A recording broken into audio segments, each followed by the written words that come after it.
Okay, you got it, Mellow. You good? Good morning, Bomb Cherry. Of course. Okay. Take it. My, Okay, all I'm right. going. Okay, remember, make your co-host and all that good stuff. And I Did you think, pin the link? yeah, I did. Okay, beautiful. Enjoy your rest. Okay, Peace and bye bye. blessings. Okay, Okay. bye. All right. Good morning, everybody. Welcome to the channel. This is the one and only Bomb Cherry Juice channel. Hey, it's Friday. It's Friday. Let's welcome everybody coming in to the panel.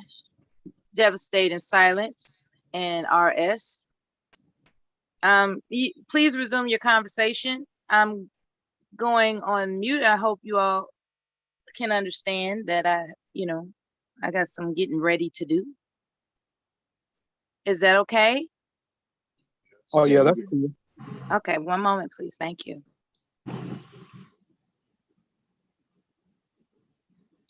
Yeah, Silent and I were talking about Star Wars and John Boyega not making a return.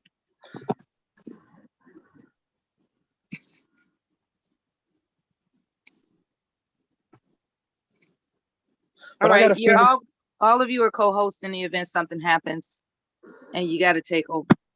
Okay, I'm going on mute. Enjoy yourselves. Okay. I'll be back soon.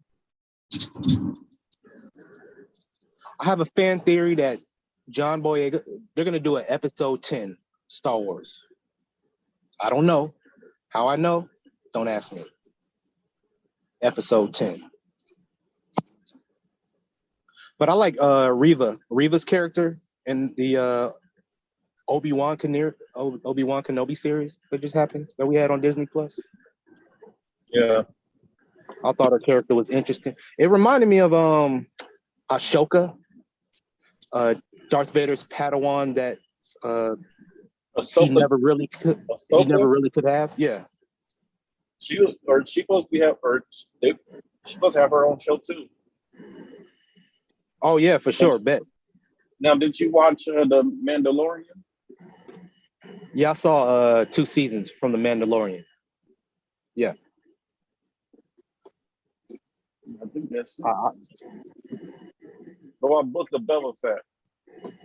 I wasn't really into Book of Boba Fett. I don't know how far you want to go into these TV series of spoiling them or whatnot. I doubt anybody's gonna watch them. I doubt any Star Wars fans are over here. How many of the Boba Fett episodes did you watch? It's where he was stranded out there in the desert with the Sand People. The reason why I'm asking you that because I'm not sure when. I don't know if it's at the 4th one, but pretty much it ended up just switching over to The Mandalorian in a way because it just started doing Mandalorian. Like Mandalorian pretty much come over and take over. So I say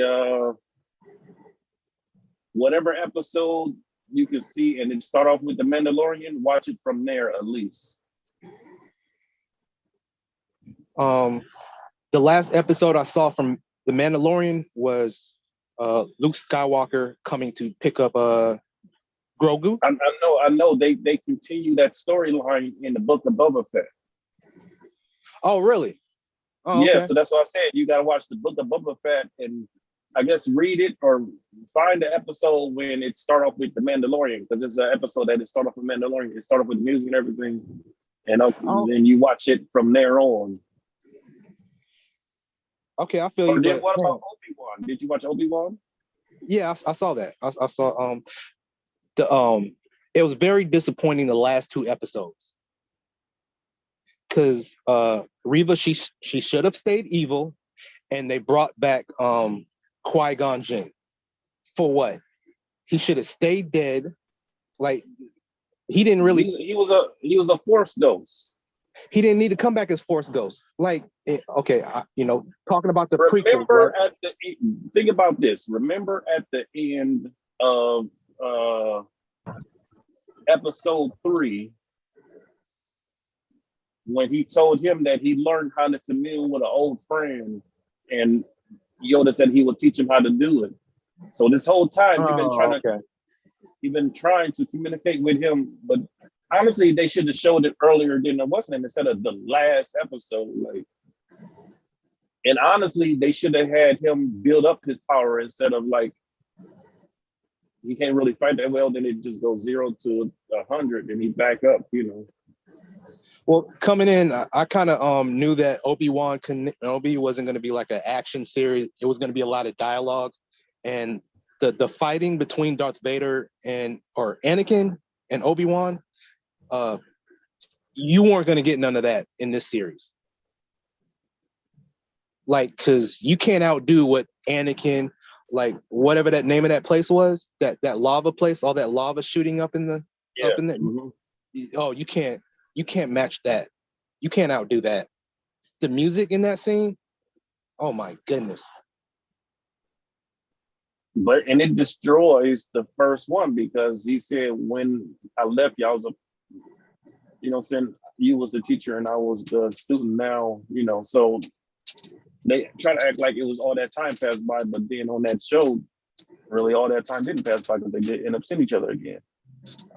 But there's so many directions they can go with this Obi-Wan Kenobi series. I'm expecting a Mace Windu series. Now that's what I want to see.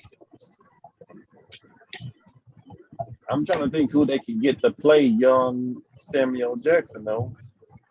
No, it'll be Samuel L. Jackson himself. Or unless they do honestly, I think they should do one, either his young one or they should do one after he fell out the window, he fell into a car or something, one of those flying cars, and he's still alive. Yeah, because they implemented Order 66, killing all of the Jedis. So good morning, Kevin. Hey, how you doing this morning, Miller? I'm fine. The gentleman is speaking. I'm going back on mute. You have a good one and say whatever's on your mind and join in, okay? Oh, I'm here for any questions, guys. I'm going to check on that little gig right now. All right, then. Be safe out there. Hey, look, y'all, I like Boba Fett now, man. I like that series. I mean, do they really need to do 2 and 3 seasons? And well, you got the Mandalorian, but it's spent off from the Mandalorian.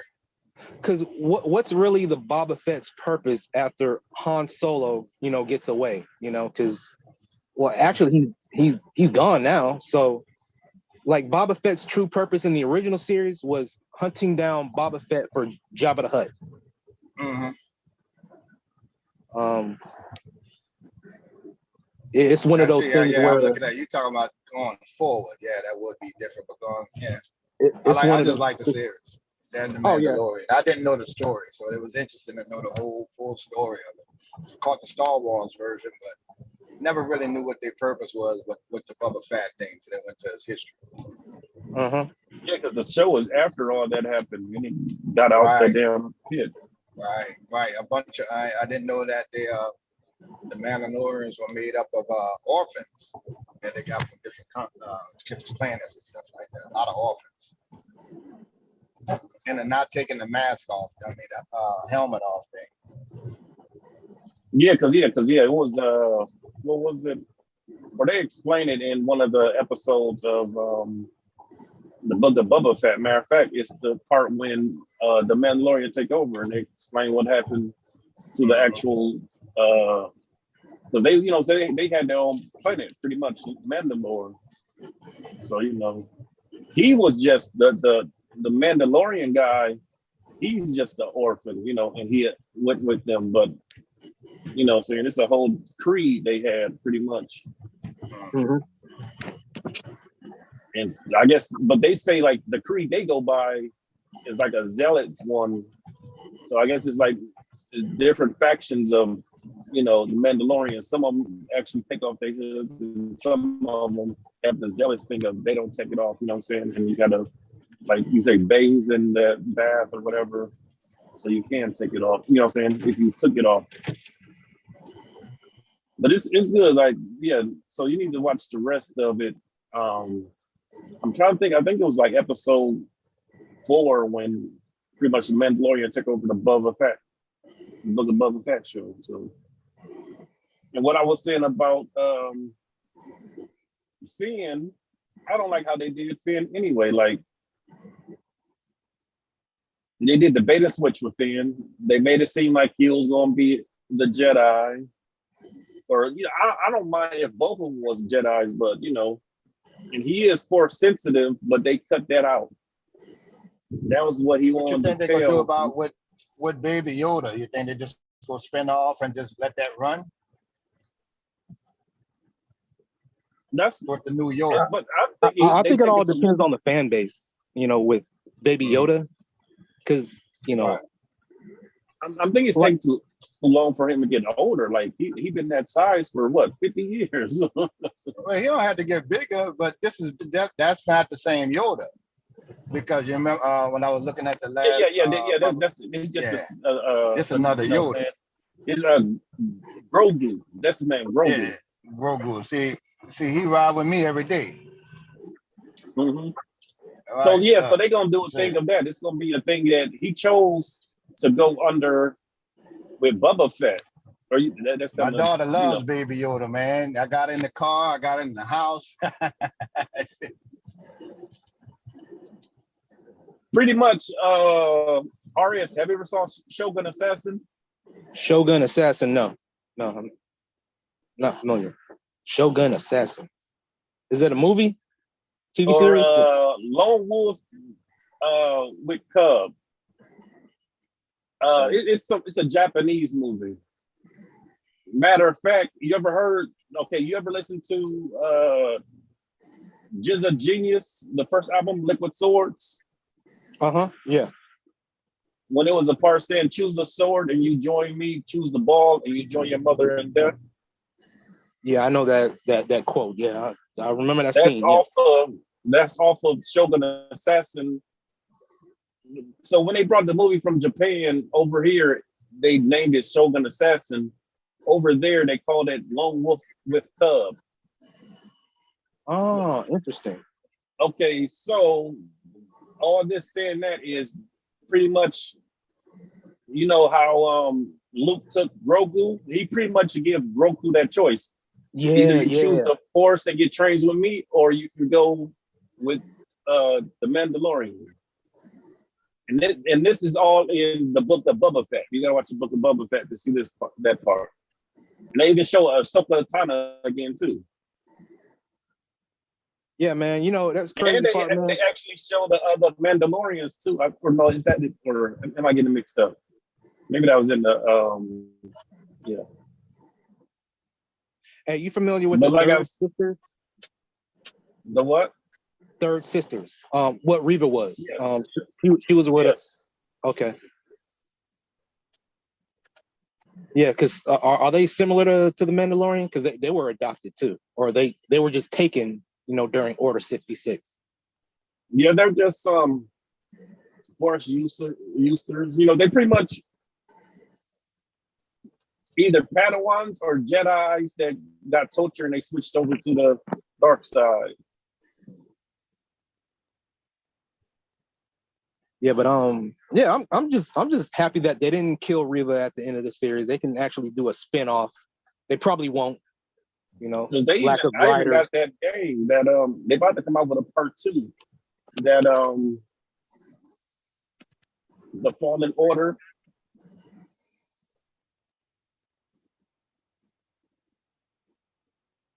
That's a good game. It's called The Fallen Order. It's a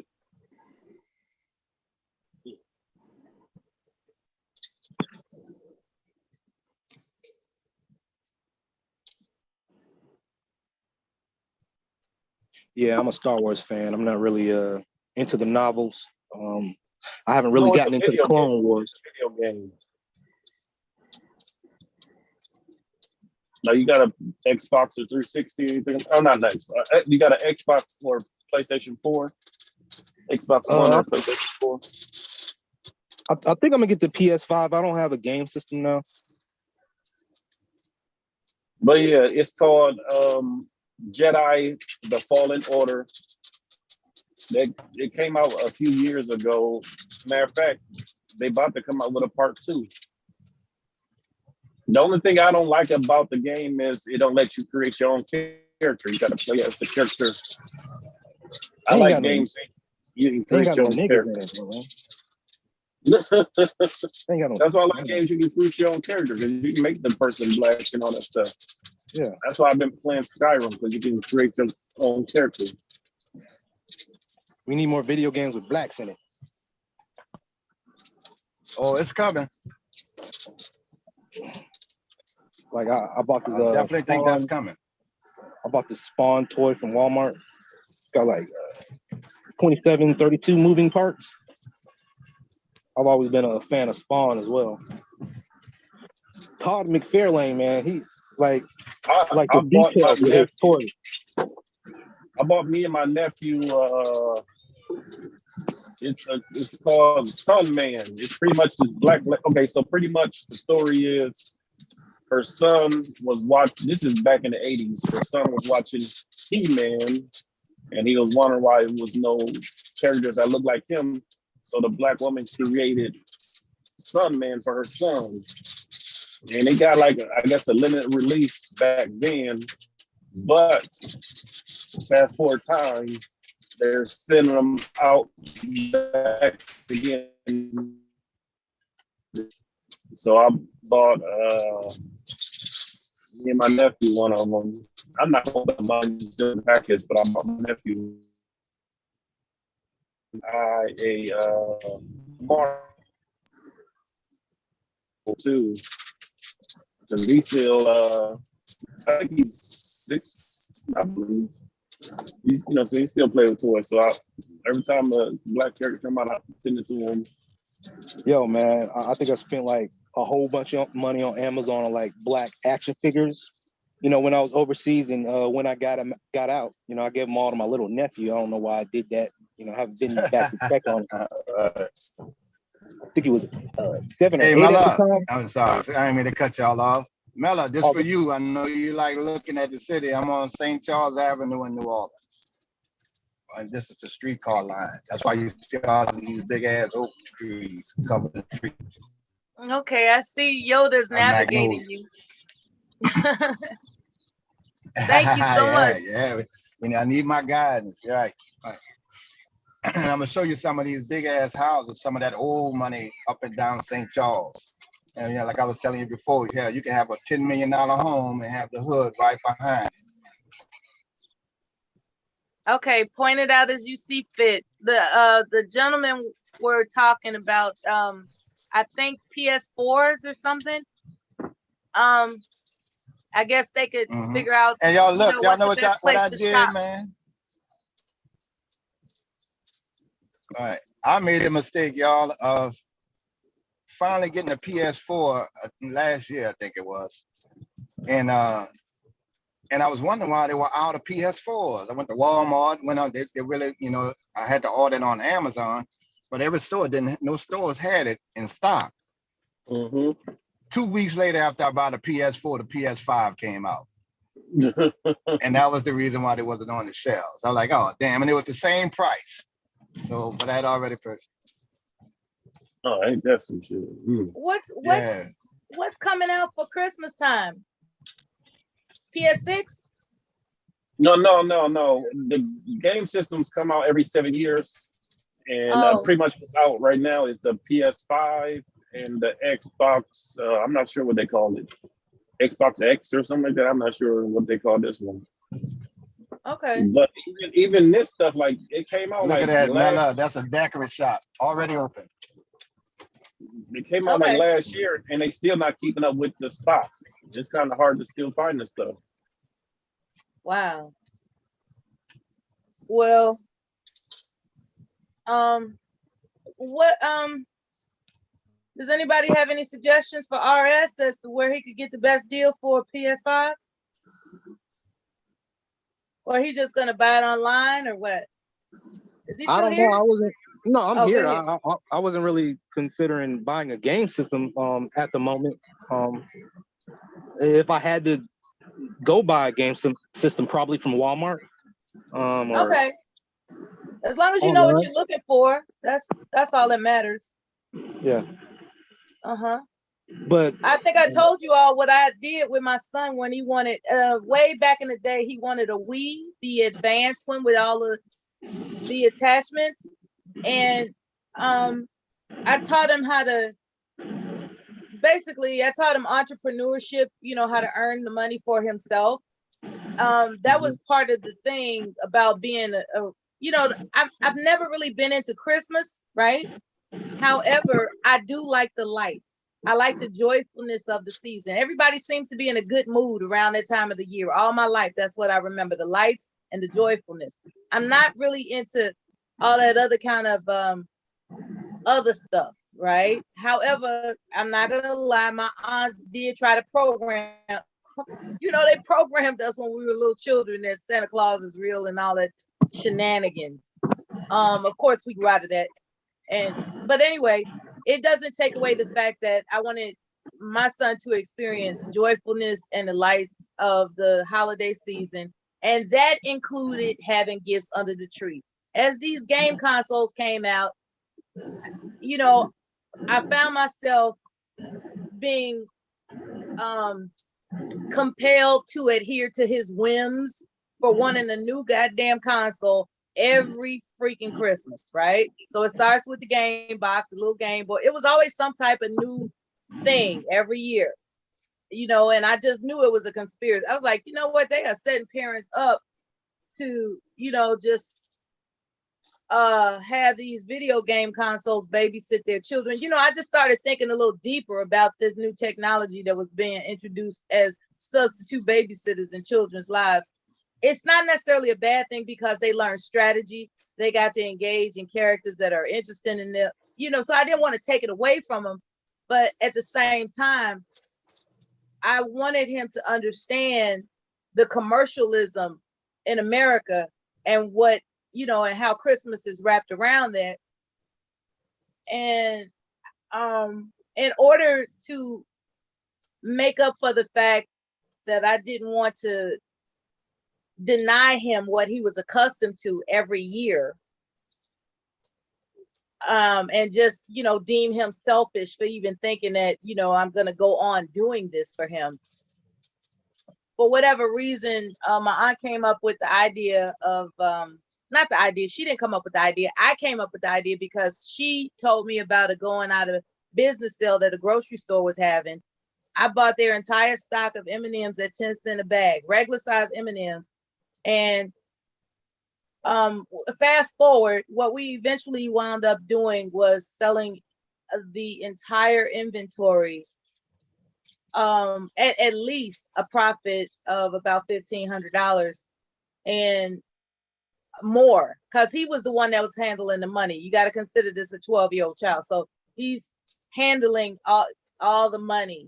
He's good at math, and all I had to do was just present the opportunity for him to sit there and observe the process and engagement of entrepreneurship, how you buy low, you sell high, you give people a reason to want it at a location and an ideal time, and you can make your money. And he did. He was able to get that Wii special console and a whole lot more. So you know, that's just my little input. I'm not really into video games, but I know that it brings a lot of to thought, that there are things that women are interested in. Kevin Nelson. There are things that women are interested in that men could care less about as well. That's why I'm going on mute. And I just encourage this to be, you know, conversation, co-ed conversations of people that have interest, the same interest. And I hope you all get along today. Oh no, Mela, you're good. I'm not into holidays myself. Right, a lot of Christmas. We have that in common. Yeah. Okay. So, yeah. I don't know about Yoda and video games, but I know that we don't have video games in common. I mean that we don't, that we don't have Christmas loving. You know, it's not that I love Christmas. I just grew up, always remember it being joyful and full of colorful lights. So, it just, I got caught up in like the whole having a tree thing and all that stuff. I wouldn't take it back. I wouldn't, if I had it to do all over again, I think I would make things more Afrocentric. I'm not saying that I would necessarily withhold the experience, but I would definitely make it more Afrocentric if I had it to do over again. I regret that. No, I think you're going below the belt. Keep Santa white. Santa has to be white. I forget Santa. Santa's white. There's no such, as a matter of fact, Taylor, a friend to us all, she was talking about how evil, how that character evolved from being like some type of evil. Saint Nicholas. It's something. It was like he was from Grimm's fairy tale or something. It was just a real bad character that kidnapped children and did all types of unspeakable things with them, and it evolved into this whole Saint Nicholas Santa Claus thing. Mm-hmm. So a lot of stories get flipped over and changed over generations to where you don't even recognize the origin anymore. So Santa Claus can go to hell. I'm not worried about Santa Claus. I'm just I like the winter landscape. I like lights. It just gives you an excuse to just make everything festive, and that's what I like about it. That's what I like about all holidays, the opportunity to be festive, because I'm a celebratory natured person. Have you ever been to a Christmas market? Yeah, I've been to one. They got one in Chicago that was fascinating. Nothing but German stuff. Yeah. They're real big in Europe. A lot of German stuff. And it was fun, because I knew how to place it. I knew how to compartmentalize it in my brain. Like, okay, this ain't got nothing to do with my faith and my sense of heritage. This is just something different to do, and that's the way I'm able to compartmentalize whenever holidays come up. I don't have to be just because I'm there, I don't have to be of it in my spirit and soul, if that makes any sense. But I don't want to get too deep. This is Friday, goddammit. Let's have a good time. Y'all talk about whatever you want to talk about. Okay? I love Oktoberfest. I bought a lederhosen, a leather lederhosen. Y'all know what a lederhosen is? I heard of it. I just don't know what it looks like. Can you describe it? They have a strap that goes over your shoulder, for the guys. And it's connected to shorts, and you wear a plaid shirt up underneath. I had a pair of Timbs. You mean like the overalls, the funny looking overalls? Yeah. Lederhosen. Yeah, why didn't you say they're just funny looking overalls? They're funny looking. Yeah. You wear those for Oktoberfest. That's right. Just drinking straight beer all the time, and they eat a lot of pork schnitzel and all kinds. Bratwurst. Yeah, they get down. They get down. They don't call it fest for nothing. Okay. Yeah. So that and Christmas markets. Yeah. Yeah. And it doesn't have to be anything other than what it is. It's just something festive and different to do that happens to be outside of our culture, which broadens your perspective of being familiar with other cultures, but not of them.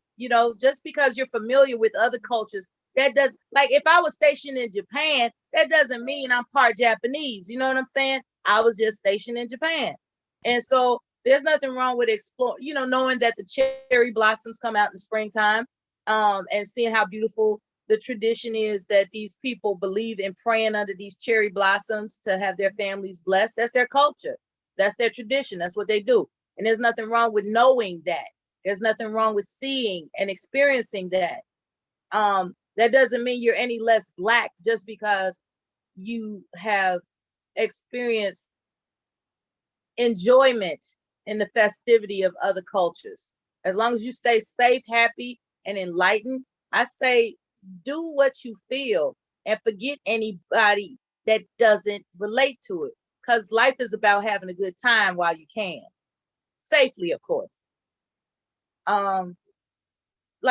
Okay, so RS, I would take it that you're not, when you were talking about Oktoberfest and all the beer drinking, and because you're a truck driver, well, I guess this being kind of prejudiced. I'll say this. Do you find that imports are better than exports when it comes to beers? Because I'm not a beer person, but some people just love exports. They love, like, they just have to have their particular brands that are not domestic beers. I'm really just going off of years ago when I was overseas about the Oktoberfest, but I don't have a particular. I like wheat beer.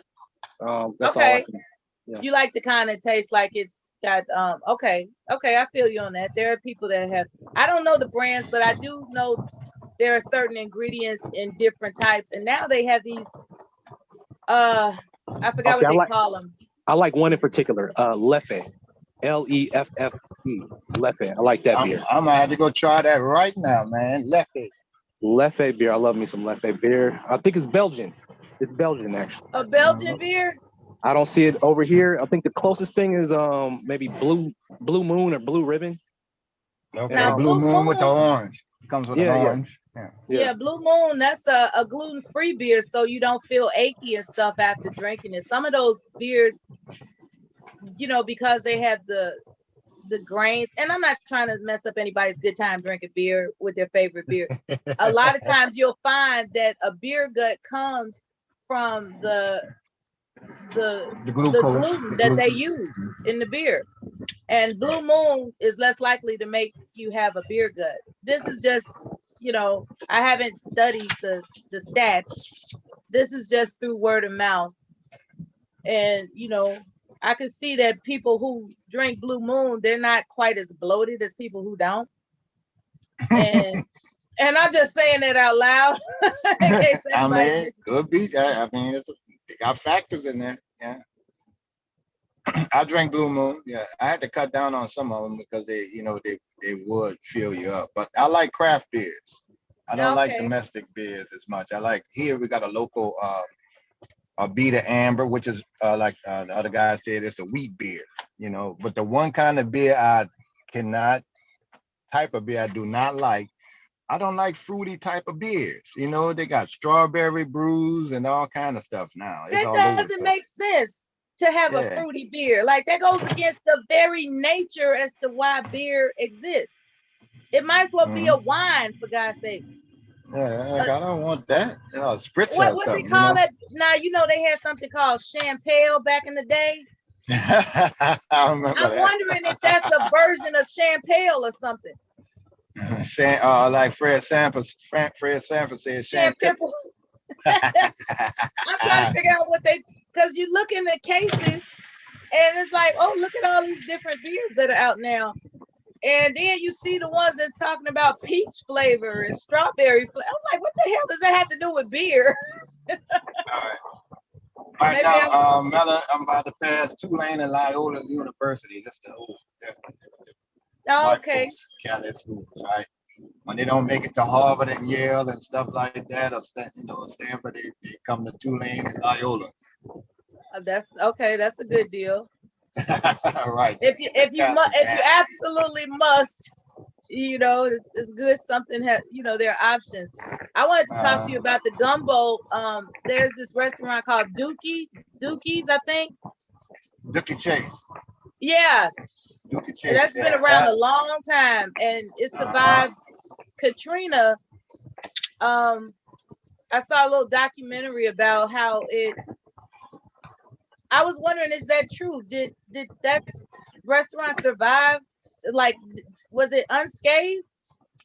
It survived. It had some flood waters, but it was able to be managed. Not the entire city was over your roof, but it did all right.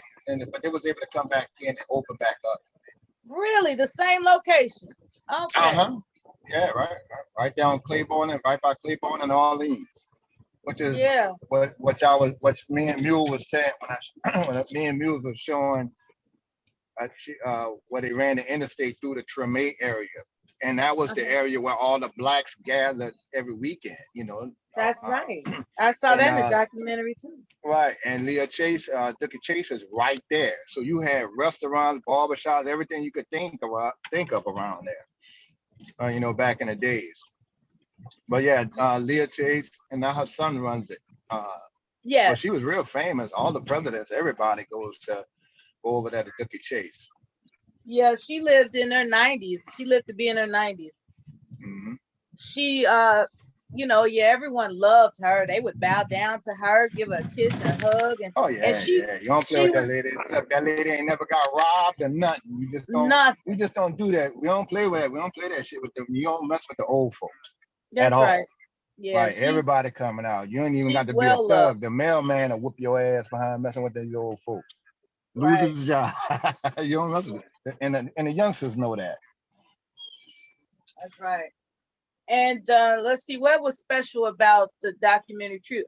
Every Easter holiday, they had a special gumbo that used a lot of greens. It was a green type of gumbo. Mm-hmm. I haven't had that. Yeah.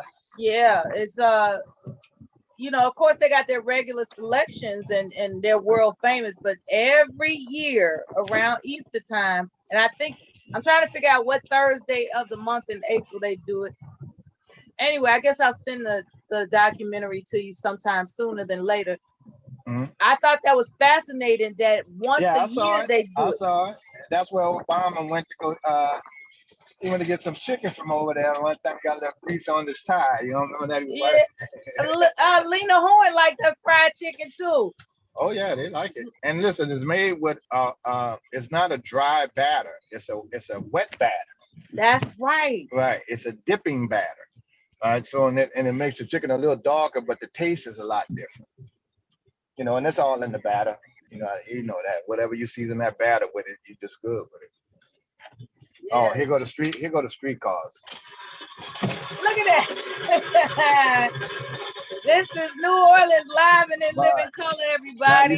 You see them thanks to CAD 504. Say what? Some of these houses here. I'm gonna pull up on the side and show you while I'm out here. See this shit here? Yes. That's real old money. That's old cotton ass money there. Old cotton ass money. Yeah, right. Yeah, that's real old money. That's when you got the French and all of them. So down St. Charles, you're gonna have Spanish influence, like that house over there. And then across the street, you might have French influence. Spanish, and architect built this one over here, and you might have another one on another side. But it's all up and down this area here. What's the temperature today? Do you know? Right now it's 80 degrees. Okay, that's not bad.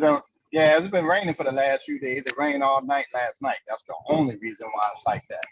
Now, if the sun comes out right now, if the sun comes out, it's gonna be ridiculously hot at 97 degrees with extreme humidity. Lord, carry all the way through it in there. Yeah, it is a sit on your ass. You could cut the air with a knife. A butter knife at that. Oh God. Mm-hmm. Oh man. Now look at this school here. I'm about to show you. Okay. This school here.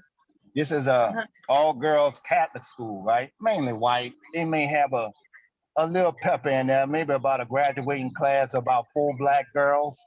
They're on that level. Right. But it costs damn near $12,000 just to go to this school. A year? A year. Yeah. Is that real old money? That building there got to be ancient, and they got Look at that. Oh, wait. Mm-hmm. And so when you go there, they got real money here, at that school. That's an old, that building been around for a while. So is that the type of place where you have to get recommended? Oh yeah, they got a alumnus group out this world. You can't just go there. You got to test in. They got excellent grade standards. I had one of my daughters wanted to go there. Was going there like, no, you ain't going there. Right. You can get the same education somewhere else. And I'd rather my child to go to a school that's a little more diverse than predominantly white schools like that. Yeah. Wow. And so like I always used to tell people, they're like, oh, those poor people, man, New Orleans wasn't broke. They got real money here. And they got the black areas with mansions and mansions and stuff like that in the area called Eastover, where all the stars live, just like they have in Atlanta, as far as Buckhead, but not as big as Atlanta because Atlanta, everybody just moved there. Mm-hmm. But we definitely have some development going on, and some land. We still got a lot of land. Okay. I could have sworn you just went past a Ferrari. Maybe I was tripping. I don't know. Yeah. I see a bunch of regular cars and trucks, but I saw this one car you passed by. I said, wait a minute, I know that back end now.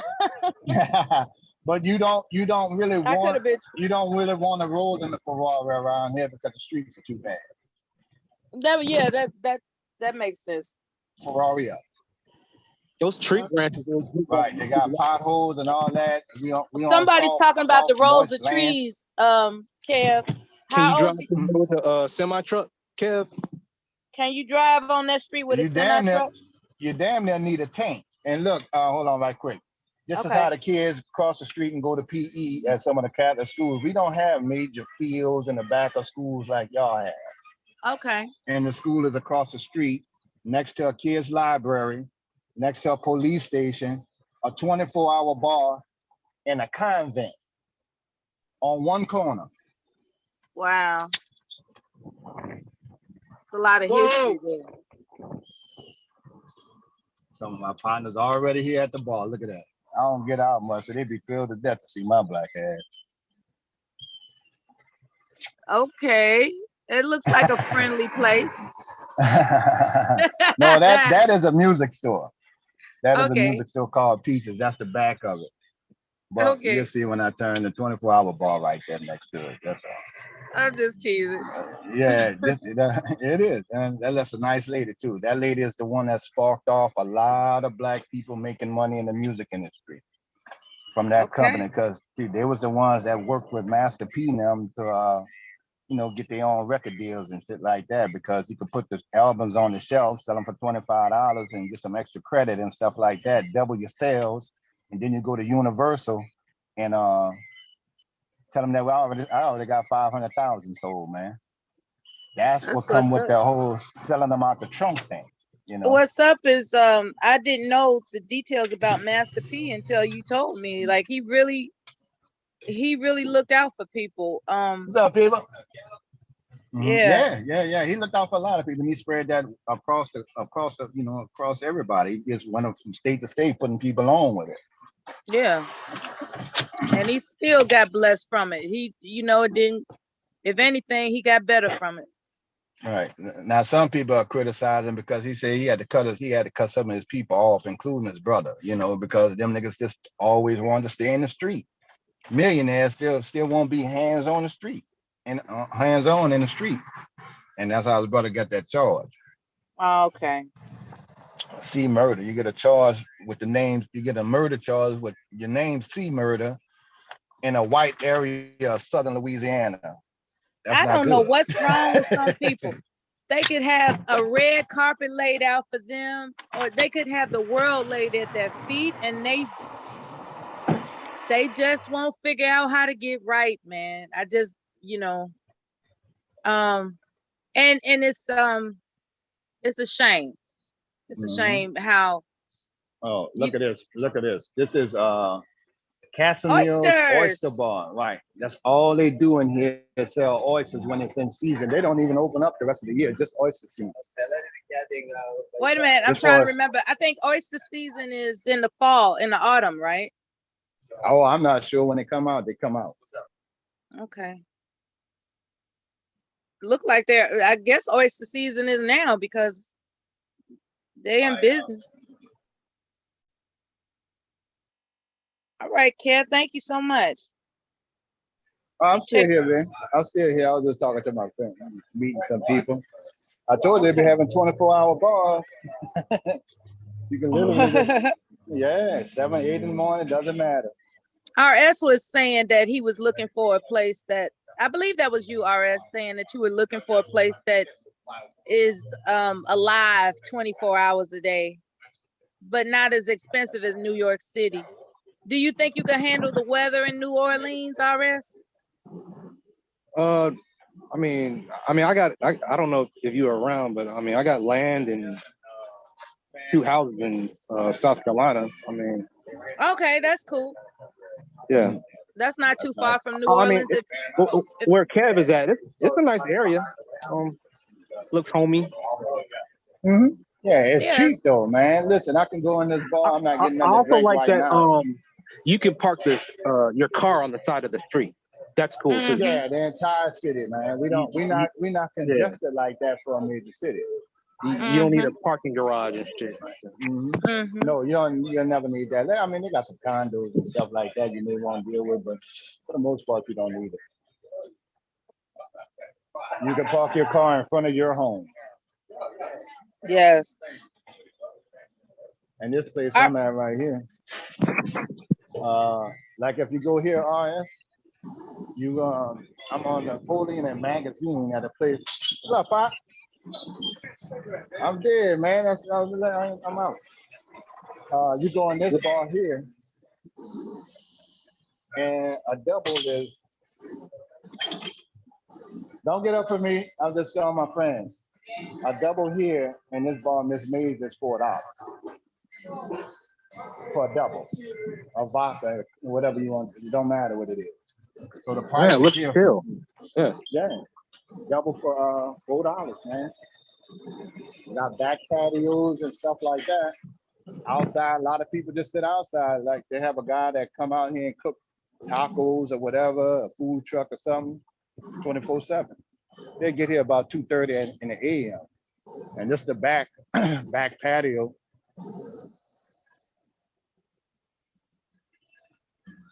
There's nobody really here right now, but they let you smoke on the back patio for the smoke. Oh, it's about to be busy tonight. Yeah, best they believe don't worry it's about about to get people busy smoking tonight. weed and all that. They just don't put it. You just don't put it in their face. Yeah. Yeah, it's Friday too, and we're just leaving from a pandemic. Every day. Yeah, Charleston, South Carolina. Like early last year, we had to eat outside, at the restaurant. Like in the back of the restaurant, they had like little picnic tables. If you wanted to eat inside, you had to go eat in the balcony or in the back. So Right. And this one has a balcony too. And this is Mella, y'all. This is the main Mardi Gras route. If you ever come from Mardi Gras, you don't have to really go down to all that congested area, which is downtown and in the tourist area. You can come right here and we bring our kids and stuff out here. It's not as wild as people think it is. They just look at the French part of the drinking and showing some titties for some beads. But that's the adult area over there. I'm not sure if you're sharing the screen on the channel or if it's just back here with us. I'm not sure. Are you able to tell? I can't see. I'm on my phone. Okay, but it may pop up when I'm talking, but I don't know. That's okay.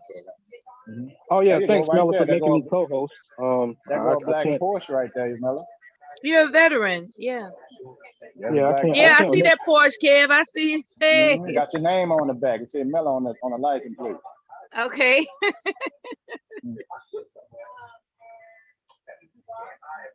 Well, they need to fill it up before they return it to me.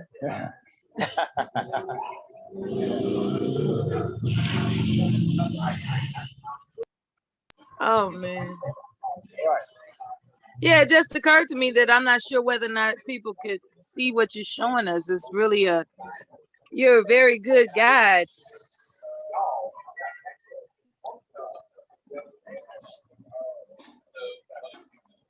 Oh man. You have any other questions though, man? But it's easy living down here, man. I mean, the rent is still cheap for the most part here compared to what I've been hearing everybody else talk about as far as rent.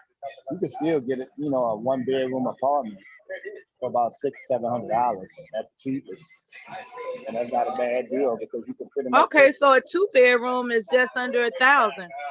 Yeah, and what kind of square footage are we talking about for a 2-bedroom? Ooh, I'm not sure, but they're nice sizes, okay. 2-bedroom, right? But before Katrina, it was $550 for a 2-bedroom.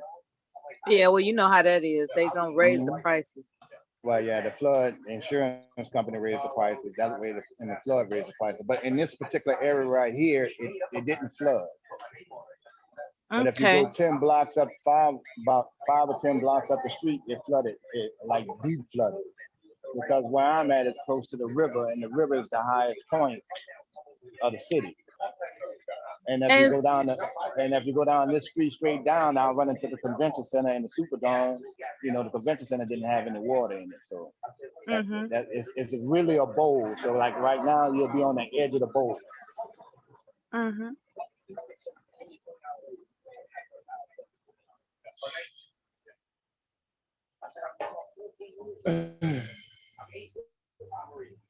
But if y'all have any questions, but RS, you'll be fine. And people just come to visit. They got a lot of bed and breakfast, bed and breakfast places. Got a lot of those. So and they're relatively cheap compared to going to Chicago and stuff like that. So you can really make it a small mini vacation here and not spend much at all. Hey, so what's the best time of the year to visit? I would always say try to pick an event. I mean, right. Because events are good because you got so many that come here. Essence Fest, a lot of conventions. You got Bayou Classics. You got everything you can think of, and all the music. The music is 24 hours a day, 7 days a week here, year round, 365. So that's not a problem at all. So you can always have entertainment. Raw, natural entertainment. The musician live around the corner. That kind of thing. If you don't feel like driving, he'll jump on the bus and go down there to the French Quarter. That little trolley. I like how it is. Yeah, I can understand why you don't like the winter snow up north now. It is difficult after being down south all those years to deal with the snow and cold weather and blizzards and stuff. This is a costume shop. Hold on. I'm walking. A costume shop. Okay. Yeah, they got a lot of costumes here. Everything you want. We got burlesque shows. They got a lot of Mardi Gras events and costume Carnival. For when y'all have carnival.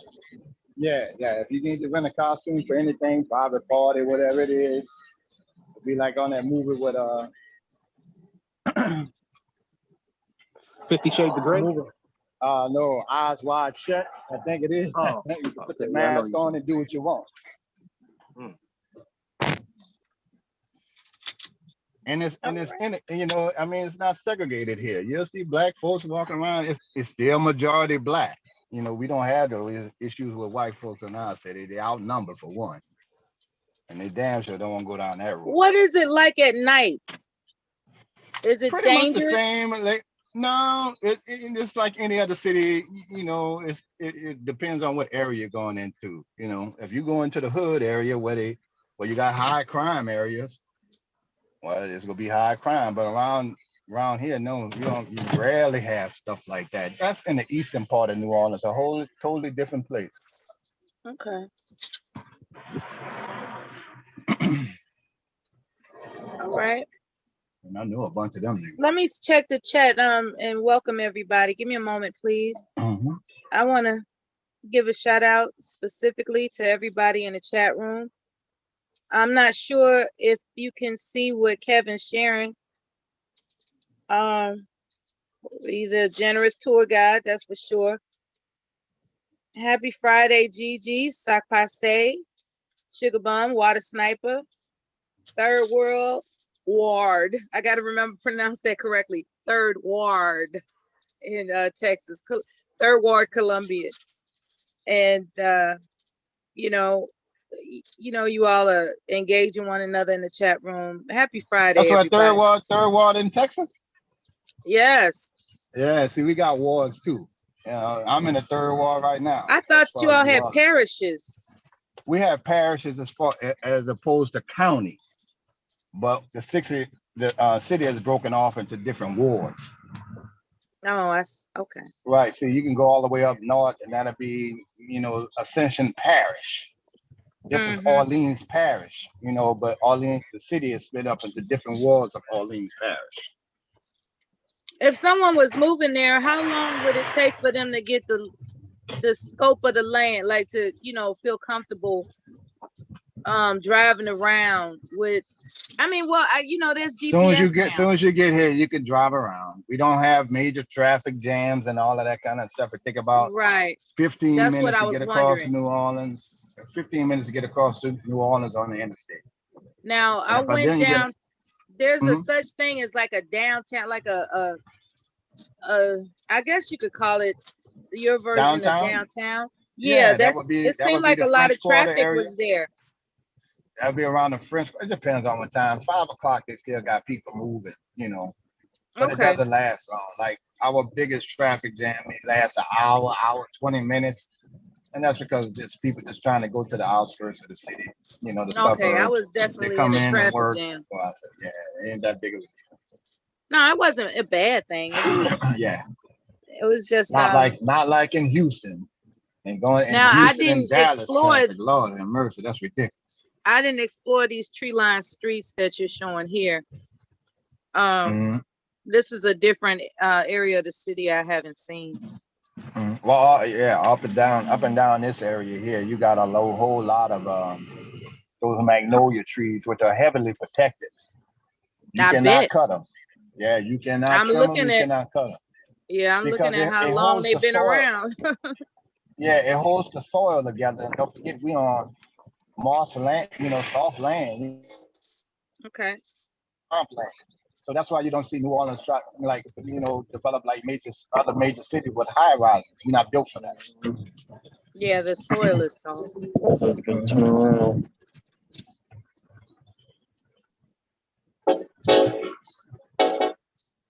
How are you doing today, Silent?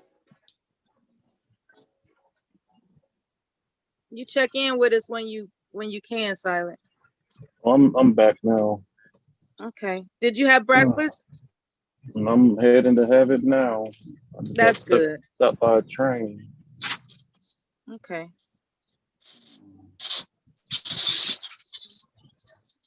What about you, Devastated? You have breakfast yet? He might have stepped away or napping. I choose to call it stepping away. Everybody's probably reserving energy for later this afternoon for the fuckery. I feel like everything's sold off. I don't know. It's been one hell of a summertime, hasn't it? This channel has provided like a way for people to just listen to something on a regular basis all summer. You know, if you like the idea of consistency, you know. I think since school is starting, a lot of people are probably going to have to just resume their domestic responsibilities, but it's been a hell of a summer. It's really been you know, we already in school down here. It's been a lot of fun. Hey, y'all get a chance to see Bomb's love poems and notes and diaries and stuff? I thought that was cool. On her community page? No, she had scrapbooks of little writings that she's written over the years. Oh, she shared it on a live stream. Okay, good. Yeah, last stream. Which one did you like the best? Oh no, I was reading one line. It said something about some tugging some pants, but they had me thinking of my last letter that I wrote when I was in basic training to a girl I had crush on when I was in basic training. So, yeah. Yeah, she was erotic. She wrote a lot of erotic. My shit was about love though. You know, not really explicit the way he. Right. Yeah. Yeah, she's a writer. Yeah, turned into a book, man. You know, she's got talent. Bomb does. Absolutely. Yeah. Without question.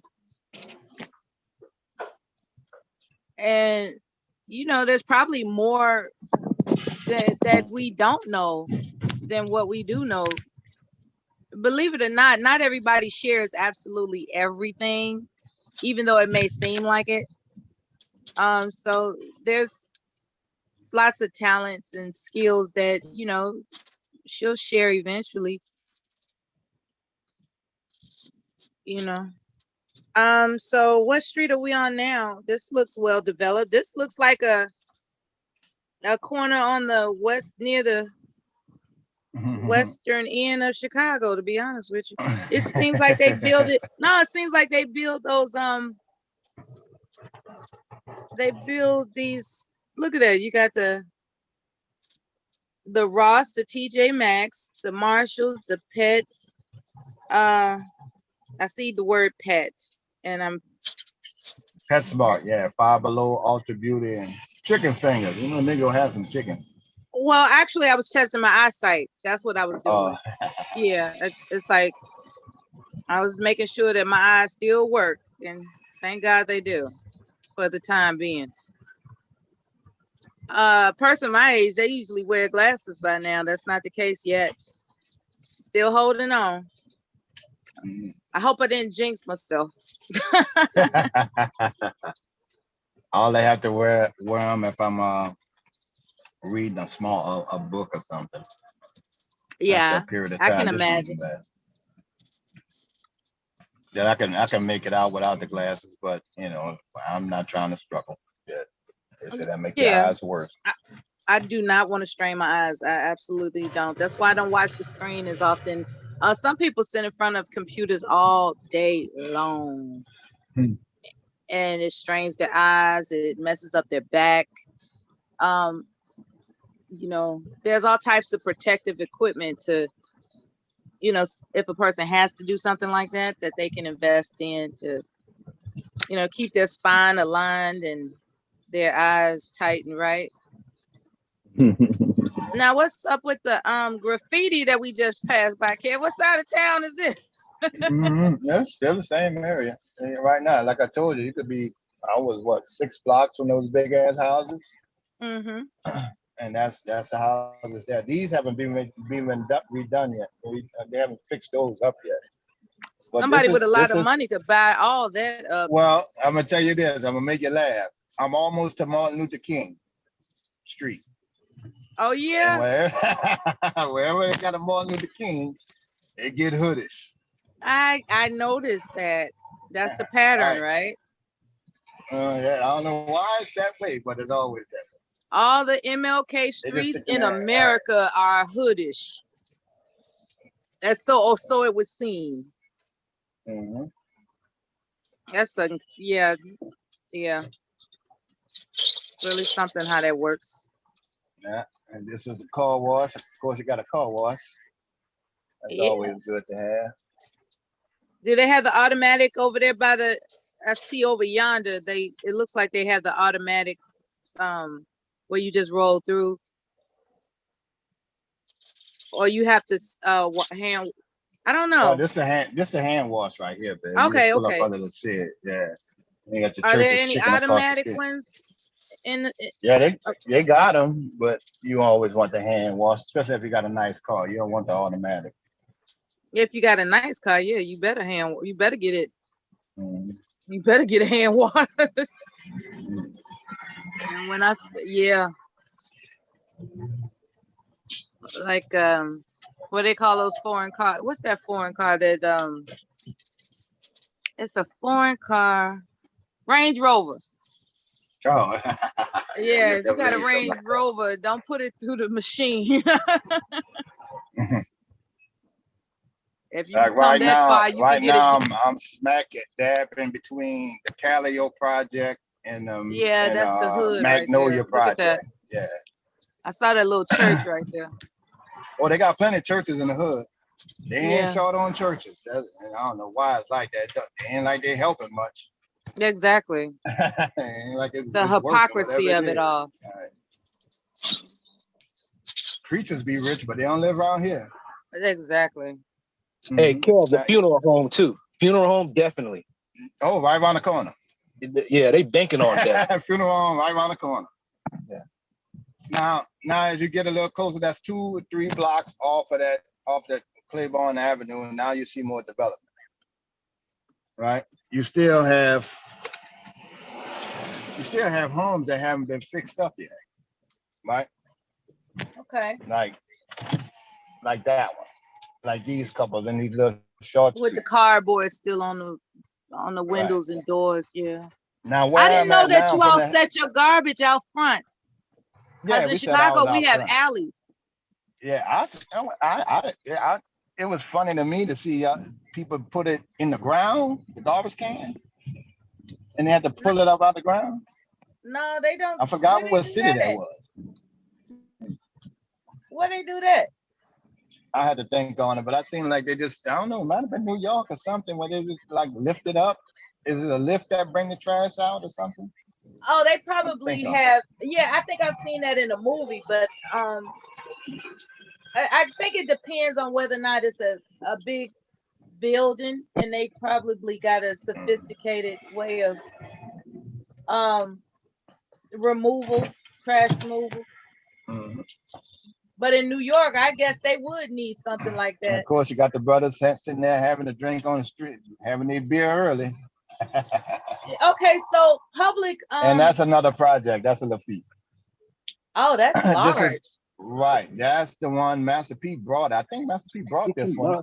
And he made it just for older folk. Oh, right. Okay. And he also got a grocery store underneath it.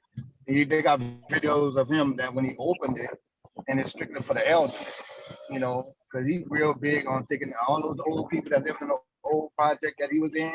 He made sure that they had a place to stay. And so they get, they get some good food, fresh vegetables, stuff like that.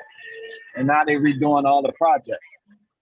Oh, God bless them, because that's not a bad looking building. I hope that it's well maintained. Well, see, this project here, after Katrina, it used to be run down. When they redid it, now it's a different type of thing. The government run it. Wait a minute, those are houses. No, they're doubles. Yeah. Are they doubles? Yeah, they're doubles and quads. Okay. But we have a lot of doubles and rental properties down here. So that's why, like you could have easily, like I hear the numbers y'all talking, you can snatch up 2 or 3 doubles with that kind of money down here with no problem. And then rent them out and, build your wealth. Now my family have 1 double, but me and my brother working on another 4-plex. Once we get the, the trucking thing popping. I'm looking forward to that. And you still gonna do the well, you said you the Uber thing, that'll be on the back burner, but because I got to invest more money than that, it's cheaper. I can get the truck, I can get a delivery, because we're doing a pilot drive, and I might do a little pilot driving before that. It depends on how my babysitting situation works and if I can hit the road or not. And that's my hang up, going, being out there overnight, or leaving 4 days in the morning, with my daughter. That, like I was telling the manager, dude, you just can't do it if you're a single parent, and they don't understand it because they never did it. So hopefully your daughter will relocate there and become your babysitter, or she'll go to the Air Force. It'll work out either way. I talked to her yesterday, the oldest yesterday. That's up to her. She in that stagnant point in the early 20s where she's not sure what she gonna do, how she gonna do it. All you could do is give them suggestions and ideas, and they go have to take it upon themselves. And I know I give some great ones, but it's up to her. Yeah, that but the good thing is it's 800. It's 800 occupations out there in America. She could choose one of them. Right. And she has full support. That's right. Yeah, that labor. What's that? It was the link we saw the other day that showcased the salary, the wage earnings of 800 occupations across America. So people that don't know what they want to do, they can look, get that list a good look over. Mm-hmm. And this whole time, I'm like, it was from the outskirts. I can walk downtown from here easily because it's real close. Everything is real compact in New Orleans. It's not spread out. and it's not overly congested with people. Okay. This is very thoughtful. I'm seeing the non-tourist side of New Orleans. That goes the Superdome is right there. What people would do, the Superdome is right on the other side of that thing. I don't know if you can see it. But what people do, they park by the project and walk to the Superdome. Nobody don't really, you know, they got security by the cars and everything, but Superdome's right there. The French Quarter is, all of that stuff is less than 3 miles away.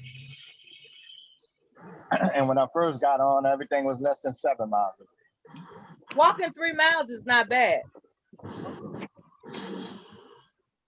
As long as like right now, I can actually skip to the Superdome in downtown.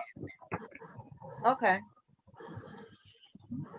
I don't know though. Like walking in a city where you got high rises and city buildings, and 2 o'clock in the morning where you got stuff to see. It's shorter than walking in, a countryside place where there's nothing. Hell yeah. That shit long. Yeah.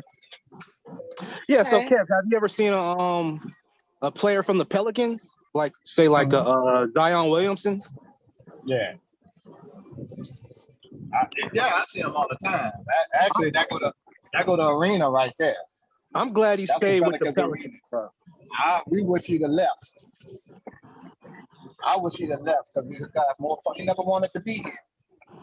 If you look at the video when he was drafted, they say, well, how you feel about, how you feel about going to New Orleans? And he look at his agent and say, I got to go to New Orleans? And we heard that. He said, well, there's going to be an opportunity to join. Hold on, man. We caught your initial affect and expression. But I can understand because you want to go to a bigger market like New York, Chicago, and stuff like that, especially for basketball, because we're not known for basketball. We're known for football. Right. And that's more of a new franchise. So you're not going to you'll come down here, but you won't get all that recognition and fame. We don't do paparazzi and stuff like that. I mean, they can just, people, they got superstars that come here and just go to the local bars, that same bar I was in, and just have a drink and nobody disturbs. Yo, that season, Chris Paul, I think y'all were called New Orleans Hornets at the time. Chris Paul came down there. Y'all made it to the Western Conference Finals and lost to the Lakers. Yeah. You remember that? I remember that, man. Chris Paul, the GOAT. Chris Paul is the GOAT. Yeah, he was good. Yeah, But y'all changed from New Orleans Hornets to New Orleans Pelicans. Yeah, it went from New Orleans Jazz to the Hornets to the Pelicans. Because remember, we had the Jazz first before Utah brought them, and our dumbass owner at the time, why you go sell Jazz in our colors? Which is green, gold, and purple, which represents Mardi Gras.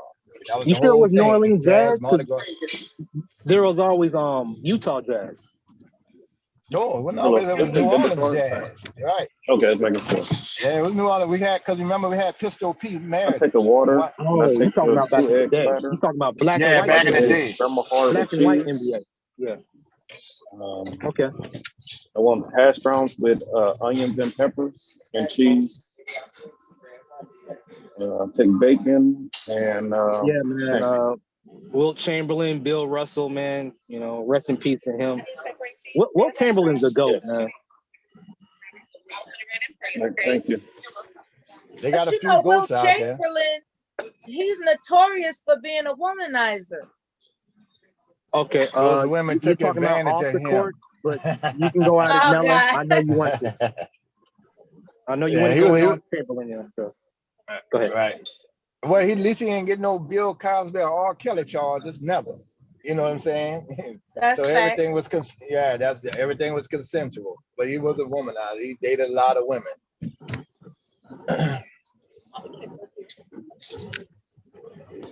And I said that to mean that I don't really know much about his professional career. Is he in the Hall of Fame? Yes, indeed. I think he scored 100 points in one game. What was it, y'all? What? He on that, yeah. They couldn't stop it. And he came in when the league was mostly white, so the white boys couldn't do shit with him. Wow. And then the black dude's gonna do much with him either. Shit, he was just that good. What the hell year was that? 100 points know. in one game. Yeah, he damn near. Yeah, that was before the NBA had a 3-point line. Mm-hmm. Wow. They just gave it to Wilt. Wow. And he's not even the leading scorer in the NBA. LeBron James is coming up right behind Kareem Abdul-Jabbar, who is the current leading scorer in the NBA.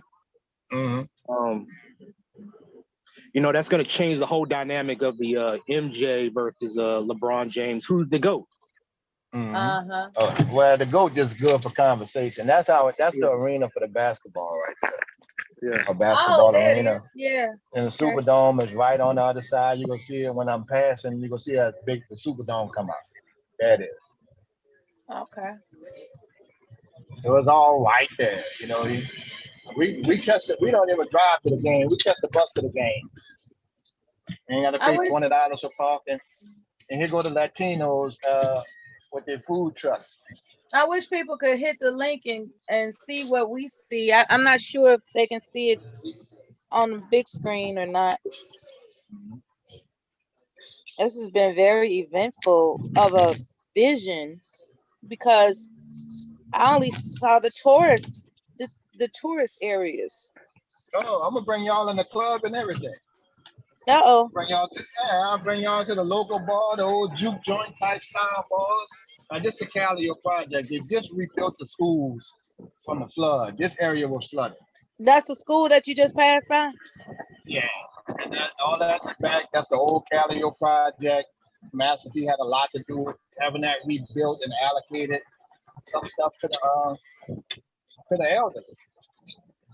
Yeah, senior living buildings. Mm-hmm. Yeah. Right. And see what he did, he said he hooked up with a brother in Pittsburgh who walked, he said, man, you can do this, you can do this. That's why it's always good to branch out because you can get new ideas.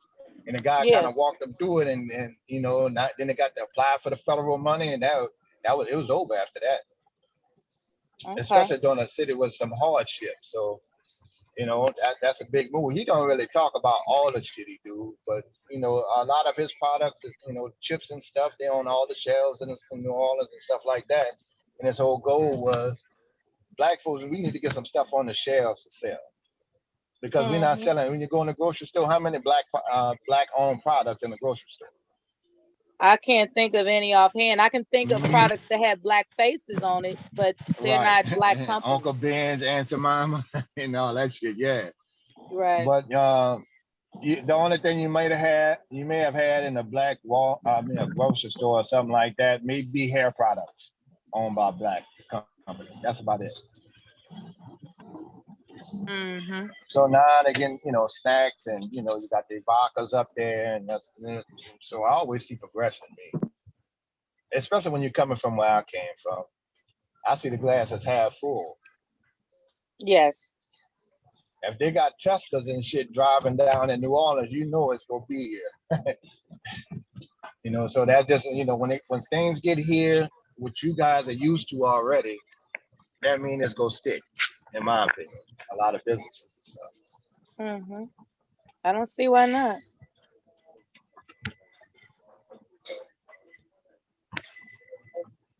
Yeah. That would have called was. Yeah.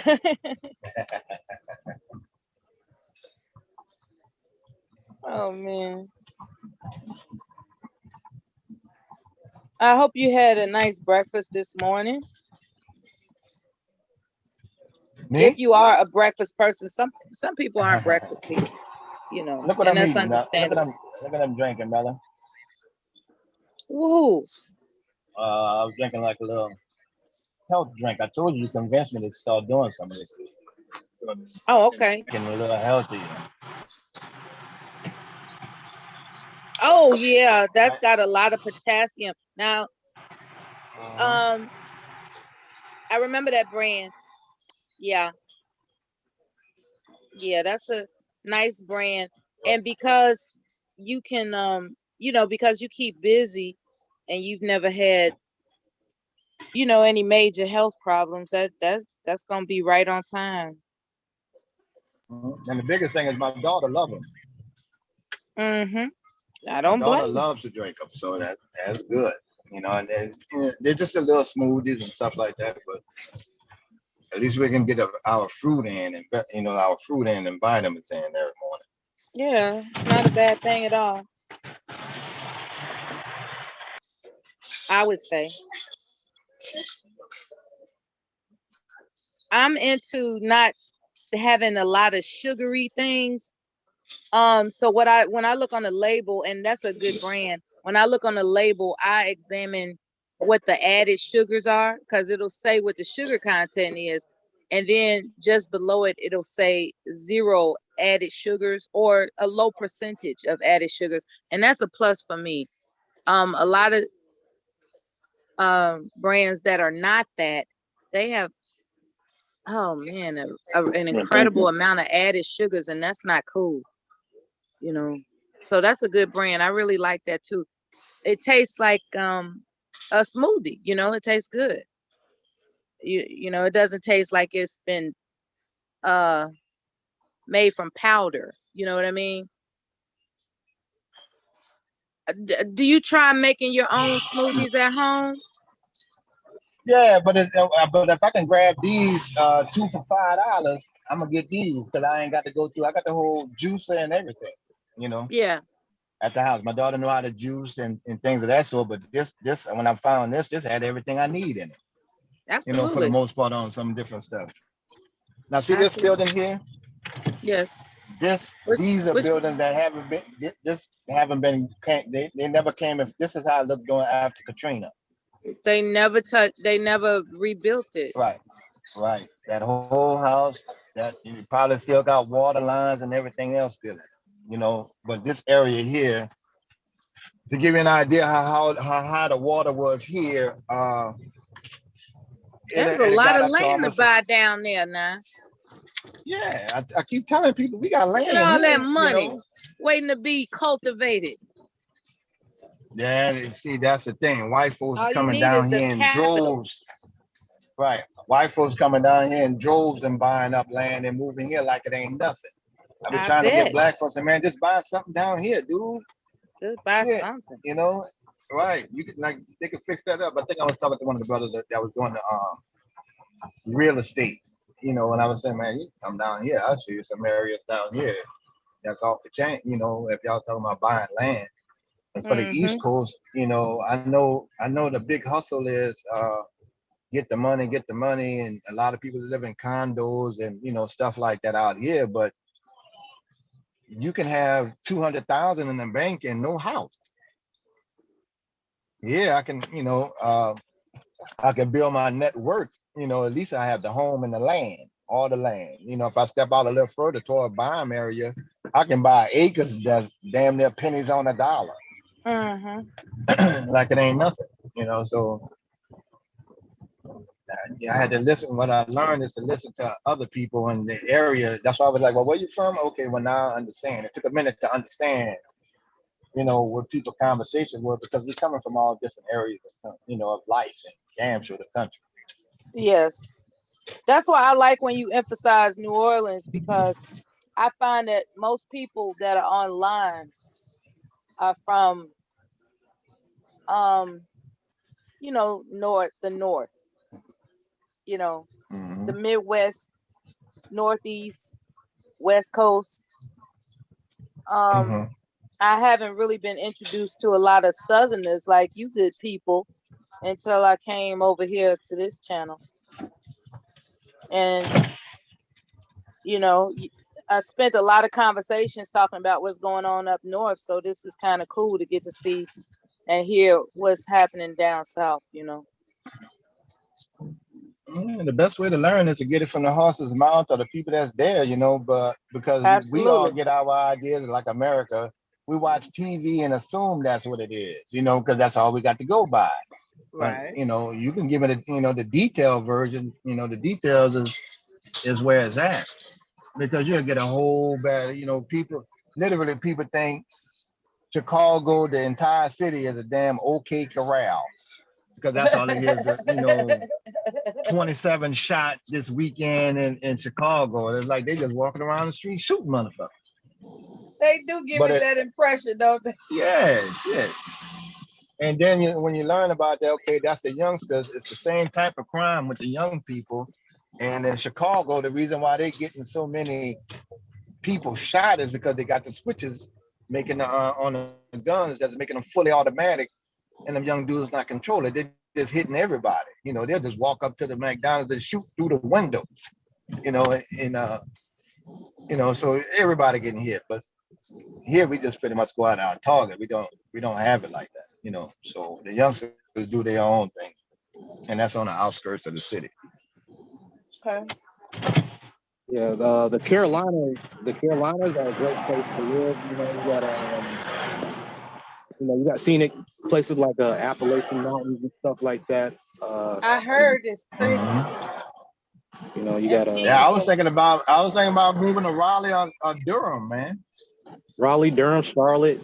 On the South Carolina side of the Carolinas, you got Charleston, South Carolina. You got Columbia.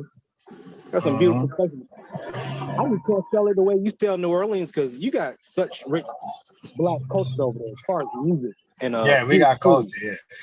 And I really haven't taken the time to delve into what we have in the Carolinas. So like here we can here you can literally be sitting down on a Wednesday and say, well, let's go listen to some live jazz, right? In other cities, you got to plan for it, buy tickets and stuff like that, and probably dress for the occasion. Here, you could just walk out the door, jump in your car with your old lady, and just go to listen to some live jazz. They're right there. Irma Thomas right there, sitting in front of you. And there's a lot of small venues. Our biggest stadium, for big events will be in a Superdome, but the arena. But for the most part, all our music are local. You just walk in the door. And that's what I was explaining to Mela a few weeks ago, as far as dating in another country. As long as you have activities to do, it's really great for a relationship. Even solo being down in New Orleans, you could be single down in New Orleans, and you can still enjoy your time. I got land out in the country and close to Denmark and stuff like that, Denmark, South Carolina, but it's like, what else is there to do besides watch Netflix or watch life in 4K resolution, Now, what I'm about to do, my phone will go out and my battery running low, but I'm right here by Xavier University. I'm gonna try to let y'all see how this is Xavier. That thing going across the thing, that's a walkway. That's all part of Xavier. That's Xavier University. Can y'all see that? You can see that now? Yes. That's my aunt's alumni. She's some of the top pharmacists and doctors, dentists, and all that in the country. Yeah. World renowned. Absolutely. A doctor of pharmacy. And this is where my daughter's mom, my daughter's mom came from Hyde Park to Chicago and came to New Orleans. She wanted to go to Xavier because she wanted to come to the city. She came all the way to Chicago, went to school, stayed down here about 5 years, went back up to Chicago, worked in Chicago convention centers, and then Vegas Convention Center, and got the dream job of coming back to this city, what she loved. And they got a nice alumnus too. They straight. So when I be telling these Manifield dudes, they're like, well, all the women got babies and all that. I said, man, what are you talking about, man? I can go through this campus at any time. You can go through this campus at any time. They got single women that's, educated, smart. They're just, looking for a date or a mate. They're not worrying about your money or none of that stuff there. They got their own thing going. They come from decent Those are families. the dorms? Yeah, these are the dorms. Okay. Yeah, and then that's the one male dorm to about 5 female dorms. I'm like, what you mean? Well, you know how that is. The women are educating themselves in droves, and a lot of men, they're taking up the trades, heating, air conditioning, business ownership, Right. as opposed to a Look at formal it. That's all education. our students, all our black folks, and this one. Dillard down the street, Mississippi got their schools, Alabama got theirs. These people, and they come from Yes, all over the country, it's well and a kept. lot of them, yeah, you know, a lot of them are.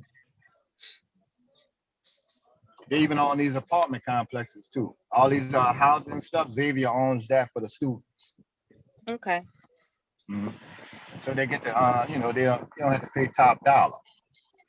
These are students, you know, and they're Now, well protected. absolutely. Do they have Mhm. nearby the houses for the sororities? Yes, they got this fraternity and sorority houses. They got those. That's good. Mhm. Because I always see them decorated on the outside to, you know.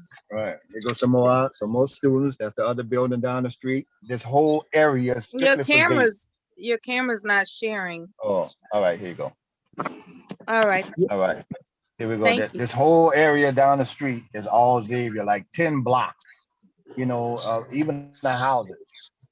Yeah. And if you ask some of these schools where they're from, it's creepy because I'm an old ass man. I ain't gonna ask the youngsters nothing. Where you from?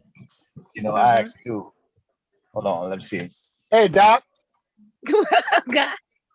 Where you from, bro? What part of California? Oakland, California. See, this dude from Oakland. I was on my YouTube page sharing my friends what Xavier looked like and how many people traveled here. Yeah, traveled all the way down there. They say, how you deal with the heat young down here? man. Just gotta wear clothes. Hold the umbrella and Appreciate you, man. Thank you. All right. He couldn't God hear bless you, his future. because I got my ear. Yeah, I understand. It's just my sentiment from my heart. That's all. That was really kind of him. Your volume went low or something. Check your audio, Kev. Hello? Kev's probably just talking and talking. Kev, can you hear us? Hello?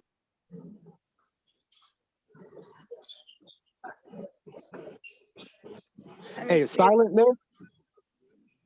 Silent is having breakfast. Oh yeah, I want to ask him about Star Wars, and because I had a fan theory, you know.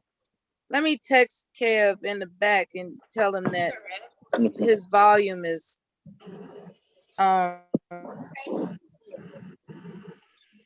Kev, your volume, your audio went out. Can you hear us? Ladies and gents, my 10-hour clock just reset. I appreciate the co-host. I am about to start my day. I'm still here. Can you hear me? Oh yeah, man. Hey, yo, listen, hear me out. Original Star Wars. What color do you always see Senator Palpatine when he's always talking to Darth Vader? Blue, right? What? Or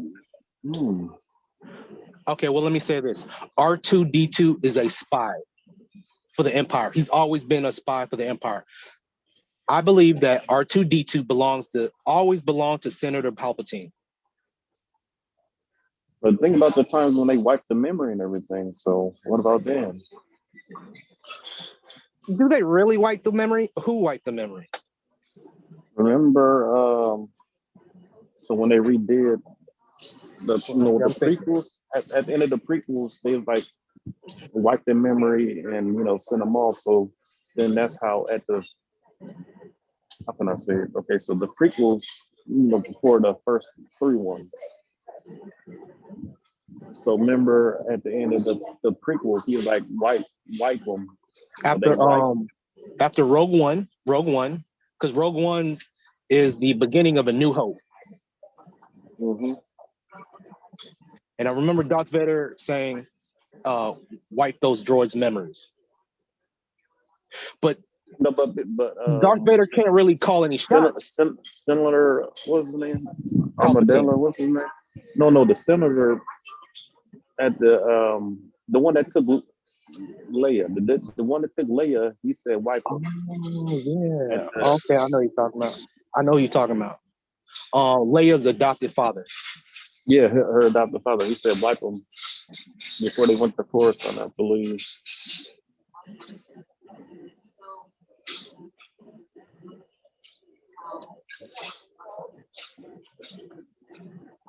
Yeah, because in the Obi-Wan series, I'm trying to remember. Leia, she's a little girl in the series. Damn, why did she? Reva wanted to kidnap her. She sent people out to go get her from out there to try to draw out I think Obi-Wan, right? Mm-hmm.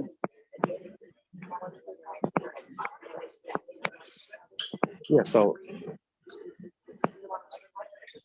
I don't know. I think it's just R2D2, because every time the hologram is screen, they're always blue. When Princess Leia in the original series, A New Hope, she says, "Help me, Obi-Wan Kenobi." She's blue. Mm-hmm. R2 unit, they never really go into detail, the storyline but you kind of just got to fill it in yourself.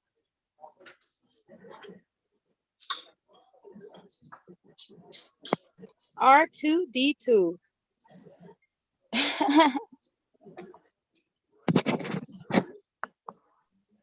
Oh man, Star Wars. Yeah, R2D2 and C3PO. Only Can two anybody characters now? Which one really is R2D2? Is that the one that looks like a human trash can? No, not the. The R2D2 is the trash can looking one. Yeah, the blue one. Yeah. And C3PO is the humanoid one. Yep. Yeah. How did they make that work? Like, was a person inside of there, or was it an actual robot? It was a person. It was remember the guy that played on Willow for the Leprechaun? He was the one that was inside R2D2. Okay. Thank you. I never knew that. Mm-hmm. I'm sorry. I didn't mean to interrupt. I'm sorry. Oh no, you good, Mella. No. But in the film, Darth Vader, he builds as a young child. He builds a C3PO out of scraps. R2D2 was always around. Okay. But I didn't know that either. I haven't seen Star Wars in forever. A lot of the I really don't want to get people watching Star Wars again, but it's about slavery and stuff like that. His mother, Smee Walker, you can parallel that with the Virgin Mary, because nobody really knows who the father was. There's speculation as to Senator Palpatine being the father, or I think it was one of the Owen brothers. Or do you think the mother was lying about what she said? Yeah. I think it was Owen Lars, the guy that was in the wheelchair. Mm-hmm. And what was his name? I think his name was Owen Lars. But because at the same time, she's been a slave, so there's no telling who made the good guy. Yeah, because I don't know, it's a slave movie, a black story, Star Wars. A lot of that culture stemmed from Egyptian culture. Talking about the Jedi, the DJED, the Jed, or the Book of the Jed, or Dead, Book of the Dead. So I've been a Star Wars fan. I remember my first episode, A New Hope, or Empire Strikes Back. I was my father, he was stationed in Berlin, and I remember those letters scrolling across the TV box, and that music and the puppeteering, amazing. Shout out to George Lucas and Steven Spielberg. Deals with samurais too. Yeah, but the Force, man, just that whole entire, just moving, telepathy and, telekinesis and stuff like that. Like that just fascinated me, as a child, man. And I can imagine. Whatever. It fascinated me as well. Oh, did it? I had no idea. It was such a like I could have never conceived what George Lucas did was he turned on a pronounced way of introducing yourself to sci-fi. Sci-fi was never really my thing. Star Wars was a brilliant introduction to sci-fi. Brilliant. Science fiction. It opened my mind to accepting science fiction. I was always closed off when it came to science fiction. That really made me be willing to look at a whole new genre of films, Yeah. I didn't go so far as I didn't get that into it to where I stuck with it. I know people that did though. They have collectible items, like they have a huge collection. Most people your age and my age are your audio is low. Hello? Can you hear me now? Yes, that's perfect. Most people your age or my age, they're either Star Wars fans or Star Trek fans. And like Star Trek. My mother is a Star Trek fan. Okay.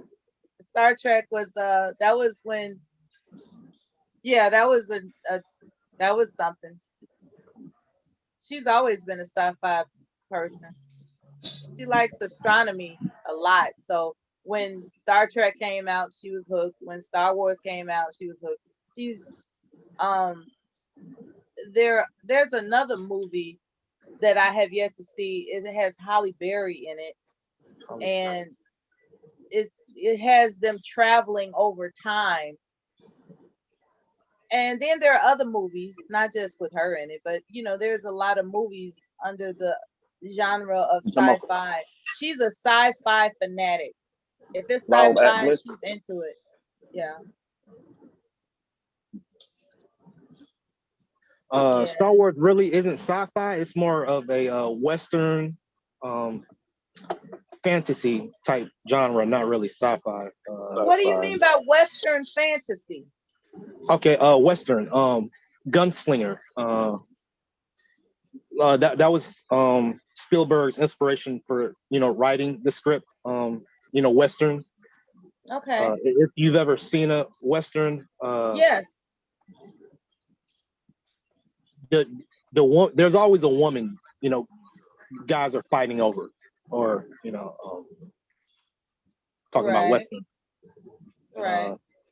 Leia was the object or the princess, in the film, in the first episode, Wars, A New Hope.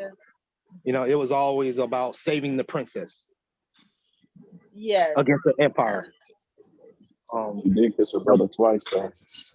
Talking about a small town, out west. You got the gold rush, and So he just modernized the concept. Yeah. Okay. All right, I get it. I always called it sci-fi. Okay, I think I get what you're saying now. The principles of the Western were transferred to sometime in the future. Okay, let's test how far deep you go with this. What in the hell was the words in the beginning of the damn movie? Does anybody remember that? In a galaxy far away? Is that what it starts off that way? And the words just like shoot off into space as you're reading them. Mm-hmm. I thought that was so fascinating to me. That was just so fascinating. Like, oh, look at those special effects. Space Wars. That was a good parody of it. And it at the end of Spaceballs, it says, if you can read this, your vision is okay or something. They made a complete parody out of Star Wars. It was crazy. Oh yeah, I remember that. Yeah, John Candy, and you had Rick Moranis. Yes, Mm-hmm. It was super silly. Okay, let's acknowledge everybody that came into the chat room. Good morning, happy Friday. Relax is life, my baby. I scam goofies too. Good morning to you. Hey, the biggest mistake in Star Wars is keep it 100. Keep coming back. Bringing Han Solo back to out of carbonite freeze. Carbon freeze. Rose Devereaux. Good he to should see have you. stayed in carbonite. Wow. And everyone else that was here earlier that we had mentioned, blessings to you as well. I'm sorry, gentlemen, please resume the conversation. Well, that Han Solo role was left for Lando Calrissian's role, or Billy D. Williams. Like those characters, their personalities were too big. Harrison Ford had Indiana Jones going on. So, and Harrison Ford said it himself that he didn't even want to return back to Star Wars. So, he regret. Yeah, but that's the thing having about his it. character That's come what, out of carbonite that's freeze. what popped them off. That's what popped him off? Yeah. No, not at all. Well, he was in Apocalypse Now. A very small role. He was in Apocalypse Now for a few lines. Which came first, A New Hope or Raiders of the Lost Ark? A New Hope. A New Hope? Mm-hmm. Okay, because there were other candidates for that role for A New Hope. You had Tom Selleck, you had Kurt Russell. Yeah, but I don't know where I was going with that. I'm for Han Solo never coming back at all after carbonite freeze. He should have stayed away, locked away, and then maybe a Indiana Jones film. The actual character Indiana Jones coming into maybe Han Solo in the future. In carbonite freeze. That would have made for awesome writing and a crossover film. Because they had a Kingdom of the Crystal Skull. You could have had Han Solo there, carbonite freeze.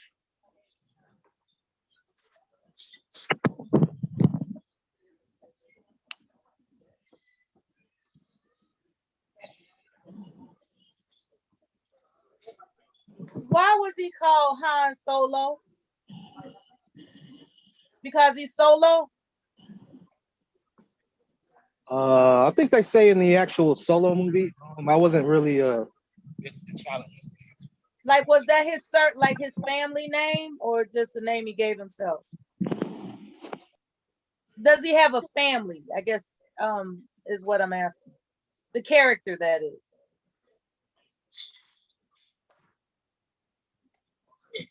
Yeah, I think in a Solo movie they're talking about he just made up that name because he didn't have a family. Okay. Yeah. That's the Harrison Ford character, right? Yep. Okay. Well, in the Solo movie, the standalone, it was played by another character. I forgot his name, Aldris or Alden. Yes, I get it to go back and check. All right. I didn't know he had his own movie or the character had its. Are there any characters they have yet to have a movie about? The Black Horse. Mace Windu. Okay. But he allegedly died, or he supposedly died in Revenge of the Sith. So you don't die until they show your body. I think at my time the Emperor died. Thank you. Okay. And his character is played by Samuel L. If you didn't know, Nella. I remember he was in one of those movies. Yeah. I do remember that. I say he was in what, 3 of them, I think. Was it in all 3?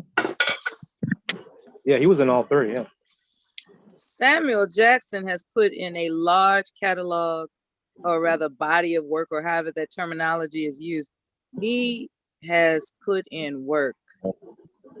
Very proud of him. Yeah, he's a recovering addict, and he's just made a way for himself. And I don't know if he received any formal performance art training. I don't know how he got into the business. I haven't looked up his little documentary. I would see him in interviews. He has a good sense of humor. He does quite well. It's easy to see. He was either Clark or Morehouse. I think it was Morehouse. He went to Morehouse College? Yes. Oh, that's excellent. That's good.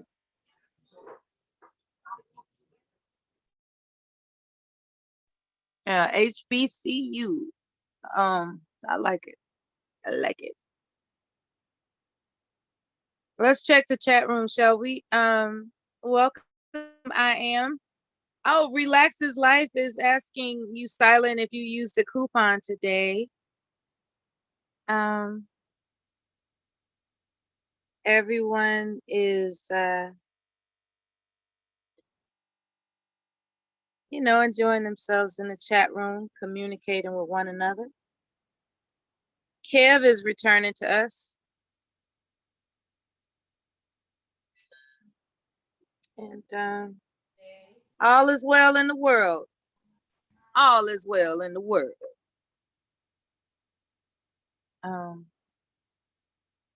Kevin, are you with us? Yeah, I'm back. I'm at home now. Okay, that's terrific. Yeah. Kev is returning to us. You got background noise. I made it back home now. All is well in the world. All is well in the world. It tickles me when I hear the background of a YouTube. That tickles me. Yeah, I'm sorry. That's me. I know. That's okay. I'm sorry. Yeah, because I just clicked the screen at the same time. Okay, we'll give it a few moments. They were talking about Star Wars and a different now something that I learned, RS was telling us that the Star Wars, the whole thing is based off the concept of Westerns. Only it's just placed in the future. That's kind of fascinating to me. Because I never really looked at it like that. How they can take something that's already established as a genre and transfer it over to something that some of us, like myself, would consider sci-fi, but actually is based, on the concept, the storyline of how Western films were scripted. Anyway, that's just a little humble fun fact of movie cinema interest, Yeah, because Star Wars was actually based off of samurai films and Western films, and they put it together. Mashed them together. I don't know if anybody saw the Magnificent Seven. Absolutely. Yes, indeed. The original one. They did a remake of Magnificent Seven, didn't they? Okay, so there are people that's very possible, though. There are people that have seen both of them. And as you were saying something about the samurai movie, I saw that movie. You're talking about the samurai? No, just samurai films in general. Not one samurai movie in particular. But, yes, I was always out. I'm a 70s baby, so I grew up watching all of that stuff, man. Kung Fu Theater, all that. Yeah. They got one called The 13th Samurai. It's a modern film, but it's filmed like it was back in the day. But it's real good, man. But it's gory. you know, and they go through the whole history of the samurai and the government that killed off the samurai and the reasons why when the gunpowder came, the samurais were still dedicated to protecting the emperor. That's what it is, what they call that out there. I guess it was the emperor or whatever it was. And they felt, you know, that the country felt like they were obsolete. So they started killing them off. But it was interesting. Their whole culture, lifestyle, it was committed to their beliefs. Yeah, you actually had black samurais. You got one in particular called Yasuke. Mm-hmm. He was a samurai warrior in feudal Japan. African samurai. Okay. Blacks were all over. Yes, we were. Still are. I had no idea. Mm-hmm. Yeah, they got black samurais.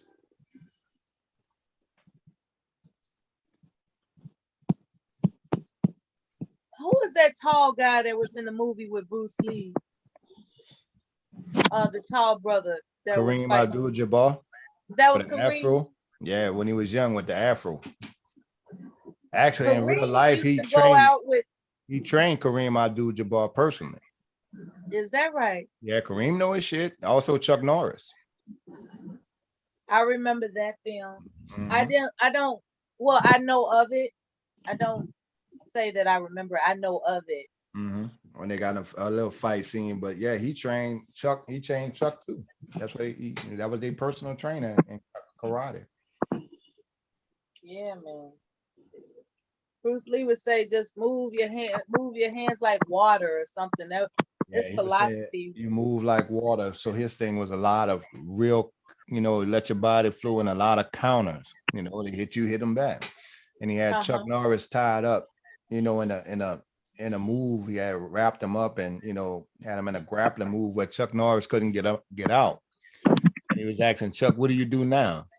And, you know, Chuck said, you know, he's like, well, tapped out. He's like, no, you don't. You know, you got to bite, do whatever you got to do. You got to keep moving. The more you move like water, the more difficult it is to beat you. Yeah. Yeah, blacks were really heavy in the kung fu movies early in the 70s. And you had Jim Kelly. Yeah. Like you said, Kareem Abdul-Jabbar. The Human Tornado. All them. Blaxploitation. And that just goes to my next question. What do we put into critical race theory? You know, blacks in films, blacks in the military, Buffalo Soldiers, Tuskegee Airmen. Yeah, good morning to Mrs. Mimi. She's joined the panel. Hey, please go on. Bella. Yeah. Hi. They were just getting ready to talk about critical race theory when you entered. Okay, cool. I'm gonna listen. Well, yeah, with the you're supposed to teach everything in that. I mean, blacks in the military, Tuskegee Airmen, all that. You know, but my thing is, you don't even have to call it critical race theory. How about just telling the damn truth about the history of the country? Got that right, kid. That's it. You ain't got the title to throw people off. Now just rewrite the books the way it's supposed to be and stop all that Christopher Columbus shit. And the country was built on moral value stuff. But they're not going to expose that to their kids because that's too much like right. And then they're going to see, like, you know, the video I showed one time on my page, the white girl at the end said, they're not going to teach critical race theory because white kids, and the white girl said that white kids are going to see their grandma throwing rocks at a 6-year-old who's trying to go to school. Their grandma don't want them to see that. And he's talking about Ruby, you know, the first little black girl that went to school. So no, they don't want to teach that. They don't want to show their dirty ass hands. They ain't gonna never do that. Or tell the truth because they got to make their story better than anybody else's. Now, some of the students from then, when they were interviewed in their senior years, one of them was asked specifically, do you regret your position in history? And she said yes. She said she was terrified. She announced that she resented her mother for putting her through that. It was a very candid confession about what she authentically experienced in her psyche, even though she's a historical figure. What she had to go through to become a historical figure was very emotionally traumatic for her. I thought that was, and this is a interview I heard on a radio station called NPR, where they interview, figures in history occasionally, and she was one of them. And my jaw dropped. I was like, I would have never guessed that she didn't appreciate being a historical figure. I would have never guessed that. What do you think about that, Mrs. Mimi? Hey, hello? Or any of you, can you relate to how she thinks? Who was the lady? She was one of the little children that was first integrated into the schools, maybe in Arkansas. She was one of the first little girls that were integrated. Yeah, that famous picture you see with her being escorted by the feds into the school. Yeah, she remembers the guns and the crowds and just the torment of at any given moment she could be hurt. And all the things that went with it. Now, there's only so much of the interview that I listened to. She didn't necessarily talk about what type of physical harm came to her. All she mentioned was how she resents what she had to go through, even though she's revered as a historical figure. I thought that was interesting. It wasn't by choice, if you think about it. Yeah, she really that's did a good not point, like that Solid. her mother put her through that. Right. That's a good point, Solid. But black folks got their own. I was talking earlier, but I guess I was on mute. What were you talking about, Silent? Because when Kev said he was into those movies, so I was saying he should have saw that movie Shogun Assassin, or been Lone Wolf with Cub. I think I did see Shogun. It's pretty much is about it's the samurai. He works for the shogun, and the shogun jealous of him, so he sends some ninjas to kill. He was the decapitator for the shogun. So he sent the shogun was jealous of him, so the shogun sent some ninjas to kill him. Yeah, but they didn't kill the him. little boy. He had the kid. Yeah, they killed the wife. Right. So it was a part in there. He said, "Choose the sword and you join me. Choose the ball and you join your mother in death." And the little boy chose and the then sword. Jet Li made another one, man, called Legend, that he did that with the little boy. Yeah. If you choose the hobby horse, it's one thing. If you choose the sword, we're going to reenact revenge on the people that killed your family. I remember that. They got a lot of reenactment. I mean, a lot of remakes. I definitely remember. It's very few that I have not seen. I don't know many films. I do remember David Carradine as a representative of that type of. And that's another thing, because that whole concept was a Bruce Lee concept, and they stole his idea. And David Carradine said, like, he didn't know nothing about martial arts. As a matter of fact, when he went to do the cast call, he was so high he don't even remember. Okay, I think that's what you're talking about right there, Hans. On Silent on the screen. Let me see real quick. Yeah, that's it. Shogun Assassin. Yeah, they change the thumbnails every now and then, but those movies get a lot of damn views, man. Oh yeah, because people go back and watch them over and over. And I learned that, I watch, paying attention to YouTube, trying to get ideas for my channel. I'm like, okay, see that when the news and stuff that people go back and see get the most views. But if we go back to the critical race theory, this is what I think too, Mel. Black folks got to tighten their shit up too, because they flat out lied. Okay, I'm gonna give you a prime example. Rosa Parks, right? She wasn't the first one. Yeah, that was some bullshit. Rosa Parks was a whole setup. Yeah, that's some bullshit there. You lying ass fucking Christian. It was a 15-year-old girl, and she had a baby out of wedlock that it happened to, but they felt that she'd been a bad. Yeah. They felt that they'd been a bad representative So then they set it up for Rosa Parks to do it. And that's how the camera shot was there and everything. They set it up for her to do it, and she did it, so. And here's the thing, Mella and Minnie, she was pregnant at 15 for a married man.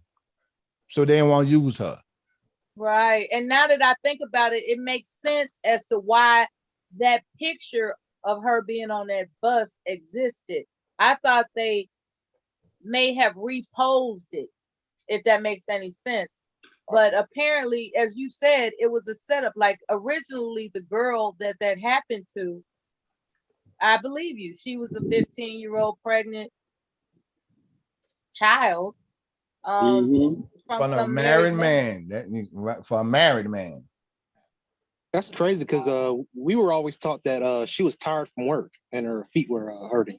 We were taught the bullshit. Yeah. Matter of fact, did you know she worked at the NAACP? She worked there.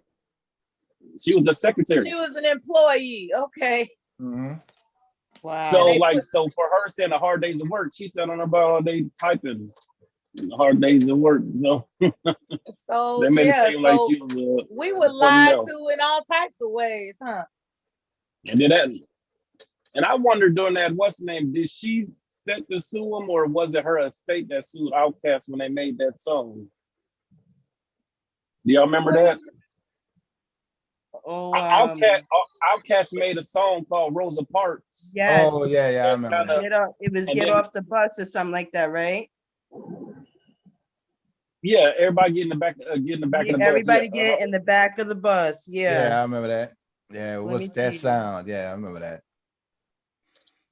I don't see why. That's just the music. Here you go. Here's the lady that was. There was a film called "Get on the Bus" with Charles S. Dutton. Mm-hmm. Oh yeah. Yeah, that was about the Mailman, the first Mailman March. That's what that was about. Are you about to play a video that'll be cool, Kev? I was just showing the lady real name Claudette. Okay, that's her name, Claudette. Right. That was her as a little girl. They just stuck Rosa Parks in there and made. This is the orchestrated picture. So what does Claudette have to say about the fabrication? All right, we'll check it out. Fair use. All right, here we go. And his stories have seen their work lost, stolen, or simply forgotten about for centuries. There's a lot of stories out there that have yet to been told or have only been told from one perspective.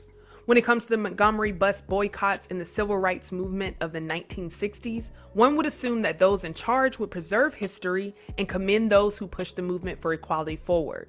But unfortunately, that wasn't the case, as evidenced by the story of Claudette Colvin, a young Black girl who was the first person to refuse to give up her seat to a white woman on a bus. That's right, before Rosa Parks, there was Claudette Colvin. Parks was chosen as the face of the Montgomery bus boycotts for a variety of reasons, leaving Colvin largely forgotten about amongst civil rights leaders, the city of Montgomery, and the general public. Colvin took a stand for what she believed in, and it's a shame that her inspirational story is hard to find in the history books. I'm Symphony Thompson, and this is A Story You Should Know. While a student at the segregated Booker T. Washington High School in Montgomery, Alabama, Claudette Colvin took the bus home frequently. Due to segregation laws at the time, seats in the front of the bus were designated for white passengers, and seats in the back of the bus were for Black passengers. Blacks were also allowed to sit in the middle, but if one white person wanted to sit in the middle, then all the Black people in that row were supposed to get up and move further back. But on March 2nd, 1955, when a white woman walked onto a Montgomery bus without anywhere to sit, the bus driver Robert W. Clare demanded that Colvin and 3 other Black women move to the back. The other women moved, but Claudette? See, that's the thing. And that's why you got to watch some of these preachers too, Mella, because they'll lie. Just to did not. Reflecting on that day, Colvin said, "All I remember is that I was not going to walk off the bus voluntarily. If it had been for an old lady, I would have got up, but it wasn't. I was sitting on the last seat that they said you could sit in. I didn't get up because I didn't feel like I was breaking the law." However, after the white woman entered the bus, another Black woman, Ruth Hamilton, who was also pregnant, got on the bus and sat next to Colvin. That's 2 before Rosa. Wow. There you go. And see, I was talking to some brothers one day, and he was like, And I was like, well, man, you don't know your history. He said, we went back and forth. I said, okay, who's the first one, not to get off the bus? Rosa Parks. I said, you don't know your history, fella. See, and neither do I, Kev. I didn't. He asked us both to get. Know this. Mm-hmm. I'm sorry. Go ahead. I said I didn't know this either. Right. A lot of people didn't know about Black Wall Street. I knew about that at 6 years old because I listened to my grandparents. We're gonna watch that one next. Right. Okay. Mrs. Hamilton said she was not going to get up and that she paid her fare and that she didn't feel like standing. So I told him I was not going to get up either. So he said, if you're not going to get up, I would get a policeman. When the cops arrived on the bus, they convinced the Black man to give up his seat for the pregnant Hamilton. Colvin still decided to remain in her seat, and she was taken into custody. Philip Hoose's book, Claudette Colvin Twice Toward Justice, tells the story of Colvin in further detail. The policemen grabbed Colvin and ushered her off the bus. She didn't fight back, but continued to scream, "It's my constitutional right. It's my constitutional right to sit here as much as that lady. That's strong. That's strong. Paid my fare. It's my constitutional right." Colvin was taken to City Hall where she was charged with misconduct, resisting arrest, assaulting a police officer, and violating the city's segregation laws. Going back to her feelings on that historical day, she said, "It just killed me to leave the bus. I hated to give that white woman my seat when so many Black people were standing. I was crying hard.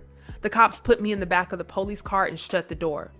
All the ride long, they swore and ridiculed me. They took turns guessing my bra size and cracked jokes about parts of my body." Colvin was eventually released and went back home.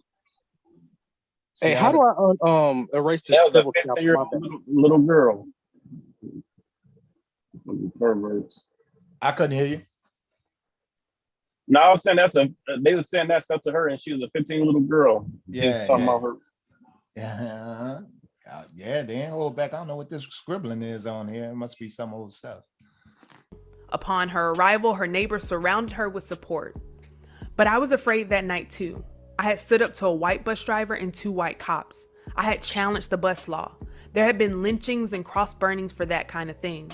It would have been easy for the Klan to come up the hill in the night. Dad sat up all night long with his shotgun. We all stayed up. When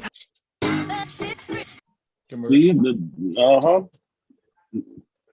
was ready. He had that shotgun. Oh yeah. So that's why I'm gonna let this commercial play while it's going. But I don't understand what they saw because everybody I ever knew stood up against them people, and they got history where even with those mass murders and stuff, man, they had a lot of white folks die. They ain't gonna never tell you that because it was an all-out battle. Yeah, because that's why they had to start bombing Wall Street because the Black people started shooting back. Yeah, and see, then when I talk to East and West Coast, I'm like, hold on, man, what you? Because see, in their mind, they think, okay, we just walk with Martin Luther King getting our ass whooped. No, Bomb Daddy and them had the shotgun, my uncle and them, my grandpa and them, and when they would come on, when they try to attack these towns, they have a shootout. And a lot of Black men died, and some white folks died in the shootout. So they act like we ain't try to defend our fucking selves. Yes, we did. The only problem with that, the way they was able to get away with that, because what they learned to do is they'll go kill all the soft targets, all the kids, and burn all the shit down because they had masses, they had numbers, so that's what really happened. So that's why then it went town to town because Black folks was fighting back, so a lot of strong ass warrior ass dudes that was willing to die for their family died fighting. Not just laying down, letting these people beat our ass like that. That was MLK's parishioners, not your Black folks. And that was a Christian movement. And they don't understand the difference in that.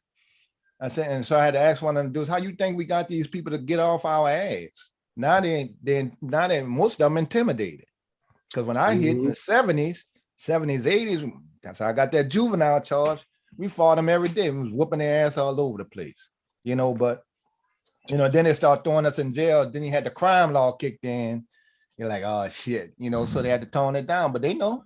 And they did the Jedi mind trick. They did the Jedi mind trick. Now we supposed to be the scary people, and they gonna go. And then they convince Black people we are. That's some crazy shit.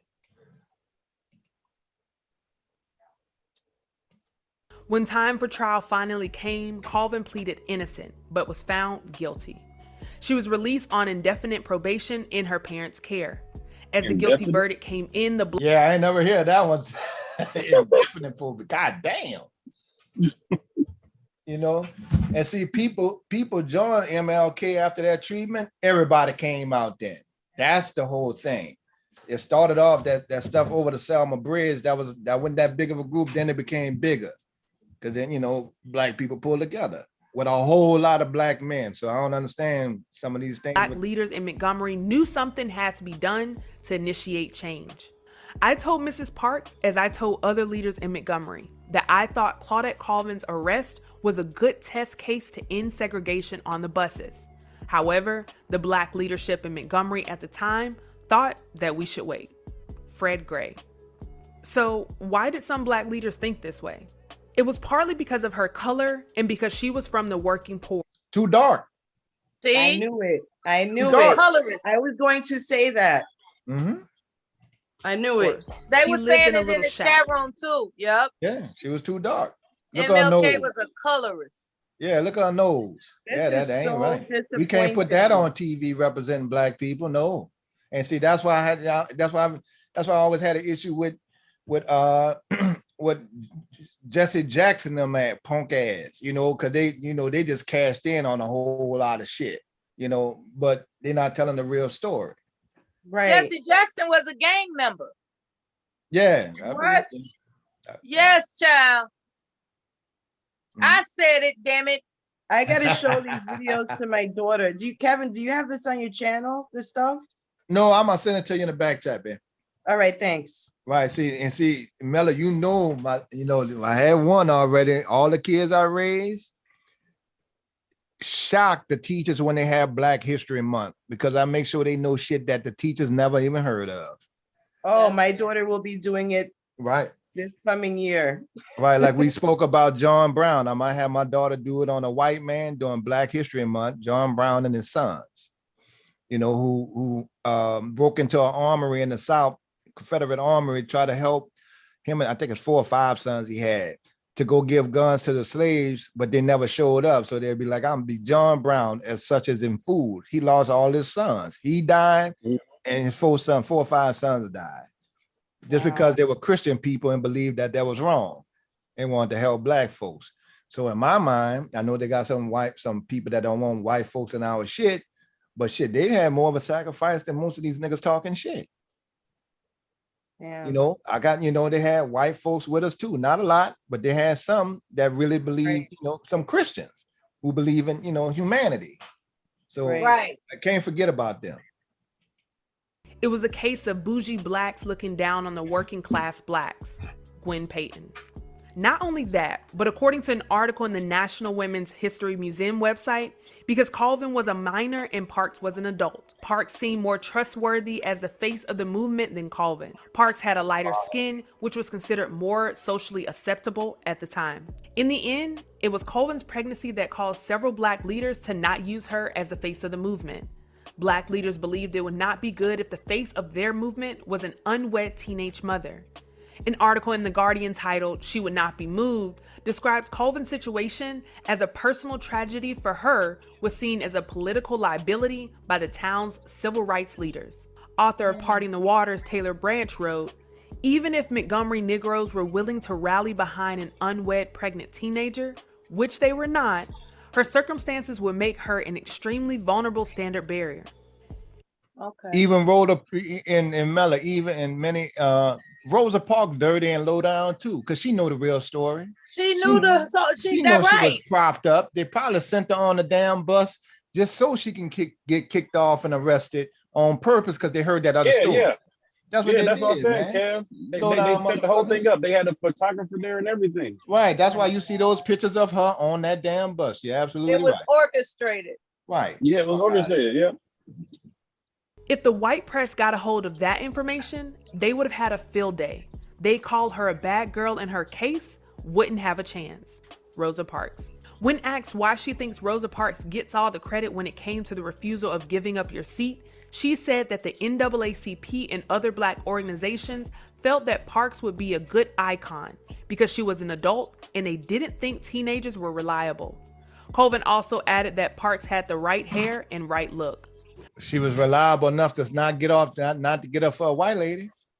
And really, the NAACP is a white organization. If you look it up, if you look at the founders, probably prior to the NAACP, it was called the Southern.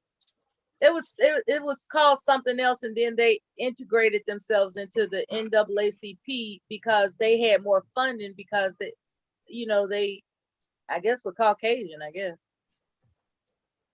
But anyway, her skin texture was the kind that people. You finished, Mel? Yes, sir. Associate with the middle class. She fit that profile. Mrs. Parks was a married woman. She was morally clean, and she had a fairly good academic training. If there was ever a person we would have been able to use to break the situation that existed on the Montgomery City line, Rosa L. Parks was the woman to use. I probably would have examined a dozen more before I got there if Rosa Parks hadn't come along before I found the right one. Ed Nixon. According to sources, Rosa Parks was thrown off the Look, cameraman, everything right there. I guarantee, and I know that's after the fact, but they just played it to the hilt. Bus on a Thursday, and by Friday had several supporters and activists championing her. The Guardian article says that Colvin isn't bitter about the situation, but when she was a teenager, she did have feelings of resentment, sadness, and even bewilderment. Has anybody ever seen a picture of Rosa Parks and this woman together? No. I never have. And see, that's why I think Rosa Parks low down. You can't give a shout out? I didn't even know who this woman was. Oh, no, she's getting that fame. Right. You can't give a shout out to Claudette, who really went through it first. Off her fame right now. Ain't that something? Yeah, she go ride her to the hill. She like that shit, straight up line. Milli Vanilli in these people. None of them spoke to me. They didn't see if I was okay.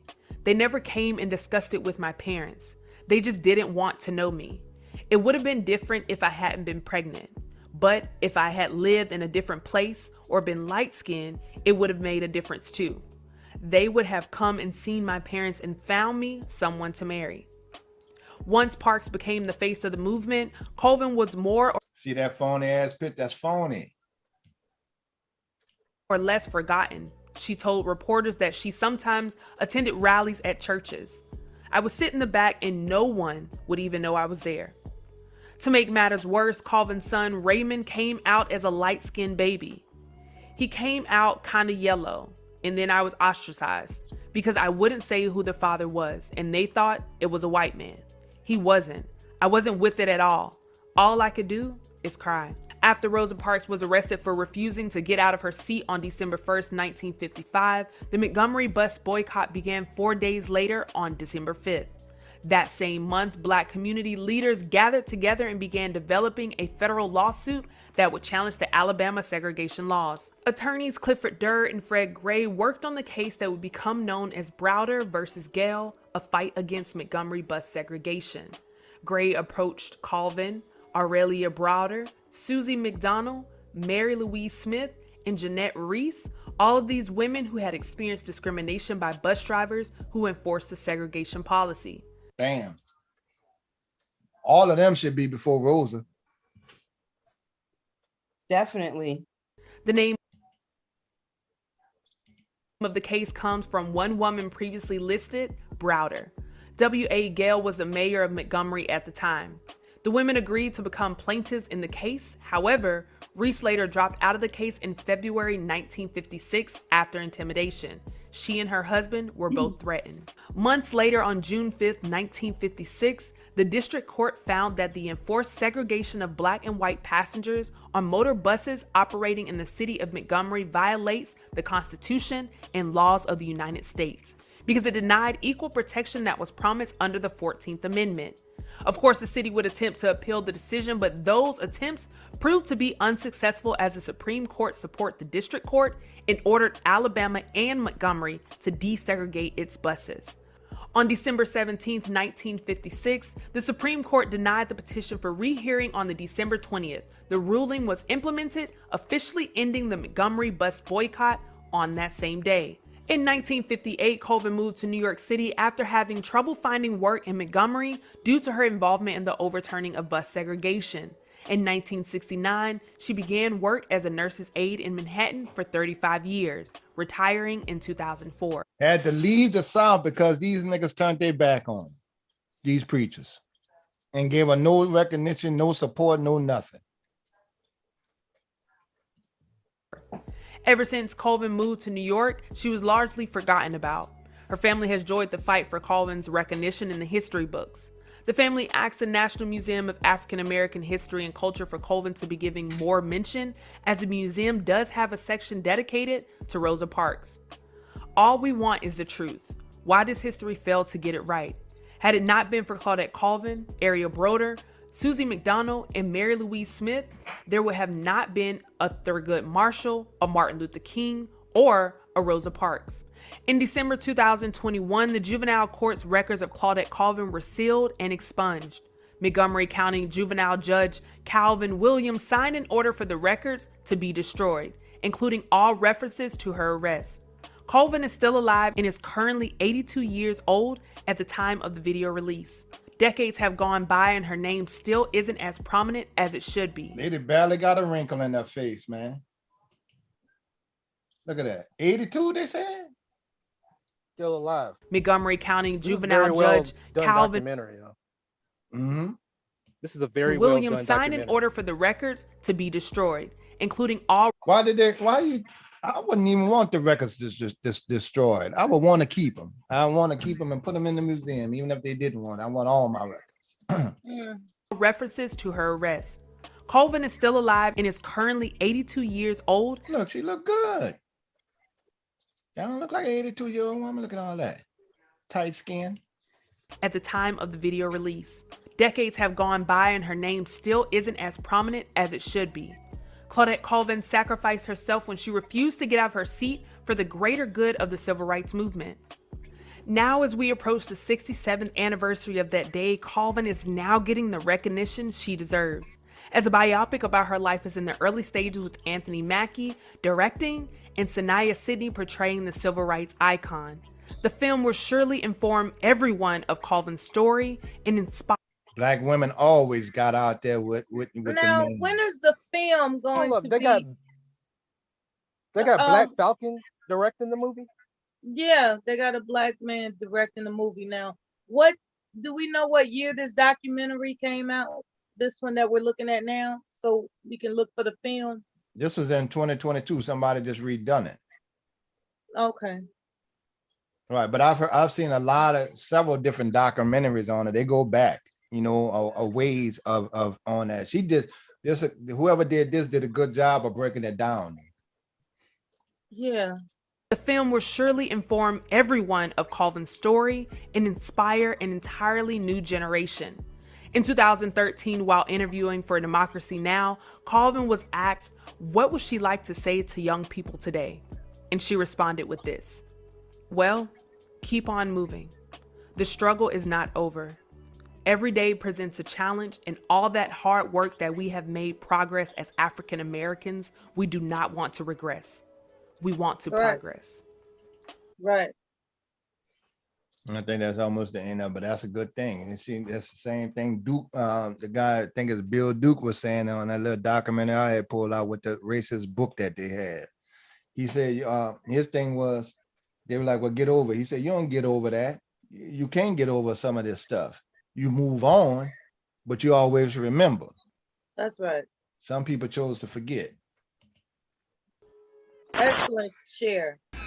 Right on, Kev. Excellent share. If you have a moment, there was something else we were going to explore about Wall Street when you feel like it. Yeah, I'll pull it up. I'll pull one up. If anybody got any thoughts before we go into the next video. Like I said before, very well done documentary, music in the background. Claudette deserves more in the museum. I don't forgot the name. I missed the Yeah, name. the narrator did well as also. Oh yeah, for real. So that's a very, very good share. Yeah, You'd be thanks, surprised how Kev. many people didn't know this information. Well, I didn't. Yeah. For a long time, I didn't as well. I mean, Yeah, everything including me. that I was introduced to Mhm. was always about Rosa Parks, always. Right. So where did you hear about it? Like, how did you learn about this whole thing? At Me? the VA, somebody was talking about it. Wow. And I overhear things, or I'm in direct conversation with people who are, into studies that are not well known, and it kind of, and I'm trying to recall what year it was. It had to be 97. I think it was 97. What was your reaction when you heard that? I wasn't in disbelief. I was just surprised. Yeah. If that makes any sense. Yeah. Yeah. Because of the age, I had been in 97. I think that's why I was more so surprised than in disbelief. What I will say, had it been years earlier, I probably would have been in disbelief. Had I, just hearing it, I would have needed to have seen proof. By 97, just hearing it, and from the person who had said it, knowing how, she's really into studying, it was just surprising. I was like, for real? It just makes you wonder, right? Like, what else? It's yeah, all but a about lot of people don't know Dave Chappelle daddy made history. Is that right? Long before he did. They got a whole bunch of stuff, man. And I'm glad to see the documentary, because for me, I heard about it when I was young, and we was about to do, we heard of the Rosa Parks story, and my great aunt said Rosa Parks was not the first one, y'all. And when at a family gathering, and it's similar to what you'll see on a Tyler Perry movie, because we all, when the elders speak, everybody stop and listen. And she told us a story about Claudette. She didn't know her last name, but she said, there was a young girl named Claudette, such and such. She told us that story, And then they had a gentleman, an older guy around the corner. When I was young, he had to be like in his 70s. So he would have like 8 or 9 little kids sitting on his porch, and he'd tell us the stories about Black Wall Street and stuff like that, because none of that stuff was ever written. Correct. Certain masters. Shout out to the researchers who have discovered verified information for those who would doubt these true accounts in history. Yeah. What do y'all have to say about? That's a very bold to say in the statement in the documentary, saying that if it weren't for Claude, we wouldn't have Martin Luther King, Thurgood Marshall, Jesse Jackson. I don't have any pushback to that. That's one of the things that stuck out. Yeah, that was in addition to her she needing created them. Her situated created all the motherfuckers. The movement got momentum after that. Famous, When that became successful, that's when the movement got momentum. I believe that's the perspective they're coming from. Right, because that sparked the bus boycott. Right. And that's when Martin Luther King fame really kicked in big time. And Thurgood Marshall, being in the position he was able to amp up his his legislative prowess, so to speak. He was winning cases, landmark cases. So I think I can understand why they came to that sentiment. Keep in mind, it's a sentiment.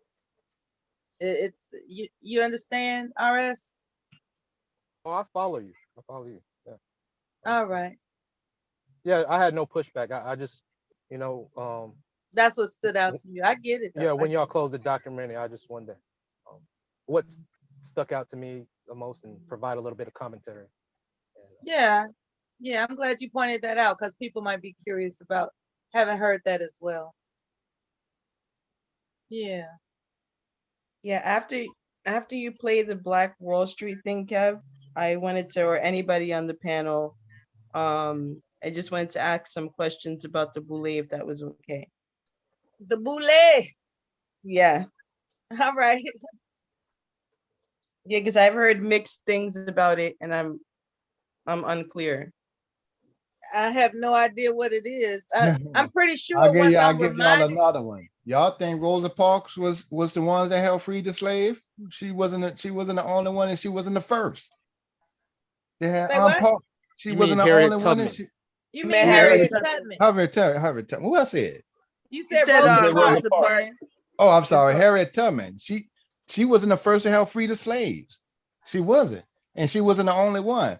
People forgot about Aunt Polly. Okay. Right. I want to hear about that. Right, and Aunt Polly put that iron on the motherfucker's ass.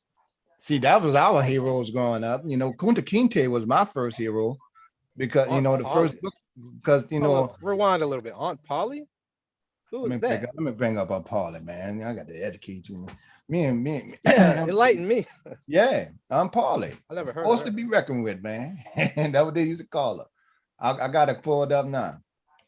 And Is that the lady that was barbecuing food for like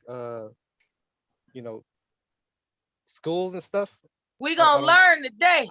I got a dumb moment. I'm sorry. I'm running through. I just picked it up. I'm gonna get that same. All right, the lady that did that Rosa Parks, she did Aunt Polly too. Okay, hold on, I got it.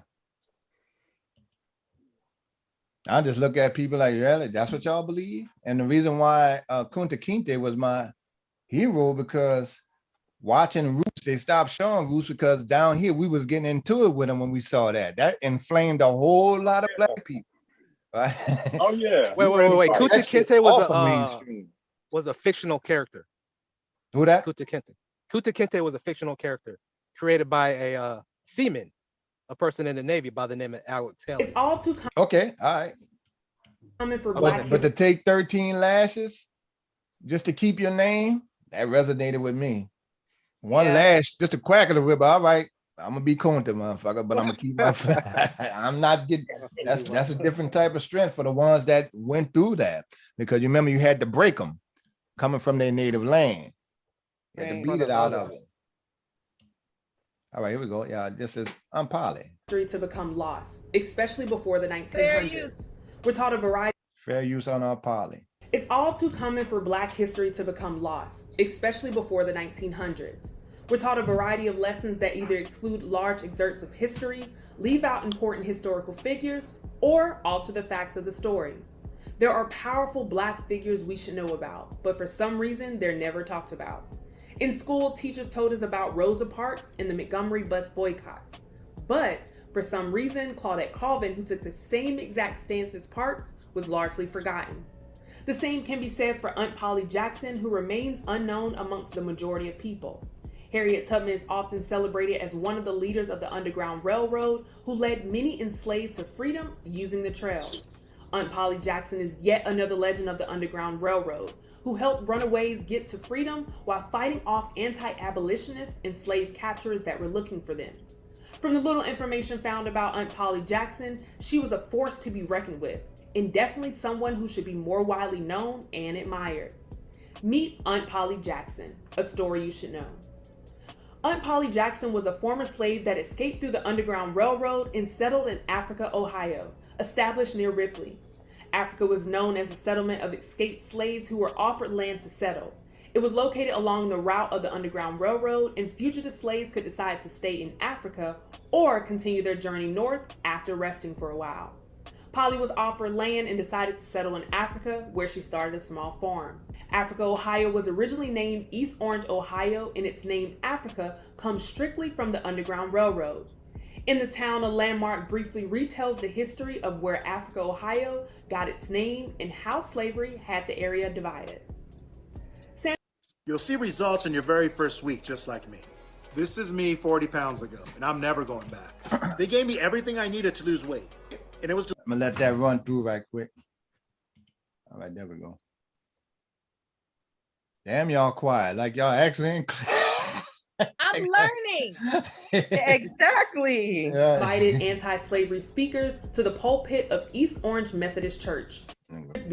Patterson arrived in East Orange in 1824, and within a few years began to hide runaway slaves in his home. He also invited anti-slavery speakers to the pulpit of East Orange Methodist Church, which brought Patterson and his neighbors into conflict with the bishop. A pro-slavery neighbor mocked them by calling their community Africa, so East Orange was renamed. In 1859, slaves from a North Carolina plantation owned by the Austin family were sent north. The plantation's mistress had disapproved of slavery and made arrangements for the slaves to travel to Ohio for freedom. These slaves moved to the community of Africa, lived in log homes, and were employed by the anti-slavery farmers, and joined the Wesleyan Methodist Church. After the Civil War and the free slaves left Africa and settled in the communities of Delaware and Westerville. Now, we all know the history of that is Baum from Delaware. We ran up there. Right. Baum got there late though. She was already in the South. But yeah, I get it. I see that's what Baum enlightened me on. I didn't know a lot of slaves went way up there to Delaware. I knew a lot of them I didn't either. I know they had the train that went to Chicago, and a lot of people escaped, went up there to Chicago, even migrated before, they was going to Chicago during slavery, when they got away, then, they migrated when they had the trains and everything. And I know they had a lot of deep rooted stuff in Oakland, I didn't know Delaware, but. And then East Orange, I didn't know it was named Africa in Ohio. Mm-hmm. All black man was the first with the discovered whatever it is, discovered Chicago. He was the one. Du Bois. Yeah. Settled in the communities of Delaware and Westerville. Now, we all know the history of the Underground Railroad, where one of its leaders was none other than Harriet Tubman. Many black people and even some white abolitionists would offer shelter, food, and help to those who escaped slavery from the South. It's estimated that the Underground Railroad took place beginning in the late 18th century, going all the way to the Civil War. Most that were enslaved escaped states like Kentucky, Virginia, and Maryland. It didn't take long for the word to spread. According to History.com, the Quakers were considered the first organized group to help those that were enslaved trying to find freedom. That's interesting. I didn't know that. The Quakers were the first ones to help. That's good. I need to know that. I got a different respect for some of them. Yeah. Other than cooking grits, and Quaker grits. Y'all ain't like, boy, y'all really ain't all right, yeah. Organized group to help those that were enslaved trying to find freedom. In 1786, George Washington complained that the Quakers were trying to liberate one of its enslaved workers. As those who were pro-slavery began to catch on, they did everything in their power to keep their enslaved workers from running away. And those that did run away were hunted down. One effort to ensure that enslaved were recaptured was the Fugitive Slave Act of 1793. The Fugitive Slave Acts were federal laws that allowed the capture and return of the runaway enslaved. The first law allowed local governments to seize and return the escaped to their owners. Penalties were supplied to those who aided the enslaved. Those up north opposed the law, claiming that the law was tantamount to legalized kidnapping. Some abolitionists were able to organize clandestine resistance groups and therefore built large networks of safe houses to help enslaved people in their route to freedom up north. Aunt Polly was one of those abolitionists who would house escapees in her farm. In response to the Fugitive Slave Act, personal liberty laws were passed in some northern states, which gave accused runaways the right to a jury trial. One of the things I was told is that, they used to think the slaves were dumb, but a lot of them just played dumb. And with one, you had to. But when they get to other towns, they would pass the word to the next ones and set these things up. And then everybody, and that's how we always was. You know, they let them think that. Let them think it's stupid, and we'll find a way. Don't even worry about it. So while they thinking that, we scheming and plotting to get out on another, you know, to free ourselves. And a lot of people like to think, okay, the slaves kept their, you know, early on the slave that after with the 400 years, even when generations of blacks were born in America in slavery, they still had that fight for freedom and still ran away, even though they was detached from Africa. You know, so that always was the thing. And also we did lose with our language. Also, when they used to make quilts, they used to make paths and stuff, like make maps with the quilts. Yeah. That's like right. When they braided hair, they sometimes do a map way with the braids too, like right under their nose, right under their nose. And honestly, tap dancing was a Morse code. Yeah, it sure was, wasn't it? Probably where they got Morse code from us.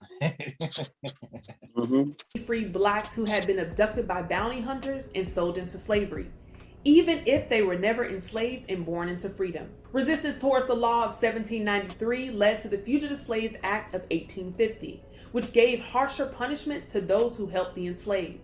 The law forcibly pushed citizens to help in the capture of runaways while denying the enslaved the right to a trial. It also increased the penalty for interfering with the capturing process to $1,000 and 6 months in prison. In addition to the Fugitive Slave Act, those that were pro-slavery began to lose their free labor, meaning production was affected, and that led to a loss of money. They developed the reverse Underground Railroad in an attempt to recapture runaways. In an article written for Face to Face Africa, which detailed the history of free blacks that were recaptured by slave owners, the reverse Underground Railroad was a term used among white anti-abolitionists. Obviously, it's a name that comes as a response to the Underground Railroad. According to reports, the reverse Underground Railroad system lasted between 1780 and 1865. During the Civil War between 1861 and 1865, the system was at its peak. More escapees were taken into war against their will. Those looking for their escapees would pay large sums of money to other whites, and those that were bribed posted as abolitionists willing to help runaways. They would go out on the routes where runaways were likely to pass by. They would offer them food, clothes, and the promise of freedom with a place to stay and a piece of land for their future. Of course, in a desperate situation, when offered help, you're more likely to take it. And unfortunately, the runaways would fall for the trick and were taken hostage by the Kunta whites, posing as abolitionists until their masters came for them. Some were held hostage until they died or resold to new masters. Many that were captured by the fake abolitionists were also injured so they wouldn't escape again. These kidnappers were known as blackbirders, where they would raid small black communities, killing off those who resided. One of their most popular methods was to steal children from their mothers. Some runaways fought back and would even kill their kidnappers, which is what prompted the black. Thank you. Shit. People ain't even gonna let with y'all. A lot of them fought back. Birders to begin kidnapping children, as children were more vulnerable and easy to carry. As slaves continued to escape, fugitives passed through Polly's land in Africa. Polly would witness anti-abolitionists who were part of the reverse Underground Railroad, where they disguised themselves as abolitionists that were ready to help runaways, but would recapture, trap, attack, and injure them in order to prevent them from moving. Polly saw what was going on and decided to help other slaves gain their freedom. She would dress up like an older, weaker woman. Because she seemed old, many didn't consider her a threat. Polly carried a cloth, which she used to wrap around her shoulder to hide her butcher knife. In addition to the knife, she also kept a kettle of boiling water close by. She would pour hot water on slave hunters if her efforts with the knife became unsuccessful. Polly would fight off slave captors along the Underground Railroad during the night, would host the fugitives on her land, and offer to help them with direction of freedom if they chose to continue. Unfortunately, not much is known about Aunt Polly Jackson besides her involvement in helping escapees. Her early life appears to be undocumented, as well as her life as an enslaved woman, in addition to where she settled. Like Aunt Polly Jackson and Claudette Colvin, there are hundreds of Black luminaries whose stories have gone untold. Although many have tried, the account of the Underground Railroad cannot be reported without the influential figures involved. Harriet Tubman has been the catalyst for the Underground Railroad for some time. And not taking anything away from Harriet, but the stage can be shared. As Look at that. You think she was scared of white men? Hell no. No, she was not. No, indeed. That old woman got tired of that shit, you know. Holly Jackson was a pioneer who deserves her flowers as well. I'm so happy they got a picture of her. All right. Okay, we see the name of the channel on the screen. For those who want to reference, I suppose, in the event that you didn't put it in the back chat, kid. Does anybody have any thoughts about what they? Yeah, I'm gonna put that's the channel, you guys. It's called Hype. That young lady do. Okay, fair use, and thank you. We have to shout out thanks to them for allowing us to educate others with their content. They got some good stuff in there. They got some modern stories too. I appreciate it. Most definitely. Does anybody have any thoughts about that really strong woman that did a thing? It's speechless. I'm proud. It's jaw dropping. It's brand new information for me. Yeah, me too. And I was just gonna say that I'm proud because, you know, when we heard, you know, these quote unquote stories in school about when slaves tried to escape, we never hear that a lot of them fought back or killed their captors. We never heard stories like that. So it made us look like, damn, like we didn't fight back. To this, to this day, America, well, after all of this stuff here, what they developed was a police force, a police department to do the things that they was using to catch the slaves. Yeah, police. Yeah, they were slave catchers. That's how the police department. Yeah, that's how like the police was here, wouldn't protect and serve as a catch and kill slaves that ran away. And the worst thing, and they never forgot the one thing they want to take out our hands is our guns to defend ourselves. That's why I always tell Max, how they let y'all, I'm glad New York get their gun rights back because they'll put it on TV like it's just savagery and guns are for defense. Right. And it's always been that way. Some people abuse it, white and black, everybody abuse it, but for the most part, it's for defense. I didn't realize New York got their gun rights back. That's good. When did that happen? I think they just voted that back in. Let me double check. Oh, thank you. I'm gonna double check on and pull it back up because I think it's important. In the wake of stop and frisk and all that other kind of stuff that went on, it did seem like a big old conspiracy to set up Black folks. So, y'all know where the riding shotgun came from? No. Well, what's in that company? Well, Sparkle started off, they used to, do, how can you say it? Like letters and stuff, and it was a bank always. So riding shotgun came from when they, say it was on horse and buggy, and the person would be controlling the horses, and then the other person always had a shotgun on them, so they wouldn't get robbed. Okay. So that's why I was riding shotgun, because he always had a shotgun on him. Now, a lot of those companies of old, like Wells Fargo, I'm sure they were involved in the trade in the flesh, and all kinds of, these companies. Hell yeah, every major corporation in America. That's right. Back then it gets started. Something to do with the oppression of Black people.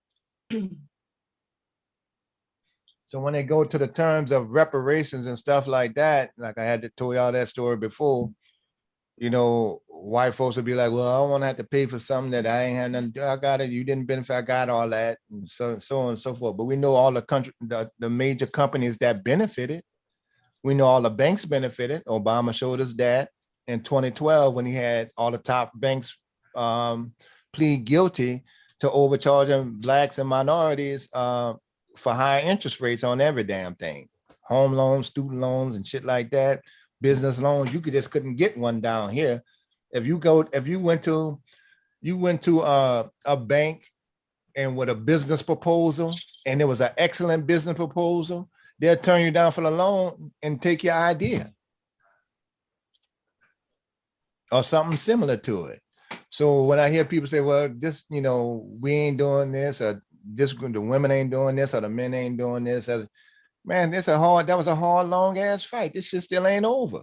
That's right. Right. That's what I said, man, this shit ain't over. I'm still alive. We still here. But that's just the way society is. But I just don't think none of that history stuff. Mel, I used to get an instant school suspension because I wouldn't stand for the Pledge of Allegiance of the flag in elementary school in the 3rd, 4th grade. Right. And then one time the principal called herself paddling. There was paddling back then. And I'm like, y'all ain't paddling me. I just wasn't raised, no hand over the heart or nothing. And when the class stood up, I sat down. So I was disruptive. So I get into it and I told my mom, I'm not standing for the Pledge of Allegiance. She said, oh, okay. She asked me why. I told her why. And it got to the point where I just go sit in the office while they said the Pledge of Allegiance when they used to do it outside. I'm not standing for shit. I'll sit there and then I'll go to my class, or I'll sit in the class. That was the arrangement. And haven't done it since.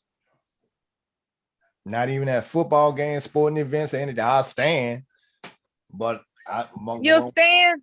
I'll stand, but I'm not putting my hand over my heart. Okay.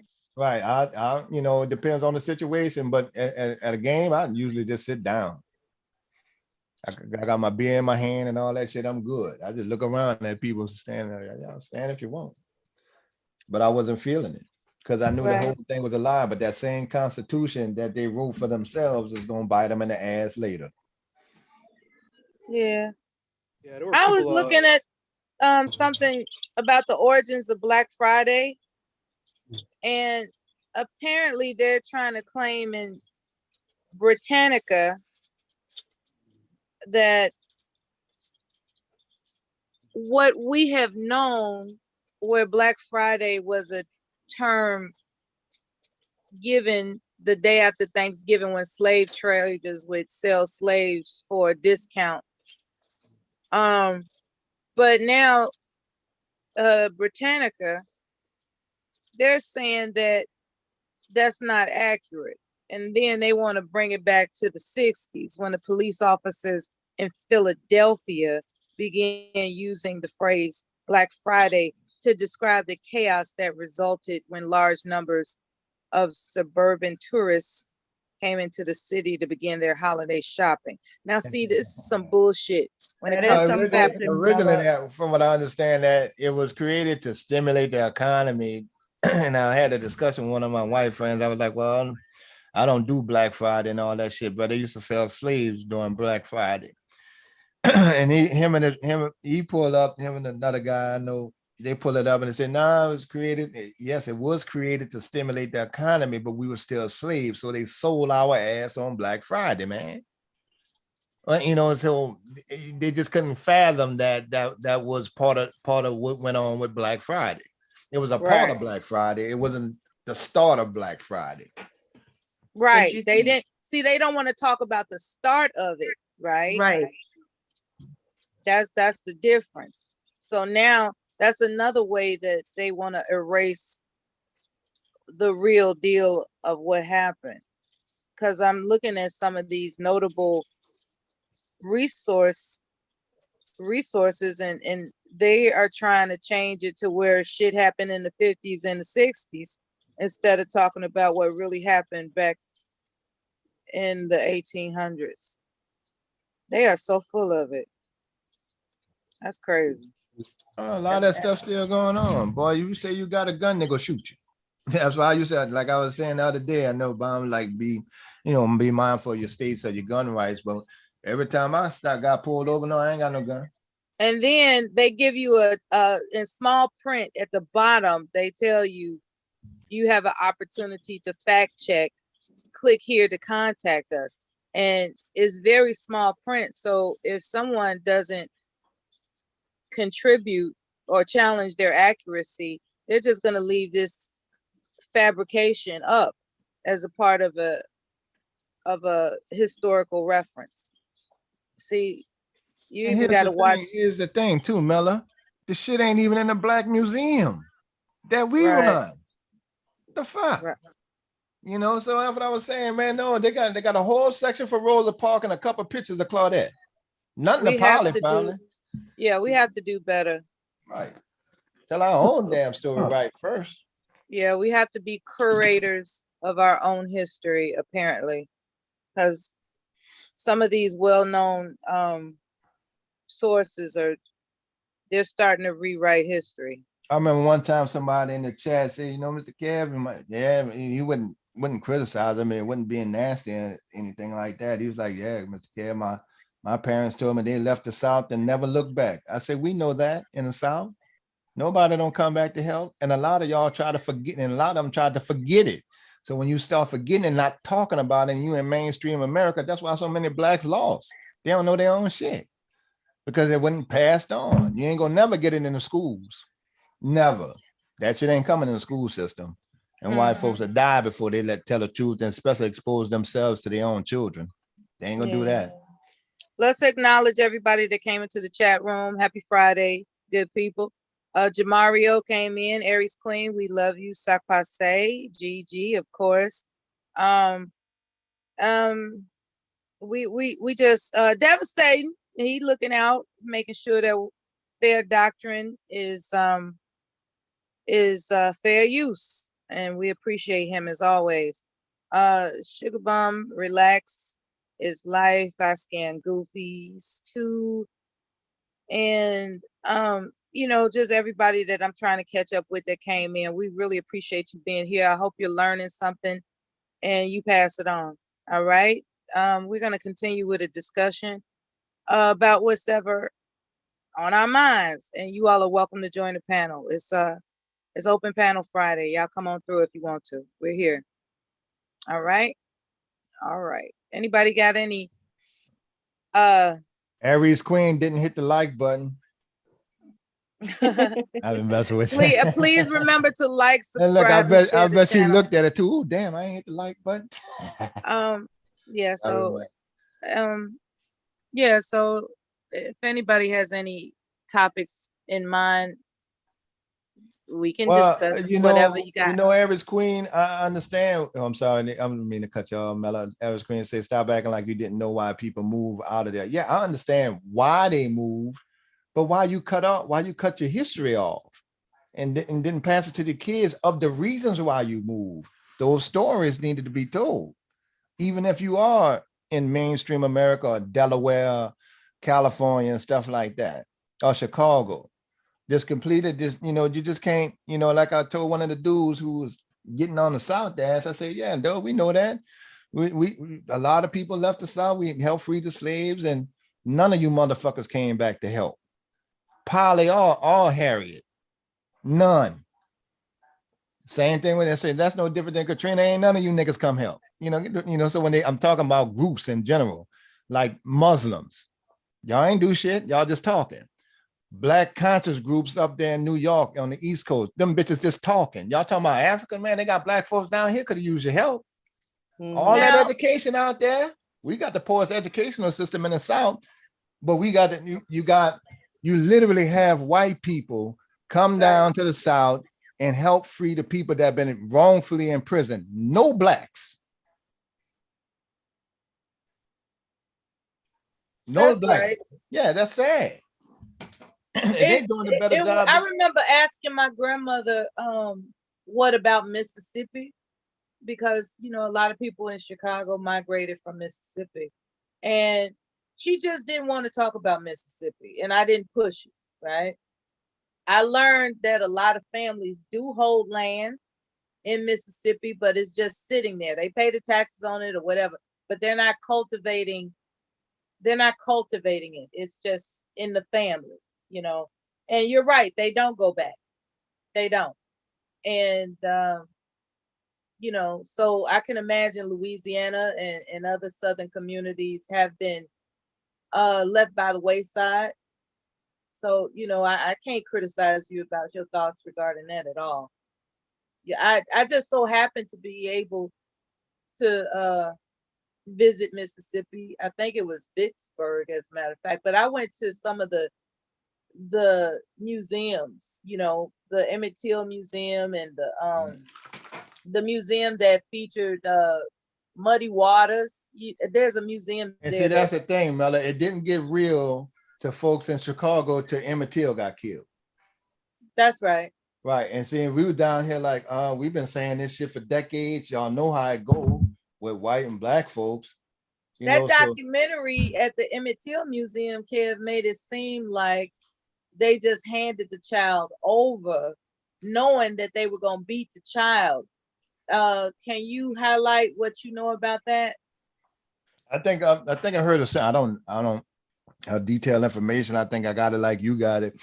That they came to the cousin's house and they went through the house and they got him. I think they were just going. Whoever the cousin, the adults thought they were just going to arrest him, but they came with a mob. But later on, I think they brought him to jail. But later on, they wound up killing him. You know, after they got to see. The only reason they was able to get us then, the only reason they able to get us now. This is where we're at an impasse, because I went to that museum. I didn't go to the museum yet. I don't know. Yeah, I went to the museum and they show a documentary before you enter the exhibits. And in the documentary, they interviewed the relatives, right, who were there. And this one older gentleman, he said, we thought they were going to rough him up a bit and bring him back. He said that was the exact sentence. So there was none of this, they came to arrest him stuff. There was none of that. They knew they were there to beat that boy up, and they handed him over anyway. And that's why a lot of people, I can believe that. That's what I'm telling you, because a lot of people want to believe that they were ambushed and it was forced. No, they handed that boy over, being intimidated by all those white men surrounding their property. And instead of having their house burned down or whatever, getting out their shotguns or whatever, instead of fighting back, they handed that child over. And that's why that mother who said all the crazy things that she said about down south, it had nothing to do with, because I remember you mentioning how, people down south don't like Emmett Till's mother to this day because she said something that said, I would like. I didn't say all the people. Some of the women didn't like it because she said, "Well, I never thought that would happen to my son. I thought that happened to those people." And they were like, "Well, who is those people?" Okay, that's something to that. Something to that effect. Can't quote me on that, but something to that effect. I see. Right, and they felt some kind of way about it. I feel some kind of way about it. Like, as far as how I feel about it is that, okay, well, that's been happening. Emmett Till ain't the only one. Thousands of them died like that. Are we letting this person in, guys? I really would prefer not to, unless, but we can take a vote. We're having a serious, Yeah, I would prefer not to be distracted by that individual. Some dude, this is not the time. Perhaps observe and learn and listen, okay? No hard feelings. Who's the other person? Oh, he trying to come in twice. Yeah. And that's disruptive people are hard to manage. And I'm not being no, he's already been put on notice. He can't come back until he that's right, devastating. You did say that. Yes. Yeah. Okay, she knows about it already. She already okay. I appreciate that insight, because I didn't want to be discriminatory per se. Yeah, you wasn't here. Yeah, but considering this is Bomb's channel and she's already made that declaration, some do just continue to listen and learn. And thanks for visiting are attempting to visit the panel. Everybody else is welcome but you, apparently. Who else is banned from the panel, Devastated, that you know of? When Bomb is not here, you know who. Yeah. All right. The one that wished something horrible. Okay, that one. Yeah. Yes. Okay. The Black All right, Messiah? then. So until further notice, we have to, of course, abide by Bomb's decree. And so 2 people specifically, she would prefer that we not allow them to be on the panel for her own reasons. Nothing personal. That's just her call. Okay. Okay. So. Hey, what about the Black Messiah? Oh yeah, him too. Yeah. Wait a minute now. Wait a minute. That's kind of messed up, man. Come on he's like now. gone forever. No, I mean, I ain't want the dude to go away forever. I mean, you know, you got to take him in doses, but I prefer him not to come on panels when Bomb is doing her sex topics, because he was kind of homo thuggish. So fuck up the I'd rather mood. him not. I'm not gonna come on a panel when he's on, because him and I are gonna be getting an argument. He likes to argue I with feel dudes. you on that. Yeah, I guess I could only say that when Bomb's here, come back then. For those who know that she told them specifically what the deal is. It's not up to us, it's up to her, and that's just the way it is. This is the most lit channel, man. This is the place where to be at all day.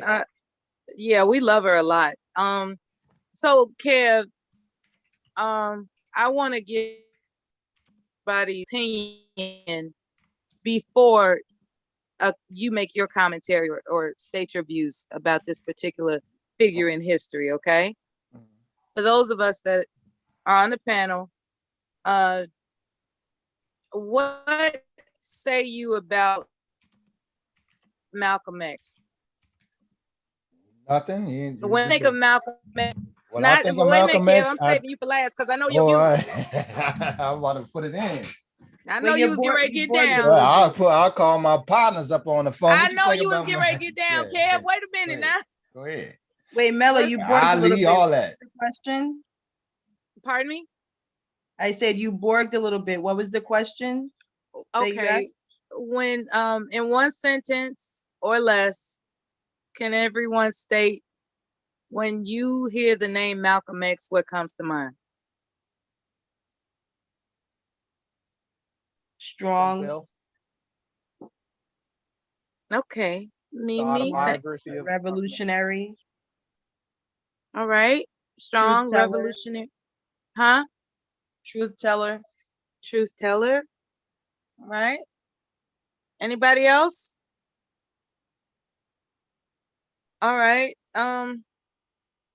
My thoughts are he was a great leader. Okay, Kev, let it rip.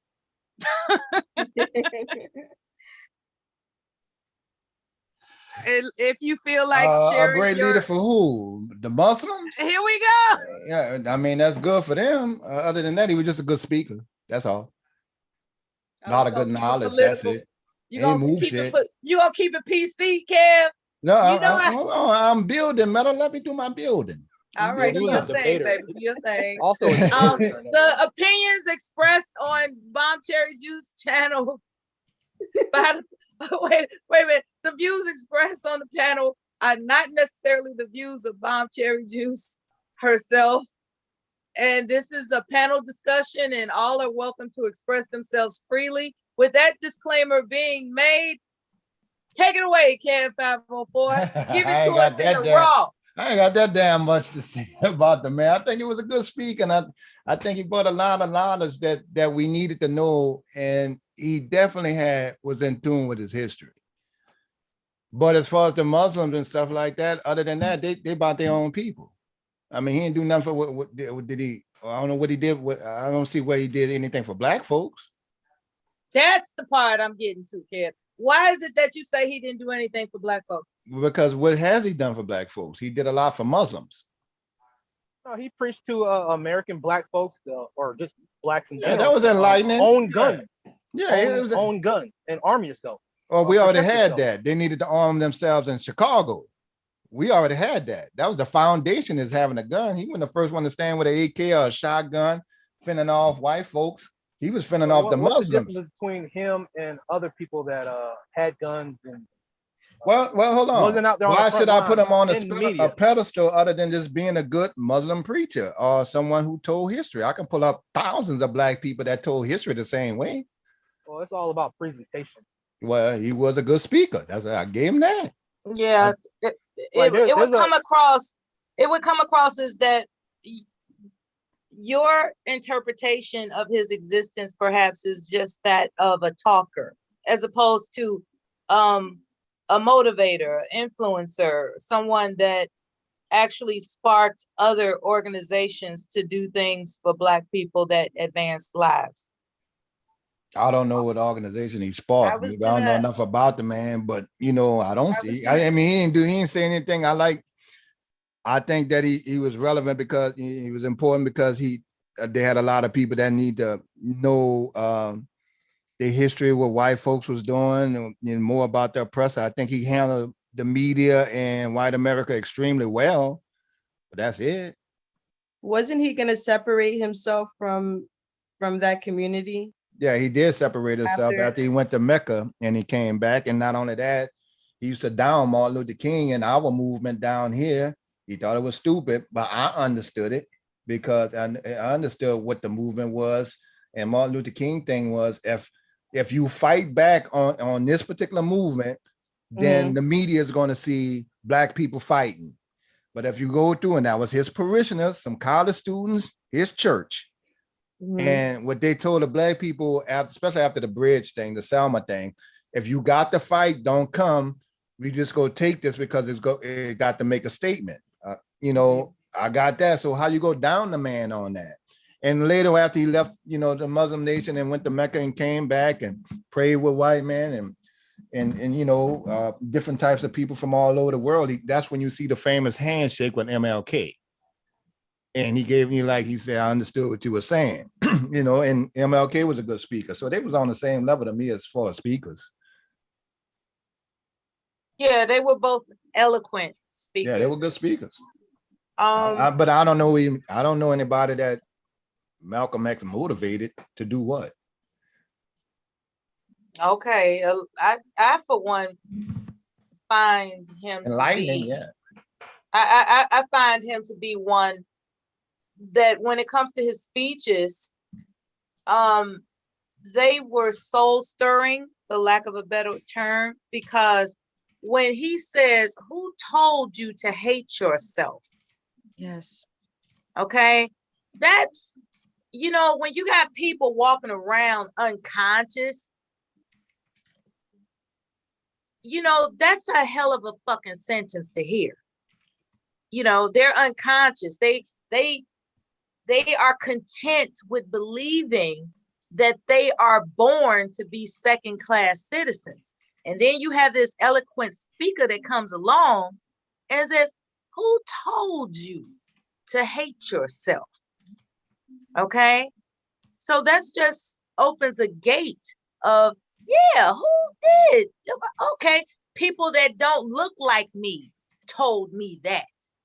And it just so happened people who look like me that told me that, you know, and all the subsequent things that would oppress people that look like me ensued. And so I can understand that, okay, he wasn't a legislator per se, and all these other kind of things that actually put, you know, laws into change. I get that. However, you know, there is a such thing. I think they call them influencers now. Yeah, you know, there's a such thing as being motivated. Say what? Yeah, good motivational speakers and stuff like that. Yeah, and there are many. Les Brown, you know, he's good for a chuckle, you know, and insight, and encouragement. You know, there are a lot of motivational speakers. I think what distinguishes Malcolm is the fact that he demonstrated how you can change your life from what you were told otherwise. You know, he was told that, you know, he's not going to beat the odds. He ain't going to be, you know, even though his aspirations allegedly were to be a lawyer, he was told as a child, no, you need something more respectable for a nigga. You need something, you know, become a janitor, a custodial worker. You know what I mean? The diminishment of him as a man led him eventually to a life of crime. And it was eventually, you know, eventually he left the organization of the Nation of Islam. However, nonetheless, he found the spiritual awakening enough to where he committed to changing his life. And he demonstrated a figure, you know, that people can aspire to. And so I think he's important. I do too. Good and I wouldn't say that he didn't do shit. I wouldn't say that he was just talking. I wouldn't say those types of things. However, I'm not without blemish either, because I was talking shit about Bob Marley just recently.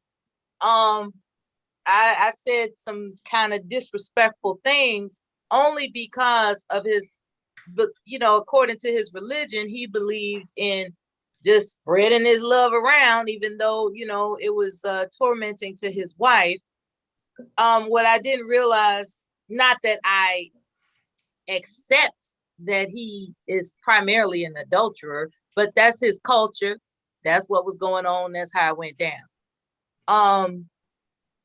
What I didn't realize is that in Jamaica, there were two separate ends of the aisle. There was, you know, the Black Jamaicans, the white Jamaicans, and they were always warring with each other, apparently. And there was a concert, you know, as he grew more political, and there was an assassination attempt. Even though he was shot, he attended the event that was held where the two leaders of each segments of Jamaica to come together. The reports were that he was shot. He wouldn't be able to attend, but he showed up. He showed up injured, and he showed up with just enough strength for him to hold each man's hand and bring it together. And sometime after that, Jamaica was unified. So I guess I want to retract some of the disrespectful things I said about Bob Marley. I could have said what he did as opposed to condemning him for it. You know what I'm saying? It's not like he's the first man that ever cheated on his wife and had children outside of their marriage. So I guess I said some strong words about Bob Marley, you know, and for those who had heard me say it, I'd like to apologize and retract that. If I can be quick, man, just to address Kev. Yeah, go ahead. Malcolm X. I'm open-minded, man. You might tell me something. That's all I say. Anyway, I just wanted to apologize for what I said about Bob Marley. Let me go on mute. Y'all talk. Go ahead. Yeah, you know, disrespecting well, him, man was a good motivational speaker. I used to wear Jerry curl in the 90s. He taught me to take out the conch. You know, when I was in the military, I had a lieutenant colonel ask me, "Why are you wearing a mustache?" And you know, he said that most Black leaders don't wear mustaches. Well, you got Martin Luther King, you got Malcolm X. You know, who taught you to hate your Black self? Like, you know, why can't I wear a mustache, a beard? You know, we're not allowed to wear beards in the Army. You know, it wasn't until a few years ago that Black women were, you know, restricted to wearing their natural locks. They couldn't wear dookie braids, cornrows, and stuff. They changed that. They changed all that. You know. Where in Chicago? You know, are you from no, up there? in the military. Oh yeah. Okay, I get what you're saying. 2016, I remember it. There were women in formation, you know, getting bitched at by drill sergeants, female drill sergeants, saying, why is your hair that standard? You know, talking about locks. And I just saw an article, you know, talking about Minnesota. You know, the Crown Act, you know, was lifted in Minnesota, saying that you know, preventing discrimination against Black women wearing their natural hair. So Malcolm X has influenced a barrage of people, including film directors such as Spike Lee, so much so that he directed a biopic. Yeah, look, don't get me wrong, some people needed that. I didn't. I already got my motivation from, my ancestors, my uncles and stuff like that, and the real stories. I already knew that. I mean, that's good for them. And I do like when he was on ABC and they was talking about when he was having a conversation with the white dude stuff. He was very sharp. They couldn't catch him on nothing. They couldn't trap him on nothing. There was always a out. Even Muhammad that came after him, the dark brother with the bald head, he did good too. So they always had a long history of good motivational speakers. But if it worked for Black folks, that's fine. That's good. I say now we can like moving on from that. Or it's like I don't care for Ali, like a lot of Southerners don't. I think he was a coon. Why do you think he was a coon for? Because only a coon that get up on national TV and insult Joe Frazier, call him dumb, black, dark, a monkey, hold up a monkey on ABC Sports and punch a monkey and talking about he go beat the man just to promote a fucking fight. Talking about the man was illiterate. Yeah, he was. The man had to drop out of school he had to drop out of school in the 4th grade to help his family on the phone. Excuse me for a moment. Mrs. Mimi, I got a question to ask you. Did the Black Messiah try to enter the panel or was it just some dude? That was just some dude. It was just some dude. I didn't see the Black Messiah try to enter the panel. No. What made you mention his name? I honestly stepped away to make coffee. Okay, he did not. He did not attempt to enter the panel at all. Only some dude did. Right. What made you mention the Black Messiah? Oh, I didn't. RS did. All right. Yeah, that was 20 minutes ago. You were talking about the list of people that were blocked from Bomb Cherry's channel. And why did you ask whether or not the Black Messiah was allowed when he wasn't even trying to get on the panel? Why did you mention him? Oh, I missed that part where you said somebody was trying to get on the panel. I thought Dev came in and somebody was trying to get on the panel and y'all were talking about a list of people that were blocked from coming to the channel. Is there any specific reason why you mentioned the Black Messiah? Because y'all mentioned people that were being blocked from the channel. Some dude, Cyber, and Black Messiah was one of them. No, we didn't. As a matter of fact, I think Mrs. Mimi was indicating there was another one other than some dude, and and I didn't say his name. And I didn't say his name. And then apparently you mentioned the Black Messiah out of the blue, and I want to know why you did that. Can you ask me something directly? Because I'm driving a truck. I got stuff going on. If you want to know something, just ask that instead of eluding around. Because I thought y'all were just trying to. Okay, fair enough. I'm reading the chat room, and I'm seeing that you're navigating the chat room, and you're announcing things from the chat room that are interfering with how we're conducting things on the panel. In the event that the Black Messiah actually entered awaiting to join the panel, that makes sense. The fact that you just mentioned it out of thin air, it didn't occur to me that if he wanted to join the panel, he may feel unwelcomed. And so we're not going to just bring up, we know for a fact that some dude decreed by Bomb is not allowed to attend this panel. Pretty much from what I understand, the Black Messiah was blocked. Okay, pretty much from what I understand, the Black Messiah is not excluded from this panel. In the event that he would apply to join the panel, he might hesitate from doing that. And when we say all are welcome, we mean it, except for those that are specifically excluded by Bomb Cherry. And the Black Messiah has nothing to do with that. And I just wanted to make that clear, okay? We got to be careful about saying that all are welcome, and then we're just, just making people feel unwelcome. That's my only point, okay? Traditionally, these live streams go 12 hours, and I just want to prevent confusion. In the event somebody wants to join the panel, they are welcome to do so. I'm not scolding anybody. I'm just making a public service announcement, okay? No hard feelings. Y'all resume your conversation. Thank you. And Aries Queen, forget you. Always talking shit in the chat. Yeah, there's so many other black leaders besides Malcolm X and Muhammad Ali and Marcus Garvey. You got Noble Drew Ali. I wouldn't go as far as to say Muhammad Ali is a coon. Michael Clark Duncan. He would he be coon for playing an ape in Planet of the Apes? What about him? What do you consider him? I don't know him. He an actor? Michael Clark Duncan? Yeah, he played in The Green Mile. Okay, big boy. Yeah, I know it's with the big boy here. Big Kofi. Coffee. Yeah. Coffee, yeah. Also he's an actor in the Planet of the Apes. I think he's an actor. Than he's an actor. Muhammad Ali. But he was. I mean, let me say this. Let me take the coon thing back.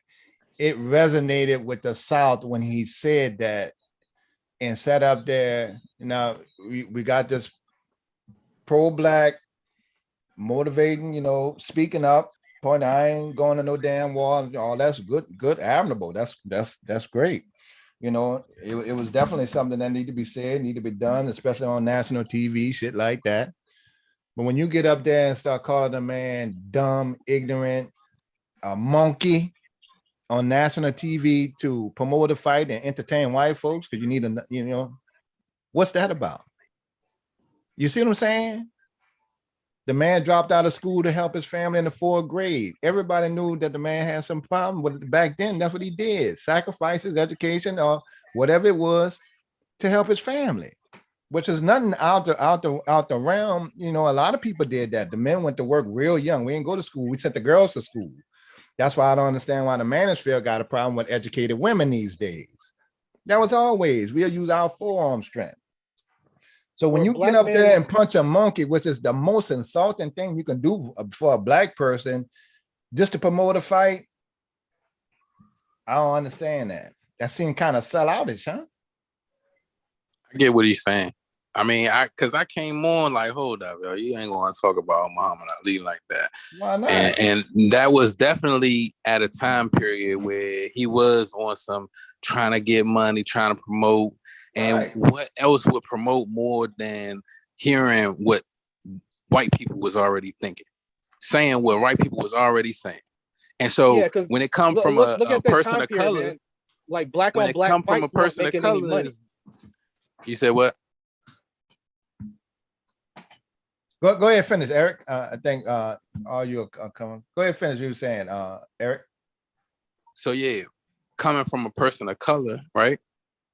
Is when it's like, whoa, wait a minute, we can't have that, right? Now it's something totally different where it's like you feel that way more and not realizing, okay, a lot of these titles that you have, right, is going to be the same thing. It's like you are prescribed a label. Instead of Toby, now you picking your own Lewis or Johnson or Smith or Jones or whatever, and you carrying on these names. So if you looking at Muhammad Ali and you see, okay, if you looking at names wise, right?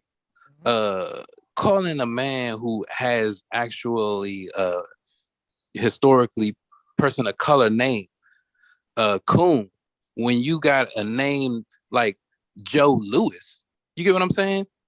You gotta understand what he's doing when he's saying that. Yeah, I get what you're saying. So you get what I'm saying? So it's like it's the way that he did bring light to that. Because if you look at the same time period and you see who you're talking about promoting that particular fight, right? What I'm saying is, if you look at historically time periods and you see who Malcolm X was, right? Mm-hmm. And you know, okay, why did he choose X? And, you know what I'm saying? Why? Yeah. Because it's unknown. Because what is the name of his forefathers? If it's been stripped away and no records, all records have been burned, all books of that time period, your ancestry has been stripped away, but you still going by these slave masters' names, and you gonna call another man a coon? You get what I'm saying? And so yeah, it's to sell tickets, and why not say that? Why not call him already? Why not call him a nigga then? It's the same thing. Okay, and the monkey. So you gonna get on national TV to promote a fight and call and he was trying to get Joe Frazier money. What is up the fight? What is fighting come from? Mandingo fights. What do you think that stems from? All of that, the whole Mandingo's promotion, the whole entertainment is for who? They was good with grappling more than anything, not boxing. Mandingos were. Hold on 1 second. Talking about names, SO, you good with your name? Is that your government? You good with that on the screen, bro? Nah, I can't even tell what's on the screen, yo. Okay. Yeah, I can't remember how you spelled your screen name. You have the option of renaming it if you just go to your options, and then you'll see the drop down menu. Would you like us to change it to SO? Yeah. I didn't know that was him. I'm sorry. I'm multitasking over there. I'm trying to keep up. Oh shit, that's right. I was on a Zoom earlier for business. I forgot to change it back. Yeah. I appreciate that, y'all. No, you good, bro. You good.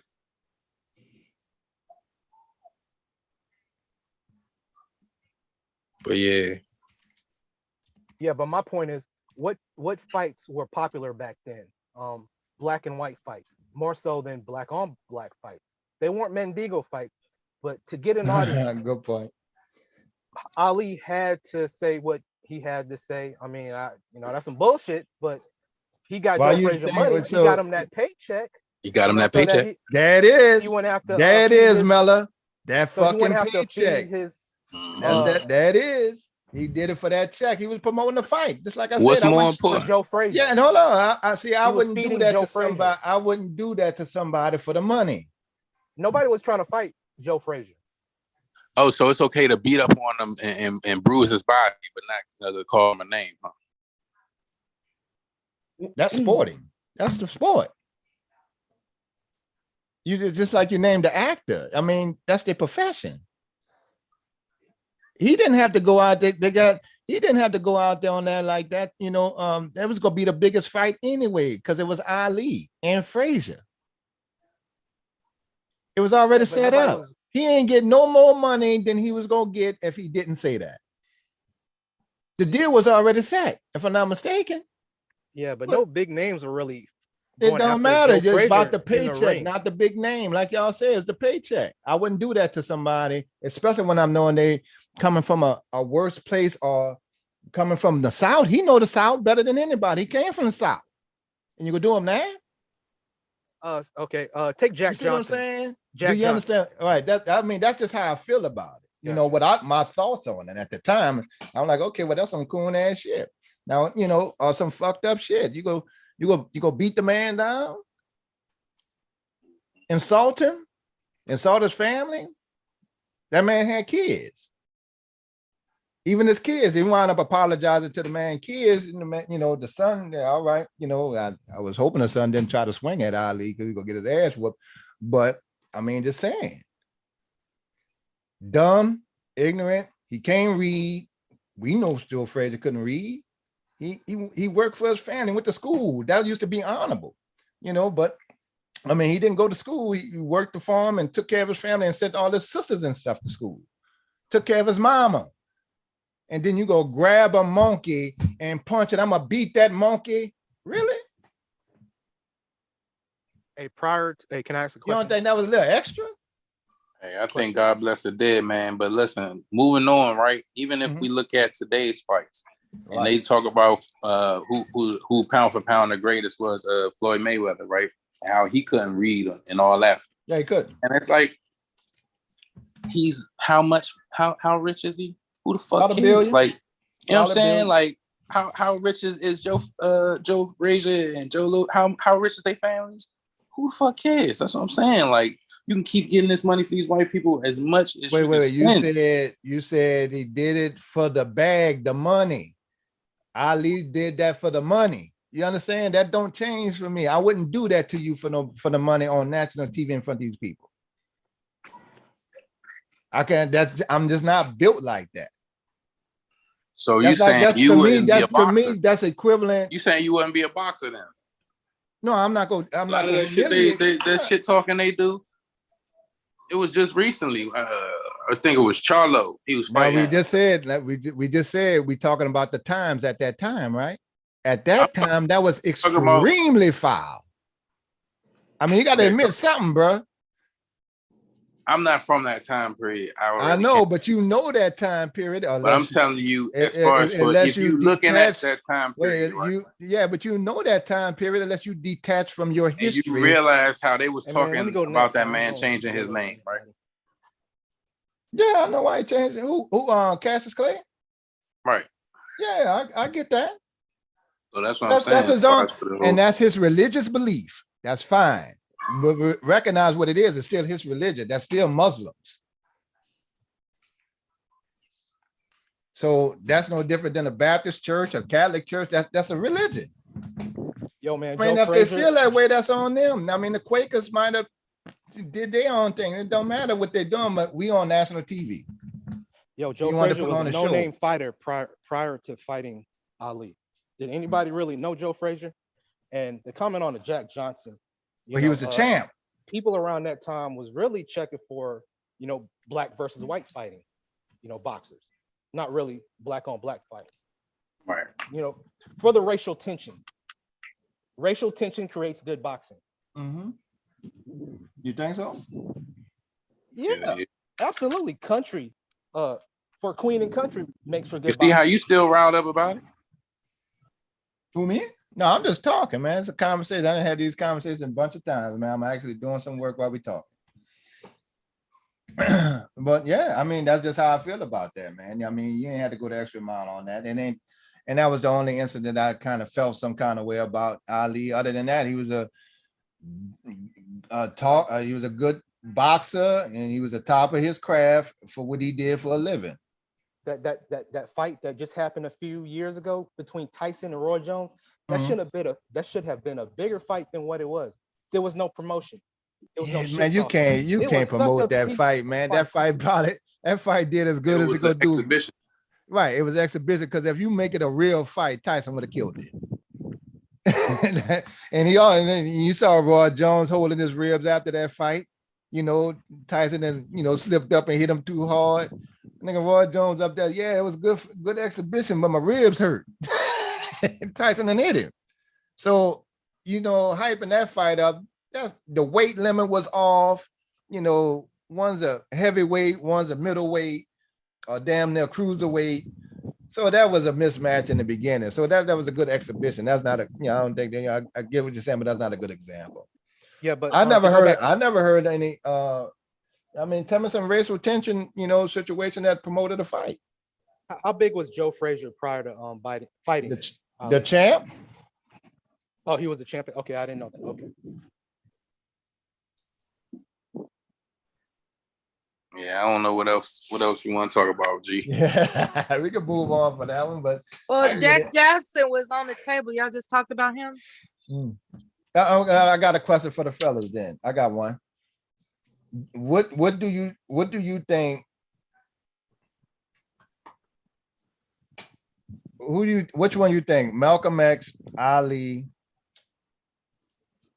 two good fight. Well, Ali was the only fighter. MLK. Who you think gave the biggest sacrifice for their people for a movement or to get black folks on some kind of another level or a step up? Shit, honestly, I don't think Malcolm X ever gonna get his roses. They ain't never gonna be a Malcolm X day, and the reason is by any means necessary. They don't want you even chanting that. They don't want black people even thinking that way. You know what I'm saying? They want you still thinking you black people for real. Malcolm X was actually trying to free people and make you realize these colors is abstract. These names, you know what I'm saying, that we still passing on are not ours. I think, you know what I'm saying, Malcolm X definitely. Now you talking about Malcolm X before he left the Nation of Islam. You got to hear sentiment after. I'm talking about Malik El Shabazz. He brought a level of consciousness where, people didn't consider that they were walking around with a quote unquote slave name. That also brought a different level of consciousness too. Okay, I get you. So it's all right. So say he motivated a lot of people that needed to be motivated. I personally didn't need that. I was already in tune. Yeah, I guess so. So we got two for Malcolm X as far as your question is concerned. Mhm. Now, Who do you I'm think? just saying. I mean, Out of the three you mentioned, who do you think? I think Martin Luther King. You And whether I agree with him or not, and that's the one I would disagree with more because I couldn't have taken that ass whooping like my elders. Now, We didn't we go just for that. went over the documentary where he was complicit in the fabrication of Rosa Parks being a representative when in fact they casted a dark-skinned He was filed for that. girl aside. Okay, so what was foul about Malcolm X compared to MLK? Oh, I didn't say Malcolm X was foul. I say he was a good motivational speaker. I just think that with the King got with the whole King movement, it did get the voting rights, and we also learned that the best way to get white folks is to hit them in their pocket, like the bus boycott and the garbage strike. Those strikes hurt them, and they had to bend behind it. Other than that, the other two ain't getting no traction in it, other than motivation. Yeah, Mel, I think you should have used Muhammad Ali instead of Martin Luther King. Why? That wasn't my question. Oh, did you say Mel? No, Malcolm X. Yeah, I vote for Malcolm X, and I believe Esso voted for Malcolm X on regarding Kevin's question of 3 examples of who best served the Black movement during that time period of civil rights legislation. You could add my vote too, Mello. Yeah, Malcolm X. That's 3 for Malcolm X, and 1 for MLK. Anybody on the panel from the South? No, I see that's my thing. See, with a lot of people I know, we already knew that. You want to call Maryland South, we was living in that shit, so I didn't need motivation to know what the white man was doing, or how to fucking deal with him, or to carry that iron, or get ready to bust his ass by any means necessary to protect my family. That was standard already here. And he had that gun by that window for the Muslims. He thought the white folk, but it was the Muslims trying to kill him. I heard that. And they, I mean, we could beat a dead horse, but that's just my personal thing. I'm coming from a different view. That's all. I can respect y'all view on that. And we can, we all have our views. And you know what? Being a Southern man is it's different. Yeah, it's a different perspective. And Southern women are a little different. And that's no shade on either side. West Coast folks are a little different. East Coast folks are a little different. Chicago folks, Midwest folks are a little different. It's just a difference. But you got to recognize there's a difference so we can all get together as in the middle with this shit. But I accept the differences. I listen to Max and them talking about okay, before we start getting into names. I don't. Okay, well, y'all don't do that. Let's ask I Silent. Talk about somebody. I call their name. I know, baby. I know you do. Silent, darling. What are your thoughts if you heard the question? Would you like the question? Oh no, I just got back. So what was the question? The question is: out of 3 icons in civil rights history, Malcolm X, Martin Luther King Jr., and Muhammad Ali, which of those 3 do you believe stood out the most helping our people at that time? I would say probably Martin Luther King. He still got stuff passed. Okay, so we have votes for both. Now, does anybody want to tell me why they haven't considered Muhammad Ali?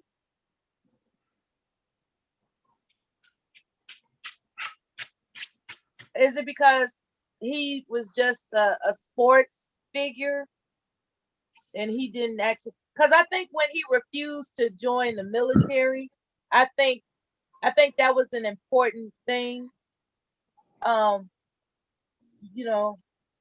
He was willing to put it all on the line for something he believed in. I see your face, Esso. What's happening? Do you all have I get what you're saying. As far as for Muhammad Ali and not during the draft, that at that time that was definitely big. And then the words that he said behind it, you know what I'm saying? Y'all my enemy, you know what I'm saying? Y'all who already right here with me. You know what I'm saying? Not letting us vote, not all those Jim Crow type things. It's like you still in a fight on this side. Nobody want to go on that side to fight and then come back and still be fighting. Yeah, and that was a revolutionary sentiment that my enemy is here. What I look like going to fight the white man's enemy. You know, when that was excellent. That he got to say it on national TV. Let's not forget that he also was inspirational as well. Yeah, best motivational. All three was very good, very good motivational speakers. Don't get me wrong. So even if it's uplifting in that aspect, they all three did that one. That's why I gotta say. The only edge I give on was in his ear. The only edge I give on MLK is that voting rights and stuff like that, and throughout his career, not just that time, you know, with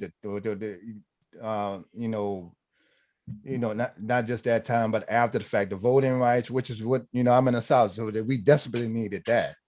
And how to get these motherfuckers to get in line, and that was to hit them with the money.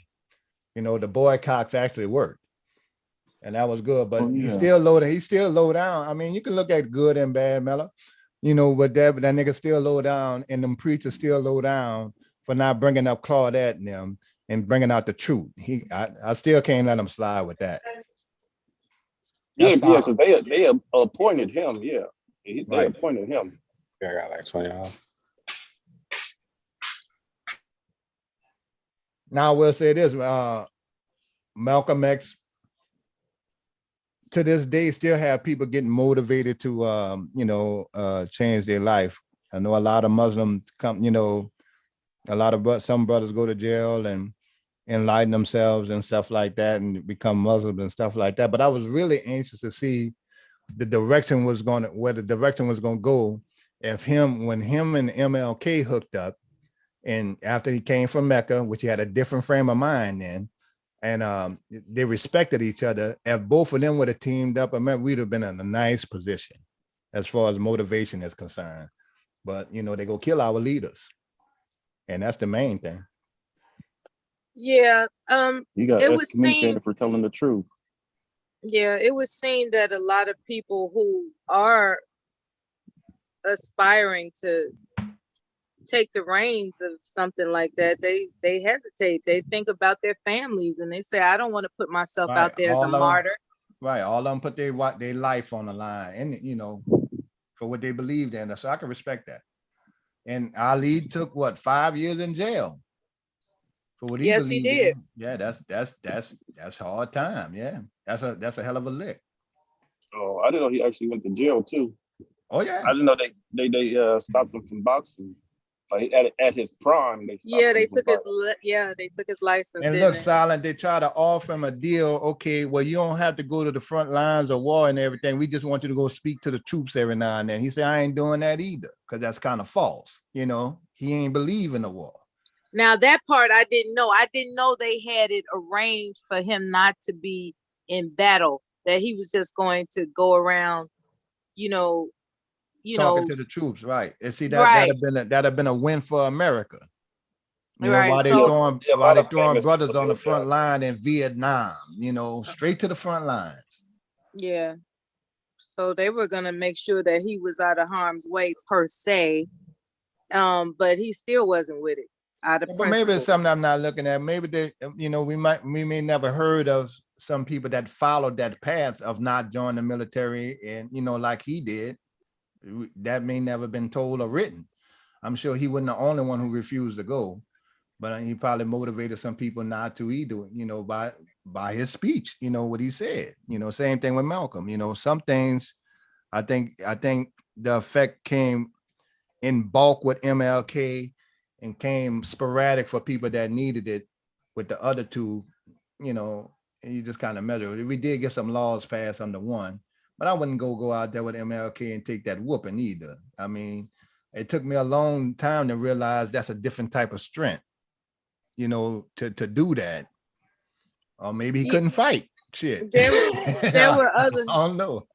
You know, they had training to prepare to be assaulted in that. Now, I'm not talking about the dogs getting sick on them and the fire hoses and the, you know, being bludgeoned by billy clubs and bats, and being shot.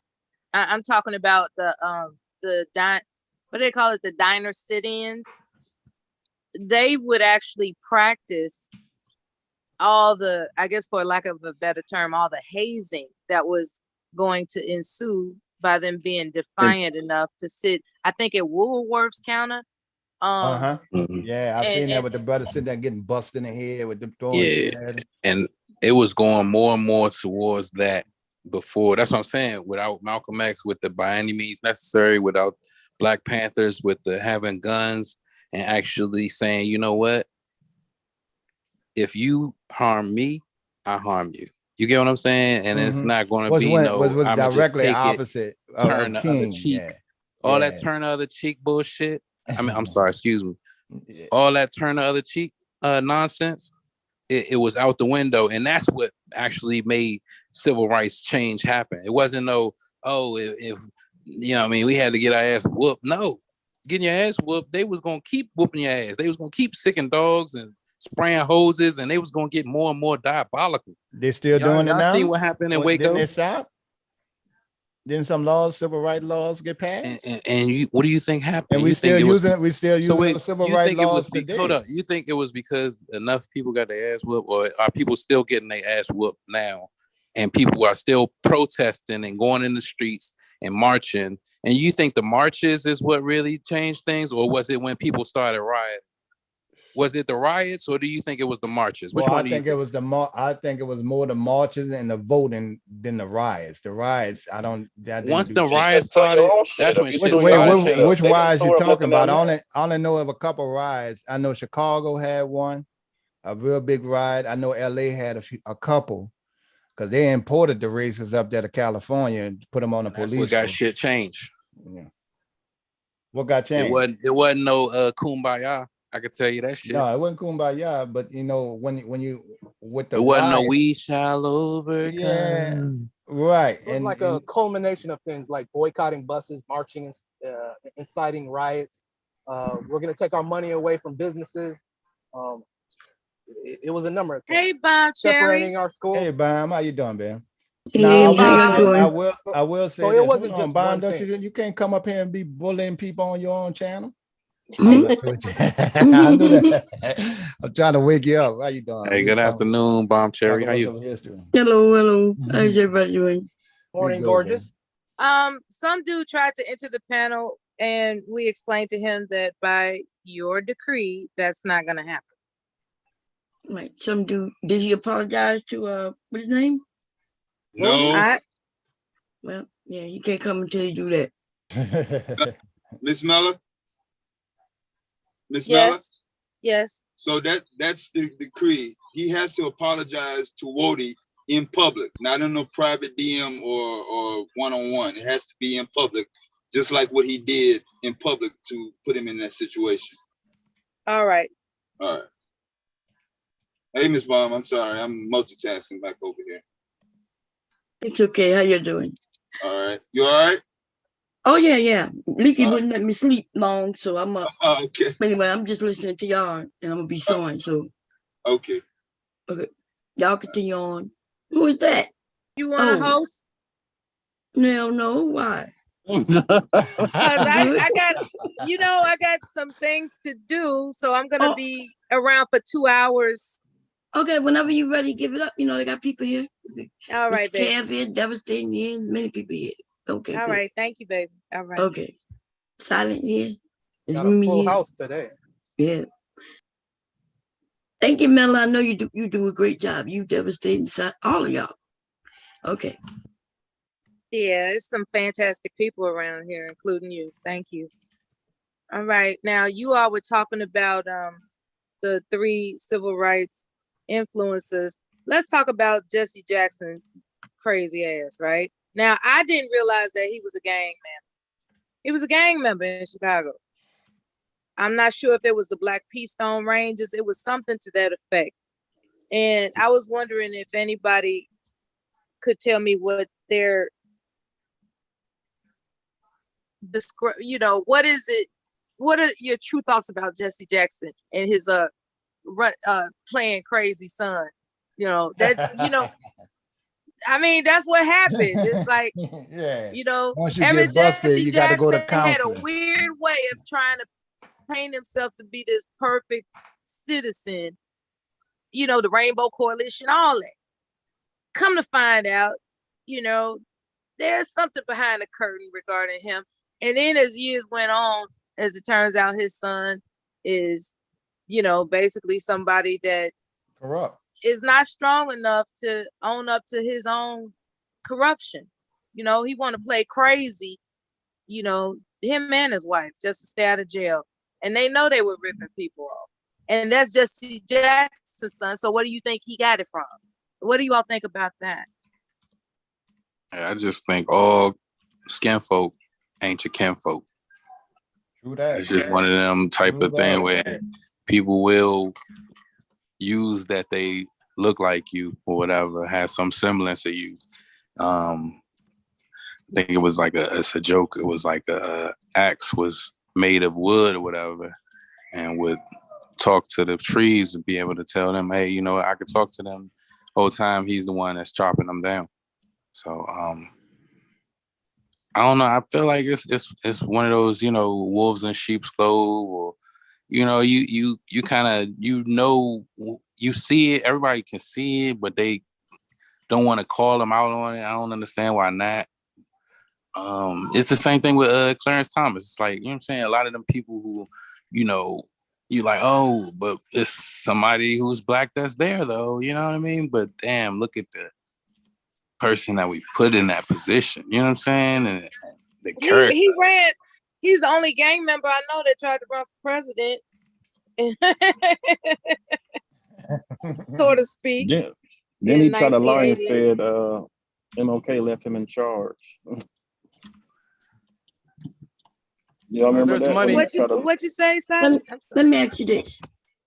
Mm-hmm. Y'all think they're going to ever be a man and or woman who will be perfect to do anything in this world? No. Because based on what I'm hearing, I've heard people say he's a cheater. Oh, he only like light-skinned women. Oh, he only like dark-skinned women. Oh, he like short women. She is mixed. She married a white man. She married a Black man. She only like light-skinned men. She only like short men. Like, so. My answers are short. I'll say Michelle Obama proves that. Ain't nobody say anything wrong about Michelle Obama, besides, maybe she may be a man, but outside of that. Oh, so somebody did say something bad about her, right? He was the monkeys and everything, but I know. No, I don't know about the monkeys shit. But you ain't know that. Oh. No, I haven't heard that. Oh, okay. Well, that's the first thing that came about it. But all Michelle you gotta Obama, do is look in the news and you will see where they was showing pictures of her as a monkey. Yep. Yeah. Even a white woman that said she looked like a monkey went to jail for corruption after all that bullshit. Yeah, oh yeah, they was all over. They want everybody to have or y'all rewrite history. They want everybody to have an asterisk. Everybody got something by their name, or, you know what I'm saying? Something wrong, something happened. You know what I mean? Yeah. Nobody can go back. They'll be like, if I ran for president, oh, she sold too much. Oh, right. Yeah, she too old, even though these men in the goddamn 80s. Oh, she too fat, she too short, she too this. Right. Light skin. Look, I've heard where light skinned people can't even represent Black people. Yep, I heard that too. You can't say the N-word because you light skinned. What? That's right. It's ridiculous. So I'm just saying, the people who get things done get things done. Most of us come together and get things done. That was through rioting and also marching. All that shit came together. But most importantly, it was getting together with white people, though. Because I promise you, no matter how much we rioted, or even when we didn't want to go to work, there was a lot of white people who had relationships with Black people. And I'm not talking about as far as love relationships, friendships. They depended on us because we were working. We were their workers. So there would be no, there would still be slavery, one for white people. Obama wouldn't have got elected if it wasn't for white people. I don't know why y'all think we made that happen. Because we did. Yeah, I know I didn't. No, black people, of course, black people went out in record numbers, but white people, they have more white people here than us. So just in sheer numbers, if they voted against him, what, man? Want some more juice? All right. Yeah. Then when it comes to voting for the They the ones president, voting for Biden too. It doesn't matter. Our vote doesn't matter. Who vote don't matter? For president, every vote matters. Every vote counts. Every single vote matters. And the reason why we don't vote, because people think that our vote don't matter. I say locally the votes matter. Every vote matters. It's the electoral college. No, but they vote based on the vote. Even if it's a speed bump on your street, sir. Even if it's a light post in your street, based on the number of people, your vote matters. How it is in their state. We got to open our eyes and know reality. What are you talking about? Yeah, man. Your vote matters. So they got the vote based only in a couple of states. Can they go opposite of what the people in their area says? And if voting rights didn't matter, why are they trying to take them away? Exactly. And it's elected officials. That's what I'm saying. It's a lot of stuff that you can get done if you have enough people. You have a conglomerate of people. If you actually have an organization. That's what I'm saying. They wanted to make sure we would never organize. We always just individuals, just going to work, just by yourselves. They want you to be able to be in the house. That's with television. That's with these phones, having internet, everything you need on them. They don't want you having to leave for nothing. They want you to be in the house, not doing anything, not talking to anyone, just going to work. Go home, watch TV, go home, go to work. Repeat, recycle. Same thing every day. Couple days off. And the next day, they're gonna try and put kids into it. We get the kids out of the house. They already got the women out the house. Women working, you know what I'm saying, making their own money. They don't need men. Now it's okay. Everybody work. All right, how we gonna get kids out of the house? Okay. Anyway, as usual, I try to take a moment to acknowledge everybody that came into the chat room. Thank you for joining the Bomb Cherry channel. Be sure to like, subscribe, and share. The Cash App is also in the chat room. We appreciate, as well as we appreciate your support. We love being here. I'm sure you do too. Welcome, Sugar Bum, Relaxes Life, Sakpase, Gigi. Sugar Bum up here? I'm talking about the chat room bomb. Oh, I'm sorry. Okay, I'm sorry. Randy and Aries. Kev, I see you in the chat room. We see Verbal, the Verbal Assassin. Welcome, beautiful. This dude came in. God bless you, brother. Jamario, we mentioned him being here. And we see UFO Kamikaze 1 came through. Appreciate you. EJ is here.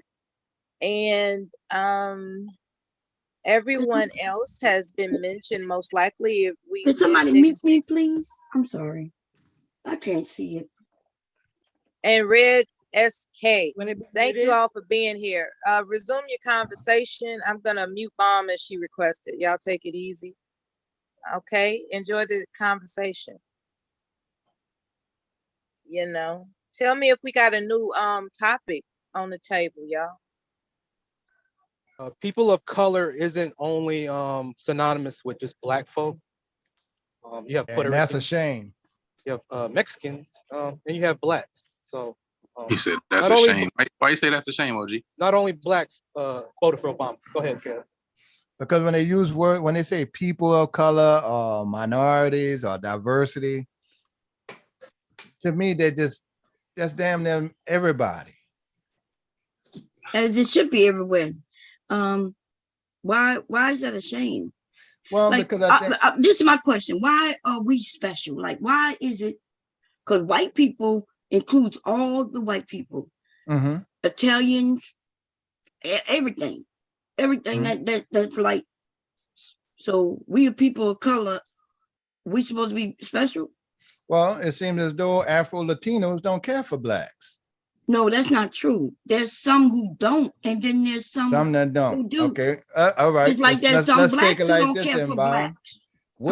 Which one of those groups ever helped black people get most of those get the stuff? All of them, every single one of them.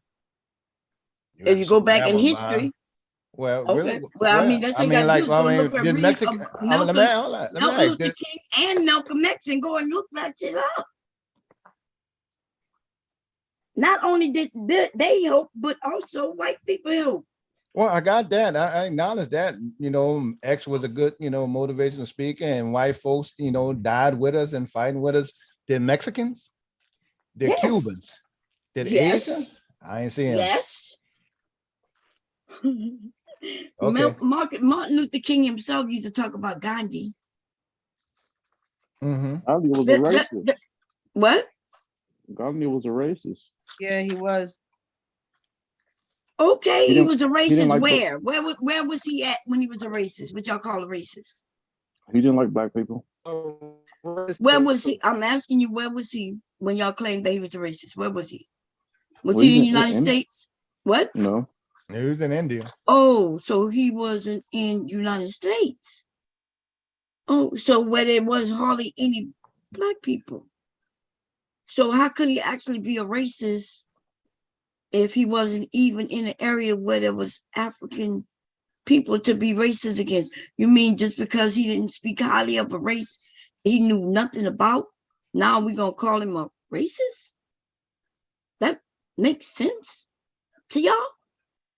What made him racist to y'all? I didn't. Never. That's what I'm asking. I never heard they of. They now saying that he racist, but he wasn't even near black people, not African people.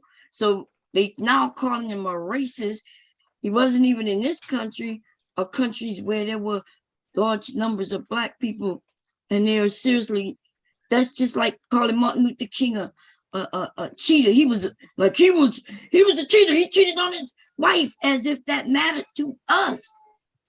What's wrong, baby? Wait a minute. Right, yeah, nah, that's exactly trying to slander that man's name. I hope the baby's all right. Silent, can you tell us why you say he's racist? I got this stuff on me right now. No, I mean just off the top of your dome. Like, what comes to mind when you think of him as a racist? What comes to mind? He used to speak badly about black people. I gotta look this stuff up. I just got home from work, so hold on a second. All right. I think I need to refresh my screen. I can't really see what you all are sharing right now for some strange reason. It's a fluke. It's a hiccup. A technical hiccup. No worries. Okay, while we're waiting for Silent, do you all have any thoughts as to whether or not you've actually heard or read that Gandhi was a quote unquote racist? Like, I mean, he got that from somewhere. You know what? There has been, oh, I'm sorry. There has been articles written about it, right? But they don't go into detail. They don't explain how he was a racist. All right. They don't explain how. Yeah, I guess. I'm sorry, he could be a racist without being against black people. Do y'all know that? Yeah. Like he could have been against other races. Right. He could have been against white people. Like, we would be the human race. That's what I'm saying. It's like it's breaking people down. If you look up, okay, you got kingdom, domain, genus, species. You know what I'm saying? Race is like saying you're a subspecies. It's like saying that you are other than human. Like breaking people down into colors. I always make this analogy. It's like if dogs could talk and you calling a dog black, and he's like, actually, I'm a Rottweiler. You know what I'm saying? you're calling the dog less than the dog. You know what I'm saying? Less than the breed or the thing that it is, and breaking it down by color. Like if that's what I'm saying. If you could explain color to a blind person, it's going to be abstract. It's going to be different depending on who you ask. So if we realize that color being an abstract, color being something that is what you call fallible, or something you can lie about, I'll say it like that. You can say that the I don't know if y'all remember, it was like a meme. Is this dress this color or that color? And depending on how you saw it, you would say, I think it's this color. I think it's that color. You get what I'm saying? Because color is subjective. Yeah. So it's you know what I'm saying? Like you saying, oh, you light skin, you're not black. You know, you're not the color black. You're not. Nobody is though. If we really want to be technical. Well, that's true, but I accept it. So that's what I'm saying. It's accepting a label. So if you accept that label, you say, okay, yeah, I'm black, you know what I'm saying? And then somebody who's white is like, actually, I'm Italian, or I'm German. They realize that we are not colored people. We're not coloreds, okay? It's nationalities that make up these human race. So do you think we're Afro-Americans? So that's like another label. You get what I'm saying? It's like if it's whatever you want to answer to. Yeah. But you know what I'm saying? It's like if you get the gist of the conversation, you understand, okay, you call me whatever, bruh. You get what I'm saying? Like at the same time, you got to know who you are, and knowing yourself is the issue that we don't have. Like when people be bringing up, you know, all these people, Noble Drew Ali and Muhammad Ali, and you know what I'm saying, Malcolm X, and you know what I'm saying, all these people who are influential in civil rights. You gotta understand what civil rights are. It's not human rights, civil rights. It's like just to be civil, just to not kill each other. You know what I'm saying? Because this black versus white shit is years and centuries of wars. You know what I'm saying? So like you consider Malcolm X a civil rights leader? Yeah, that's what he was. Yeah. That's exactly what he was. Come on, Bob. I was trying to trap him up. You be. Oh, I'm sorry. I thought you. Oh, okay. I was just asking, you know, because I was saying he was a good motivational speaker, but that falls into the category of civil rights. So, but what we was bringing up was human rights activists, and we looking at Gandhi, saying Gandhi more or less what we would say, what we call him a civil rights leader. No, he was a motivation speaker, like more like what Kevin said. He's a human rights activist. Yeah. You know what I'm saying? That's what he was. I can live with that. You know what I'm saying? And so human rights, you get what I'm saying? Like for all people, not just coloreds, not just, you know what I'm saying, niggas who calling themselves this or that today. You know what I'm saying? And when I say niggas, I mean black people, because we don't have an ancestry and we don't even care to look it up or research it. Ignorance being blissful. So it's why even look it up? Why? You know what I'm saying? Worry about that. And it is good that they can say, well, you know, if somebody say, well, I'm from Spain, you know, my heritage is from there, but for me, it's still an unknown, you know. Right. We were stripped of that. Right. You know, so I get the whole, I understand that, you know, so my history pretty much. Do it matter? Like if you could go back and find out my when history starts here. Well, okay, that's what I'm saying. Yeah, that's what right. So you do have your American. Here, I got to. I was about to say, most people, if you want to go back to Africa to figure out where you come from, you actually can. They got things that do that now. Yeah. You can go back. Ain't nothing but a flight, about 12, 13 hours. No, yeah, because I got you but just get a DNA test, like I found out in my family where the people came from in Africa, the tribe. I would like to do that. You might not. You have to do it. Like in my family, I didn't pay to do it. One of my cousins did. And as long as it's the mother, like as long as we share a grandmother together, then as long as you share a grandmother with somebody in your family and they do the test, they test is your test. The result's gonna be the same. But you gotta have the same grandmother, right? Grandfather, it can't be that you got just the same grandfather. Got to be the grandmother. That's where the DNA lies. In the traces all the way back. mitochondria. That's right. And Yeah, it traces I all the way learned. back. I've been listening, Bob. Yeah, I learned that shit too. I didn't know that shit neither. Right. I So you learned can that shit definitely from Black Women's Spirit, and while she be over there teaching that shit. And so and of course I don't just believe people. Y'all know I go and Google some shit. Mm-hmm. And yeah, and she on it. She was right. She right. I never heard of that shit before in my life. But they don't teach that kind of shit in school. Y'all know that. Plus DNA is new.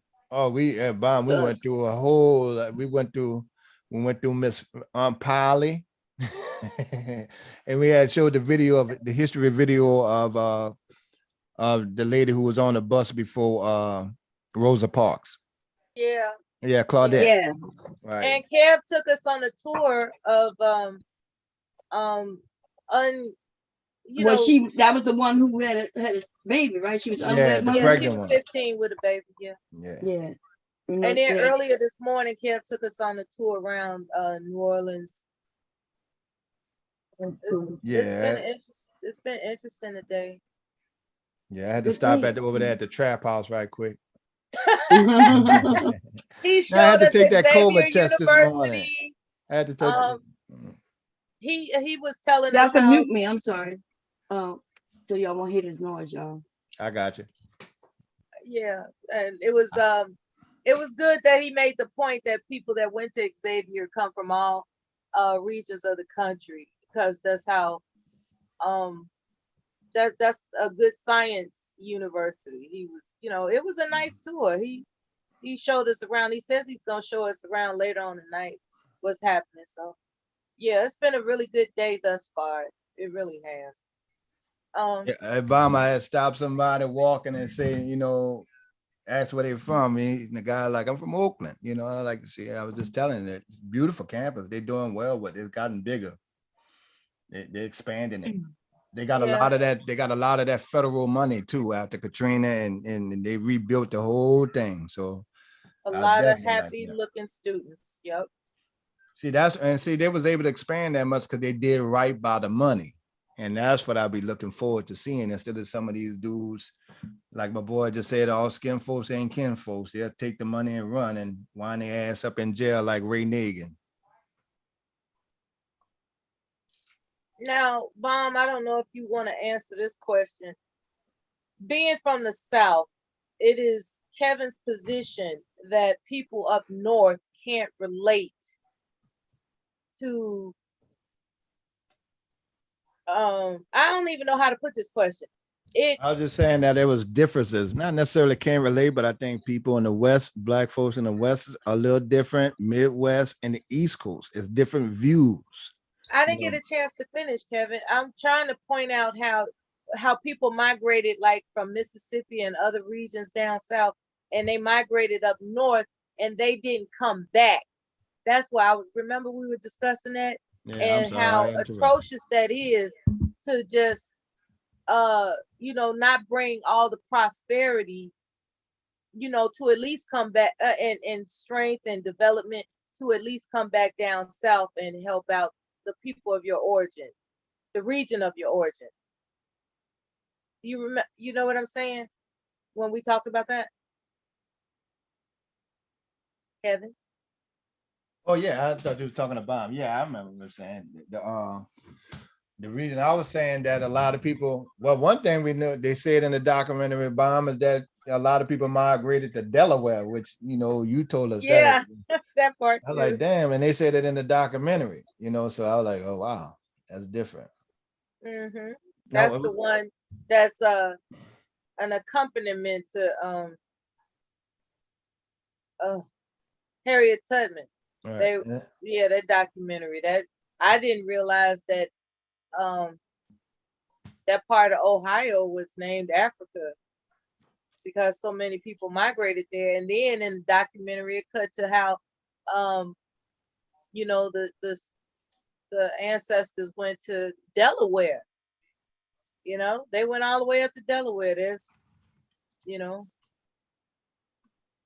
so there were establishments in Delaware by people from Like what I'm saying is the Underground Railroad went to Delaware as well. That's what I'm saying.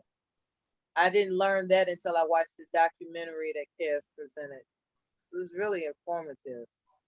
I knew about the Rosa Parks part. You know, the very first HP, what they call it? The HBCU?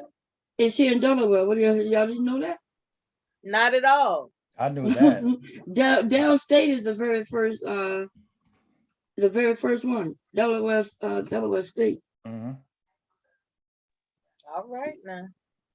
People, when they was running to freedom, they came through Delaware. They crossed that line. This way they came for safety, and then they would go into Philadelphia. They got here before they got. This is one of the most safest places. Okay. So if they made it to Delaware, they were good. But and then they had to run though. Eventually run to Canada. Remember, they started changing laws on letting them come and chase people down all the way up here. So that's what I'm saying. Like when we talk about white people, y'all, I could tell we're not looking at the history, because white people allowed us. The railroad was white people. Y'all do know that, right? Yeah. What you mean? Oh, okay. You talking about the Underground Railroad? Underground Railroad was white people. Yeah, they had white people that help organize that. What you mean had? There was no Underground Railroad without white people. Oh, okay. You just said railroad. I thought you were talking about railroads. Oh, I'm sorry, the Underground Railroad. I thought y'all did mention Harriet Tubman, so I assume y'all knew what I was talking about. There was no Underground Railroad without white people. The Underground Railroad was white people. Huh? I don't doubt that at all. What you mean don't doubt it? There is no doubt. That is who you think hid the black people. That mean I'm agreeing with you, I never doubt that. Actually, I was just talking about how much that I think certain white people need to be included in Black history. The ones that help. Well, I think they do include as far as what were they called, y'all? What was because they were the Christian group. Abolitionists. That's right. So they are so bad. And so people be talking about white people like as if all white people, there will still be slavery for a whole shitload of white people. Once those were the people who was hiding us, allowing us to run and get to their area in their homes and their walls and hiding us. So we can a lot of them died. A lot of them died right with us doing that. That's right. They got killed. Well, they would get jailed. They wasn't killing the white people. Well, yeah, I mean, I told the story of John Brown, and his sons, they they killed him. But I mean, when they pegged you as a nigger lover, the white folks would have killed them. That was a different time frame. It depends. They had two ways of slavery in this country. When we started running and getting to freedom, and because other white people was helping us get free, that's when they became more desperate and started killing, cutting our feet off, and being really abusive. Okay. You just quoted exactly what we watched in the documentary.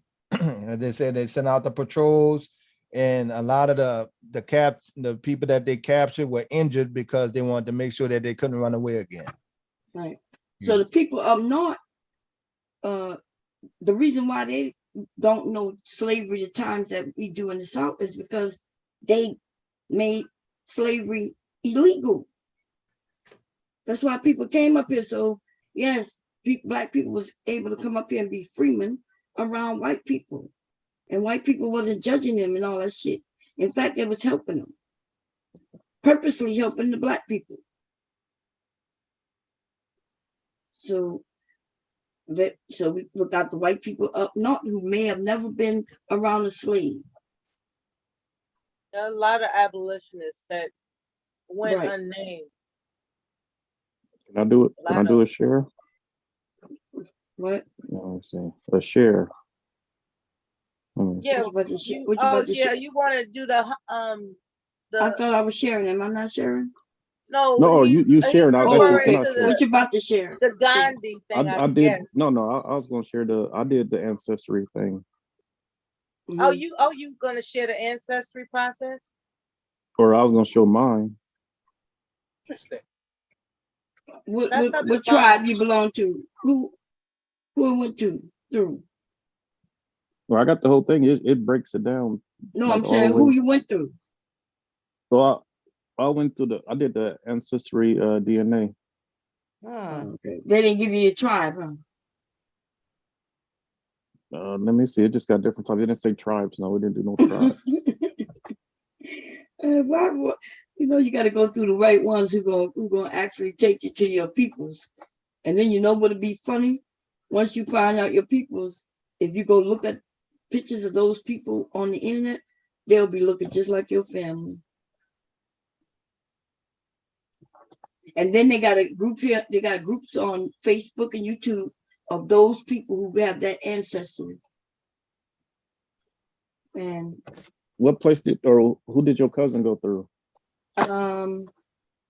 What is the one for the black people? Damn it. I had to go through the email and I'll look it up for you. Was it blackancestry.com or something like that? No, I don't think it's called Black Ancestry, but it's certain they go all the way to, they looking for the stuff in Africa. It's for us. The other shit is for white people. They could find out. I could find the white side of my family in that other one, but they don't find tribes for you. To me, it don't even make a difference to me. Even if they, let's say, like if you say, well, okay, I come from Africa. There's a lot of countries in Africa. And if you pinpoint the exact country you come from, at this point, it still don't make a difference.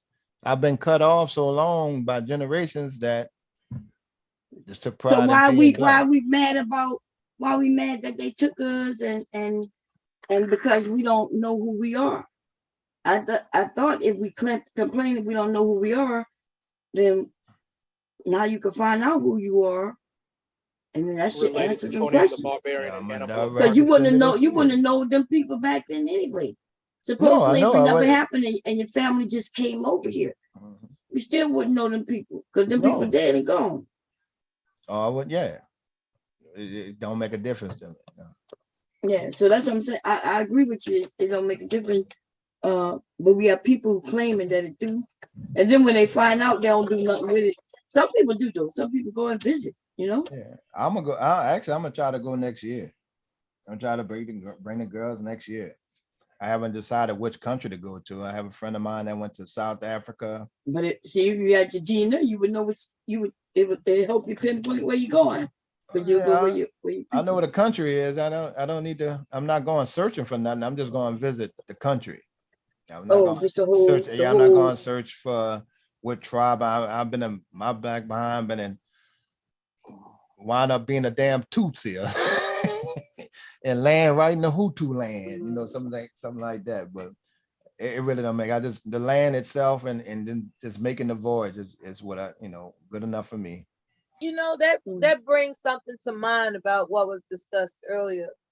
Bomb, since you're here, right? When you watch Roots, what did that do to you? Like, it pissed me off. Oops. Okay, yeah. I couldn't even watch it when I was a kid all the way through. I went to school the next day ready to fight, motherfucker. I told them, Bomb, there was a whole lot of fights. That's why they took it off television. They'll replay the Wizard of Oz and all that other bullshit. But when it comes to Roots, you gotta damn near dig through dirt to find a fucking copy of that shit. No, Roots was the #1 rated TV show in America when it first came out. And the audience was largely doing white because people. Everybody was watching it, and you gotta understand back then, that's the only thing you could watch when it was on. It wasn't like you had any options. You only had 3 TV stations. There was only 3 channels. Yes, NBC, ABC, and CBS. And those went off at 11 o'clock, I think. That's right. So saying that it's the most watched in the US back then, that don't mean much, baby. That don't mean nothing. Dallas had more people, just as many people watching Dallas every goddamn week. Yeah, I guess what we're referring to, RS, is the syndication of why is it that is one movie in particular that didn't continue? Because like you mentioned, the high ratings, right? Extremely high ratings. With that in mind, why is it that they didn't keep the syndication of it going every year sometime? It's because it incited people into revolutionary thinking. We did have not a movie, series. It was a TV series. Yeah, I was referring to the TV series. I apologize. It was a series. You're right. It went on for 8 seasons. We saw Kunta Kinte start from a young age to an old age, and young Kizzy. I think it went on for 6 to 7 seasons. I don't know how many seasons. I don't think it was that many goddamn seasons. But what I will tell you is that I don't know if it was taken off the air or not. There's some channel that has to be like, now that there's cable and all this stuff, there's probably something happening on so-called Black History Month, most likely. Now that there's cable, but back before cable, there's a remake of it. Yeah, they did a remake.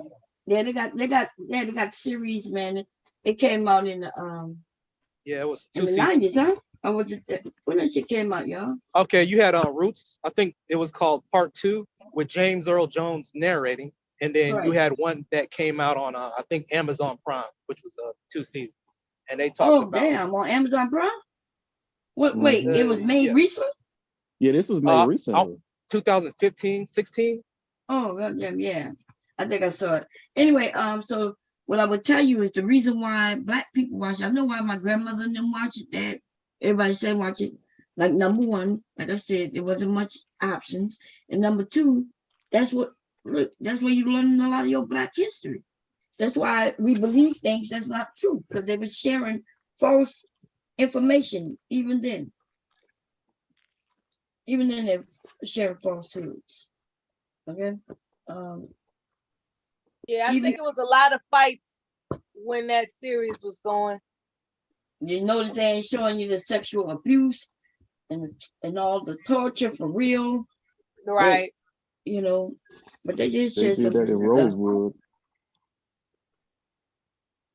Even Rosewood, they made a Black woman, look like she desired this white dude. Like they always had something that just the narration was just off. Hey, Silent. Have you seen Underground Railroad? About themselves. What? I was asking Silent if he's seen Underground Railroad. Came out. No, I haven't saw that one. That series was good when that came out. Fucking music was beautiful. Oh, and the what opening his name? Scene, yes. What his name was supposed to take over it? What's that singer? Yes, I know who you're talking about. The one that sings the crooning songs. But he plays the piano. Yeah, he was supposed to take John Legend. Yeah, I ain't gonna lie, the series on TV was good, y'all. But it also, I guess they showed how a Black person, which would be what y'all would call Mammy today, how she would use the master to help her children, right? If I know that the master is the way to make sure I get things for my children where they won't get lashes and won't work in the field, wouldn't I use what I got to get that from him? I can respect it. Huh? I can respect that. So we got these men on here talking about how Black women were mammies and shit like that. I'm like, either mammies or what's the other one? Bed wenches. And as if she had a choice. If she wanted to eat good and bring back food even to her husband and shit, she may have been a bed wench. And a very good one. So that's called survival. And in today's eyes, we looking at shit with our eyes and judging it. That's a fucked up shit right there. When Tariq Nasheed do that kind of stupid ass shit, he mostly do that shit. Yeah, that's why I heard it from. That's the first time I started hearing, man. I ain't hearing the way he called the bed wench and made it seem like it was some woman who decided to do something as if she had a choice. Do you think if she didn't want to be a bad witch, you think she had a choice? You think she could say, no, master, I don't want to do that? Hell no. That's right. So she was going to do it regardless. It's just she decided to do it and benefit from it. She had no choice but to do it. She can either do it being angry and pissed off about it every day and cry, or she could just dive into it and do what she needs to do, because that's what she had to do. Mm-hmm. That's just what it is. Yeah, they put our people through a lot of shit. Unspeakable things, you know, like the origin of the word motherfucker, you know, for those who don't know where that came from, it's very, very terrible. The origin of that word, you know. It really is. Well, you can share it if you want, so people can know. Those who don't know. I would like to know. Well, from what I understand, I don't have facts to back this up. From what I understand, the scenario is that the sons were made to breed with their mothers, thereby being called motherfuckers. Yeah. Well, no, That's what it that's is. that word. Yeah. That word. Yeah, I mean, a motherfucker is someone who fuck mothers, but I don't think they were using that term back then. You said they were going to say, "Go get that motherfucker." No. But that's what I'm saying. I don't have facts to back this up. It's something I heard. The Crest theory. Dr. Francis Scott Wilson. I think I don't know why y'all when y'all speak of Dr. well, whatever her fucking name is, y'all speak in so much high esteem. Y'all don't even know that woman. I understand that's your religion, but I don't listen, ain't nothing that woman ever said that made me respect her. No, she came up with this term motherfucker, where it came from. And, white boys fucking their moms. Now it's white boys fucking their moms, huh? That sounds like some shit that she made up. Well, she had a section in the book where black homosexuality comes from. Smoking cigars and cigarettes. It's the oral fixation. She says all this in her book. I know, but but that's why I'm saying y'all give this woman respect and believe shit that she made up. Just like I made up the donkey punch as in a joke. Motherfuckers running around using that term all over the internet. In fact, you could go and look up that word. Anybody else heard the term donkey punch? What? I ain't heard that shit. I've never heard of donkey punch. Well, you haven't heard of it, but what I'm saying is, if you go and look it up, though, you'll see a definition for it. And I can promise you, I'm the one who created that shit. I created it. What's a donkey punch, Ms. Baum? Well, we'll talk about that tonight, late night, okay? But you never heard that for real. What I'm saying is that the person who made up that term, I promise you, was me. It was a joke. In my Yahoo group many years ago, I was sharing the sexual information I share, and I wrote a story and I included a donkey punch. It was funny, and people laughed at it and shared it. And now this shit is a thing, but it's really not a thing. If you even know the definition of it, you'll know it's not a thing. But people think it's real, though. Is it similar to a mule kick? No, it's a donkey punch. It's sexual. Okay. If I Google it, will I find out? Because I kind of want to know. If you Google it, you will find out. Yes. I can't wait till tonight. You can Google. Yeah, go look. I don't want to talk about it now. It's in the middle of the daytime. Might be some children listening. But anyway. Yes, it's called the donkey punch. I created that shit. I made that shit up as a joke.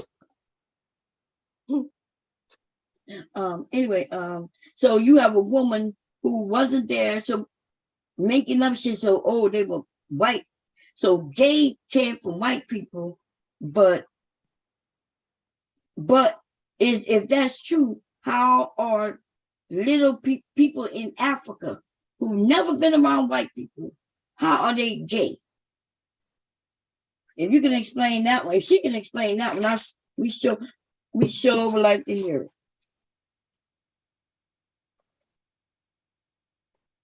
Ain't never been around a white person.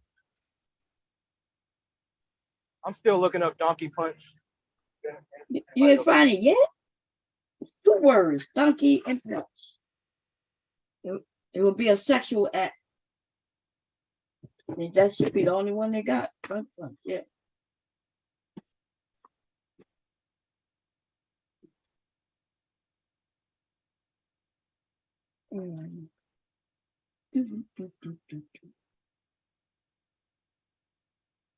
Let me finish this one.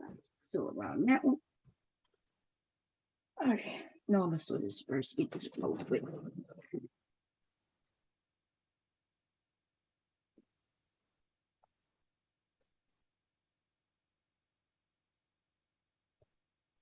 Ew, Bomb, you're nasty. I'm reading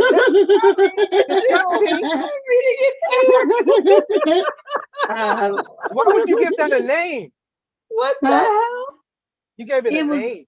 I swear to God, it was a joke. Tonight, so the way it go, y'all, is God. while a man is having sex with a woman, right? Yeah. He punches her really in the back of her head, real hard, bam, and she'll tighten up because she got punched. Her vagina tighten up, and I called it a donkey punch. And it was just funny at the time. We was cracking jokes. I created that shit and it was funny. And people started sharing it. Like everybody knew it was a joke. And then now I looked on the internet and somebody mentioned that shit to me 10 years ago. And I was like, dude, I'm the one who created that. Yeah. You think people are into that? That's crazy. Huh? You think people are into that? I don't know. I hope not. I hope no dude. I know if a dude punched me in the back of my head while we having sex, and usually anal sex, y'all. I made it anal sex. Wow. It was funny. I said if he having anal sex with her, if he punch in the back of her head, remember, because you're behind her when you're having sex, anal sex. Punch in the back of her head. I said it'll tighten up real quick. And it was funny. So Bob, look, like in the Urban Dictionary, right? Before it actually gives the definition, it says punching someone in the back of the head may lead to serious brain damage and even death. Then it goes into the actual definition. Yeah, crazy as hell. I did look up the motherfucker term and to pronounce this word, etymology and anyway, the origin of the word accordingly. You serious about to break down the 2 words mother and then fucker? Okay, give me a moment, Bomb. Okay.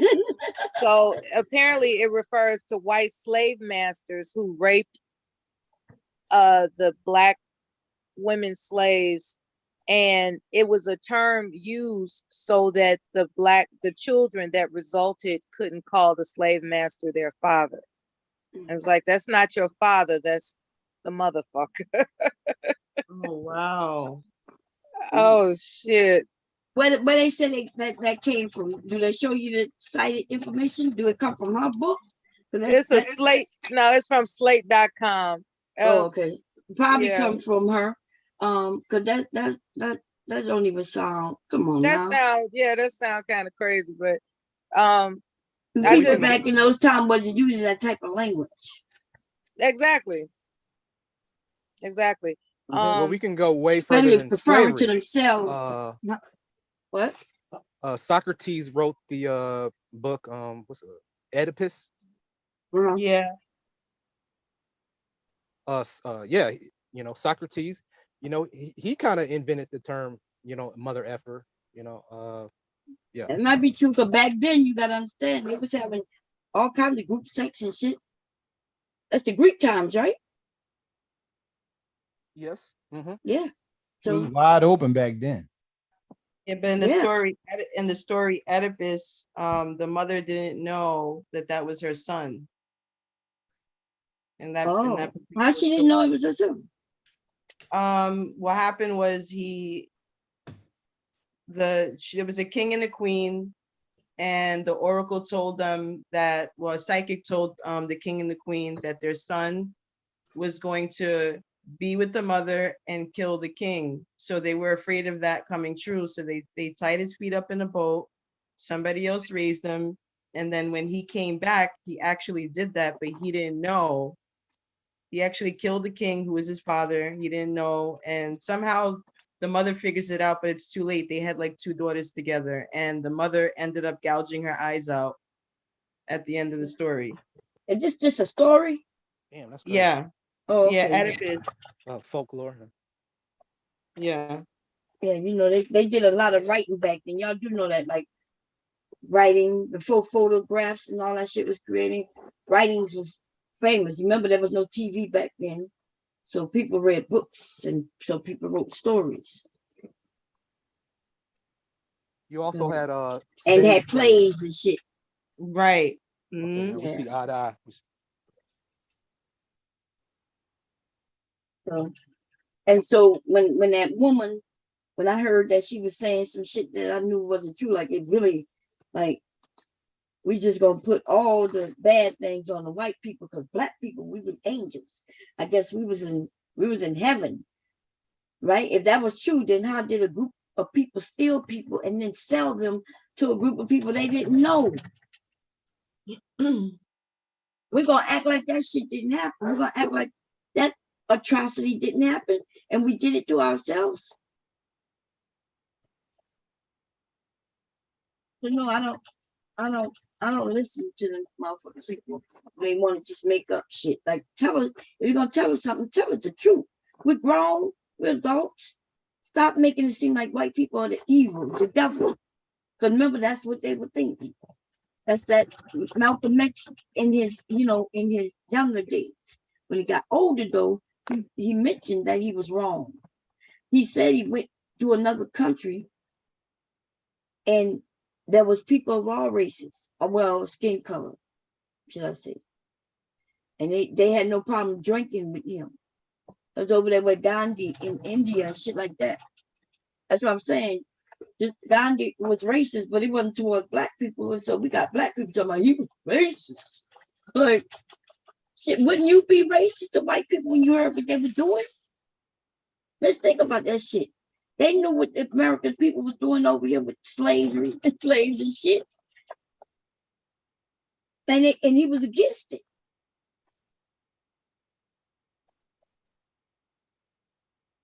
So we just like to hear the word racist, and then we just like thinking that pertains to us.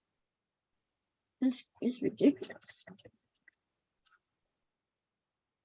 Be like y'all tell me times change from even just 20 years ago. Well, there's some of this shit happened hundreds of years ago. People were getting married younger, they didn't live long, they died. Look, in slavery, a man living past the age of 18 who was a slave is very rare. And that's the fucked up thing about Roots. Roots showed old ass men who grew to be old. Like Chicken George ended up growing to be old. I promise you, that shit didn't happen in the slavery times in which they was portraying in that movie. Black men died. They wasn't feeding us, and they was working us to death, and they didn't even think we were human, so they didn't even care.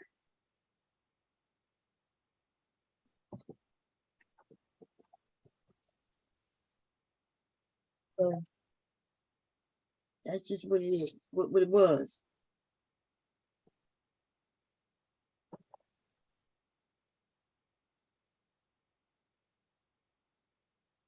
And by the way, black people was at war with each other in Africa. There was many tribes at war. But they'll make it seem like we never killed each other until we got here with the white man. I heard that, yeah. That's what they say. I want to know who were we killing when we were at war. Now, war was a little different. When we took slaves, we didn't do it nowhere near the way they did here. Shattering slavery was something unlike anything the world had ever seen here. That's true. because they didn't consider us human. So they felt they could do whatever they want. Yeah. It's really something how people can convince themselves of a lie. They can look at somebody and know they're human, but they're going to tell themselves because of the color of their skin that they're not. Now they had actual, so a lot of people actually had proof, what they would call scientists back then, who were literally saying that we wasn't human. And because of that, that's why a lot of people participated. Yeah, they did experiments. Atrocities, huh? Yeah, they said that our people can take pain. Right. Everything they learned about a woman having a baby and all them drugs and all that shit, they did that on a black woman. That's right. Dying on the table, wouldn't even give her no medication just to see how the body would react. Just murdering people just for the sake of science. We should be the mothers of motherfucking science. Black women. And still they treat us the same motherfucking way. Right. But I don't understand. The ones who do it today, they ain't got no excuse because they know that science that they was doing back then. They know that pseudoscience. They know that shit is not true. So the ones who doing it today are strictly racist. Mm-hmm. Did y'all see? It was on HBO. I liked it. I was waiting for series 2, but it didn't make it. I don't know why, because I followed that shit. What the name of it was? It was about black people who had magic. It was on HBO maybe about 3 years ago now. Lovecraft, you talking about that? Lovecraft, remember? So Lovecraft, remember there was a man who lived in that house who was they were kidnapping black people and trying to transplant body parts. Remember that? Did you see it? In the house in which she bought. And remember, and think about it, that show was successful. Like it hit records. I don't think they like the fact that black people had powers and shit like that. And that's what I was about to say. That's what I was thinking. Because they did the same thing with another show. Like with I think it was American Gods. They stopped that one too. But they don't like that shit. Oh, the Watchmen. That was the other one. That would they didn't like nothing where we heroes, Yeah, because the Dr. Manhattan, he gave all his powers to his wife, which was so they stopped that one.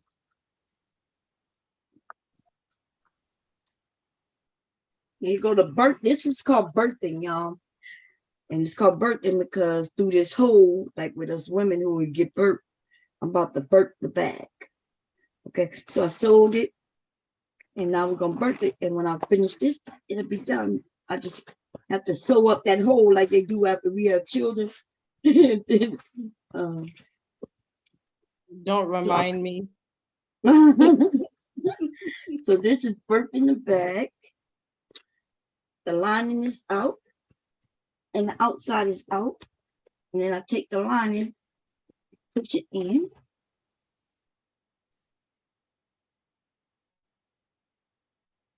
And I'm gonna go around the edges and make sure that all the lining is inside. And look at it, look at the inside of the bag. I'm gonna see, y'all can see I made a pocket, a couple of pockets in there.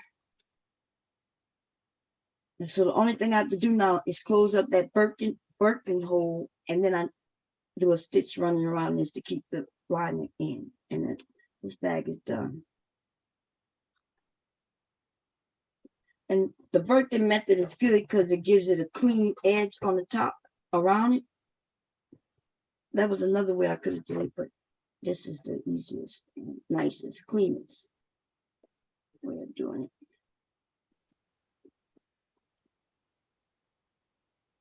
And this set will be done. I'm about to start on the other sets.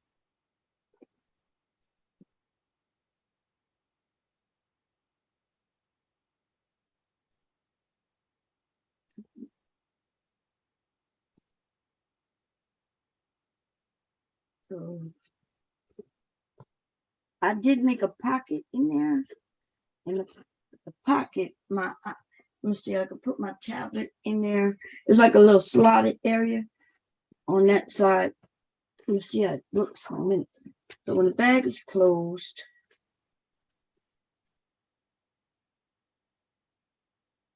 let's see if y'all can see it. I don't want y'all to see me because I don't want to close. Okay, let's see. Can y'all see it? Yes. That's the big one. So That. This is when it's closed, and you open it by just unsnapping both sides, and it opens really wide. Okay. So I'm gonna close that hole up down there and go around the edge. I put a tag in inside with my company name and phone number, and then I have yeah. So it came out real good, really nice. Yeah, there. Put a slip pocket in the inside of this one. Now, I didn't put no pockets in the kids' one because it's a kid's bag. You know, kids don't need no pockets in no bag. Not like they're gonna have putting phones and shit in. But I did put some pockets in our dog.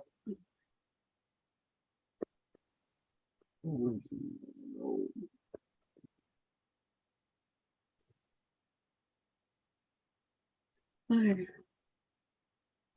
So I know y'all was talking about I know somebody was saying like sometimes history just needs to make sense, you know what I mean? And or if we listen to some of these people, they are literally saying that all this atrocity and us killing each other comes from the white man, as if Africa never had wars. Are they saying that we have wars but we really killing each other? So if that don't make sense, then that's when I'm like, well, shit, I don't believe shit they saying. Like you could tell us the goddamn truth. You ain't got to lie. If we know the truth and know that human nature sometimes can cause you to be a killer.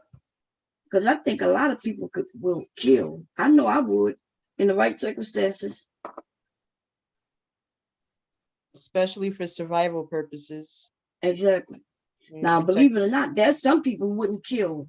Like you got some people who are real pestifists. I guess that's the name. Is that the term? Where they don't believe in killing anything. And they'll want to walk up to it and try to befriend it and shit. Oh, I'm sure there's a word for it. I'm not, yeah. I thought that's what maybe I'm wrong with that word, but I thought that's what that word meant. It's like they don't kill nothing. Yeah, they don't even want to kill to eat. And that's when you know for sure their asses is something wrong with it. That goddamn animal will kill their ass to eat them, but they won't kill the animal to feed themselves. Shit. Okay.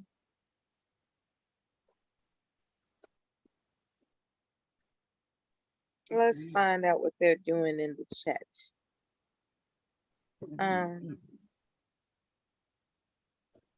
Sakpase, I scam too.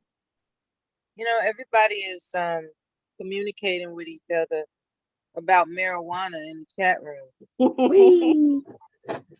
I keep thinking I'm gonna try some, y'all. I'm thinking of trying some marijuana. Verbal, she was kind enough to remind us of the woman Henrietta Lacks. She, yeah, that's a famous name, and her DNA, her cells and shit.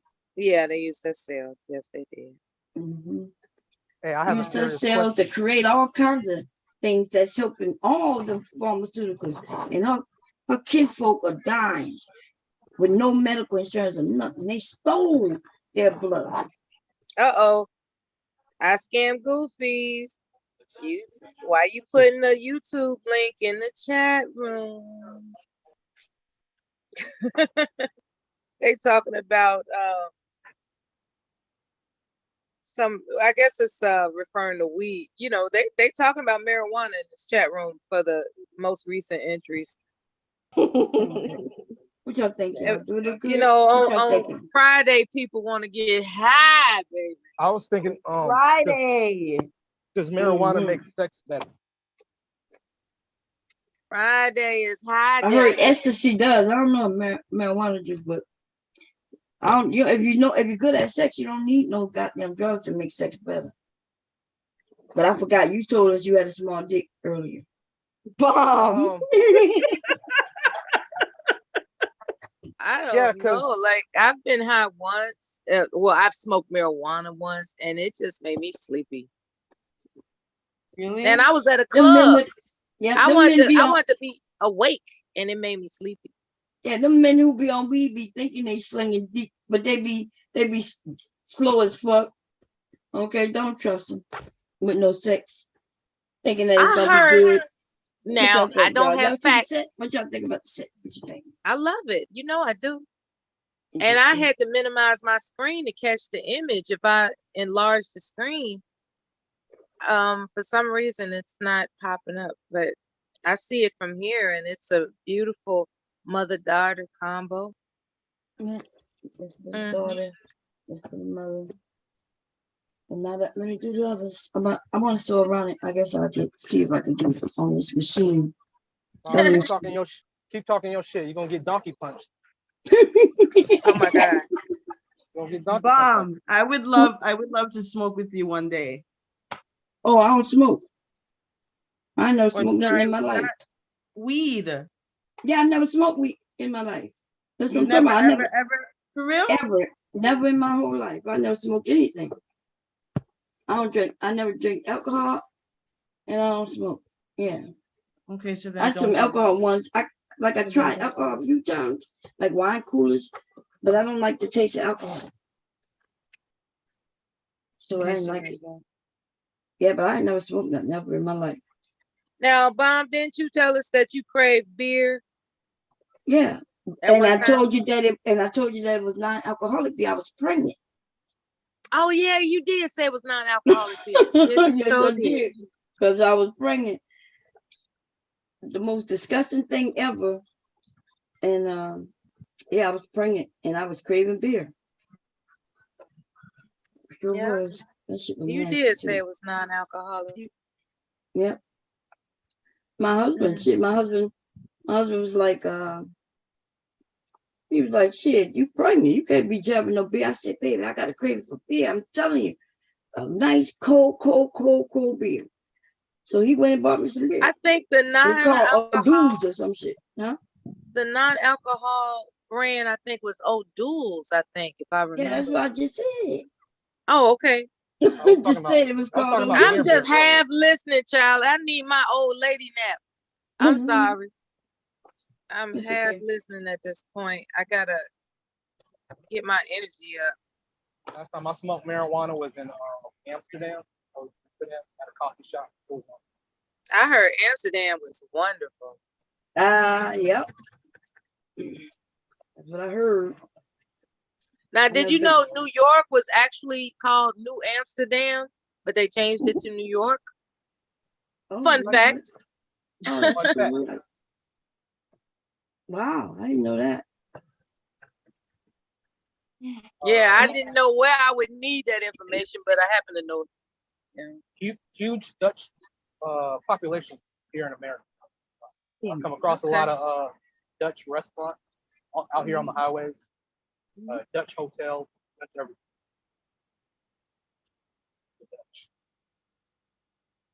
everything. I would be any event that I want to smoke some weed, right? I would have to be assured that it's actually good old-fashioned reefer. I don't want to buy nothing off the street with these crazy people trying to slang anything. We're putting anything in shit up. There ain't no telling what they got something called purple. And come to find out, apparently they spray painting stuff. or something, putting food coloring down it or something. It's not good old fashioned reefer. You know, like the kind when I was young and I didn't know what it was, but I know if I smell reefer, the good old fashioned reefer, I'll remember what it is. And there are not many times that, you know how you got somebody that's encased in that aroma, right? Mm-hmm. You go into a store, you're standing behind them, and you just can sense the aroma of reefer on them. I can tell the difference. Like these, especially with these young people, they have this different scent of marijuana on them. Just less than a handful of times have I ever come across somebody that you can, sense the old-fashioned smell of reefer from. I remember when, the adults were playing cards in the other room, and you sneak out to go to the bathroom and you peek in on them and that whiff, you get a whiff of that reefer they were smoking up in there. I remember that smell from childhood. On as a matter of fact, Fridays, they used to get together and have card parties and everything, and drinking and smoking reefer. And then that's what they were doing in the 70s. That's what they were doing. Hell yeah, doing that shit in the 80s too.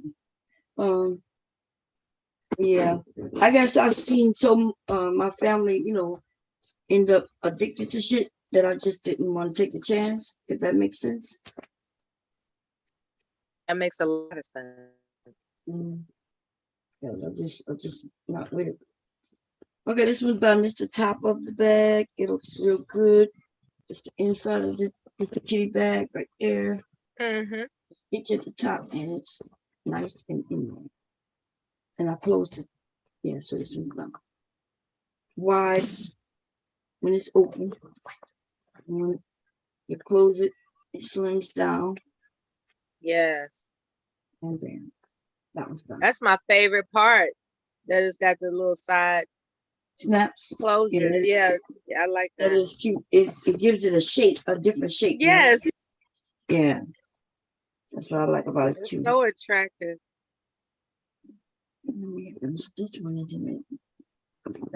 Makes it more appealing with those side snaps. I just love that part.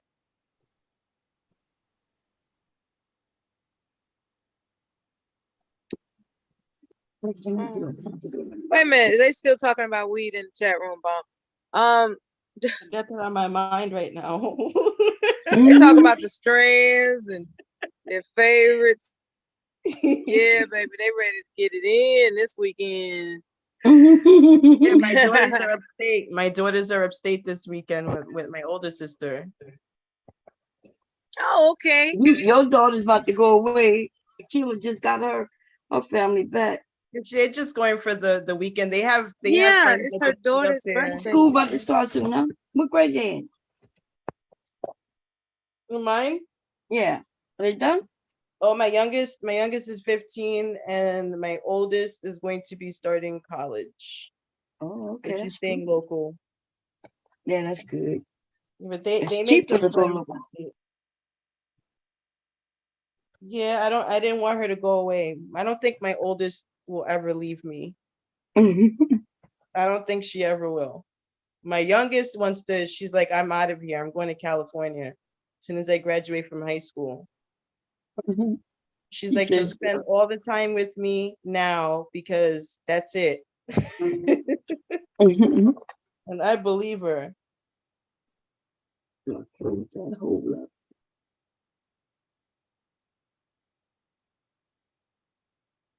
Yeah, the ones believe they trick you though. Because the ones who you think gonna be the ones to leave might be the ones who actually staying around.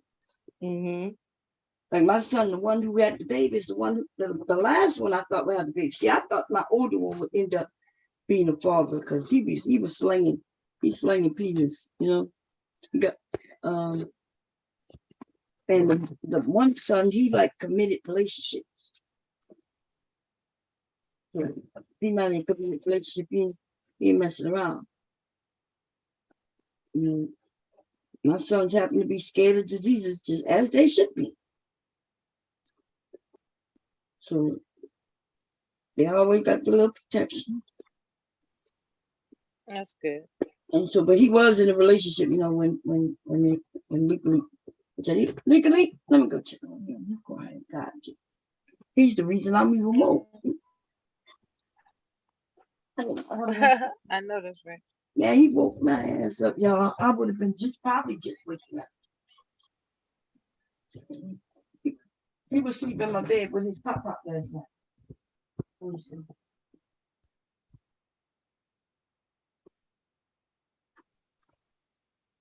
All right.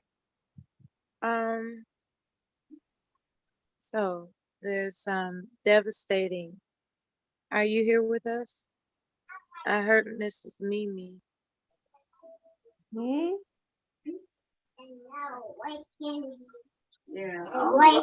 I don't know why your dad closed you in that room. You want candy? Yeah. Okay, Mama. You think? Yeah, as soon as I went in there, he talking about he wants some candy. And then he going in the drawer where he know they be. Yeah. Candy right here. Candy right here? Yeah. Mom, if it's hey, darling. Say hello. He said hello. I'm ready to transfer the host feature. Do you have someone in mind? Who's up here? Rhonda, you probably can see who's up here. Actually, you can give it to me. I guess I'll give it to somebody. All right. Unless somebody else wants, I can't see who's up here. I think Silent's working. Devastating probably working. Mr. Kevin might be working. Just pass it off if you need to pass it off. I'll be home in about an hour. Okay, yeah, you can give it to Devastating in case you got it now, and you can pass it to him. Oh, okay.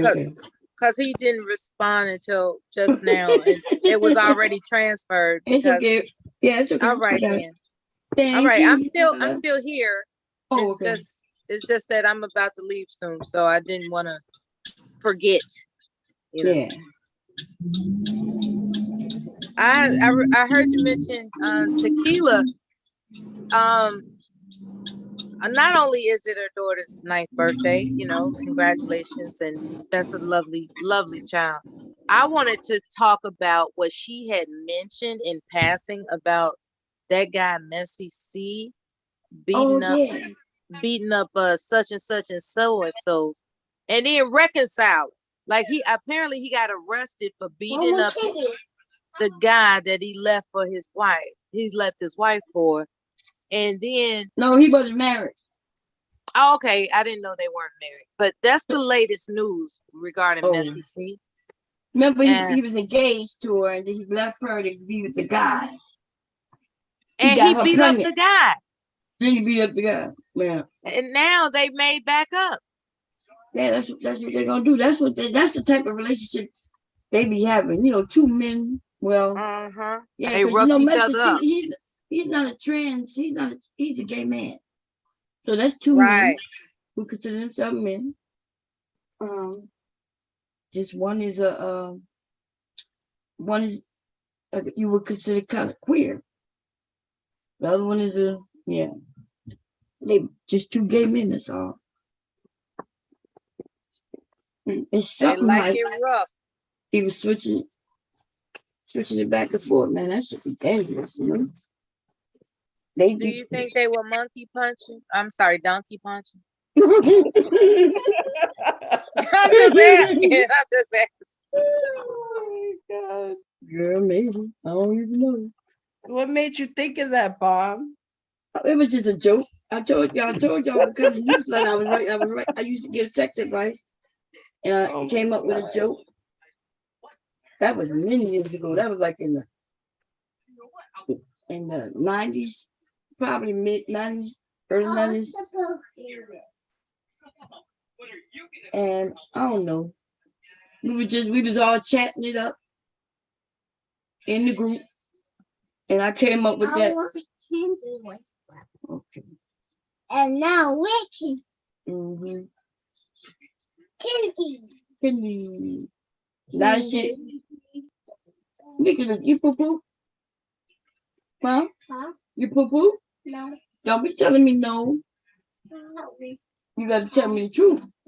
Halloween. He's singing, y'all. He like Halloween. He been singing Halloween for the last month.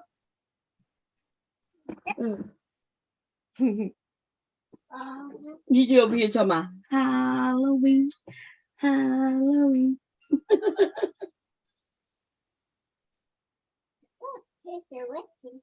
Yeah, see, not getting no more looking. Does he have a favorite song? Oh, I don't know. Don't even listen to music with me. I make up songs. I make up more songs than play. I mean, stuff that he sings like just randomly. Usually stuff I made up for him. Oh, that's good. I make up more songs for him than anything. Make up a rap and then he'll be singing it for a week or so. He remember it. I be forgotten me. I had my son singing Scooby Doo by accident, and he wouldn't let it go. I don't even know what that was about, but there was a short period of time. I blamed my sister. You know, she had him watching Scooby Doo for some reason. Oh, I thought you said you had him singing Scooby Doo. No, when he came home singing it, I was really, really cool with it. And I sang it with him, but he just kept doing it. Mm-hmm. He wouldn't stop singing it. And so I was trying to figure out, should I introduce him to another You heard what he just told me? He said, don't worry, Mama, I'll be right back. He said, don't worry, Mama, I'll be right back. And then he loved to go to this. I love their voice at that age, I swear to. He is so caring, y'all. Like that's good. If he see that I'm hurt, he'll be, Mama, is you okay? You okay, Mama? Oh, he's just too much, y'all. Yeah, that voice. I mean, my God. See, but be honest. I remember I mentioned that boys and girls, there's not a big difference when they're that age. That's true. He has a high pitched voice. Eventually, it will. He hit puberty. In a few years, testosterone will kick in. And his voice will start deepening. Yeah, it's gonna be a treat. It will start deepening. Barry White woke up one day and his voice scared him. Damn, it was that He went to bed sounding like a child and woke up with a baritone voice. He walked into the kitchen and said, Mama. And then he put his hand on his mouth like, who the fuck was that? And his mother was like, who was that? And then he said, Mama, what is wrong with my voice? In his baritone voice. And she said, oh, baby, your voice changed. And he didn't know whether to be sad or glad. That was a funny little documentary. That was really cute how he told the story. You know, Barry White is a very charming man. And the way he tells the story is really cool. Yeah, I don't know anything about him. I watch a lot of documentaries about recording artists from days gone by. I like some of them. Yeah, I don't really care about people in their lives, to be honest. If they got music I like music. Other than that, I feel like when we get too invested in people, when they do some fucked up shit, then we want to, like people wanting to be mad that I have R. Kelly in my goddamn playlist. He's going to always be in my playlist. We cannot deny that man is a musical genius. Okay. Now, other Who, people R. could deny Kelly? it. Yeah, Oh, you could try to deny it, but you ain't gonna name nobody with as many songs as he got. No man, especially in that time frame. Not even Lord Michael knows. Jackson. Lord knows I'm not here to argue about R. Kelly, okay?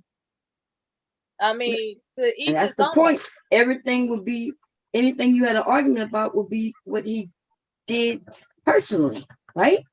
And that's my point. And that's my point. My point is, yeah, to each their own. Right. That's why I don't get involved in what they did in their personal life. I don't care. I don't care who they're married to, how many kids they got. I don't know the motherfucking people. So I don't care. We done already spent our money with them already. It ain't Yeah, like I gave up judging people about who and what they like. I gave that up a while ago because it's pointless. Like, what the fuck does somebody like got to do with me? You know what I'm saying? Exactly. And that's my point. This one is all done. The top looks real good and clean. Look nice.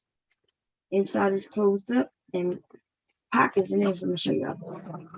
So I made a different type of pockets. So I did put a slip pocket here, which means you can slip something right here. And it's the same fabric as the outside of the bag. See? Yeah. Outside. And then on this side, though, isn't that pretty?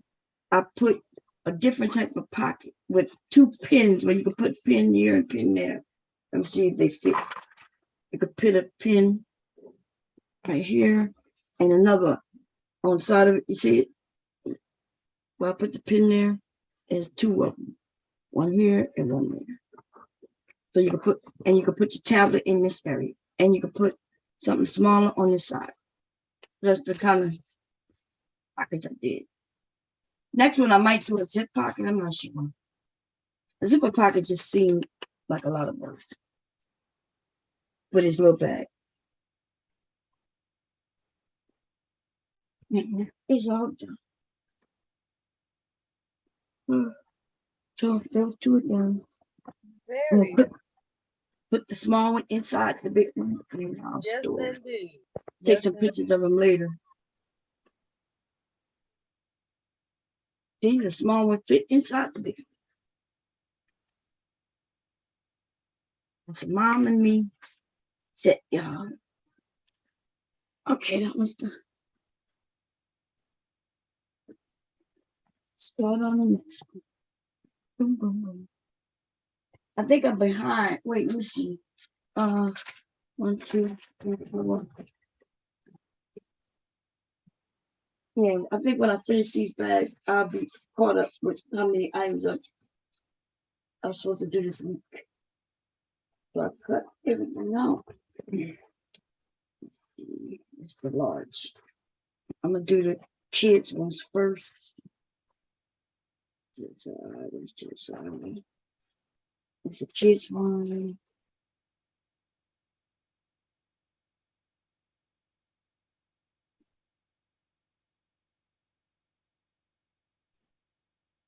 We'll do the one I started downstairs. I had to unpick. I'll do that one first.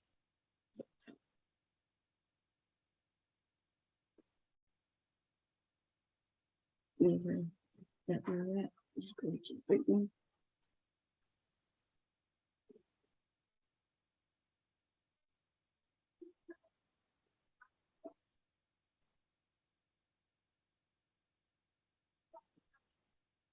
How long does it take you to make a bag? It depends. It depends. Like if I got everything ready already, like I have here. I don't know. It might take me an hour, maybe a little longer. Depends. Depends on the type I'm making it, or if I already know how I want to make it. Because you gotta be sitting here thinking about what I'm gonna do next, how I'm gonna do it. Even if I get a pattern, I'll make it different. So if I would just stick it to the pattern, I guess it would be soon. So I'm going to make these straps real quick. Oops. Need to change that.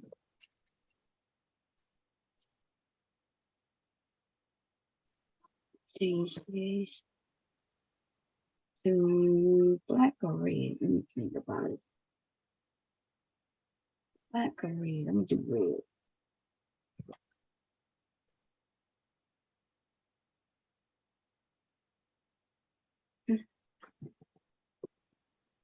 If I wanted it not, if my stitching would probably be bad, I would have did black, but my stitching is pretty good, so I'll do red.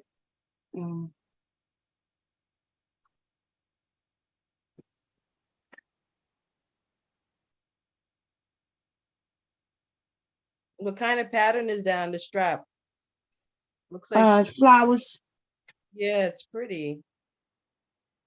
Yeah, it is pretty pattern. So,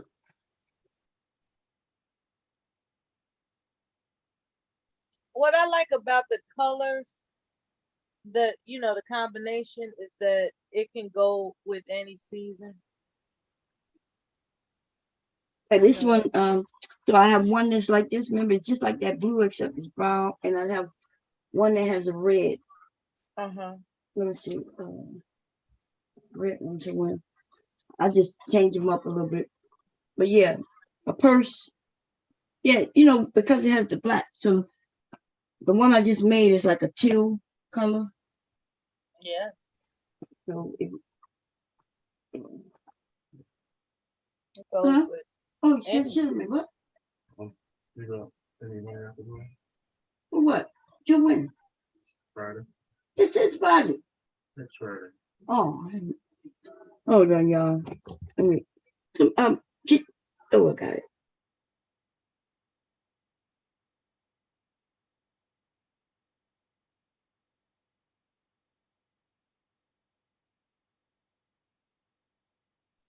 Mrs. Mimi, yes. I was wondering, have you wanted a boy? Yes. They're really, really endearing, I've always wanted a girl. So I was just always I wanted to ask a mother of girls whether or not they wanted boys.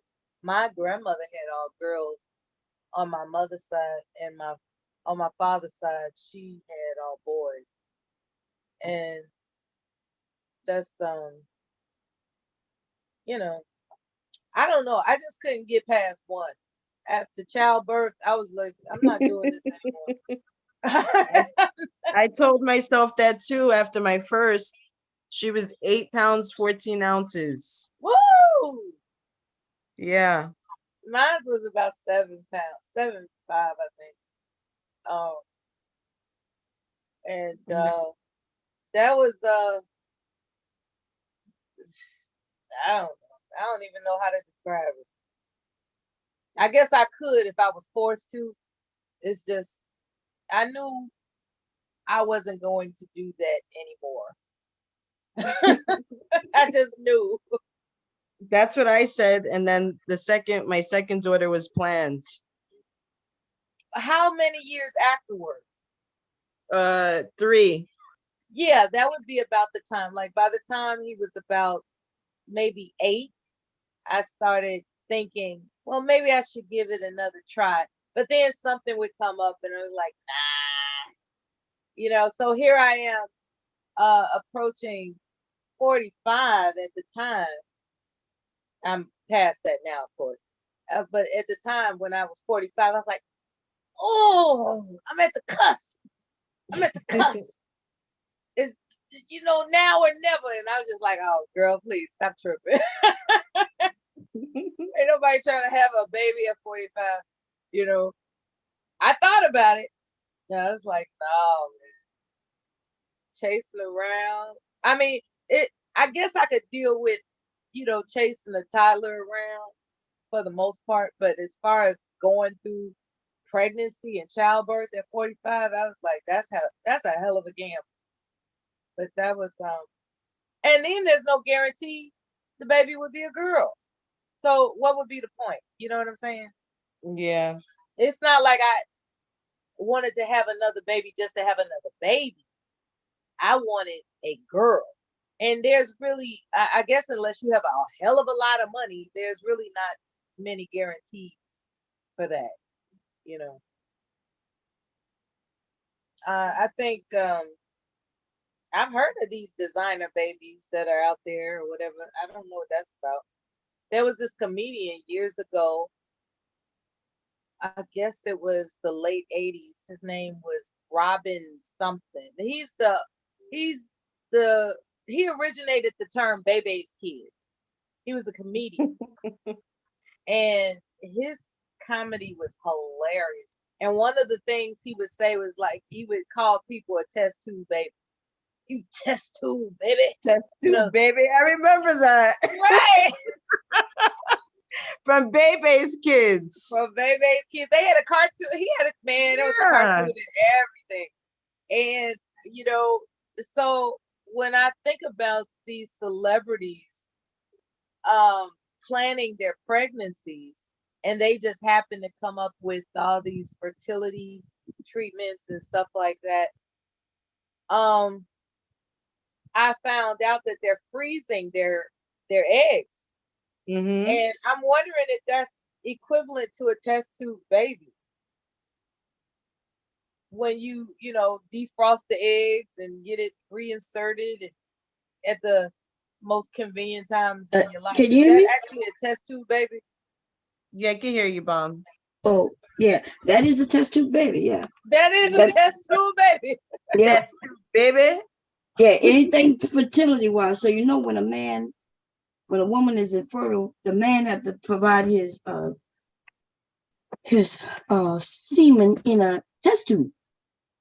Did y'all know that? I would imagine. And then they inject it in her. They put her eggs back in. They make the baby in a petri dish. Then they put it in there and hope that it catch on and that it grows. That's what they do. The baby starts out actually in a test tube, ends up in a petri dish, and then they implant several in her and hope that at least one grow. And that's why them women be ending up with 6 and 7 motherfucking kids, because all of them they have taken. Yeah. And then think about that. So they put as many in you because they want you to get a chance of a success. But suppose they put 10 in you and you end up pregnant with all 10. Now they got to go and do selective breeding. Because nobody wants 10. The ones who even do 6 and 7 are taking a chance at their lives. So they usually go and abort some of them kids. So what y'all think gonna happen now that abortion is against the law? How y'all think that work out now? I have no idea. Yeah, I gotta ponder that one. Yeah. That's deep. Now when they probably telling the women, hey, we put 7 of them in you, and all 7 you end up pregnant with all 7. You're gonna have to have them because abortion is illegal. Because unless it's medically, and that's only in the states where they are okay with medical reasons.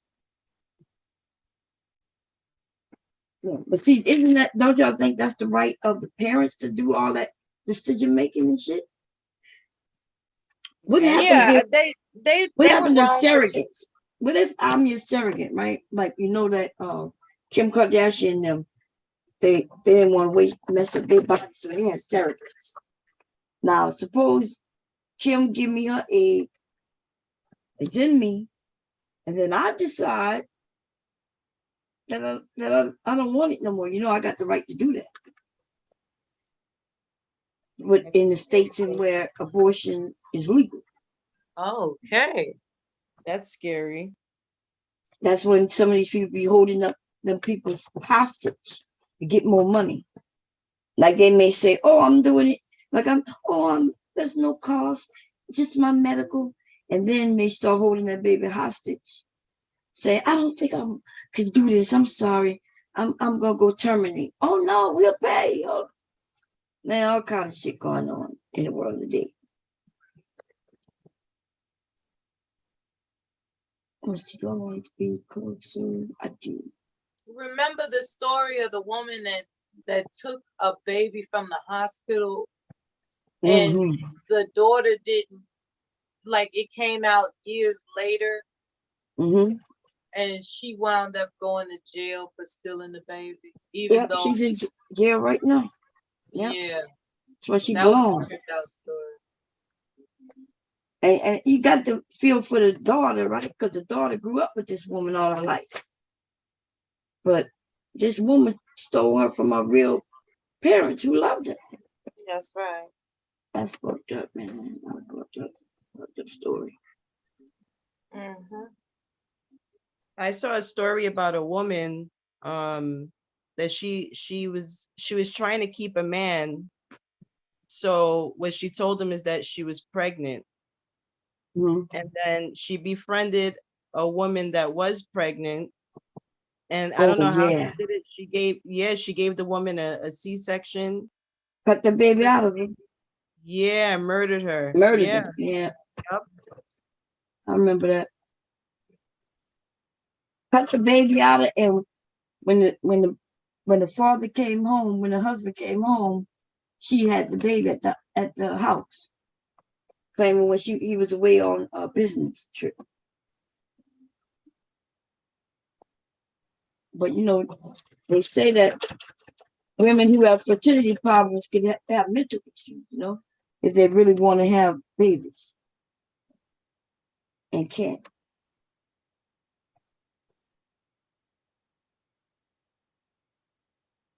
Especially when they're with a man who they know wants to have children. Sock Passe in the chat said he gonna hold everybody's baby hostage if his is missing. No. I know that's right. Oh, I was so protective with my first daughter when she was first born. I barely got no sleep in the hospital. I constantly wanted her in the room. They're like, you have to rest. You have to rest. I was like so paranoid, you know? I was telling my ex-husband, go check on her, go see what's going on. Yeah, I was in that mood. I was like, watch them bitches. Yeah. I didn't even want them holding her too long. I was paranoid after I gave birth too. I was like, watch them bitches. Don't let nothing happen to the baby. I was paranoid after I gave birth. That's true. And I don't know what it is. It's just, you know, it just comes to mind. Yeah. We tell when that baby's not with you, it just, I don't know. And it's somehow we tell these stories about being paranoid, watching our kids, loving our kids, while these men on YouTube are making it seem like Black women don't care about their kids and shit. Man, I would have murdered somebody for my sons. I ain't even lying. Still will, to be honest.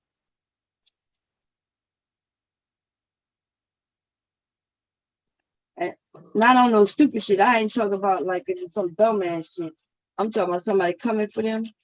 Look, you better talk this shit out. Because I don't want to kill nobody. God damn.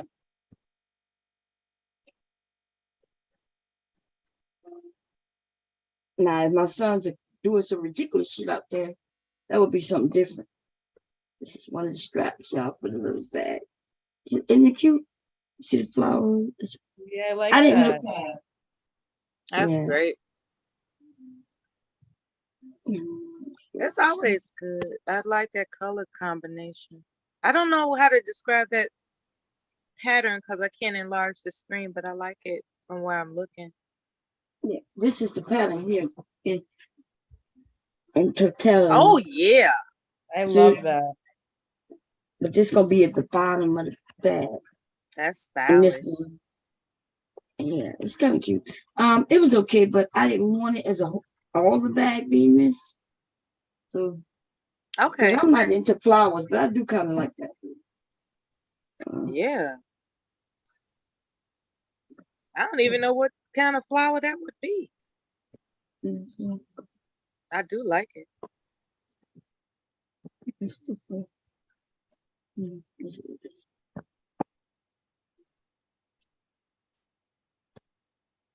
Okay, sewing is not that hard when you know different things. Like for instance, I have a foot on right now that helps me go straight. Then they got different things. I'll show people how to sew, and I show people how I sew. And it's real simple, y'all. It's really simple.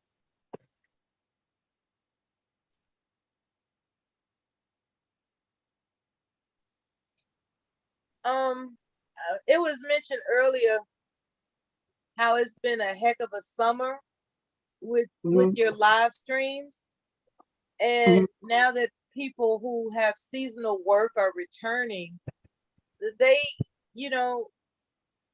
they just had a good time. You know what I'm saying?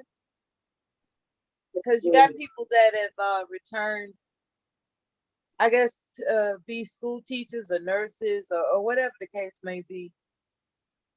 It's or whatever they're doing. It's been a hell of a summer with these 12-hour streams back to back. It's wonderful. Really is. We go from arguing to some real information. We could be talking about politics 1 minute and cussing each other out the next. It's amazing.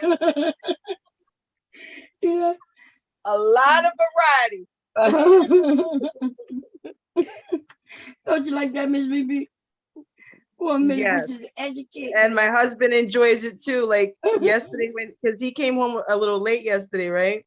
So we about to sit down. We about to sit down for dinner, and I had the stream on, and then that's when Black Dahlia came up, and she was going in on Rue.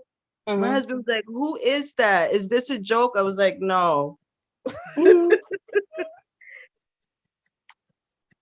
So we were listening to it for like an hour. So it's like, even when I got off the panel, I said goodnight to everybody. But then it was like, when that happened, I was like, let me stay a little longer to see what happens. Let me just stay in the chat. Me and my husband were like tuned in. It was funny.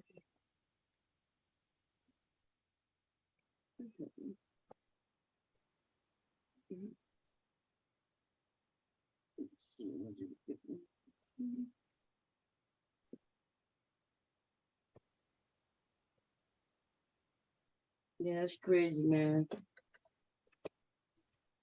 And then like Philly boy Oh my God. What y'all thinking? Y'all think he was drunk? What y'all thinking? I really have no idea what's wrong with Philly boy. Something's wrong with him. I noticed that he gets like that when another man joins the panel, and it's mostly when Devastating is on the panel. Oh yeah. I don't know what it is. I think they come over because they're women, right? Because women, but then they end up bumping heads with the men. Yeah. Oh, that is crazy.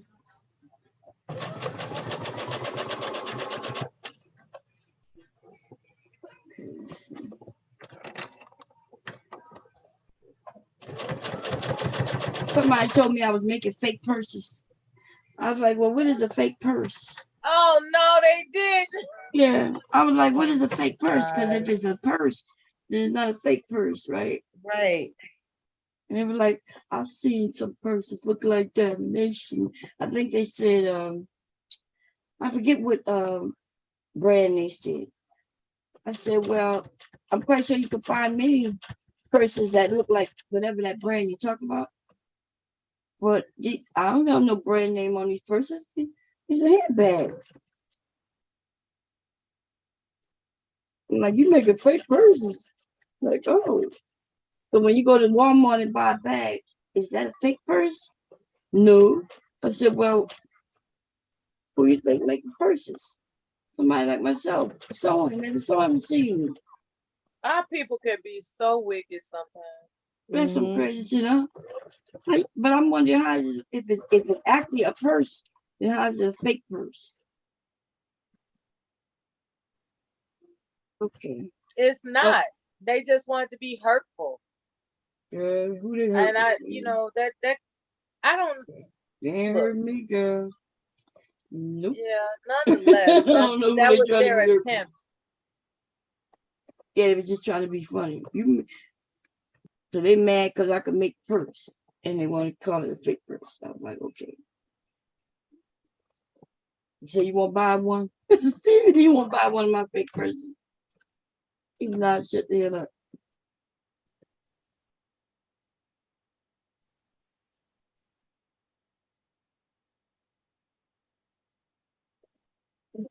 Come on. Get back on. Yeah, people stay tripping sometimes.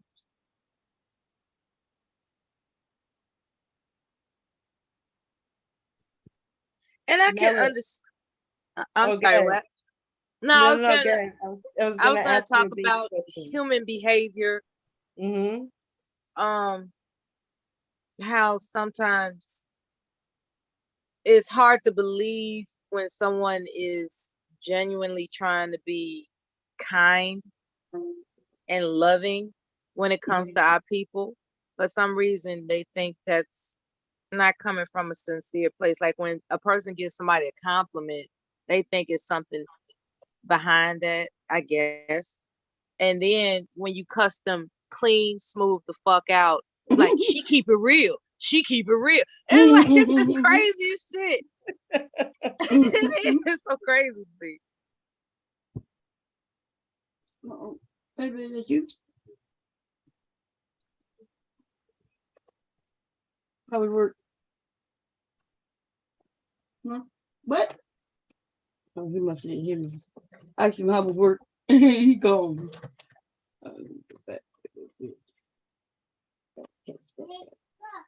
You careful.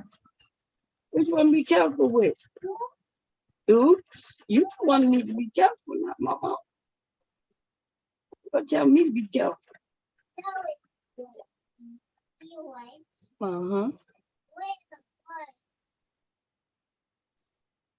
Really? Are you okay?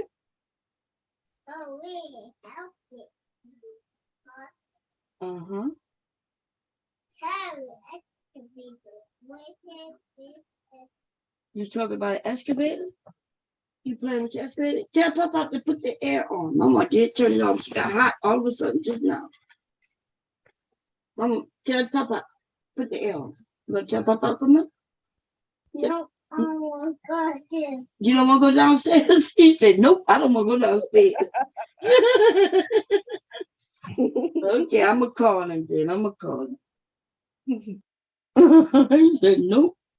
I don't want to go downstairs. That boy's smart, man. First good. It was hot. Yeah, I don't know if it's me.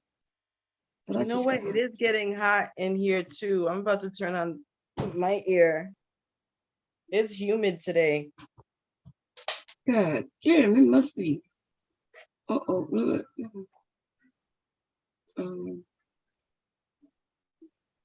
And then every morning when my husband gets up, he has to tell me, oh, it was cold last night. It was cold. I'm like, I was fine. Take some blankets. You'll be fine. Okay.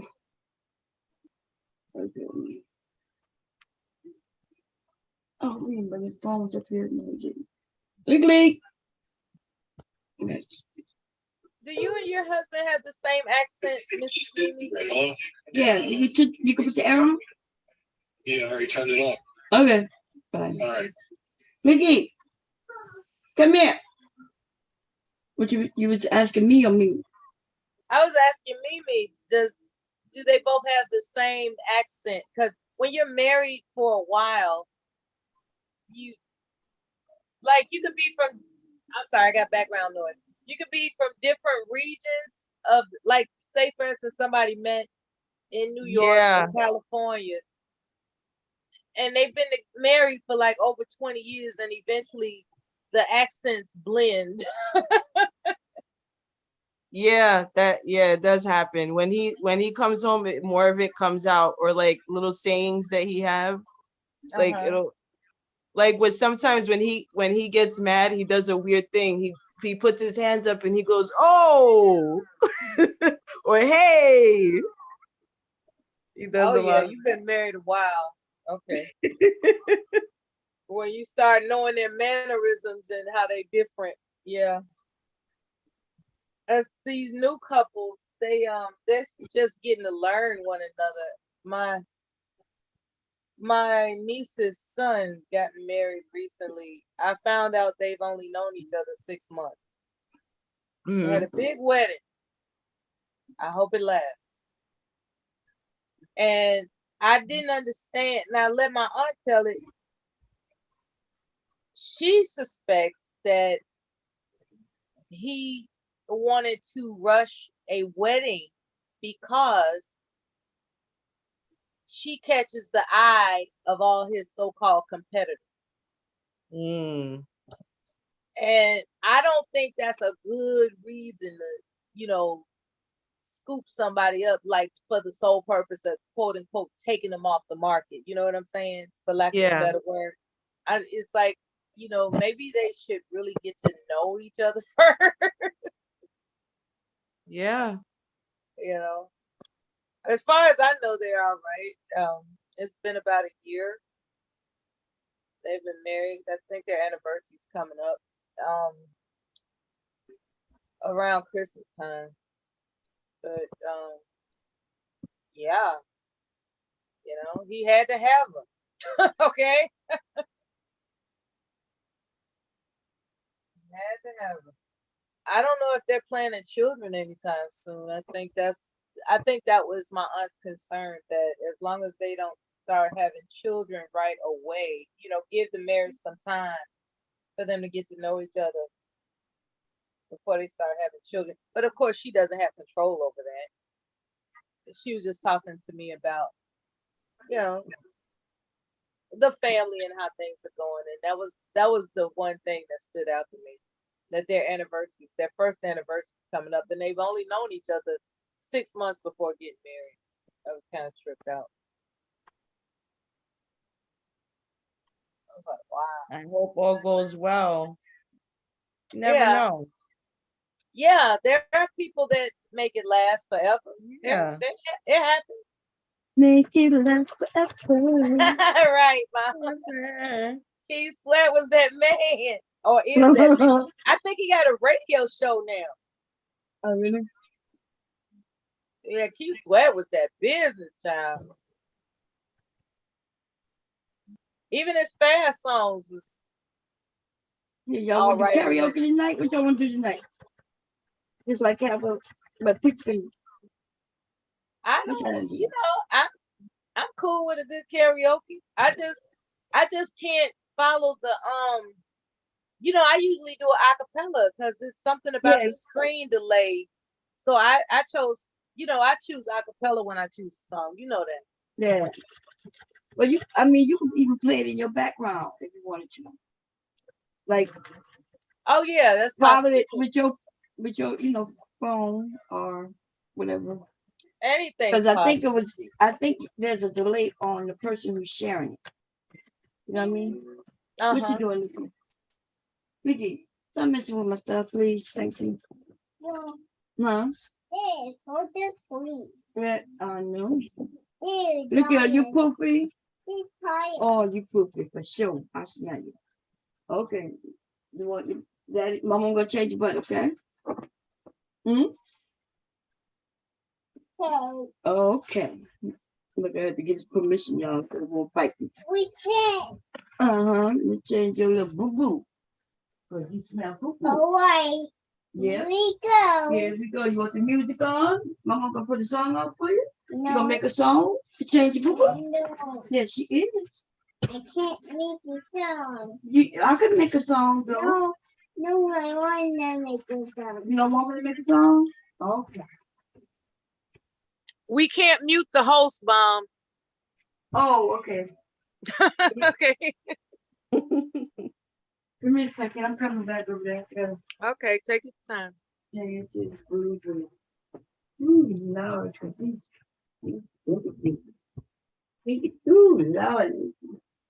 No, done. Oh, done. You ain't all done. Get your butt on this bed. Come on. You want to mama reach yourself. Mela, did you ever have a girl's name picked out in the event that you would have had a girl? Yeah, I'm so vain. I probably would have named the child after myself, knowing me. Yeah. Or no, but in hindsight, I mean, that was back then when I was actually like hoping and praying and wishing that I would want to give birth again. Thinking about it now, it would be most likely after my great grandmother, and for sentimental reasons. I don't think I would have like looked up the meaning of a name and try to construct something. I don't think I could. I'm not gonna say I'm not that type of person. I'm just saying that I don't know. I have no idea what I would have named a little girl. Other than at the time, I was probably lazy enough to just and that sounds kind of crass, but I just probably would have named the child after myself. I probably would have did that, which is unusual for most women. Most women don't name their daughters after themselves. Fathers love it when their sons are named after them. Yeah. Mm-hmm.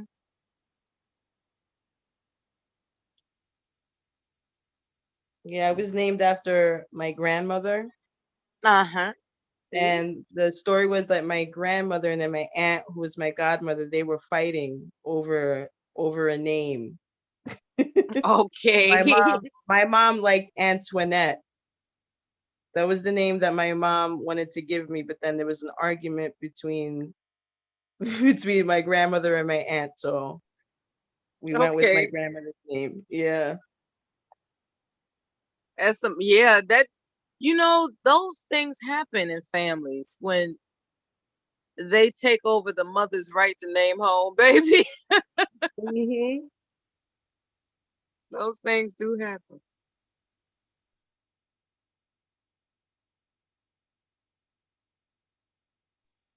I would have liked to have a son with my husband, though. Yeah, it's just that it's not guaranteed. We tried in the beginning of the marriage, but it didn't work out. So, like he already has 2 sons from a previous marriage, and then I have my girls. Yeah, and that's beautiful. But every now and then we like to talk about it, like, what would the kid look like, and then I make weird jokes. I'm like, okay, so what if we had a son together and he came out like, like dark, like my grandmother? Would you think it's your child? And he'd be like, yeah, because it's genetics. Oh man, you all have some wild conversations. Yeah, we do. Yeah, but he liked the name Gus. I don't like that name. Why does he like that name? I have no idea. I'm like, I don't like that name. I think it's like from an uncle on his dad's side. I was like, I don't like that name.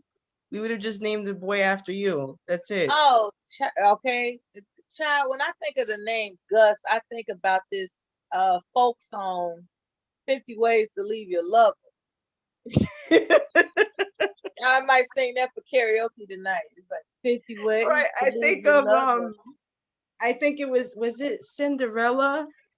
I think it was in Cinderella. One of the mice, they were Gus, and I think it was the fat one. So that's what I was thinking about. I was like, no. Yeah, like Gus is like, yeah, what's like up with that. Gus? I was like, hell no. Oh man. At least they'll call him G.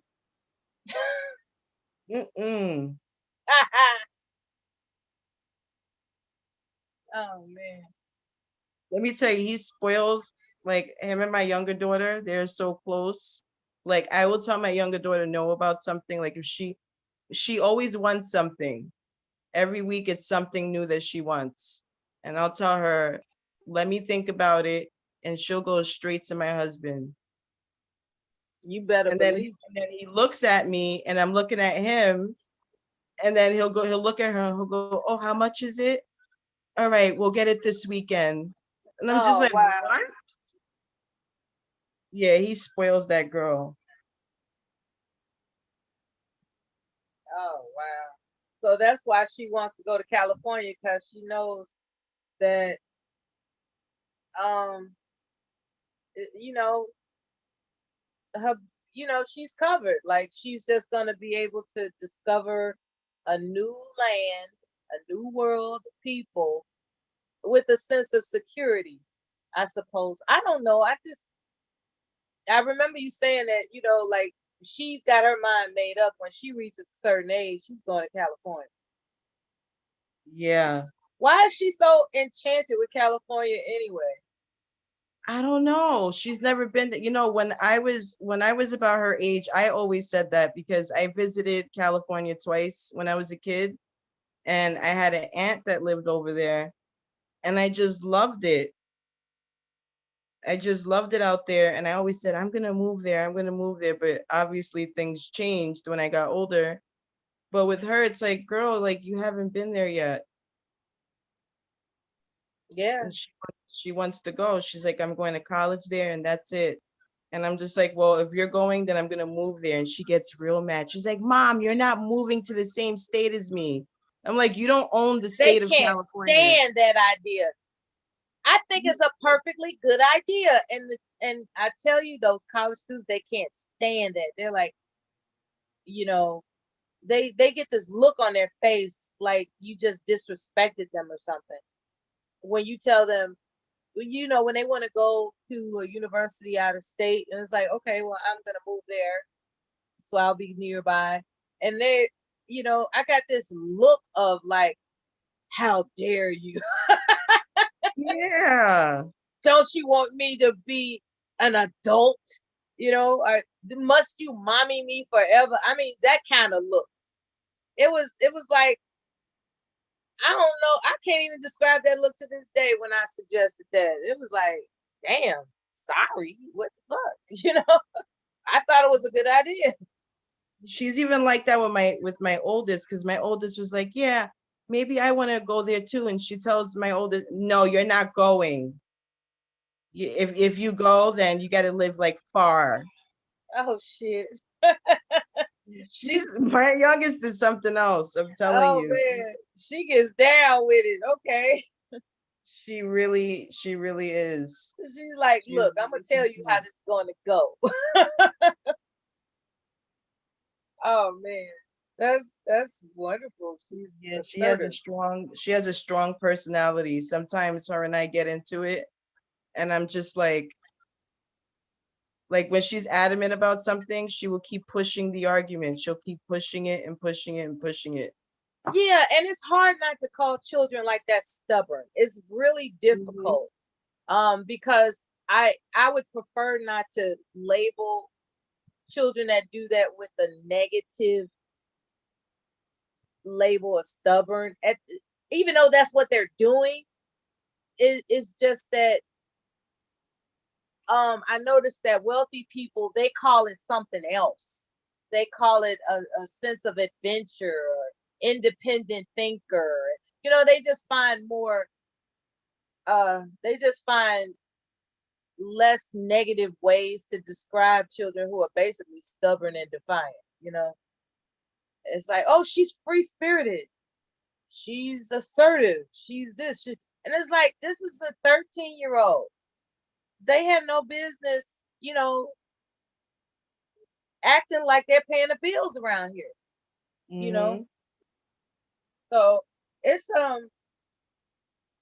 like how we were talking about corporal punishment. Parents that don't have support, that's a different environment versus parents that have a lot of support. It's I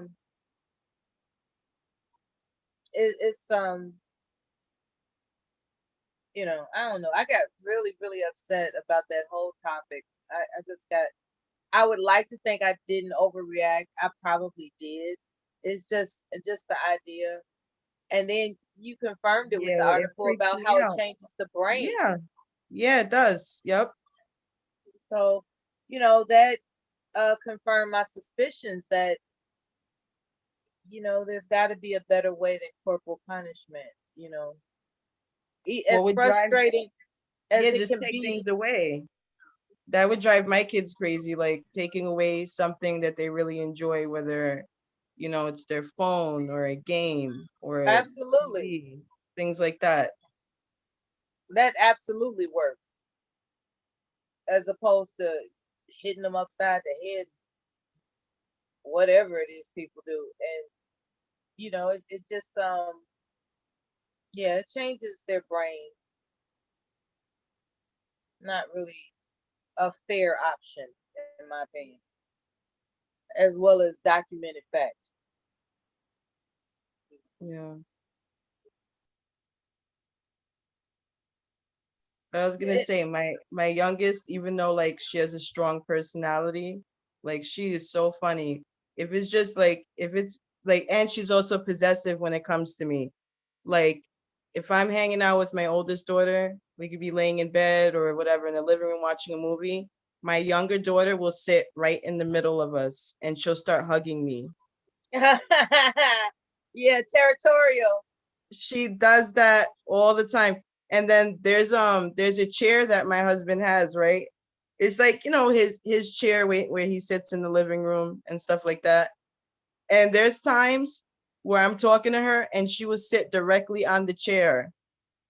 Or like even in the kitchen, like we never like named our spots on the kitchen table, but like we always sit at the same spots. When he's not home, she sits in his chair. Oh my goodness. Yeah. Wow. Or when friends come, or like, and it was also difficult for me to have friends too. Like if I had a friend that would come over, she would sit right on my lap in front of the person to make sure I'm like, nothing is going to happen. Or she'll just like nitpick everything about the person. Oh, I'm like, so it's okay. So she's protective too. Okay. Highly protective. Yes. Oh, that's really adorable. When you keep it in a proper perspective, it's because it depends on the person, to keep it in the proper perspective is adorable. To not keep it in a proper perspective, some parents look at that as annoying and they get irritated, and next thing you know, they're just saying something negative about the child's behavior. So it's important to have a proper perspective. It's adorable to want to protect your mother, it's adorable, and that's what it is. It's not about, oh, you're in the way, or why you bothering me. It's not about that. It's adorable. Yeah. Yeah, I don't get annoyed with it. I love it. My oldest. I'm sure you don't. There are parents that do. She's not gonna lie. I already know it. Like she's talking now, like, and I trust that she's strong and everything, but I know her. She's gonna miss me. Yeah. But she's like she just takes over. Like it's more like, it's weird. It's like she's the oldest and then my oldest is the youngest, because there's times that she'll tell my oldest what to do. And she did things faster than my oldest did. Like my oldest is like, she's more shy and reserved. Like my oldest will like, she'll hug me and cuddle with me when nobody's around, but she won't do it in front of people. My youngest doesn't care. My youngest doesn't care. She'll hold my hand when we're out in public. She'll hug me. She tells me I love you. She doesn't care who's around. Yeah. Yeah. And she always takes over the conversation. That's now, tell me this. Mm-hmm. When it's time for them to behave, they do know how to behave, right? Depending. He said, well. It depends. It depends because They're not I gonna know throw a tantrum in a grocery store or a restaurant, is my point. Oh my gosh, they used to do that. Oh Lord. Those are the worst of times. I don't when even they know were how younger, when they were younger, oh my God. Like there were times I used to be so embarrassed. I used to be like, let me take you guys back home to your mom. See, those They used are to the torment me. Those are the challenging moments. It's like, okay, fuck what you talking about with corporal punishment, bitch. You know, this child is acting a goddamn fool in the middle of the store for what seems to be no reason other than they want what they want. And so that is a supreme challenge. I wouldn't even know how to handle that. Okay. Without some type of authoritative fear. Like, you know, I would have to impose some type of fear in that child. Like, look, what's gonna happen is you're gonna stop or else. Now, I don't want that or else to be like physical reprimand, right? I don't want that. However, I want them to get the message that you're not gonna like the or else. I want them to get that message. Now there's this clinical psychologist where he had this situation with his young son. They're all planning to go someplace and the child is acting a fool. I guess the child was maybe 4 years old. And because the child couldn't keep still, the father grabbed the child by the arms and he sat him down on the stairs and he said, you're going to sit there or else. And then he walked away and he came back. He said, are you ready to have a good day?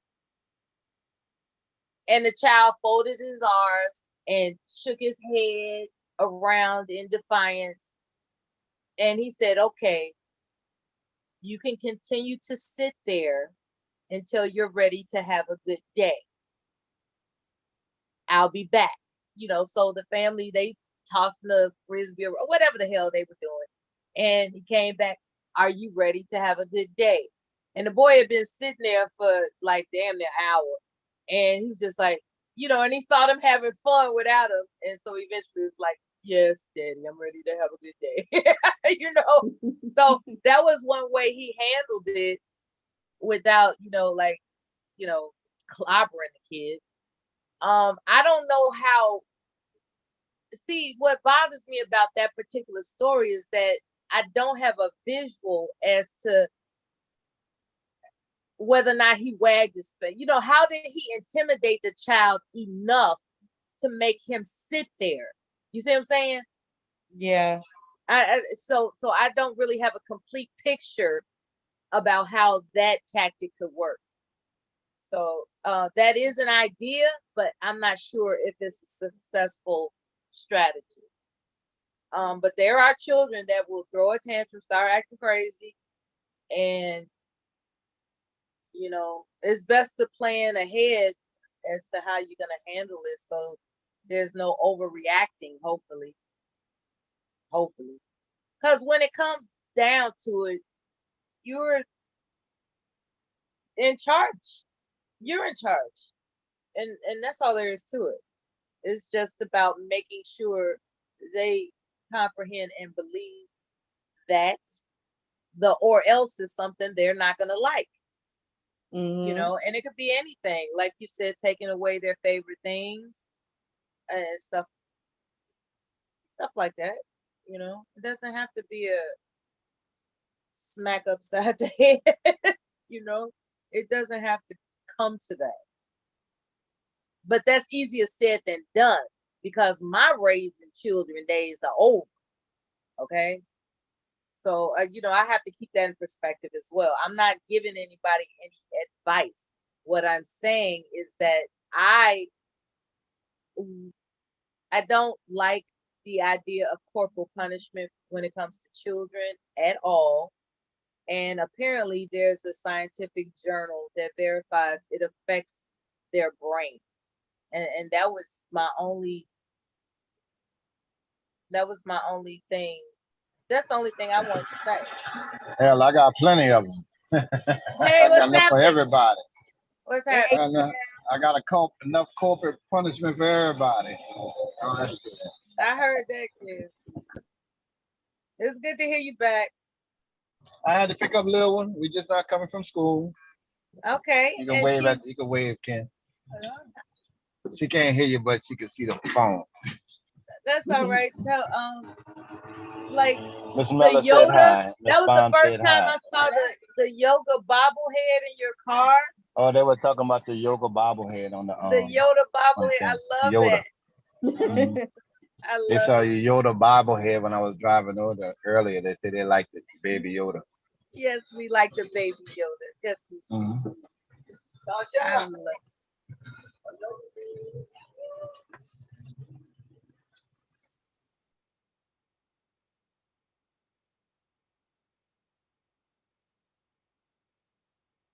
Did he drop down? No, I'm still here. I'm just still here. They just had that traffic noise. I know that traffic be a lot of noise in the background. Well, we're about to stop and get some snacks after school. I'll be here, but I'm gonna check back with you guys. Okay.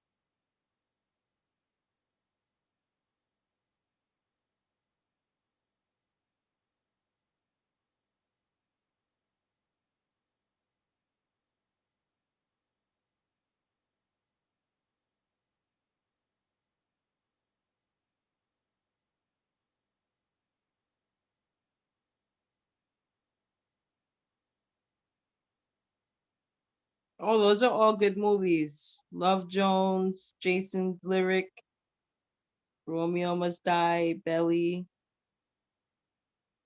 John Q.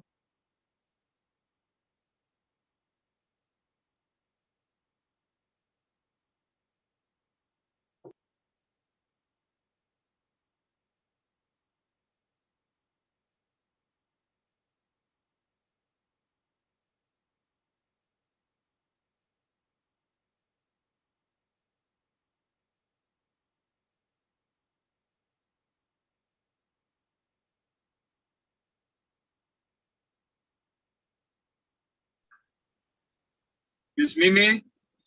Yeah. Oh, I'm sorry. I think we can see it. We can see. I think Mela got disconnected or she dropped. She was just up here.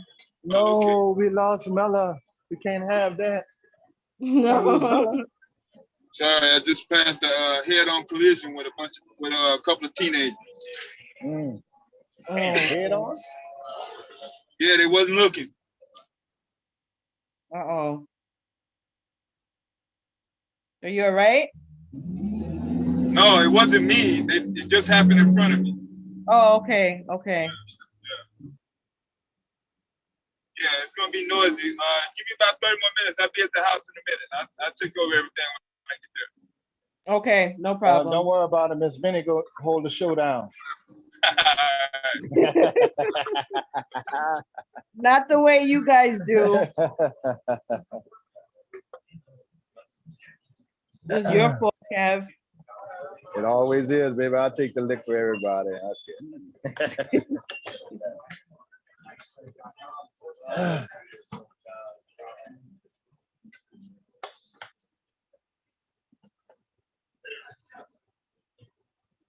Miss Minnie, have you seen my daughter before?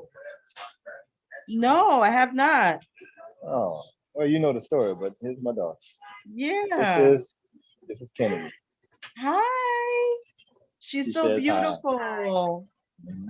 Aww. She's beautiful. God bless. Thank you. Yeah, actually, I initially I have a couple Facebook pages and some Black Fathers, a page called Black Fathers, and a page for young men with kids, and the Black Fathers page on YouTube. We're starting to have a lot of younger guys coming in, asking about, fatherhood and parenting, we get a couple good stories too. Some guys just want to do it, ask questions about the kids and stuff like that, what it is to be a father, so they don't panic, and they got a whole lot of things. One guy was expecting, nervous, and we had to give them, you know, the older cats to give them some advice on how to, you know, how to take the tension or, you know, ease the tension out of that. And it's not that big of a deal. I like, well, they got a kid on the way, man. That's a great thing, man. You can enjoy it. I enjoy parenthood. It's not to be feared. Oh no, come on, son. The chip's back. Yeah, so it's not to be feared. You can actually have fun as a parent. It's not always a doom and gloom type of thing. Yeah, I missed the last part. I lost connection. Come on, man. It's not always doom and gloom just because you're a male and you got a kid. You can actually have a whole lot of fun I have fun with mine. So a lot of the videos that me and my daughter make doing stuff like going riding horses or something like that, or going through stables or park and stuff like that, just ways to have fun with your kids. So, you know, to try to get them, I don't understand why guys have such an issue with children. Just go get your kid more. If you want to be, if they go complain about, hold on one second, I got noise in the background. Okay. If you complain about being a father, it's don't complain, just do more with your kids. Stop worrying about what the mama doing and all that. It's about your kid when they're here. You know, if you're not living with the mother, go pick your kid up a little extra, you know, a little more than what you're doing. Some of these dudes in the manosphere got children and everything. They complain about baby mamas and stuff like that, but barely see their children. So if you want to do better by the Black community, just spend more time with the kids. Because like what you and Mella was just talking about, yep. And not only that, kids pay attention to every single thing you do. Yes, and they get a lot of their learn. Yeah, that's where a lot of their learning comes from, directly from you. Yep. And see, like this one here, I can turn around sometimes. Hold on, put the camera on. I can turn around sometimes, and she'll be looking dead in my mouth at every word I'm saying. Well, they got a whole lot of things. It's a golden opportunity so to, you know, beautiful, Kev. Yeah, put all the good things about you into a younger life, and you know, try to help mold them, regardless of what your background was. If your life was off or not, you know, chance to do something good. Am I back? Hello? Yeah. Yeah, hey, we can hear you. Yeah, I put him in the shower, y'all, because he likes to fight when I change him, so I just gave him a shower. He liked the shower, you know, he liked the shower in the bath, so. Yeah, see, and on this show, this the only time I acknowledge, you know, pretty much bring up my child. I even show a picture of on videos on Bomb channel. You know, so she'll know Bomb because she see the picture of her. Yeah. She's so pretty. Talking about my daughter, yeah.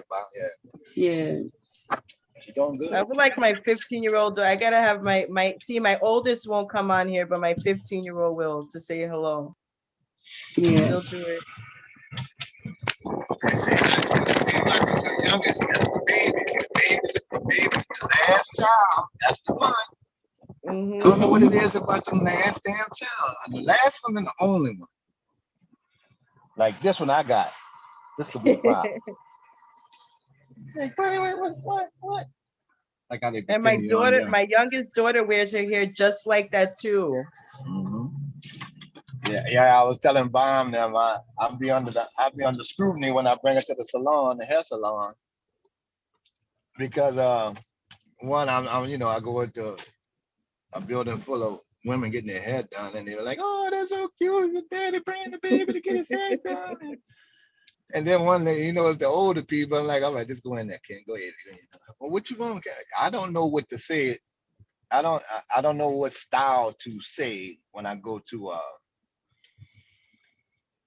hair, to a beauty shop. I'm just trying to keep it healthy and natural, and just keeping it healthy. And I really don't know what to tell them, because the hair looks so good when it's just like it is now, and everybody always compliments on it. So I ain't I'm trying to do too much to it, Yeah.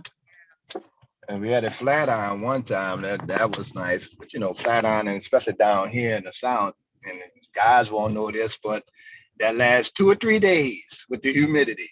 Y'all understand what that means, but Oh yeah. friends with if you got 2 days out the flat iron, you did good.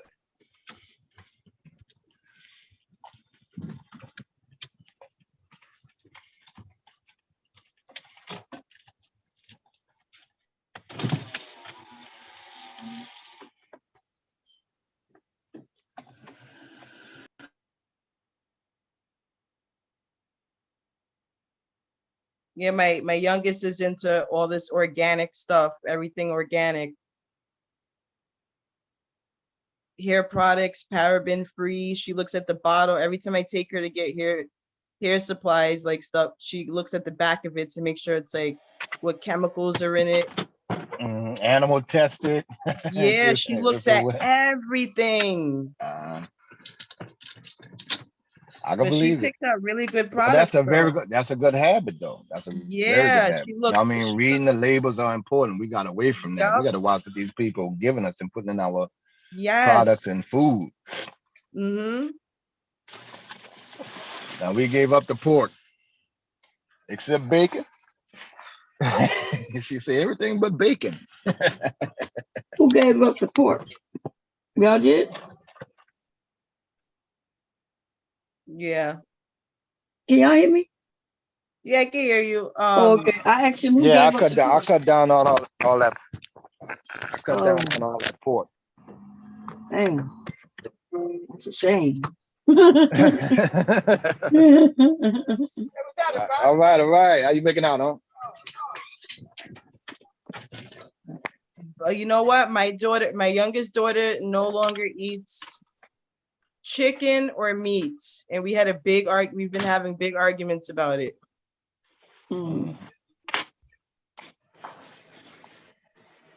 And for me, Bomb is a little different because I got to worry about blood pressure and stuff like that. Yeah. Well, I understand. I was just joking. But yeah, we ain't give up no goddamn bacon over here. But we don't, I mean, it's not like we eat it a lot, but yeah. And I cook with pork. Better, I flavor my beans mostly with pork. Yeah, we're not all the way there. Oh, and I will be flavoring getting some seasoning ham for my beans. But we just don't. I just cut back on the pork chops and stuff like that. Every now and then we keep a little bacon in there. We go get it eating every now and then, just not that much. But yeah, I got to use it for seasoning. I can't think about. Yeah, I know. I ain't no Muslim. We just talked about the Muslim. I ain't there yet.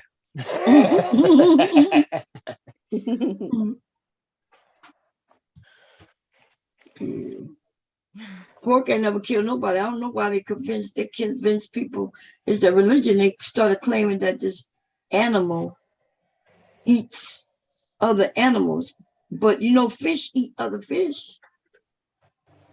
True that. Birds eat other birds. Like it's survival of the fittest. The largest of the kingdom eat the smallest.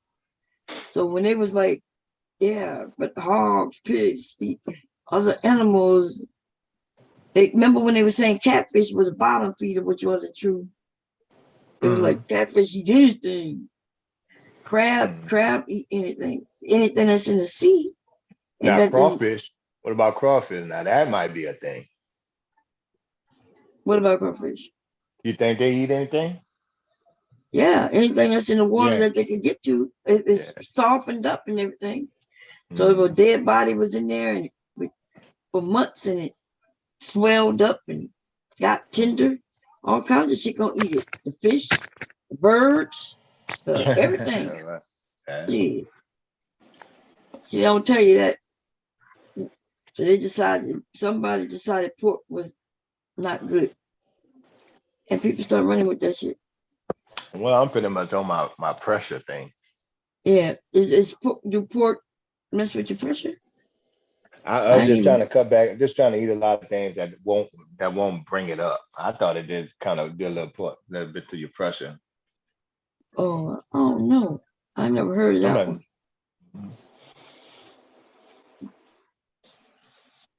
I know, you know, I know when you got high blood pressure, you do have to watch what you eat though, but I don't. Yeah, I can't. I That's had to cut everything I back on a thought. lot of flour, flour products and stuff like that. I'll cut back a little bit on that. What's wrong with flour products? Like fried chicken, but then and uses of flour. Oh. Yeah, I try to eat a lot more vegetables. I thought flour was made of a grain, which is. I'm sorry. Well, hold on. Is flour classified as a sugar? Huh? Is flour classified as a sugar? Or No, starch? flour is what? Flour is a starch because it's a grain, like rice and and things like that. But vegetarians, it's funny that they would claim they don't eat starch and stuff, but they eat vegetables, right? Mm-hmm.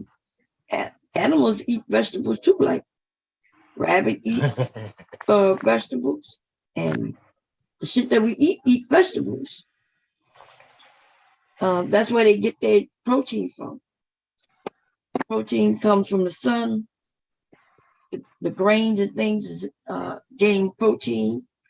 The animals get their protein from what they eat. And they just be convincing us. Yeah. Whoever gives the most money that year for whatever, that's who we advocate Okay, for. hold on. Now, we have a point with dairy, right? It's not wasn't for consumption. I do know you get the D out of it, but is it bad for your digestive system? The only thing I know that's really bad is corn, the lactose in milk. But I think I'm not sure if they add lactose to milk or if you're supposed to take it out. But I don't think in its natural state, milk is not bad for us, but milk is bad for us after it's processed and shit. It's something I think it's something they add to it. Yeah, it's the shit. I'm talking. Yeah, we're talking about in the grocery store. Yeah, they add something to it. And most of us are lactose intolerant. And if you're not now, most of us will become. Like I wasn't lactose intolerant until I got older. In my 40s. And most of us don't know what that means. So what it meant, because I didn't know what lactose intolerant meant. Like, how do you know? If you eat a piece of cheese and you got to run to the bathroom, diarrhea, that's when you start noticing that, damn, I keep running to the bathroom. I think Taco Bell got something in their shit that got me lactose intolerant.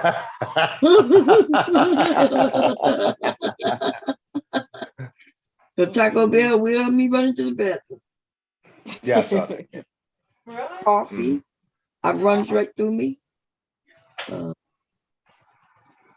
Now, you know what I found? What I had to take when I went to the doctor, I have to take vitamin D pills. I think I might have told you that. Mm-hmm. Because, with my skin tone, I don't get a lot of vitamin D from the sun. And I cut down on the milk, and that shit showed up in my, my blood test. He's like, well, I took had all the work done and everything. He said, well, the doctor wound up prescribing me some vitamin D pills. Mm-hmm. All of us are vitamin D deficient. Mm-hmm. Everybody. In this country, anyway. We're not eating the vegetables. The ones that have vitamin D. Milk, they put vitamin D in milk, but they actually put it in there. Yeah. But natural state, milk does not have vitamin D. Mm-hmm. And they sold that to us hook, line, and sinker. Cereal, best breakfast, milk, juice, toast, eggs, bacon. That's the man. Yeah, they call it breakfast. But in other countries, they don't do that. In other countries, you can eat whatever you want, whenever, And chicken and waffles all day. Yep. Chicken and waffle is a meal. It's not a breakfast.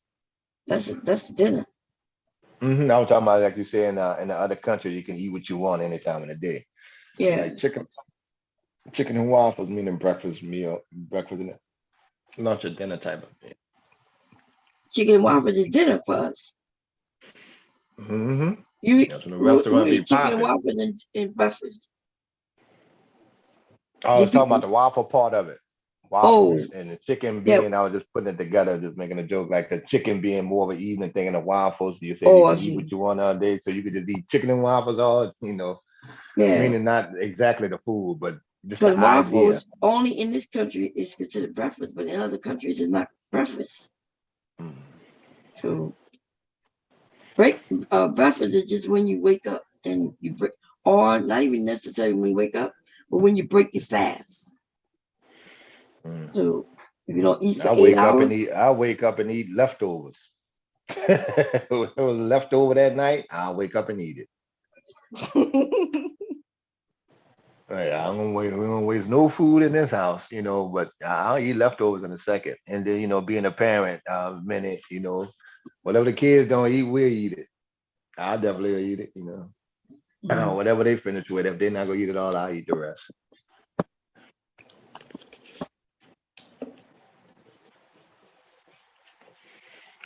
So, Bomb, your boy in trouble, man. Who? Oh, Donald Trump. Oh, well. They some of that redacted stuff by Richard Barr, when you remember back in the day when they blocked out a whole lot of stuff on the Mueller investigation, some of that's coming back out now. Oh. And Mueller is on the verge of being disbarred like the other lawyer, the other two lawyers. So he did something illegal. Yeah. See, he lied. What they're saying, he lied. He lied, huh?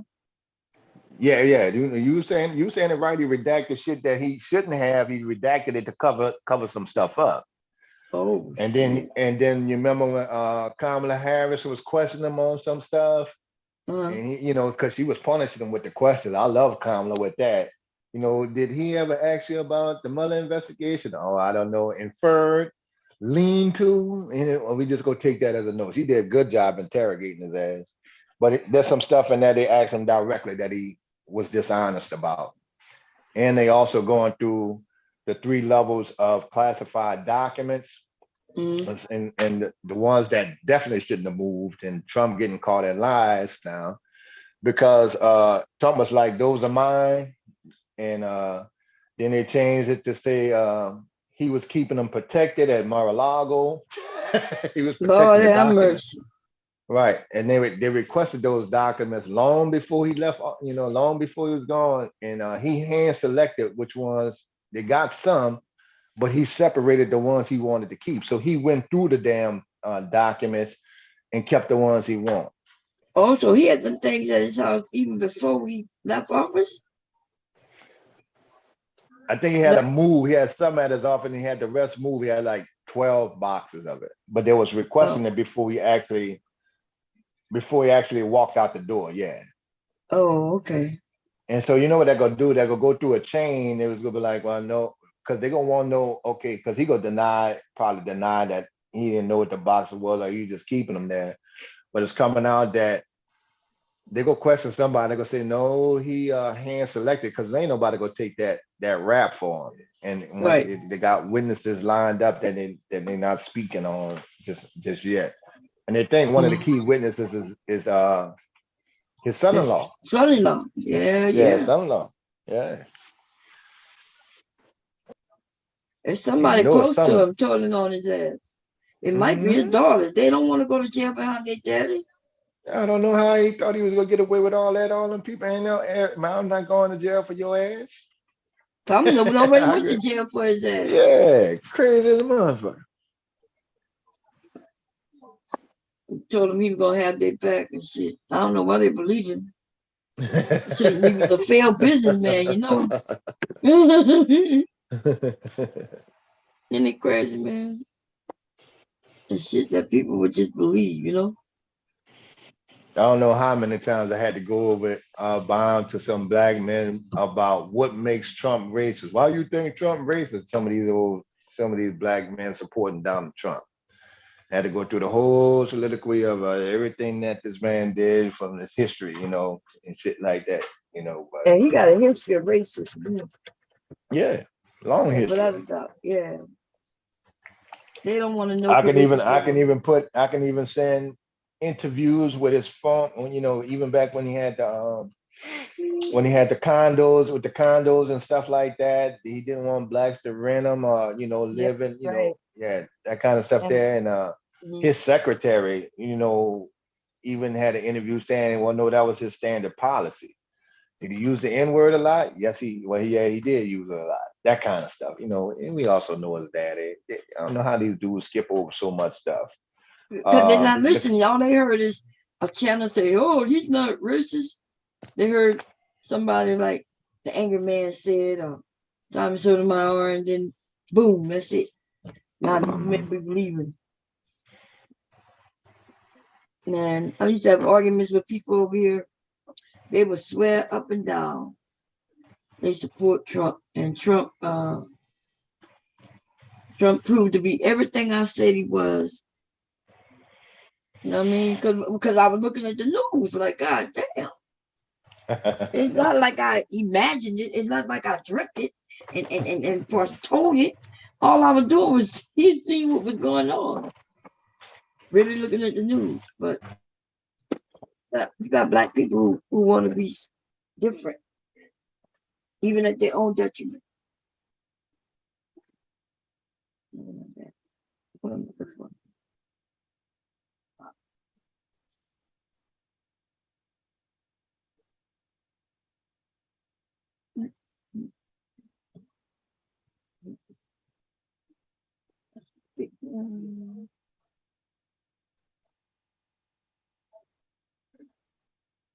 What y'all think of that, y'all? I'm gonna put that on a bag.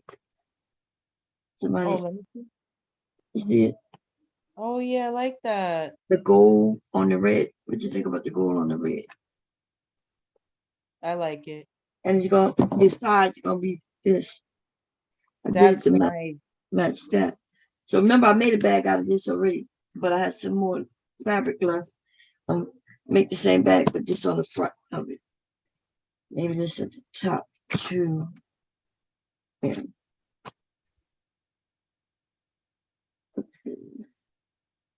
This one is different than the last one I made.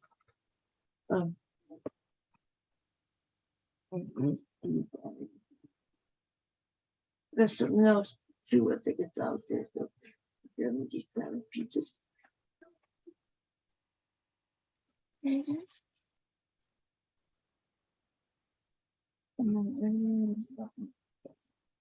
Yes.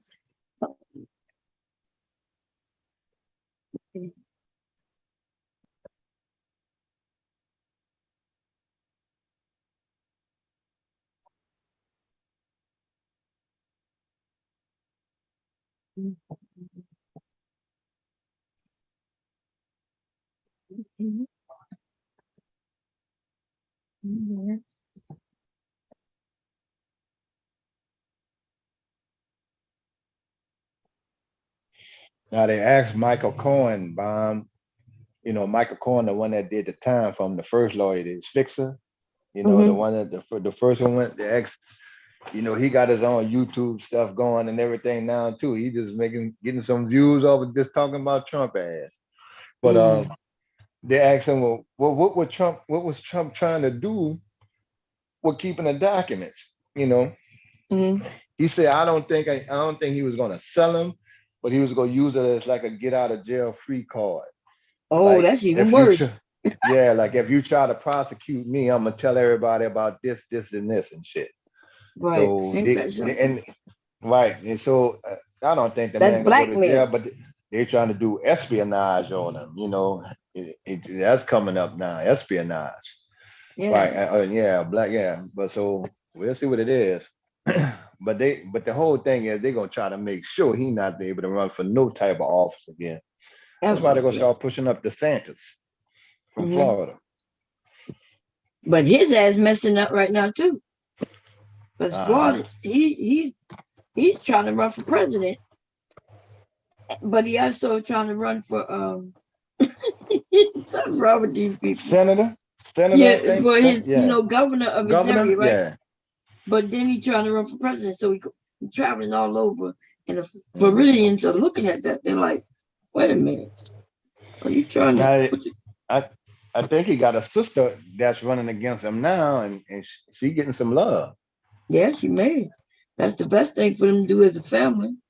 But she, you know, maybe they might go for that shit. Well, yeah. Well, Obama flipped it.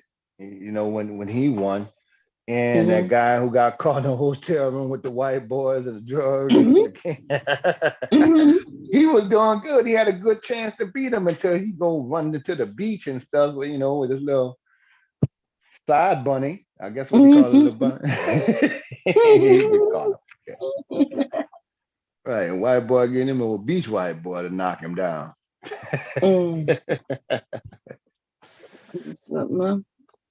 Now, in this case, in that kind of case there, Bob, if he talking about running again, I couldn't vote for him. You blew that. You blew your chance with my vote with the foolishness. Who? The black guy who got caught in the hotel and all that kind of stuff. There. Like if I was in Florida and you did that, or you were one of those Marion Barons and you just went completely solid, getting messed up, doing something wrong, and then try to run for office again, I cannot support you on that. I think they should let somebody else run, like the sister that's running against them now. They got some white guy in Florida. I forget what his name is. Running against him.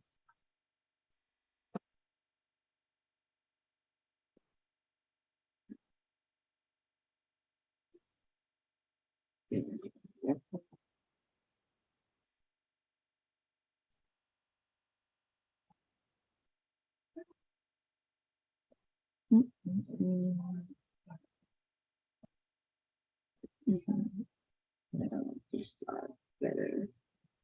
Yep.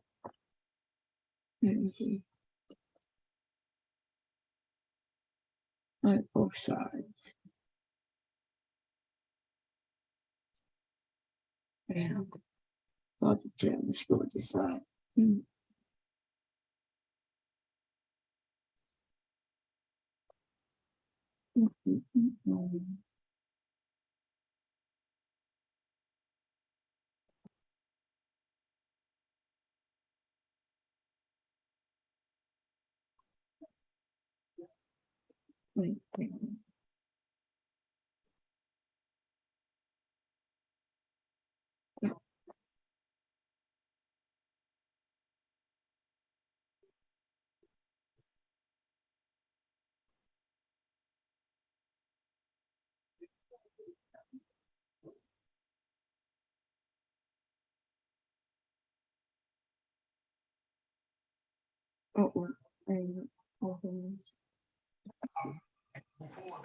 They finally fired that guy from the Uvalde school police, you know, with the school shooting. Took 3 months, but they fired him finally.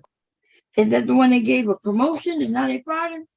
Yeah, he was about to go to City Hall or some shit like that. Yeah, like, God damn, man, hold on.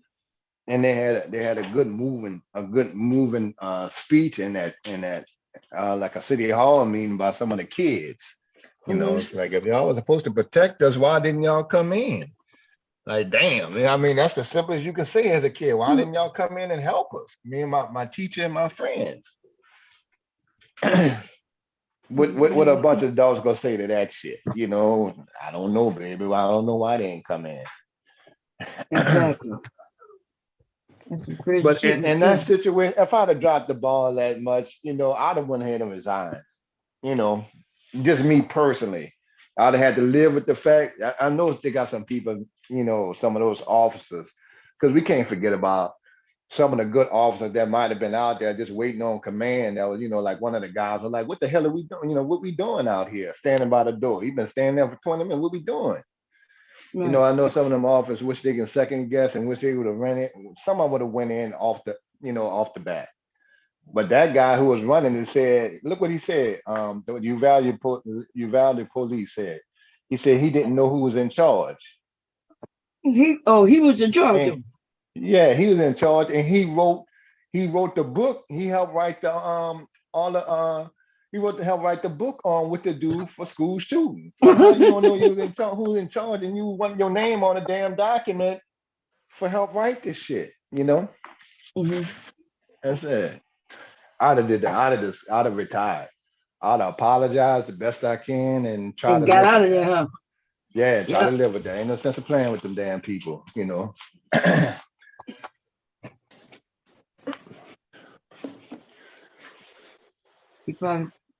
Yeah, they don't be thinking they're gonna get caught in their lies, man. These people are crooked. But you know, the internet and all this shit is putting a lot of things. We learning a lot as the regular folk, you know. They used to be able to get over on us because they knew we didn't know a lot of stuff. They knew they could spread anything they wanted through propaganda. But now we and American people tired of this shit. I know I am. That's not me. No, we can see you, nigga. You in the hallway. That's you right there. We can see you. I don't know. You right there. They didn't even try to. They didn't even try to check the door, see if the door was unlocked. That's just sad, man. And then something.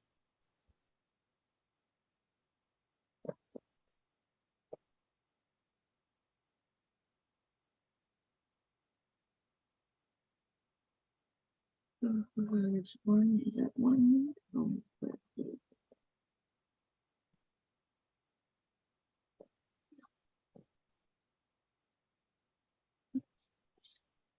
boy, look at that sunset, devastating looking at. Look at that, huh? Isn't that nice?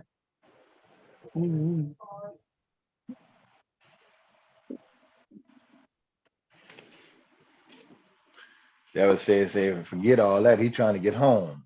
You see the thought, we see you, bro. I'm trying to get home. I'll talk to y'all in a minute. Try to get home before the sun go down.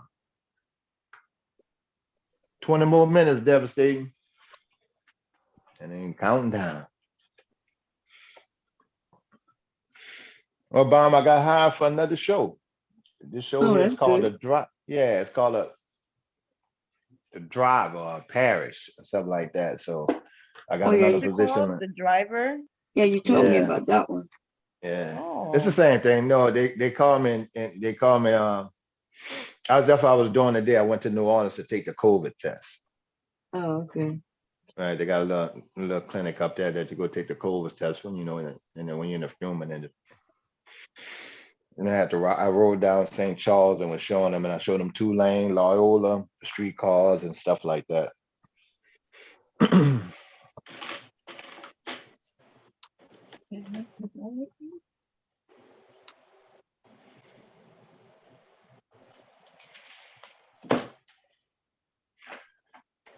I was telling them how they have people from all over the country that come down here to go to Xavier, one of the top schools in the country. You know, they rank right up there, especially for pharmacy and doctors and stuff like that. And I was telling them, there's many of them and first one was LSU. Xavier's good too, but I thought not LSU. Xavier. Wait, isn't there another one too? Dillard. You think of a Dillard? Oh, yeah, that's what my friend. Dillard, Tulane, and Loyola. Yeah, Tulane is another medical. That's right. That's what I was thinking about. They still there, Tulane? Yeah, they're right there, right across from Audubon Park. That old. I showed them some of them old houses, some of that old cotton money on St. Charles. Yeah. Tulane was right there, and now I wanted to tell. If I'd have had a little more time, I'd have stopped and show you the little area right next to Tulane, right next to Loyola. Well, they're side by side, but an area called Audubon Place or Audubon Boulevard, where they didn't want to let one of the professors move in there. The white folks, they didn't want him to move in because he was black, but he had to file a suit against them because they have like their little neighborhood coalition who can move in or something, and he had to file a suit against their ass. But he in there, and some people might say, well, you know, well, if they don't, you know, if they don't want him there in that neighborhood, why would he move there? Well, it's prime real estate, and if you think of it as a, you know, as a business deal, or increasing your net worth, that's That's a real nice home to buy over there. But I don't think he gonna have any drama on the cross burners or nothing like that. A lot of folks too old.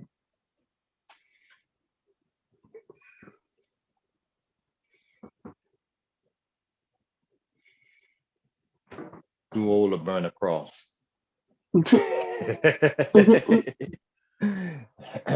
But you know, them younger kids, them younger students ain't gonna allow that. The students got on the professor side, and he taught right next door to the damn area. I think he taught at Tulane at that time.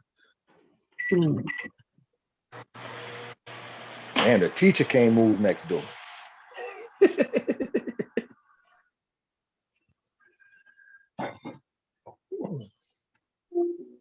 Ken, do me a favor, please.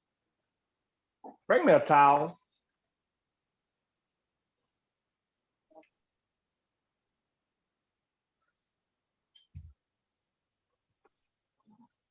Bring me a towel, please.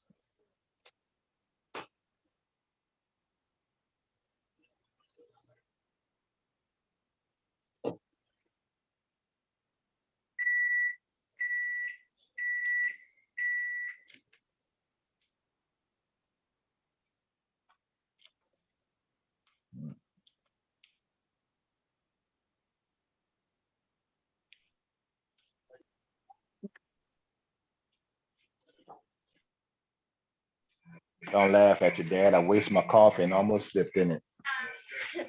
I said, didn't I just say don't laugh at your dad? Why you don't listen? You don't be sorry, just listen. Thank you. Huh? Thank you, man. I got it. How many cups of coffee you drink a day, Kev? 2 medium-sized cups, because I definitely will wake up at about 2 or 3 in the morning. Yeah. And I'll stay up till about 6, just doing some stuff that, going over some stuff that I had to do. Then I'll probably take a little nap during the day. I got all kinds of crazy hours, but the main thing is I can get out of school, take a nap, then and go on. So I can, it depends. Now I have to adjust my sleeping schedule now because I have to work, a regular schedule. So I got 2 days to do that, 2 or 3 days to do that, which would mean I had to force myself to stay up.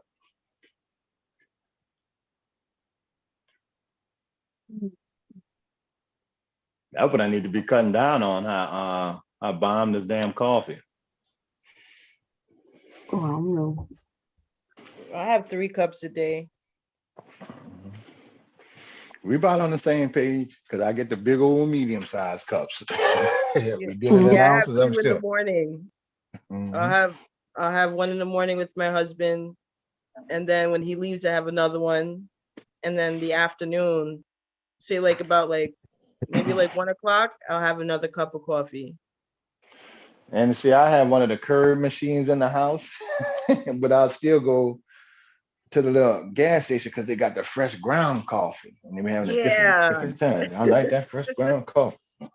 Yeah, I just hit a machine. I swear to God, it tastes better, Bon. Just hitting the machine. You put half and half in yours or milk? I've been using a little almond milk with mine. Yeah, I go back and forth between almond milk and half.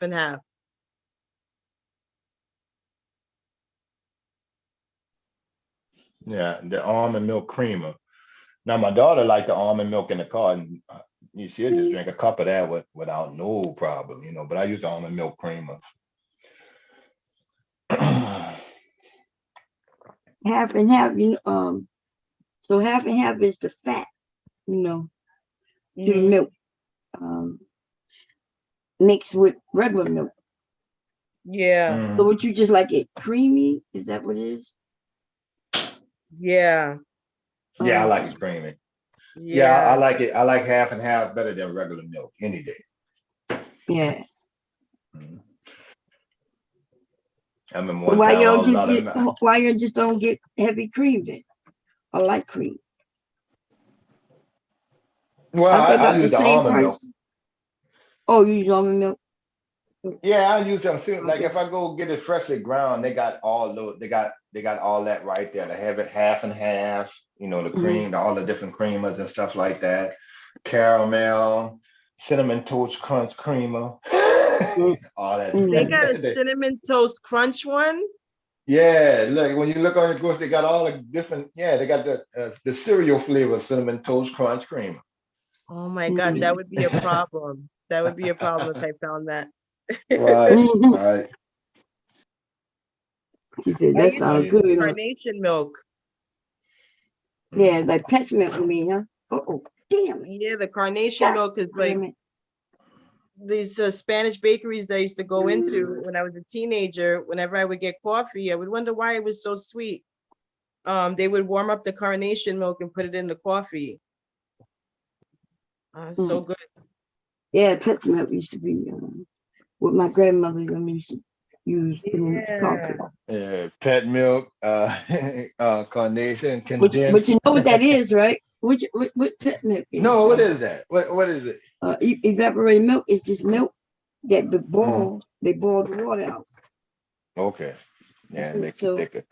Yeah, so if you ever have milk that you're wasting, you could you boil it and put it in the refrigerator and use it for you. I know my mom used to use the a couple cans of evaporated milk and her pralines and stuff like that when she made pecan candy or something like that. Yeah. And then what's that other really condensed milk? That's what I'm thinking about. Condensed milk is with sugar added. That's where you put sugar in with the milk and boil it down. I'm sorry I introduced my daughter to that condensed milk. Yeah, I use condensed milk to make my ice cream. I make it myself though. I don't buy it. We got the machine in here, but I got to get the crank. We got the electric one. We haven't made what? for the ice cream? Ice cream. Yeah. We got one. I might have to go get the crank one for my daughter. Why you get it like we got it. I get it like we got it. I'll show you how to make ice cream. All you need is a hand mixer or a stand mixer. Best ice cream ever. Way better than that machine. Quicker too. Quicker, better. Condensed two ingredients. Condensed milk and heavy whipping cream. And that's it. And any flavors you want to throw in. Huh? Yeah, there you go. Yeah, you could extract. Yeah, vanilla extract, or whatever extract, but whatever flavors you want to add. Like if you want cocoa for chocolate, or I made a cookies and cream and put it on a video. I'm sure people have make that. I had all those videos. You can make those things in like 10 minutes. You want your ice cream like Ben and Jerry? Is that what it's called? You go downstairs and make that shit yourself. Yep. Show how to make a base and you can put it in the freezer. And when you have a flavor for, a feeling for ice cream, you go downstairs, scoop that up and put all your stuff in it. Cookies, cream, strawberries, whatever. Nuts, all kinds of shit. Okay, what is down to this?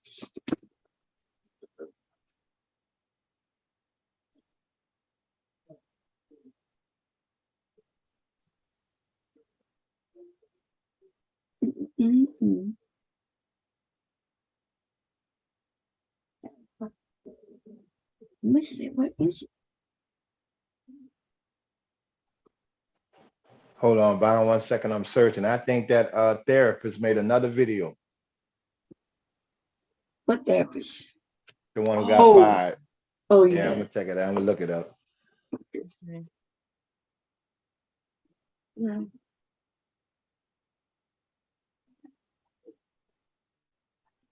We've heard basically everything she had to say, unless she got a job back or something like that. But I'll tell you what I think it is. I think black men came out by the thousands to support her. In a man of I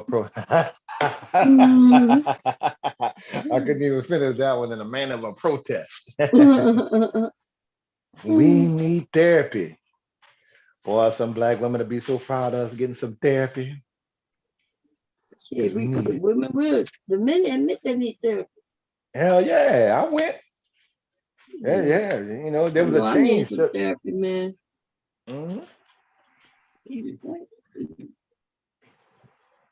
I didn't think sex therapy was legal, but shit, it is.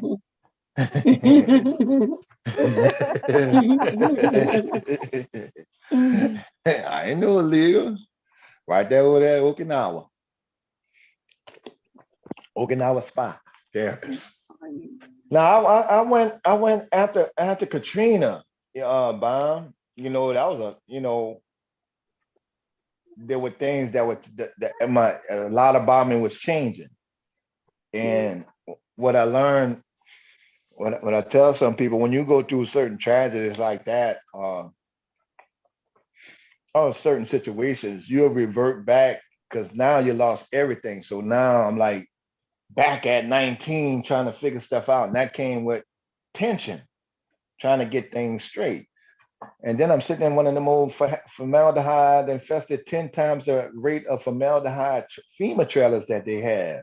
So I'm wondering why I'm catching headaches. I ain't never had headaches and damn near nosebleeds sitting in this thing. You know, just people used to look at me even when I used to go to work. You know, like, what you mad about? I'm like, I'm not mad, but my face is completely frowned up. You know, like, that ain't you. Something wrong, Kev. I'm like, no, ain't nothing wrong, man. And I was real short. You sue? But, Y'all didn't sue? We tried to sue for everything, Bomb. They wound up sending some information saying we apply for that in the levies. But for some reason, they ain't let us go through the government. I fill out the paperwork. I put all the kids' name down. And my name. I got my friends who couldn't make it down to New Orleans because I was back. We had to turn it in at the Corps of Engineers, right down River Road. Like if you go up all the way up River Road to New Orleans, like from out your way all the way to Jefferson Parish, they got the Corps of Engineers on that levee. Like if you're going behind Alderman Park, the Corps of Engineers is right over there. Right. So they had the mailbox. They had a line, you know, where you could, you know, that you was able to print out your paperwork, and they had drop boxes. They put out extra drop boxes, and we all submitted our paperwork and loss and damages. Once they added all them businesses and all that kind of stuff, they just came with something like you can't really sue the government. You ain't gonna be responsible, or you know, whatever it was. But yeah, it definitely made a difference. I thought up here I saw where they was having class action lawsuit. I thought up here, like I was seeing it on a commercial years ago when they started talking about that. I ain't never go through. I ain't get $1. That's messed up, man. And because there was a lot, and not only that, the big thing with the Corps of Engineers, they lied about how they built the levee. And that's strictly on them. You know, if you can imagine many land being flat and he's put like a metal sheet standing straight up on the land instead of sinking it about 6 feet to 9 feet down or 12 feet down and leaving a little part up and then making like a mound over it, which would create a levee, right? Yeah. Because it's sunk in the ground. But what the Corps Engineer did is they put it flush with the ground and then put the dirt over it so the water just pushed the shit out the way. In 7 different areas of the city. That's why the flooding was so bad. And there were still rumors that they had blew the levee in the 9th Ward. So they didn't even do it right. And they actually, you know, they had the paperwork and the diagram like, okay, well, this wasn't done properly. Now what really ticks you off is that the Corps Engineers wouldn't even let New Orleans hire some engineers like what is it in New Zealand? It's kind of like they have the little wall in New Zealand or something because they kind of like in a bowl, and the people that design that open and close gate, that levee, was willing to come down here and, you know, see what if they can help design the levee. They say the government said no. They go do it, and now the levee still ain't fixed yet. They just passed the parts that were broken. Yeah, we don't even have all the pumps working yet.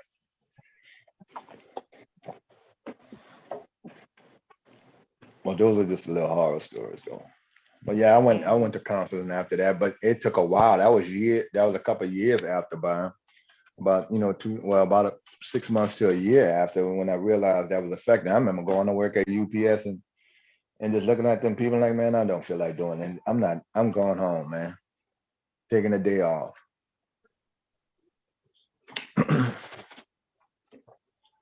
And then what was really kicking my behind was the fact that, because I was real close to my oldest daughter, like I am with this one. Mhm. And, and her sister who I helped raise, and they somewhere, they in Texas, and then you separated from everything, nothing is together. My mama in Atlanta and stuff like that. So, I moved down when I came back down, and there was never a situation I was like, I wish I would have never came back here. But I only came back because of the job. And what UPS did was, after a certain time, I think a month or two, they gave you the option to, UPS don't really do transfers unless you're in management. They just go screw you around with that. That's just how they work. But you can't transfer from state to state with UPS like you might do a regular Fortune 500 company job. And so that was the only time they said, okay, whatever city Katrina evacuees at, you can walk on to your local UPS and start work there. I was up in around Longview, Texas, so Dallas was right there. So I called myself right after Katrina, working in Dallas for a little while, but I was delivering in Carrollton, Texas. And so after a week of work, I had to learn a new route and everything. But after a week of working, I just went and told the supervisor, I said, I'm not ready to come back to work yet, man. I still didn't know where my daughter was, and we was close like this. That was causing me a problem. That was causing her a problem. So it was a whole lot of stuff with that. And the man, my supervisor, the guy that was supervisor said, well, I understand. Now, I didn't lose my job or anything. Then I shot down to Houston because that's where my daughter was. Because I hadn't seen her. I hadn't seen her since I saw her in the convention center. And, when she left the convention center, I saw in the convention center because she was by me, my ex, and her kids, and we had a nice little circle around. So we all just, huddled together, and me and the other dude, we went and got food. We ate good in the convention center, but so I hadn't seen her since then because she went by her mama and her family, which was near to us. So when I came to my oldest daughter, mom, and I said, well, where Kay at? And Kay and me. And she said, they gone. And I'm like, gone where? We in a convention center, 20,000 people in this damn thing, with no food, no water, no nothing. Now, I'm like, I'm bringing by me at night. I had them come by me at night because I'll stay up all night. Me and another guy that was with, one of my neighbors, we'll stay up and just watch everything at night. We'll take a nap during the day because these niggas will come around, try to, it wasn't everybody. Most people were okay, but you go always have that one element. They'll come by, try to snatch the bags or whatever stuff that you did have, and shit like that. So we'll stay up. So when she told me, I said, well, where Kay and Meek at? And it was like 11 and 9 or 10 or 12 by then. So my daughter's mother, she was crying and she said, they gone. I said, what the hell you mean they gone? We about to argue. But what happened was her brother, thank God this nigga was a criminal, went and stole, that nigga went and stole a car, came and got his mama, get the grandma, the mom and the grandma, the elder women, and got all the little children. And they all packed up in the car and left. And she said, well, Chris took them, got everybody, got a car and took everybody, nice car too, nice big ass Lincoln. And took everybody, they left. And I was like, well, where they went? She said, I don't know. And that's why she was upset. I'm like, what you mean you don't know? And at the time, it don't make sense because nobody know where they can go. So she didn't know. They would just go hit the highway just to try to get out of New Orleans. The full tank of gas, so that was tense, So. But when I finally caught up with them, they was in Texas. So what they had them in is they had a church, and it was in Texas. Got these back of the wood churches. They had the cots and everything set up, and they had people that came in. So when I finally got the message, when I evacuated, because I was gonna bring my daughter bring them with me. So when I got evacuated, and the mom finally called me, she called up with them because they kept in touch, and they wound up going to a shelter in Texas. So I drove straight there, straight to the little shelter place just to go see my child. And that was the thing, because it took a minute to get my money out the bank because most of the banks were closed. Like I had a credit union bank, but it was local, so I couldn't get my money out the damn bank. So yeah, that's why I was telling you, you can have plenty of money in the bank. But if you can't get to it, what you gonna do? And that was exactly the same situation a lot of us in. If it was a flood or a rolling blackout, people got to, I try to get people to think about that. So, but I did finally, it took about 3 days to transfer some of my stock. And I know if I can get my stock transferred, I was good because I had my credit cards and stuff. So I was able to buy a car and just drove over there to Texas to go see it. Yeah, but to your point about when you mentioned the thing about protection and you talk about no money, but you still ended up in a situation where you wasn't there to protect, you know what I mean? Right. Right. So, and I'm not talking about the money, I'm talking about like when you're not there, when you're not there. Right. And I felt that, Bond. Yeah. So right. That was a problem for me. My dad stayed, he worked for the parish. So he stayed behind, worked, helping bag the levees, protect the levees and shit. My mom and them ended up in Mississippi somewhere at first. No. Yeah. At first they went way up in like Alexandria up when the storms came. So they left. Yeah, up they north. Were stuck Louisiana. In that traffic. Yeah, they went headed north. One of my aunts headed to Mississippi, and they got them Katrina ended up in Mississippi. Remember? Yeah, because it was going that way. Yeah, I remember that. It turned. I think it took a turn, so she and Katrina and it sat right over Mississippi and Louisiana. Then it turned a little bit toward Mississippi. Yeah, that's right. So my mom never did the right thing. It was like, instead of going with them. So my aunt ended up right in the middle of it. I had aunts, we didn't know where my brother was for many months because he was in jail, but they took them. They just moved. Yeah, they moved them all over the place. Yeah. So we didn't know where he was. We still have people in the family missing. They got a lot of people that don't know what happened to their family members. They assume that they just died, especially. We assume that they did. Wow. Yep. Still nobody know nothing, y'all. Nobody know nothing. And what's sad about what happened, for real, is the people who was in the hospital, Charity Hospital. Motherfucker just left them people. Yeah. They just abandoned them.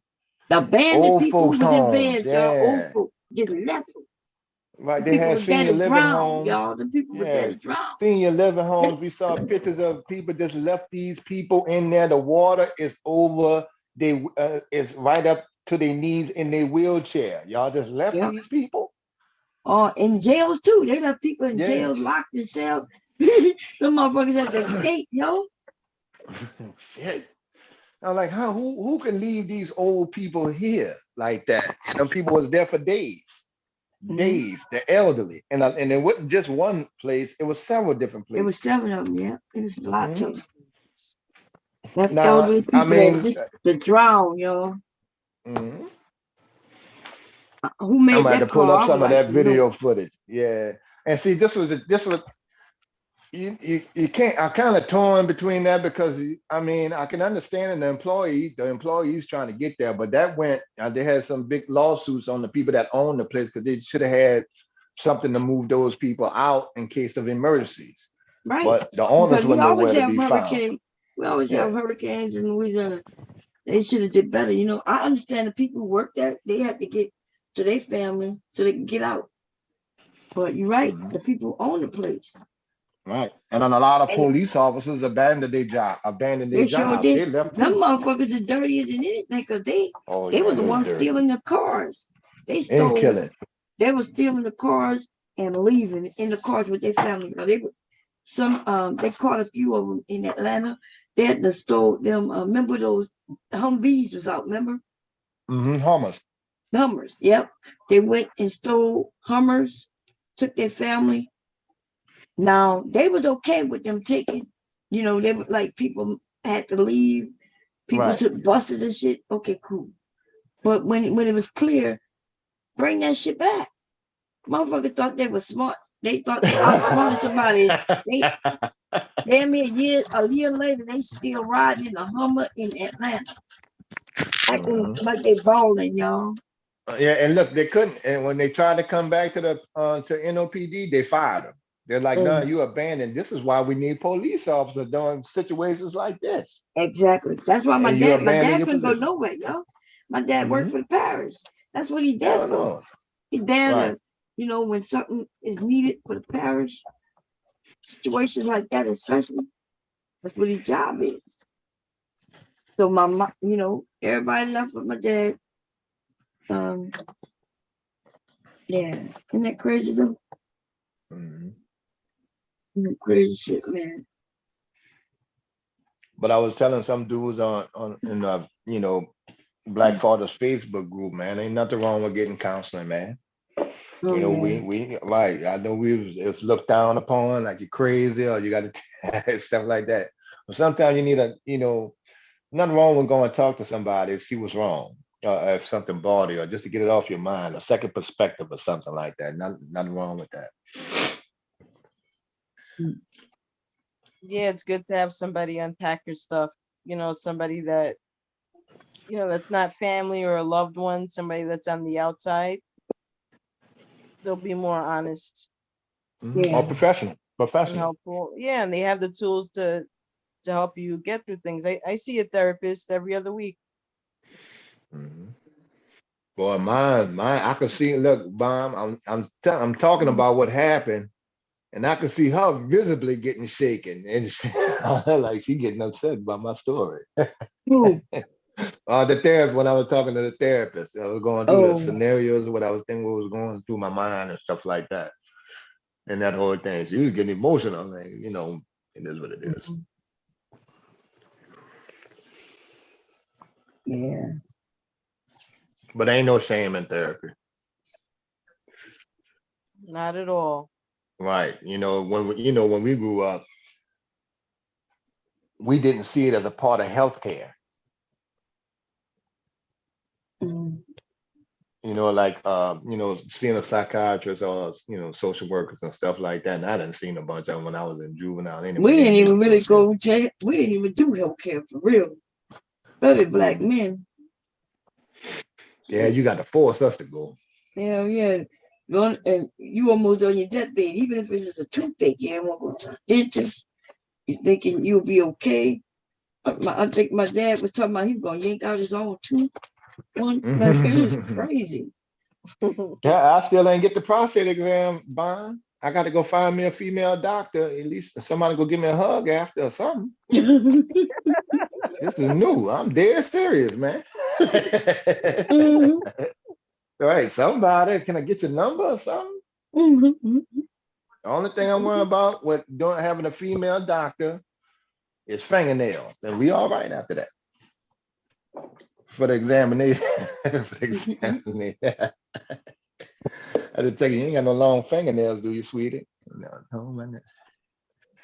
But you know, we all got to get our colonoscopies and all that kind of stuff there. Healthcare is important. But you know, the silent killer for men is prostate cancer. You'll never know what hit you. Right. That's because, you know, y'all don't go get checked. Yeah, my granddad and my father both prostate cancer victims. Yeah, they not them old men. Yeah, I know some old men. They ain't gonna play that game. That game, but I'm laughing about it because we got to do it. They're gonna tell me, man, we got to go get a check. You went? No, I didn't yet. I'm trying to work up some courage. Y'all going, I'm trying to, if y'all, a couple of y'all say y'all go do it, I might go ahead on. You got to get your maintenance in though.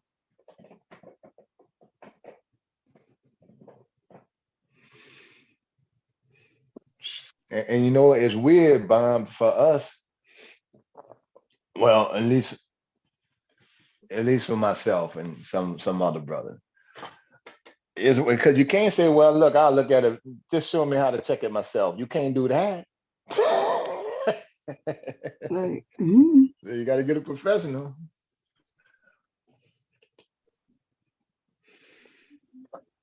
My ass would be like, how long this gonna take, man? How? Yeah, I mean, how, we using pinky fingers? You can do it to pinky, huh? Had to get me up. Now, my friend that's a doctor, you know, I told that chit chat with and hang out with occasionally. I can't ask her, Bond, because you know we kind of see each other every now and then, you know. She like, you know. I don't want it to be awkward, right? Yeah, you know.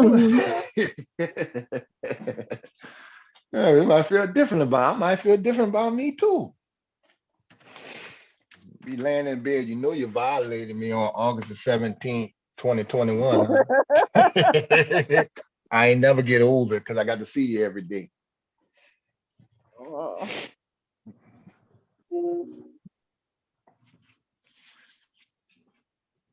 Well, it's important.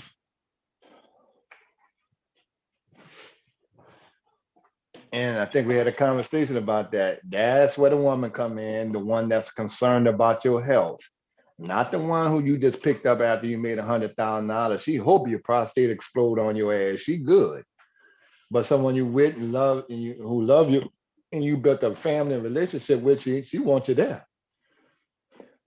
And they got a lot of women got to have their, you know, make sure that they old man go to the doctor and shit like that. And I know a lot of people buying that say, well, I just pull the thing out pull my tooth out when it get loose. You know, like your dad said, that roof be exposed, shit. He gonna let it get loose, huh?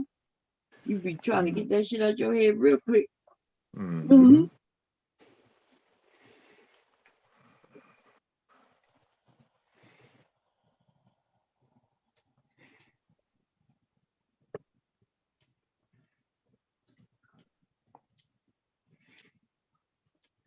And I finally came across one of those divesting incel shows, Bomb, y'all be talking about what some of them dudes be trying to get. This dude, he was in Thailand. I don't know their name and everything, but I never, you know me, I don't seek that kind of stuff, but I stumbled upon one. And he was in Thailand, thinking, well, you know, he said, you know, the incel, and he up there just trying to get young and do it. I'm like, you really went to Thailand for that? But I see what y'all saying about it. Why are you trying to convince men to go way to damn Thailand, man? That makes sense. That's some no, that don't make no damn sense. They ain't talking about the men of the day go different. We go 12 or 4 hours, pussy. And I'm like, well, go ahead. Shit, the women don't care. Yeah. For real, ain't no woman gonna stop you on your way to the airport. In fact, shit, if you let us know, we might give you a going away party. Well, be gone. Because you're just a dummy.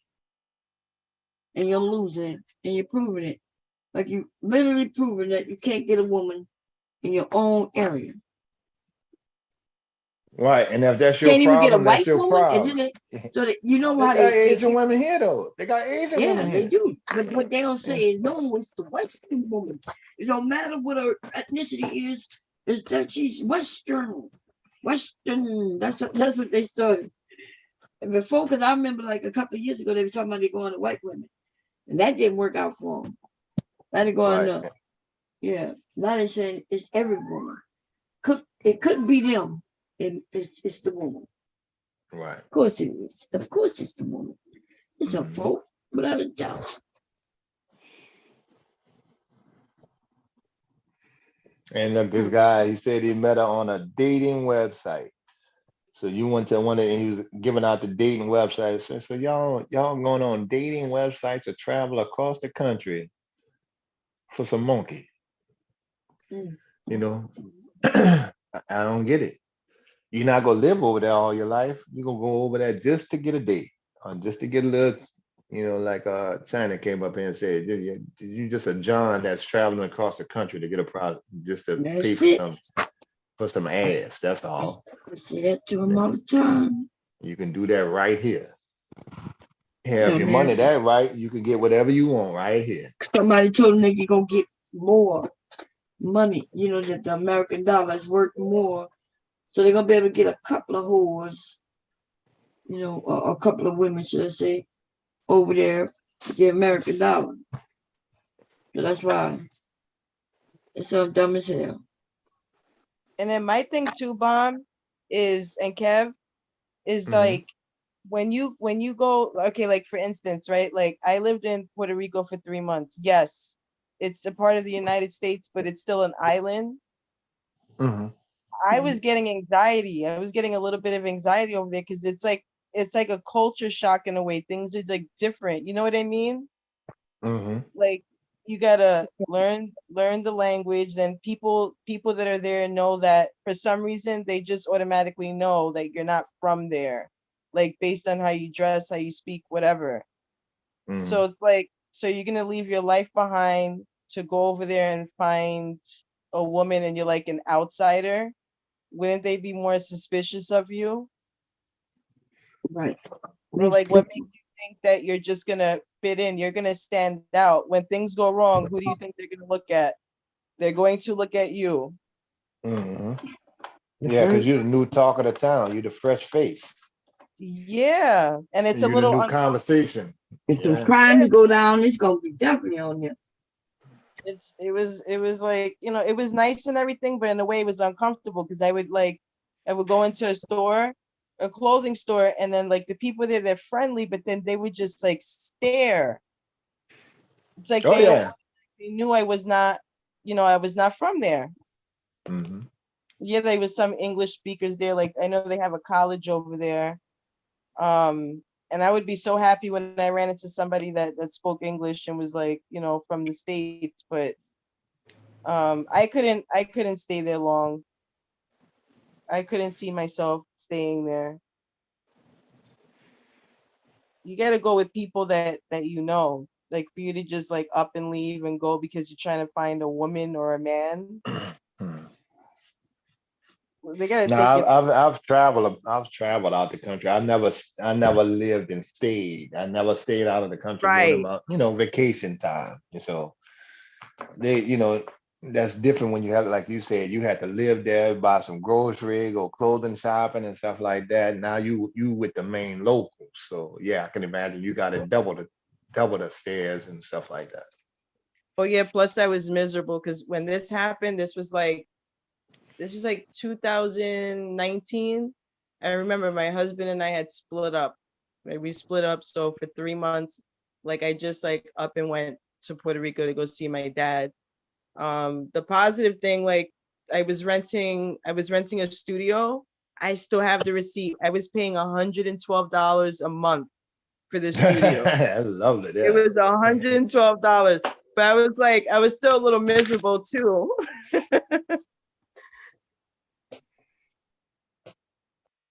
I would recommend people doing that if they go out there, instead of getting a hotel room and spending all that money, just like rent a studio. Yeah. And the people that are doing that, they speak English. It was cool, but and then I was there when the earthquake happened. Wow. Yes, that was scary. Like there was like no electricity or anything like that for like a week. And then it gets so hot out there. Hot and muggy. Yeah, I can definitely believe that one.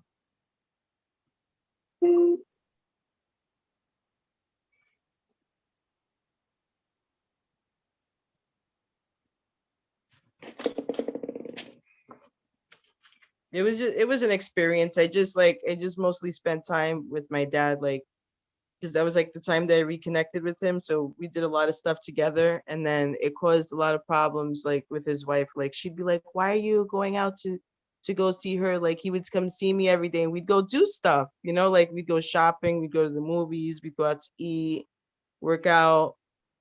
And it was like, and I would ask him, like, did you guys do things together before I got here? And he'd be like, no, like she'd be doing her own thing with her family. So I'd be like, what's the problem?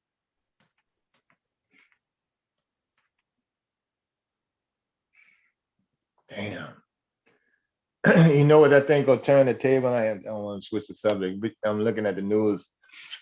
See that Roe v. Wade overturn thing? That's a lot better. I know women understand it better than we do. They about to make this they're about to make a kid carry to term, and make a woman carry to term. And in this particular state, they had to go before a judge to act. No.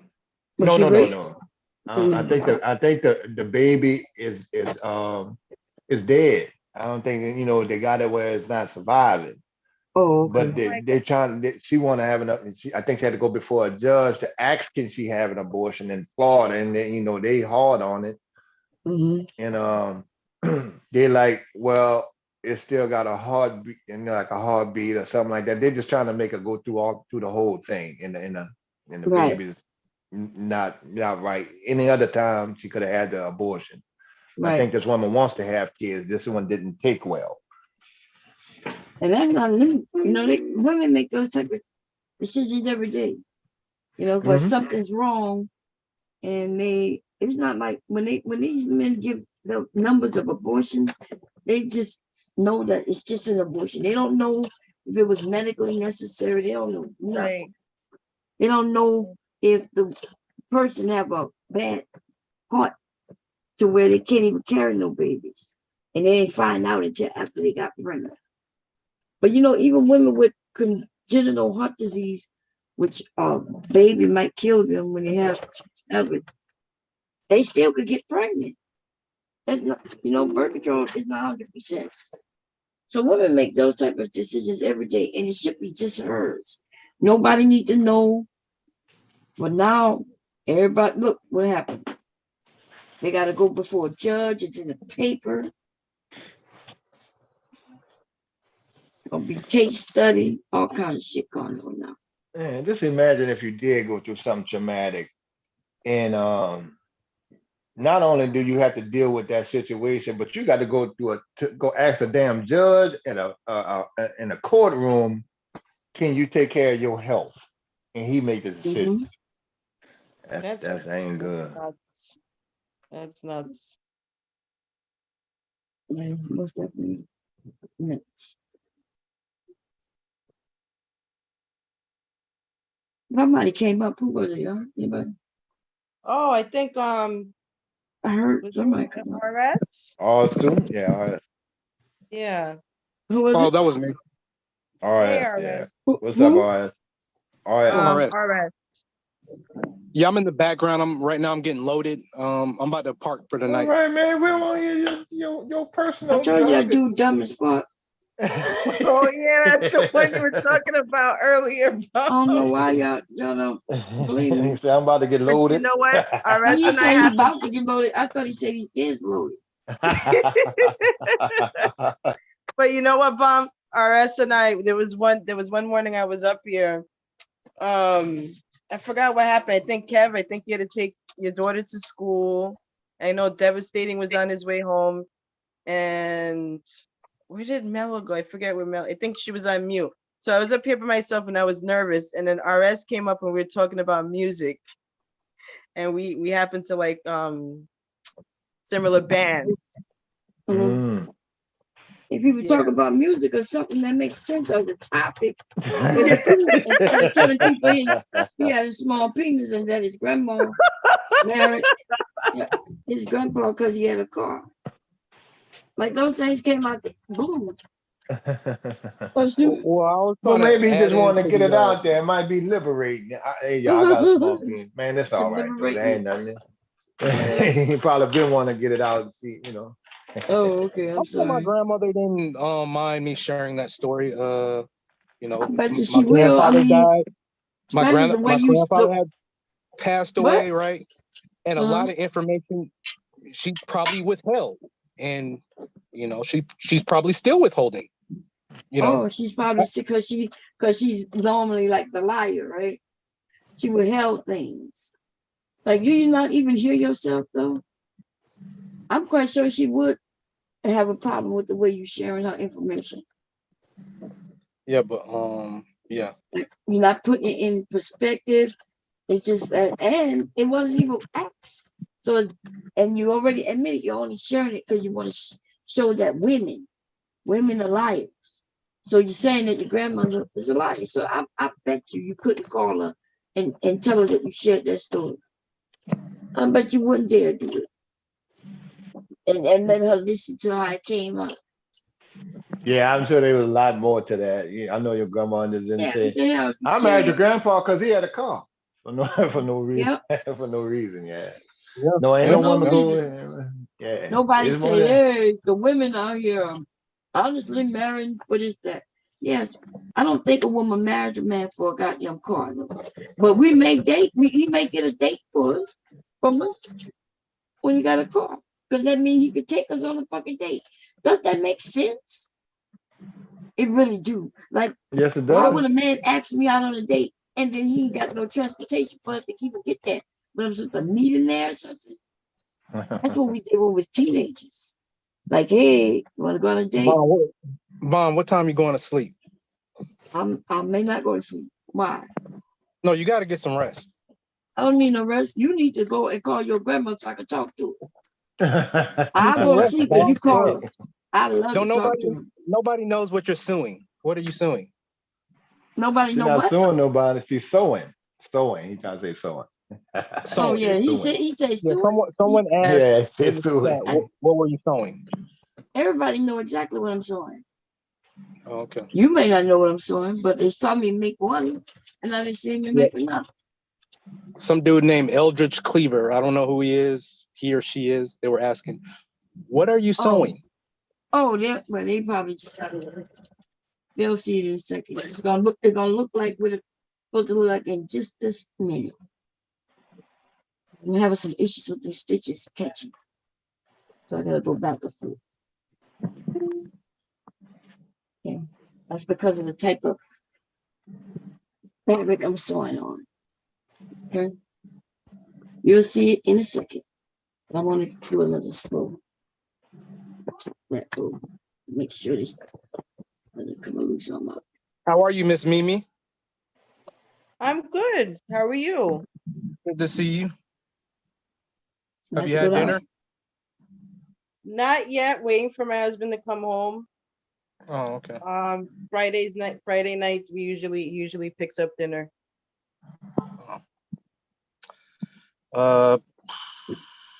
Have you attended Bob, this I was going to tell you on Monday, my husband and I make 11 years married. Oh, that's good. Hey, applaud for that. Congratulations. 11 years. Yeah. I can't think of anything that I've done longer than 11 years. Oh, they didn't live, huh? I mean, I was in the military longer than 11 years. You've been having that little dick of yours for at least 11 years.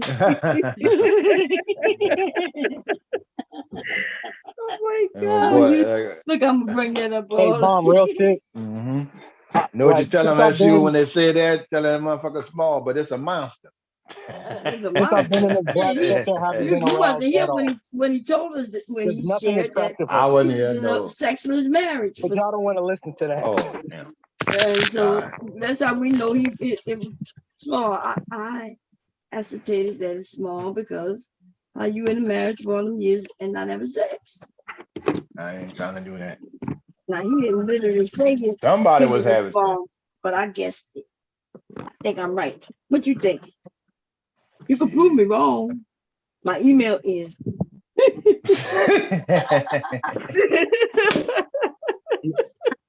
Your email is bombfairyjuicelive. He be up here trolling y'all. That's why I be trolling his ass. Yeah. Gotta go to Patreon.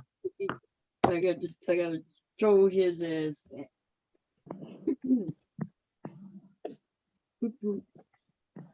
So when it's gonna be, it's back. It's gonna be the bottom part. But you did that fast. Yeah. Oh, it's not done yet. I got a lot. No, but so far you get a lot done. Yeah. And I have a question for Mr. Kev. Yeah. Do you ever want to get married again or no? I've never been married. Oh, okay. No, I've never been married. Would you like to get married? Yes, Mom, go hook me up real soon. See, when I ask her that, she always laugh at me, Miss Minnie. Yeah, because when I was like, hey, this woman is good for you, like, hell no. You picking someone on Kendra G show? Yeah, well, I'm playing. You ain't know that lady. What happened to the cousin? See, I remember. Yeah, I do have a cousin. I have a couple of cousins. You said, yeah, but, you said when I wanted to have another baby. I was like, nah, I ain't trying to have another baby. Yeah, I have a couple of cousins, but yeah, it might be a little too, because you got a daughter, so I got to think about that, you know. And, but see, that's the thing, though. They don't have to worry about my. Oh well, I understand what you're saying, but yeah, they got to. Let them know they don't have to worry about my daughter. Oh no, I know they ain't got to take care of you. You got that. But see, people are thinking that when people see me, or like like my ex saw a couple of my exes saw my daughter. She's like, "Ooh, you gonna have trouble with that. You gonna need help with her." I was like, "No, I don't. I raised yours." And they'll bust out laughing. I raised all of yours. Yeah, you sure? Yeah, you did that. I gotta get that. You think I'm a seasoned vet now? This is easy with one. You had three. And she just bust out laughing. So I got this one. But I know how women can be like, boy, come on, you ain't going. You know, it's gonna be women go tend to the kids. They do like it. They do like the idea of a single parent father. Yeah, they do. you know that. You probably got lots of women. You ain't got no issue with no women when you say you're a single father. That's like an appeal to some women. It's an appeal to a lot of them. Yeah. Shit, it lets them know that you're responsible. It's all kinds of things you can read into that. And it's cute. The biggest thing is cute. Oh, look at it. You know, that's just something. It's cute. And see, like at my daughter's school, they kind of know the situation, you know, and so when I go to the school and I go to awards, or the little PTA meeting type of thing, they see it's just me. Just me here all the time. You know, all the little events and stuff like that. Or they ask her, who did your hair? Kind of trying to be sneaky. My dad. Like even when I go get coffee, some people don't even believe. One lady just had to ask my daughter, was our father. I was like, she said, "What? That's your grandparent? That's not my damn grandbaby." And one of the little friends, that's my daughter. And she said, "That ain't your daughter." Look, I'm not gonna sit up here and argue about my own damn daughter now. And she asked my daughter, "Is that your dad?" And she said, "Yeah, that's my daddy." And I get a couple of funny instances. Like one time I was in the children's library, right? And they got, you know, the library with the children's section. Now I'm sitting on one computer, but my daughter looking for some books. And a black lady, I think she worked at the library. She said, "Excuse me, baby, but you know, you got to sit in here. You got to have a child in here in this section, you know, with the kids thing, or they would tell you something." She's trying to give me a little warning, you know, like, "Why are you in here?" I said, well, my daughter over there." She said, "Which one?" I said, "That one." "That's your daughter?" I'm like, "Yeah." And my daughter turned, "Oh, I can see it now," because you can see some of the facial features. And she come over there, all right, and then I get something like this. Somebody asked me, "Is your daughter interracial?" I'm like, You know, like what daughter interracial? I'll be forgetting and looking at my black ass. My daughter is a four shades different, you know, a little different, but she's right in the middle of me and her mama. You seen her mama picture. Yeah. What y'all looking interracial now? I was like, oh no, she's not. Her mama was just real fair skin. Her mom was almost about your color, Miss Minnie.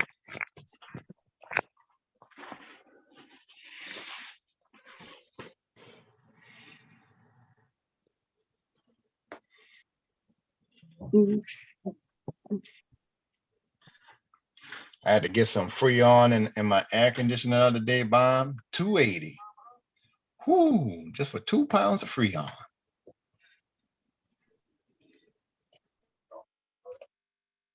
Pounds of what?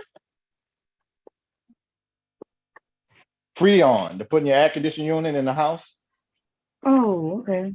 Yeah. But I ain't know it could pounds. Yeah, it's like pounds of pressure, almost like a tire. Right. Okay. Right, and they're like I put 2 pounds in it, you know, such and such, and like, ooh, 280, 100 to come out, 180 for Freon. Them AC repairmen making a killing down here. They making a killing this heat down here. And that was the standard price. I called like several different places, so I have to stick with one now. But I'm gonna have to eventually get a whole new unit.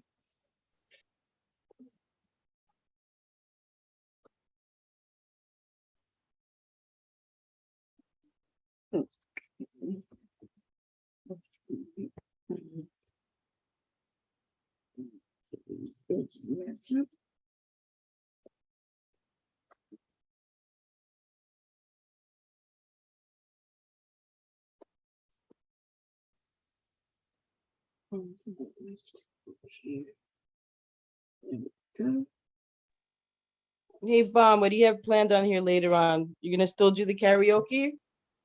I don't know. Is that what y'all gonna do? It's up to y'all, really. No, it's up to you. I was gonna eat dinner with hubby and then come back. Okay, well, I'll see you later. We'll figure out what we're gonna do. Okay. Because I like your idea too about, remember you was talking about poetry and all that kind of stuff. We'll come up with ideas. We'll come up with something tonight. Okay. Oh, we'll just talk. It's up to y'all. I don't care. I might end up going to sleep because Leak going with his mom tonight. Okay. Anyway, we'll figure it out. Because if I promise, I know if I make a promise, it ain't gonna happen. I always do that. Okay. I'll see you later. Say hubby, I say hello. All right. Bomb says hello, babe. He says hello. Okay, we're gonna get these sides done, and then I'm gonna work on the insides, I guess. So, we talked about that guy. What his name was? That Tate guy. What y'all thought about that? For anybody? What his name was? Was it Andrew Tate or something Tate? Saying that women are responsible for their own sexual assaults. Oh, that's okay. Yeah, they stupid. Huh? Yeah, that's ridiculous. I didn't hear it, but just you telling me that part sound ridiculous already. Yeah, that's what got him banned off of YouTube, Instagram, Twitter, I think too, and TikTok, I think they said. But telling women it's their fault. It's their fault. We bear some responsibility in being sexually assaulted. That's some crazy shit right there. And somebody was on the panel kind of agreeing with it last It's night. your fault. It was your fault. You were born a woman. Yep, that's what I wanted to say. That's what it must be, because what else could I have done? And then somebody was up here yesterday, Twin was up here agreeing. Twin was like, well, don't you agree? Like, no. No. You say it has something to do with the way we dress. And I say, well, I was just about to say, I don't care if they're walking down the street butt naked. That's not, it don't matter. That's what he said. He said, don't you bear some responsibility on your dress? And I said, well, asked him, did you ever see a woman have dress? He said, yeah. I said, did you ever attack her? No. I said, why not? If you say it, yeah, if that's all it takes for somebody to do that to you, why haven't more men done it? Because that's the self-control of the person, you know. There's nothing to do with the woman. And definitely don't have nothing to do with what she's wearing. Hold on 1 second, but I'm gonna stay here, but I'm gonna make this call right quick. Mm-hmm.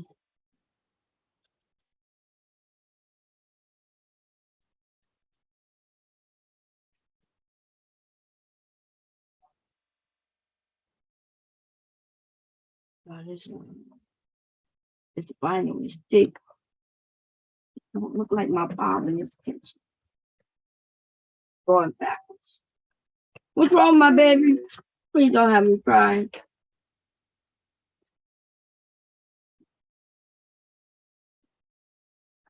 What's wrong, Nicholas? You need me? Your daddy doing something? He's not giving you what you want? I'm coming to give it to you, baby. Gee.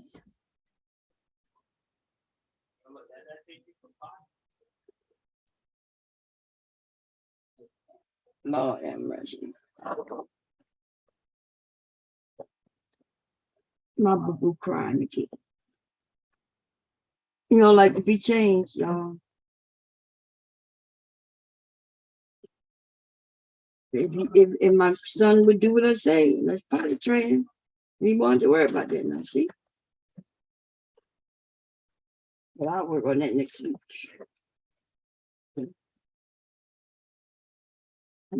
Come on, jump over that hump. Gotta get me hump jumper, y'all. Hump jumper.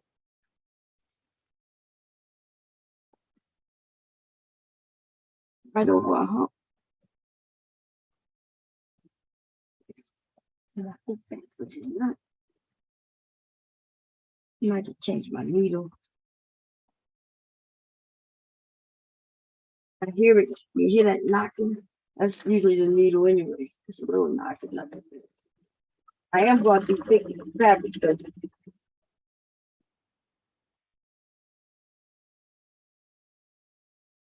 let me change the needle in there.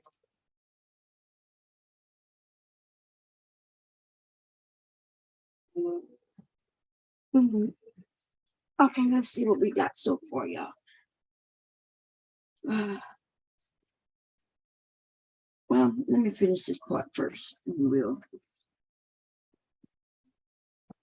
corners here. Then go to the bottom.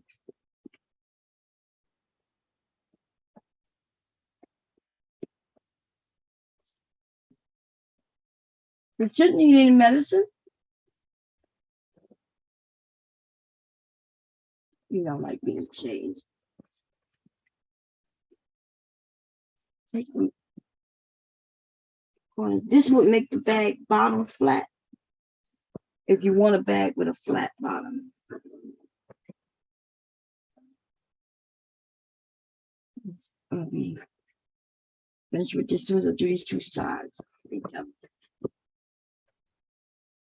See, it makes the bag stand up once it's so that. Together. Never take long.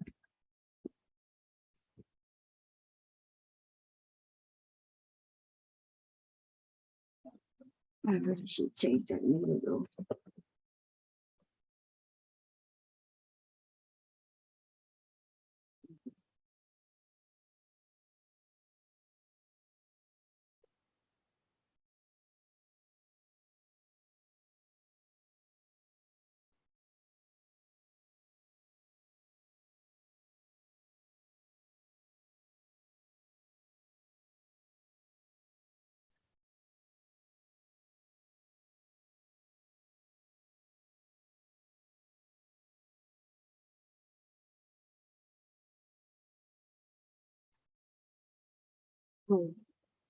Which size is 10?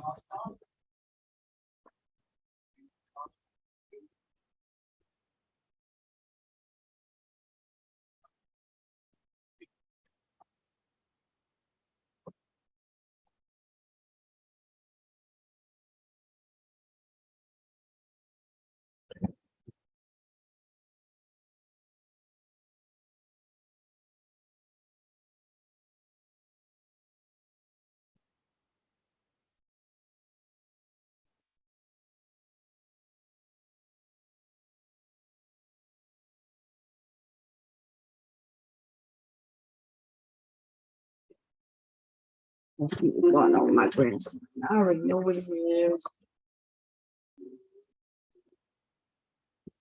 Okay, here we go now. Here is the Victor beer. Let's see what it looks like. Cut some of this, trim this up, but I'll do that.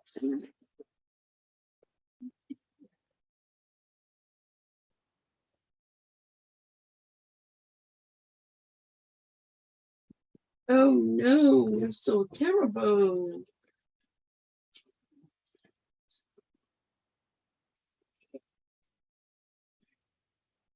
Those skins right here. Skins here.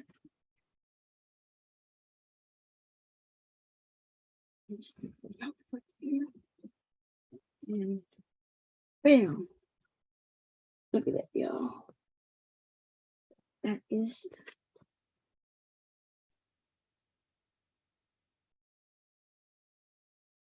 this is the floral at the bottom and black at the top. The bottom is boxed. What's wrong, my baby? I did forget to do something. But I can do it.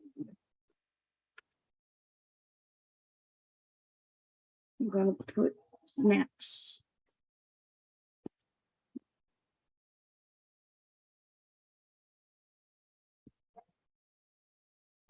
You really want me, that's why I'm doing it.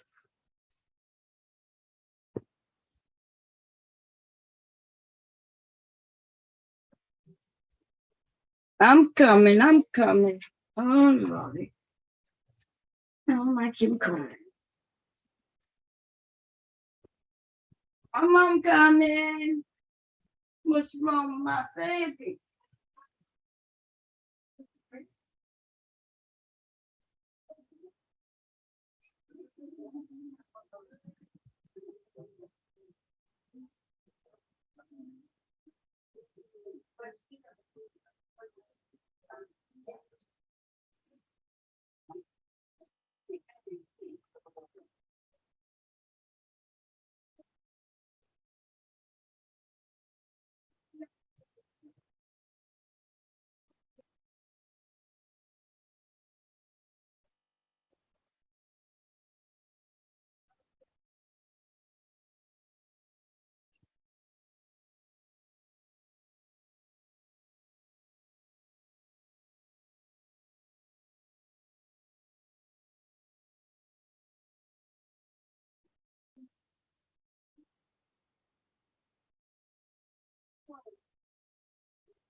Okay.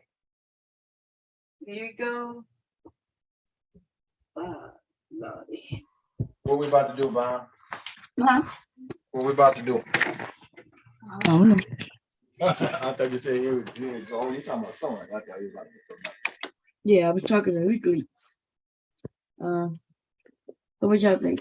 It's cute, yeah. This one is black, and the little one will be black too. I forgot to put the little holes in for my snaps, so I'm gonna do that now. Where's the pizza? I should have put the hole there sooner. But now I have to dictate where I want it to go. Okay, that goes there. Oh, go.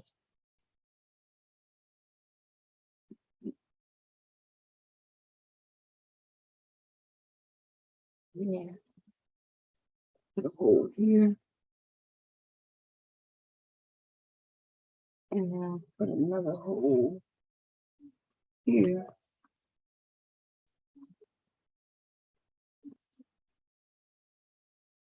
And then you can barely see those holes, but I'm gonna then put it on the opposite side. Also, I'm gonna get it straight like that. Put a hole there. Bam, you think your skills are almost a lost art these days? No. As far as machinery and stuff like that. But I guess if you want real good quality, handmade is always still good. Yeah, no, I don't think it's lost. I think we got a lot of people doing this. Well, we just don't see them. I know at the studio, every studio got one in the studio. And they make the actors clothes and stuff, paying them top dollar. You know, they they probably just ask, what do you need? This is your area. Because they do a lot of fittings for the main actors, and they make a lot of their clothes. I was looking at the dude and George Foreman. They got the movie about George Foreman coming out called when George Foreman fought Muhammad Ali in Africa.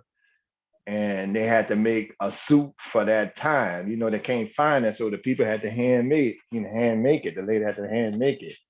And I was actually just said, damn, dude, where you get that? Where you found that old throwback bell bottom, you know, tight jean suits, you know, with the afro and the little side derby hat, you know, because he was back there like 60s, 70s style. Well, they make it for him. You know, they hand make it for them, you know, for different scenes. And so yeah, I'm sure they make a killing. That's an easy 6 figures, I bet. It can, but yeah, they got a lot of people do it though. Clothes is the easiest thing. Got a lot of people making clothes. Young people too. These young people are sewing. They're the ones coming up with these new clever ways of sewing, in fact. Making things quicker, faster. So. And see, Bam, a lot of people don't realize. And I told you my mom did it, and that was a while ago when she used to do it. But I remember even back then when they had the new type of sewing machines.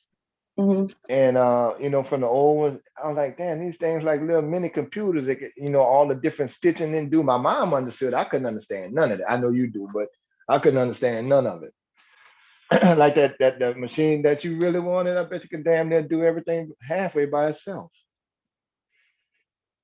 Like how you could program it and set it like you did the LeBron. I mean, the Kobe thing. Oh yeah. Yeah. Some younger people who I followed to learn how to do that. These younger people are doing this stuff. I'm like, I don't know, like I understand what y'all say it's a lost art, but it's really not. Well, because we don't see it, that's all. Yeah. But that was always on YouTube. If you look it up, you'll see all kinds of women making their own purses, bags. Like they're not people starting to be thrifty. More white people doing it because for some reason, Black people we want to buy our stuff, and then it got to be name brand. White people not wasting their money on that shit like that, unless they're wealthy. It's wealthy white people, and motherfuckers just like Black people who think that the labels mean something. It's the material. My mama taught me that. Quality material. Yeah, and when you buy some of them bags, that should be just regular fabric, unless it's leather, So you're right, it is the material. I'm not gonna put one of these on. Maybe I'll put it inside this time. Does look good on the outside though. On the outside. Yeah, I got a label that I'm putting on. Outside. Now, how would you put that on? Is that a little leather piece of label or? Yeah. I'm about to put it on now. Yeah, yeah. So that's why you were saying you had to change the needle when you're doing the purse? Yeah, I just changed the needle because it is this fabric is thick, both of them. And so change the needle every other project, depending on how big the project is. And I didn't change the needle, but I will soon.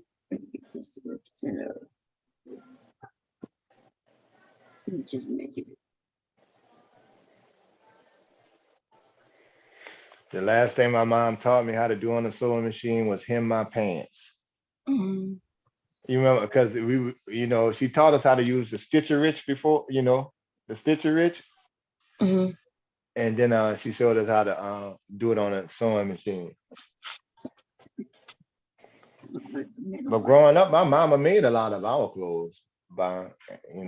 She made a lot of our clothes.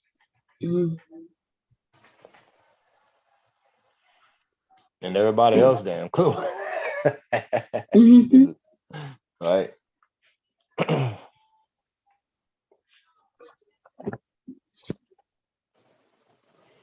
Now I haven't gotten to the sewing aspect with my daughter, but what we did? We did the quilt. We made a quilt together when we was little, But I do want to introduce us to some of those skills.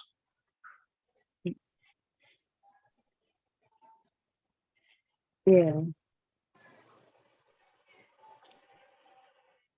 Gold.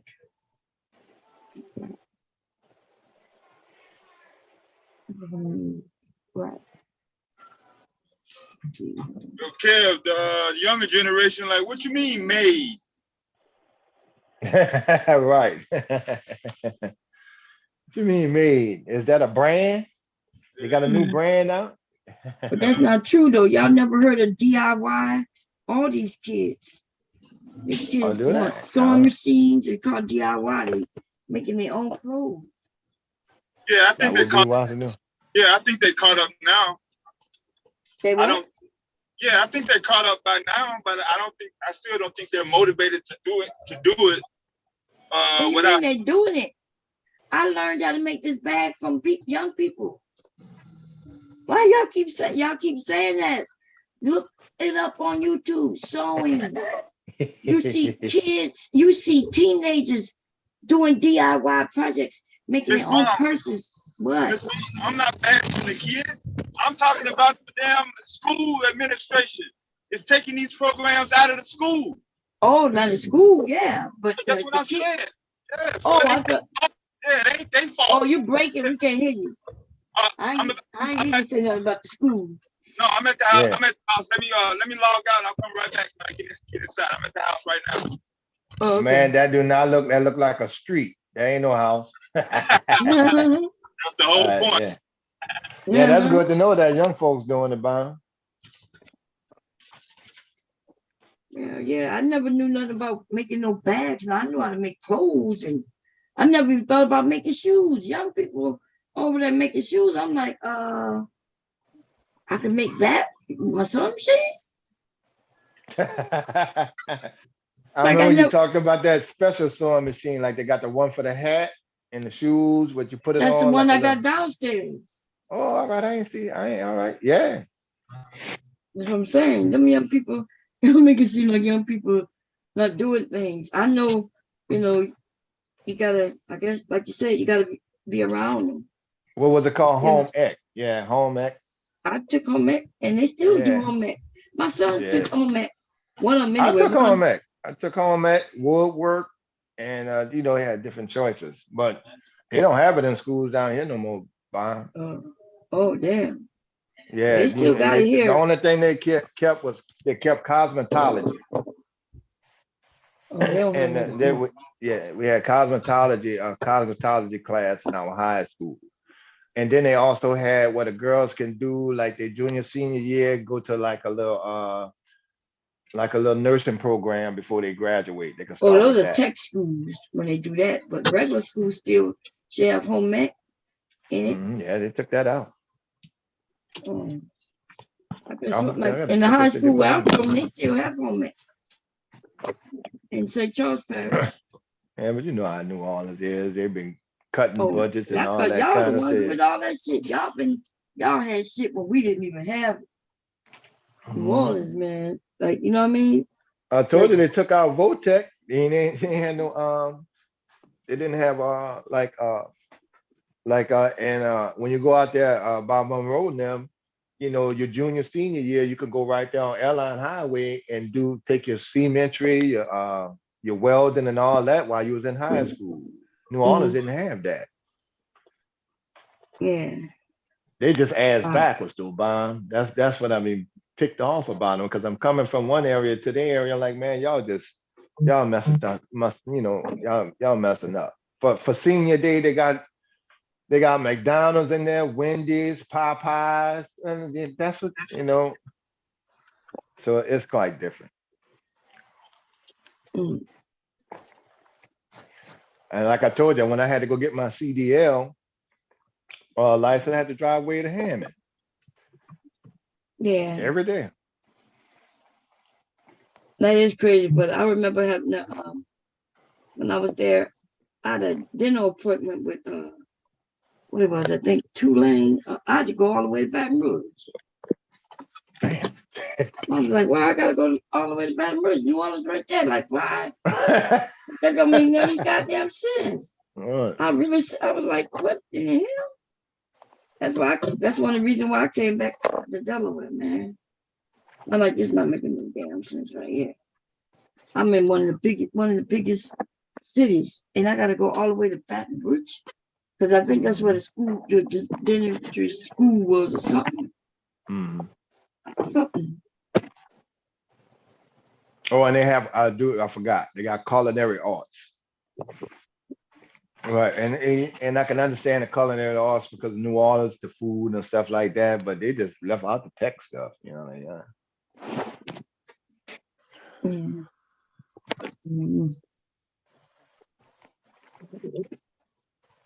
Yeah, it's gonna be a little loud.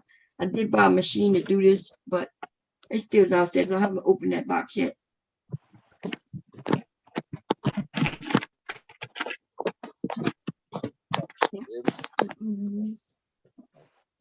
That's what you got to tell them one time, Bam. You niggas don't want a black woman to make your old lady purses and stuff. Y'all want to get some, yeah, y'all want to get something from way from Korea. Yeah, that's what listen, I told you they tell me I'm making fake purses. That's black people telling me now. Yeah, it's crazy. White people buy shit with no issue. Black people, oh, she making a fake purse. I don't want that. I'll go to Walmart and buy a fake purse. Like, God damn.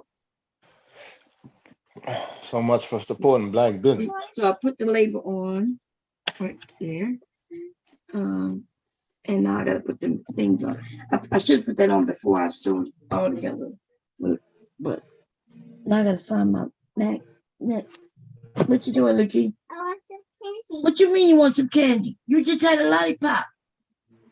Get out of, don't be coming in here looking for no candy. I'm not giving you no more candy. See, so y'all saw this one funny already. Real set. No. I like that. Yeah, this is, and I got the people. What you want, Leachy? Don't be coming over here messing with me. You're definitely my daughter. Isn't that cute? Cute little bag.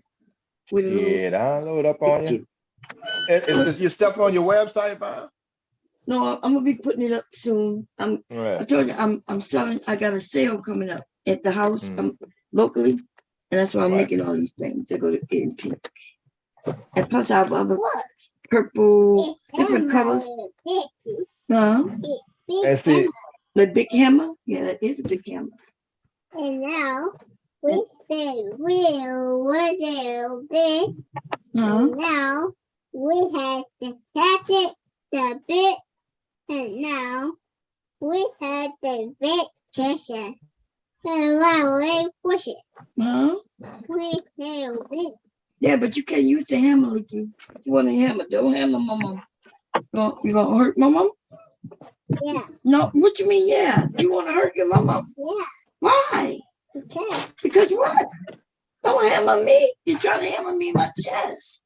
My mom. Oh no, mama about to die, Leaky. What you doing, Leaky? Leave mama alone. You about to bash me with the hammer. Don't bash my mom. Don't run. Look, when I fake cry, he run. He ran. He went to tell his dad, and then he hurt my mom. Go run for help. Oh, I know what they're saying in the chat. Just like a black man, no support. Leave a sister on the ground. They start early. People is gonna get me with the hammer and ran. Well, I'm looking for my. What did you bring? I know they gotta be in this bag, y'all. And make magnetic snaps. Oh, where did it go?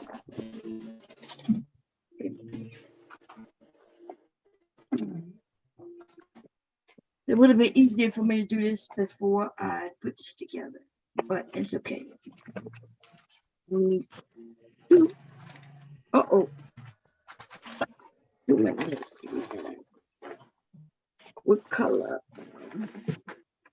What color will I put on it? Doesn't matter what color. On the side in red.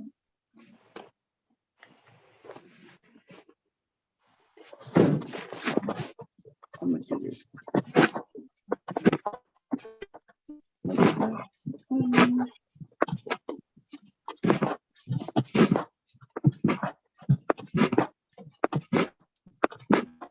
What's wrong with my baby? Please don't have him crying. I don't want to have to come in there and get him. Hey, you know what's funny, Vaughn?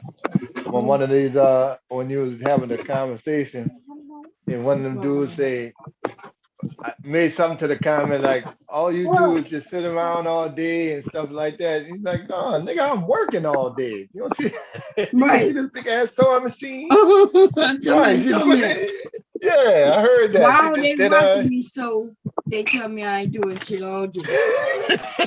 Ain't that some shit? Right, like you up there sewing for fun. I'm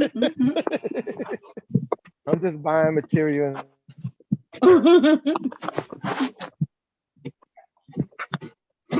Yeah, Bomb, you one of the for fun. Even if I was sewing for fun, it's still doing something, right? Even if I was just you sewing one for of the my few family. YouTubers that actually does something while she's live streaming. Like I gotta be doing something productive myself, listening to some of these people talk, man. Just talking foolishness. We all talk. Hey, so Bomb, it's all good. All right, go ahead. Don't you so? Hey, so, you don't want to so tell question. me your family sold, that's your mom sold, or somebody sold. Hey, where can I sell used purses? Used purses. Where you can sell. Yeah, my sister got like 1,000 purses. What you want? That's not buttons, man. Here, you can play with this button though. Okay. But I was on RB channel, and Cyber had some good stuff to say about it. Isn't that nice? What happened?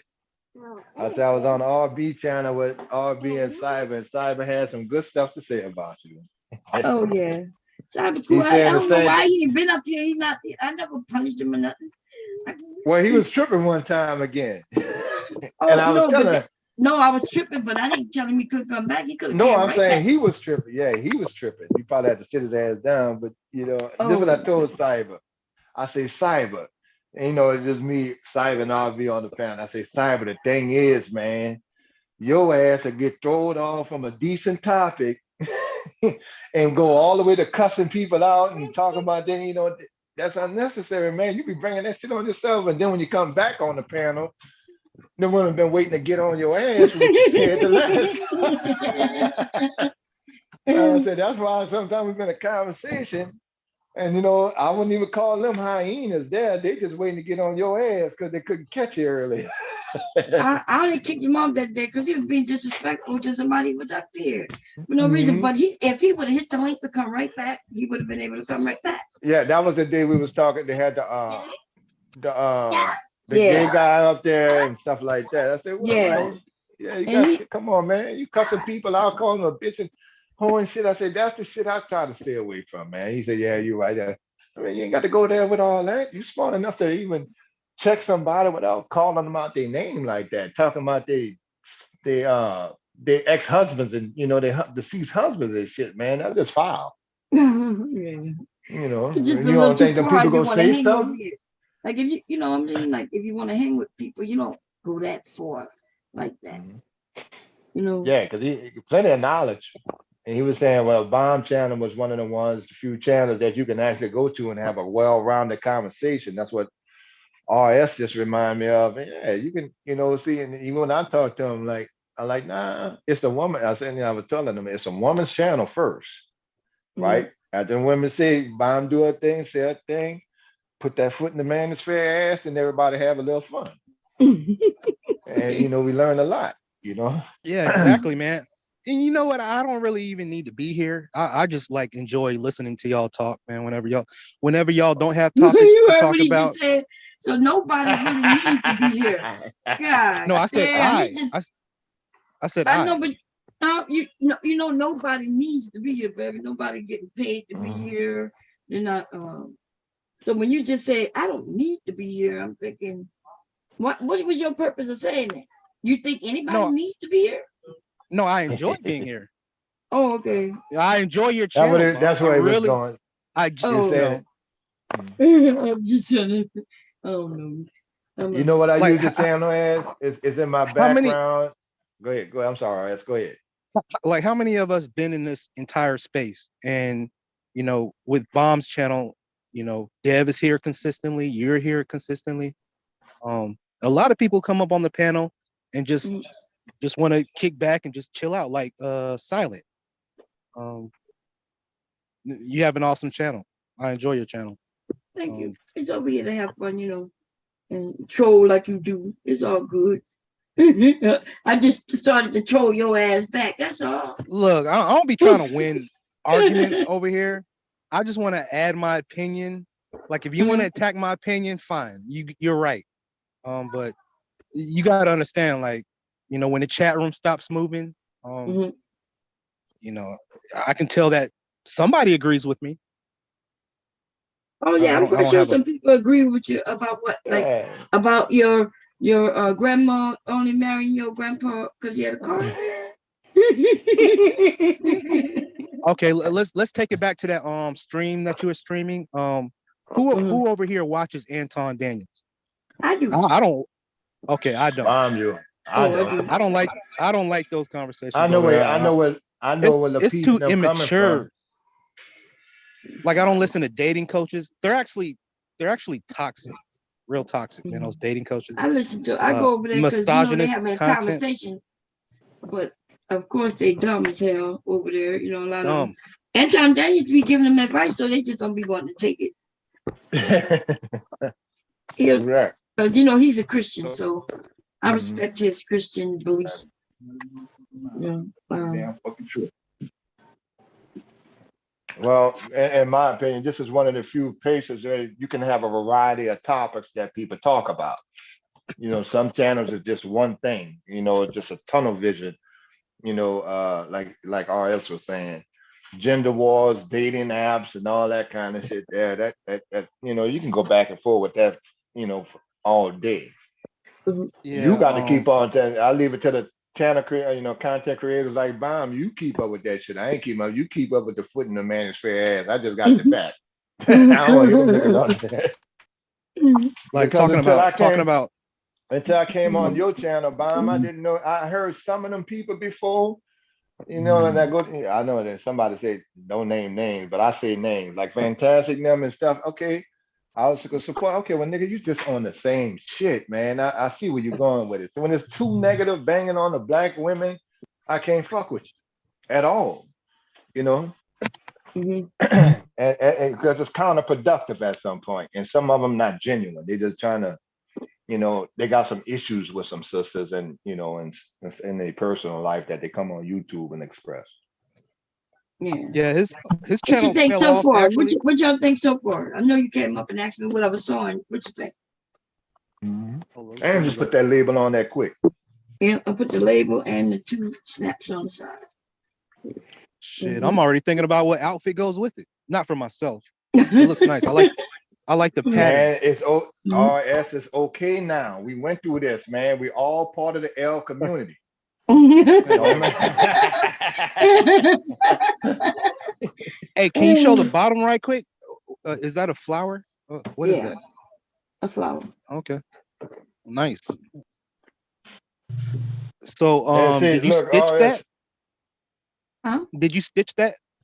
With Is the that flower? a stitching? Yeah. Oh no. That's the fabric. Okay. Roger. Okay. Cool. What's up, Kev? No, I was about to say you can go ahead. I was lost my train of thought just that quick, doing something else. Yeah, but talking about sharing content, I told my sister about your channel the other day. I'm not sure. She's at home. You run out of stuff to watch on Netflix. This is just better than TV. Like, I don't know if she watches your channel. That thing. Yeah, I see him. And that one. Oh, that reminds me what I was about to say, RS. Some of them damn, as long as they don't have Dallas Cowboys on it, you got enough Dallas Cowboys. I'm about to make something for my husband. I knew you was about to say that. We go to Marine Corps one for those in the Marines. I can make an army. Well, I can put anything you want on it. And then I made one with Harley Davidson. And then I made the one for the Masons, aka sisters, and then Harley Davidson. Then I got the kids one, so which y'all saw that. I made those. So let me That's what I remember what I was about to say, RS. Like, I've even been in conversation with some of these dudes that think buying a girl something for a birthday or like want to buy them person, because those are good gifts if you're dating or have a wife. Those are good, just random gifts. They think that buying shit for Valentine's Day and shit like that for a girl is simping. That just tell me you don't have no woman at all, and you ain't gonna be around one. You mean to tell me you got an old lady and you ain't gonna do shit for Valentine's Day? That's simping. Birthdays are simping. And you do it like, man, no, you're spending money. And I say, okay, well, you ain't got to buy a birthday gift. I will. I'll buy you a later one. Dude, I say, yo, Kev, check this out. Valentine's Day is played out. What about random acts of, buying a lady thing throughout the year? Yeah, I do that. Yeah, I think that's more sweet. Do that. That's not a problem something, for me. Something random, unscheduled, spontaneous. Yeah, nothing wrong with that. Ain't nothing wrong with that. Ain't nothing wrong with that at all. Yeah. and Bomb go motivate me to get a little something. I just got my daughter now into Bomb find my wife. If she find my wife, she can make more money because I got to buy more stuff. I'm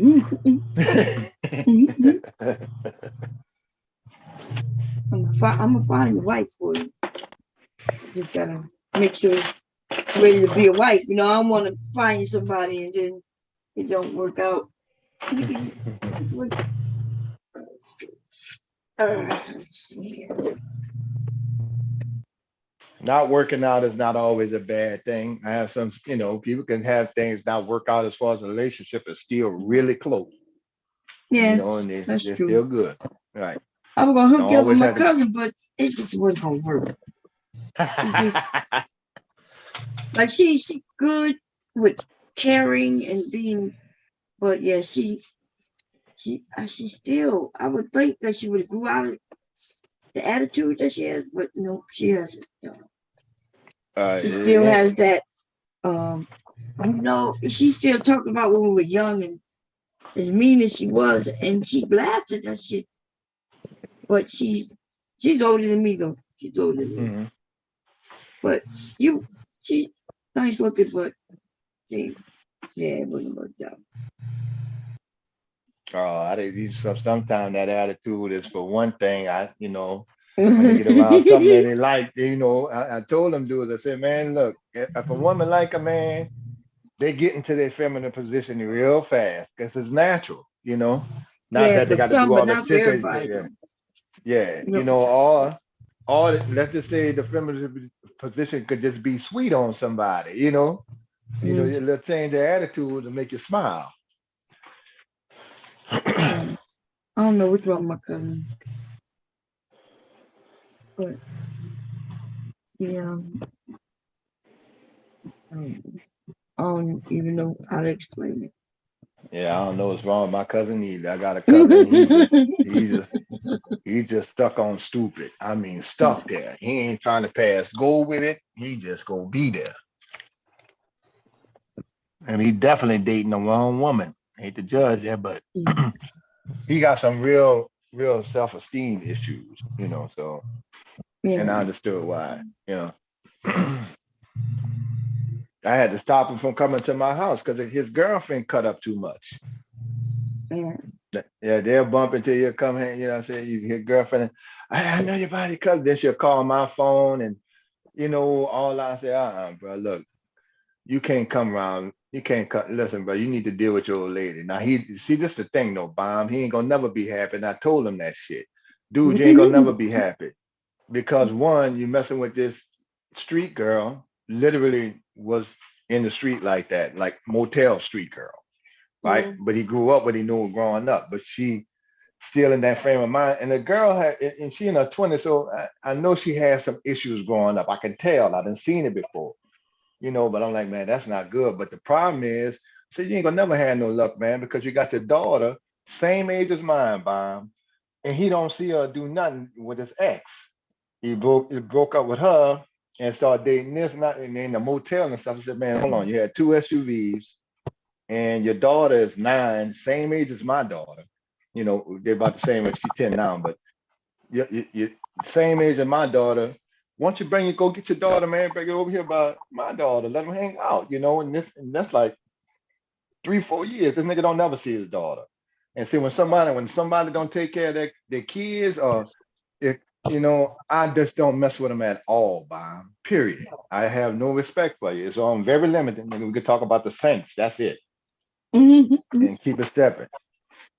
I have a real problem with that, especially as many kids I've seen who growing up through juvenile and all that kind of stuff and helping other kids out, and these niggas just walking around like it's all good. He deserved to be in misery in my book. You stay your ass right there in misery, and you keep you and your miserable old lady away from my house. He understood, and he got us. I said, man, when you stop dealing with that, you let you know. Because she said, I'm going to send the police over there to your house. I'll see that. And she know the situation with grandma. Because she was here one time. Because they used to stay with me when they stayed in my house during Hurricane Ida. And, I used to let him rent the room to help him out. But he wasn't progressing. You got a limited time that I can help you out. Right, it's limited. He said you on a time schedule over here, buddy. Yeah, come on, man. First, listen, when he was moving, I said, all right, man, go ahead on work, stack your money up, man. You don't really got to send me nothing. Then they go take advantage of that. But you're buying Jordans. Hold on, fella, just to get you on your feet, bro. You need to be saving money. I don't like to count no man money. And then, that shit is nuts. Yeah, come on, man. I get you, gonna help you get on your feet. Then I say, okay, look, bro, I'm gonna start charging you now. Which was cool. Just something sent to the household, light bill, such like $300 a month. And he still wasn't trying to go nowhere. I said, man, once you would get your kid, bro, you could use my car. Take my car, go get your daughter, man. I'm gonna go get her and all that. I'm like, see, at some point, I'm gonna just look at nigga, you just sad. And that's it, Because now you're gonna bring that bullshit energy over around me. I don't even want to be bothered with that. Not even in my presence.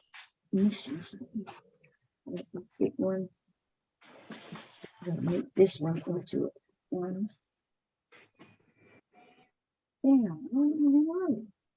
But how old is he, and does he run the streets? He got homeboys or whatever? Nah, he just got low self-esteem. He a good dude, but he don't take care of his kids, so I can't give him no problem. He in his late 20s, man. This is grown. He's like right there at 30, man. This is a grown ass man. So but good dude, he gonna take care of kids. Yeah, I be good. Huh? Well, he would be good if he took care of it, He ain't no, well, you get what I'm saying, Brian. You know what I'm saying? He's a good dude. He would be if he took care of it. I can't fuck with it. What I mean is he's not, he was, RS was acting if he was running the street or anything. No, the dude go to work every day. Work 2 jobs. I used to go, why ain't not taking care of his kids and shit?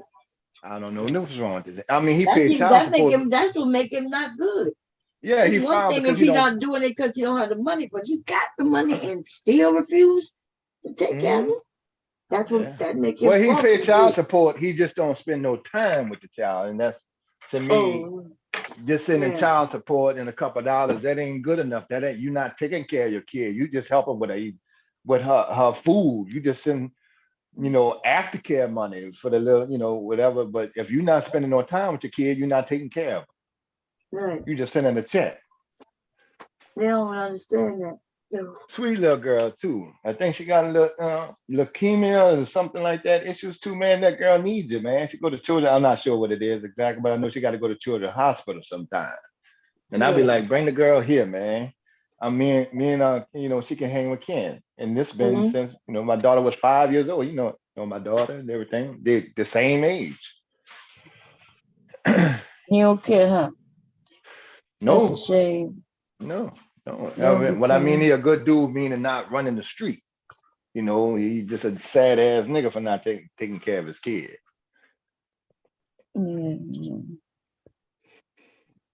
They think they got the option, and it's unfortunate that they do act like they do too. And then you're not gonna be happy in life with that. And I used to tell him that, nigga, you ain't gonna never be straight. You ain't gonna never get right until you do right. There you do right. Damn, what is it? I'm missing a. It's probably downstairs. I need to go downstairs anyway. Because I want to put a pocket. I didn't cut the pocket for that big bag. Try to see what type of pocket I'm gonna put on it. I think I'm gonna put the pocket, this fabric, in the inside. Yeah, I think that'll be cute. Two just slip pockets. Yeah, that'll be cute. Okay. Come on. Should I put black in this? Read it. I'm gonna put this red in the inside of the bag. Yeah. Anyway, that's for this one. I gotta do the straps. I'm missing a strap. This, but I can do the back instead. Yes.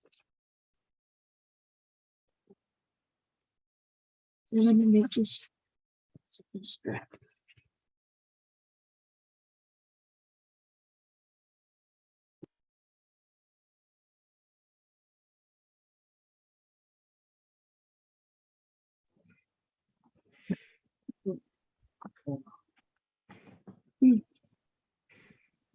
Bam, you remember Ebony that used to be online? Ebony?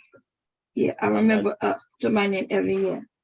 Yeah, I wonder whatever happened to her. That's the only person that, she was from New Orleans. I think he had people here.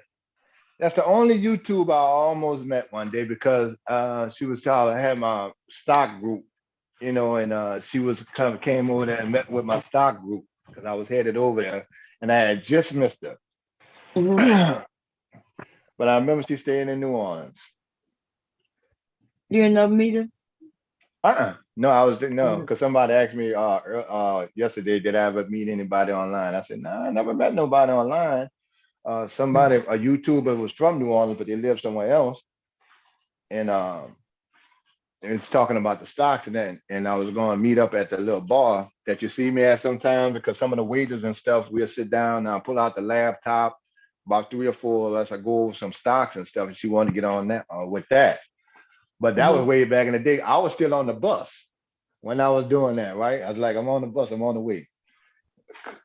Because my car was broke. And she met my group, she met the friends in my group. She even made a video of my friends in the group sitting outside, you know, but I hadn't made it there yet. And she was just saying, here go Kev 504 investment friends and stuff like that. And she was just going through it. And she made a little video and I hadn't heard nothing from her since. When last time you saw, was it before COVID? I never saw. I mean, I never saw online. Oh yeah, that was before COVID. That was years ago. Years ago. Oh, okay. About 3-4 years ago. And before I had a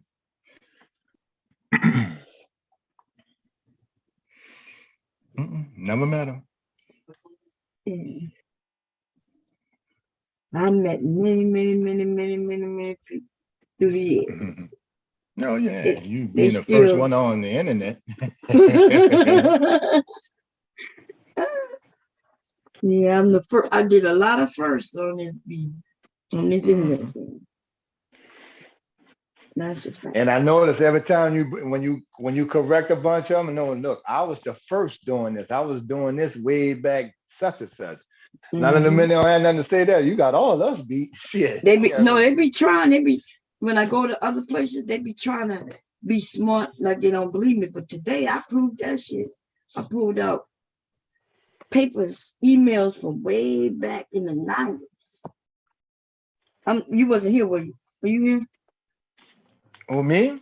Yeah, but you here earlier when I pulled up some of my old stuff? I wasn't here earlier. I remember I was. to your show I saw your emails and your paperwork, all your poetry. Right. Way from the 90s. Some of y'all wasn't even born yet, and I was putting out emails. I showed them emails. My name was always Bomb Cherry. It started out Bomb Cherry, and then Bomb Cherry Juice, because that was the name of my newsletter. I told people that. The name of the newsletter was Bomb Cherry's Juice. And the juice meant the information. So people used to think bomb cherry juice meant something else, but I was like, nah. It just meant, like the tea. Like the juice became like before the tea now. See, now it's called tea. Back then it wasn't called nothing. I created this thing in the 90s and the 2000s. Makes sense. Yeah, you know how many rappers made songs about me, baby? You need to go listen. If you go, they was talking about me, baby. Go and listen to them. The word bomb wasn't nothing good. I made the word bomb cherry the bomb. There was no the bomb. Well, bomb was like something fire or something good or when like all the time.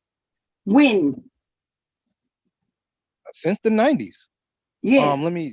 Yeah, right. Since the 2000s, I am the one who created the bomb, meaning the bomb. That would be me, baby. What are you talking about? The bomb is always New Jack City. Good. New Jack City. I don't think New Jack City said something about bomb. They never said nothing about no goddamn bomb in no New Jack City. No, there was a lady on there. They used to be. Let me tell you the different words. She was like, "That's the bomb, baby." I think she said it before she took the nigga out. What? I forgot what movie it was. No, she said something along the lines that, "Oh, that's the bomb, baby," and I don't know, she shot somebody or something. Oh no, I gotta dig back in my archive. I'm good with movies and stuff. Y'all, I didn't create the word bomb, but the word bomb, I got the word bomb using context. A stick of dynamite, bomb like that. I made that word. What it means today? What are you talking about? And you could and prove me wrong. Go and show. Prove me wrong. All you gotta do is prove me wrong. Bomb cherry juice. People used to ask me, what does it even mean? Like, why you call yourself bomb cherry? That's been. I was like, yeah, because I'm the bomb, baby. I'm like, yeah, I'm like a stick of dynamite. I'll blow up in your face. I made that shit mean that shit. And if you go listen to the songs where they use my the bomb in it, go and listen to how they describe me. Red bone thick. Go and listen to them. I told you, I'd have been contacted. They just sent me their music. I used to do little clips of their music. And they would give me some money and put it on YouTube. Fuck out of here, dude.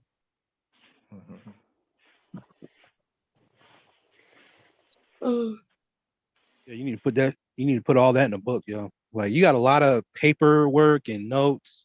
Yes, I got a lot of proof too. Yes, I do. I still have my email addresses. Like I still got the messages when they hit me up in the back. Pay somebody to write your book, yo. I gotta pay somebody to write a book. I'm not to write. Remember, I said I used to write. I know you can write, Bomb. I mean, there's no doubt in that. Well, why I gotta pay somebody to write a book?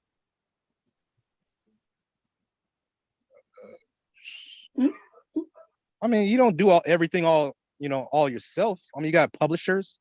You want somebody to proofread your work. Proofread, yeah. My mom and my aunt used like to be the punctuation. My mom and my aunt used to proofread for me. And yes, I was self-published because I didn't even know how to find a publisher back in the day. I didn't even know how to go about that. The internet, now it's changed and you can find all kinds of ways. But there's in fact, let me show you something, baby. See, it's weird. It's weird. It's not even far from me right here. Give me a second. Like, cause you got the dimensions of the book. I'm gonna show you the book. I'm gonna show you all the items that I used to use back in the day. How to write erotica, how to self-publish.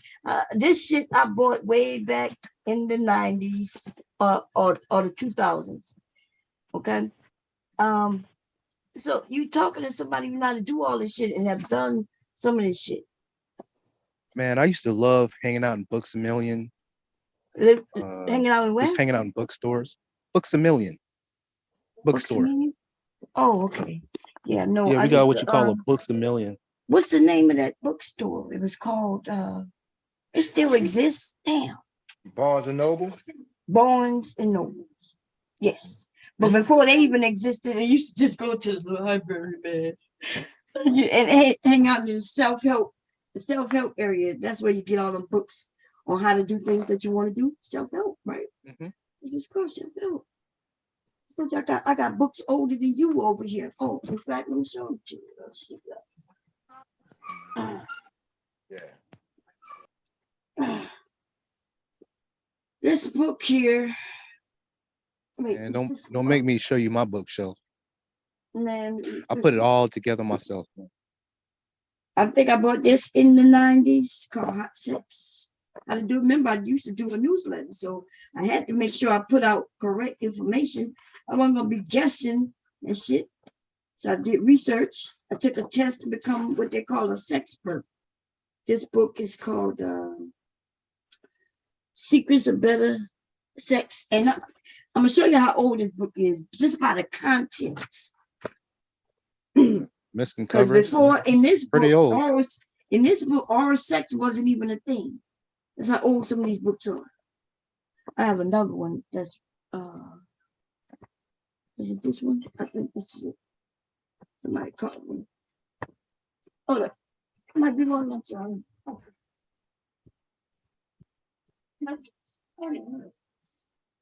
I know who it is. Oh, you trying to get in? Oh, okay, okay. Right. Cam, you there? Cam not here? Okay, give me a second, y'all. Can y'all hear me? Yeah, Oh, we can hear you. Kev went on mute. Oh, okay. I think I let him in. What's wrong, Nickly? What you eating? You eating the bone? Don't eat the bone, babe. Give me the bone. You're gonna put the bone in the trash, okay? Thank you. You're just like my daddy. Even daddy used to chew on the bone. Why you chewing on the bone, man? What's going on, Devastating? Hey, thank you. Actually, I needed that little break to grab some fish. You got some fish? Hell yeah, I've been tearing that motherfucker up. Shit. Damn, all that time Ain't saved nothing for nobody else. Look, all that time I was waiting to get in, shit, I was tearing that motherfucker up. You want that? This is my first meal of the day. Shit, I ain't eat all day. At all? I would no at all. I told you I'd be forgetting to eat. I go days sometimes. But now that you mentioned fish, I feel like I smell fish. In fact, I do smell some. You know, I cooked beans yesterday. Was it yesterday? The blue one. Or was it the day before? Yeah, it was yesterday. What we ate yesterday, Vicky? Did I eat yesterday? It's the big purple one and the white green one. Oh, we had chicken yesterday. Okay. Well, look, you can't take all my things. He said the big purple one. He sure did, and the big purple one is right there. You know his color. Look, the colors. What colors? It's the color light green. What color is that? I got it. You got it? I got my purple one. You got the purple one? Oh, yeah, I got it. I got my pink one. That's not pink. What color that is? It does look pink, but it's not. It's closer. What color is close up? It's magenta. Magenta. Y'all heard him say magenta? Yeah, what baby you know magenta? I don't even know magenta. Yeah, he know the difference. Yeah. He said it's magenta. Kill it. Huh? Like a warm color. What's that again? It's some grown people that don't even know what that is. I know. He knows. He'll go. It's light blue. He told me it's powder blue. He told me it's magenta. It's burgundy. I'm like, when he just turned 3, y'all, this month, early on the 12th. Right. All the colors. Yeah, you got all the colors. I don't even know. Apparently, magenta must be something that look purple. Because he just showed me magenta. White, green, and purple. White, magenta, green, white green. It also green. Yeah. It Good. orange. Orange, good boy. Yeah, two. Oh, right. We had the 10 big colors. Yes, great job, Billy. Oh, wait. We have this here. We had the color pink. The color pink. I know. And then he's speaking complete sentences. Oh. Watch this. Watch what he said. Say, Look Mama. huh? Oh. Oh. Look, what color is this? It's the color blue. Oh. Y'all heard what he just said? You heard what he said? Yeah. Huh? Yep. I asked him what color it is. He said it is the color blue. What color is this? You can't play with that. What color is that? It's the color gray. Gray? What color is this? What color is that? It's the color orange. Orange? Yeah, it has an orange top. You about to run through all the colors now. Yeah, he about to go through all these colors on my desk. And Mommy. Oh. The blue. What number is that? The next blue Tessie is jumping with. What number that is right there? It's number 3. That's the number 3. That's good job. That is the number 3. And there on my mouth there's gum. You got gum in your mouth? You know how to count to 100 by 10s, 20s, 5s, and of course 1s. They on them numbers. Yeah, them numbers is the key. Yeah, he on them numbers. You know the pluses. You know pluses and minuses. He learning. Orange. What's he? No. Then what? What's 2 plus 2, Mickey? It's that plus 2. It's 1. No, not 1. 2 plus 2. 2 of these plus 2. Why are you taking it? Look, he won't let me play. Yeah, you got him in the middle of a project. You know, he knows the answer. He said he don't want to play no more, huh? Oh, yeah. I'm not playing no more. You're not playing no more? Okay. We go up. Okay. Oh. Oh. The blue fish is jumping at number 3. Number 3. And now we're pressing. You got DJ. This is called the color red. Color red, yeah. Well, red one. Red one? Okay. Okay. It's the blue one. The blue one? Where your daddy? It's blue. Until 8 here on the East Coast. Oh, what time is it? He's gonna be getting ready to go. Almost 8. Oh yeah, about 8:30. He going with his mommy. You gonna see your mommy? No. No. Oh. You know he cried to leave. He don't like leaving, but you gonna go see Sissy? No. Why not? I'm not. You say hi, Mommy, and not say hi. You say Sissy. You gonna say hi to Mommy and Sissy? No. Why not? I'm not go park. Why you not gonna go? I'm not to go to park now. You want to stay here with Mom? No. You gonna go with your mommy? No. You gonna stay with your daddy? No. You gonna stay with your papa? No. You gonna go with your grandma? No. Well, who you going with? All right, it's a blue airplane. Blue airplane? That's not an airplane though. It's blue. It's blue. It is blue, but that's not an airplane. What, you gonna play with it like it's airplane? Like a guy or like blueberries.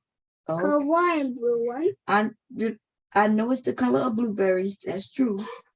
Let's see. Okay, red number. What's up, Creole? He's something else, y'all. He's something else. He like to talk. Huh? Yeah, he like to talk. Great job, blue one. Great job, blue one. He said, I'm not talking baby talk. So you might not understand me, but say, my mom know everything I'm saying. Huh? Oh, yeah. Yeah, blue airplane. Good job, blue airplane. That's what we say. Airplane. That's one thing I had to get used to. I had to stop talking like a child when I'm talking to babies. It didn't take long. They picked up like right away, like no problem. Like a flower. Oh, Lord, literally. What's up, Creole? Yeah, that wasn't me. I showed you the video of the Amazon drone. I'm going back over there later on. I'm back. I'm just getting back. That's cool. You talking to me, Dad? No, Creole said you ordered something from Amazon. Oh, he waiting on the drone, huh? Yeah, it's out of my hands when I drop it, bro.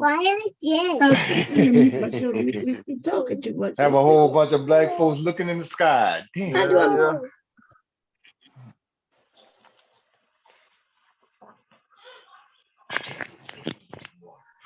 Well, it's a lot of some of the newer plants that are they going on a hiring spree. Long as you don't have no pending cases or nothing real serious, you know what I'm saying? Look, Bomb, they don't even with the background check now.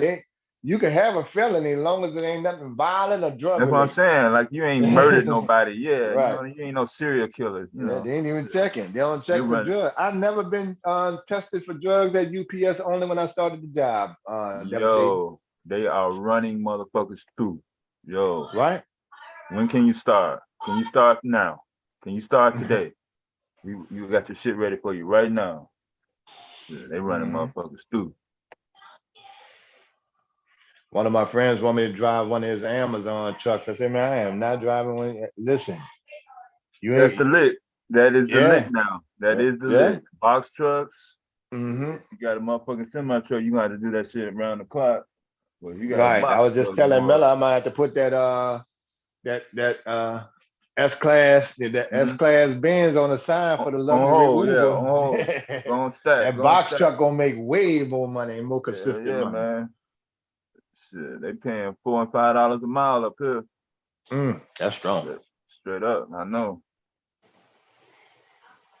I mean, small radiuses. You ain't getting no. You know what I'm saying? My brother right there in Longview, and oh, you already know. Drive. Yeah, he what they paid him $350 to go to Shreveport from Longview to Shreveport. That ain't nowhere. You know how. Right, you know and then $350 on the way back. He said, man, I call that man, said, man, I do this every day, man. This ain't no problem for me, you know. And he did that in one day. He said, I run it 4 times a day because they got a lot of mechanical stuff on them big heavy ass loads coming out. I think I muted you by accident. I was making no, it's good. I got it. Yeah, I got it. Okay.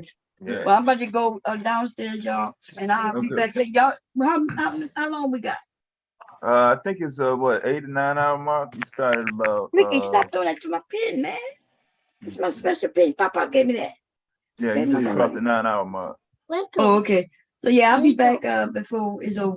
And if I'm not, just call me. I got you. Okay.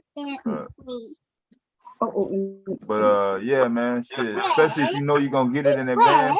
You know how your work day gonna be. Ain't no system trying to fuck around with no goddamn load board. You wasting money on that shit. Yeah. And see me with the UPS skill, I know how to run efficient, you know. And so what I'm looking at some of these Amazon drivers, you know, dealing with, I'll finish that shit in a half a day. Yeah. They're not used to routes. Right. And see, I know how to plan out a route. You got to plan your route out before you leave. I'm looking at it, deliver one package and then looking for the next address and stuff like that. No, the key is to know the key is to know the next 3 to 4 stops, just like in check. Next 3 to 4 moves. Supposed to go right to that shit. Yeah. You know you going on the next block any motherfucking way. Why the fuck? How in the fuck is you gonna pass this up to stay in order on the goddamn sheet? Yeah, I did the Amazon, the little meals. You ever seen those? I ain't see those. Dude, they are fully cooked meals, like pasta, chicken, whatever.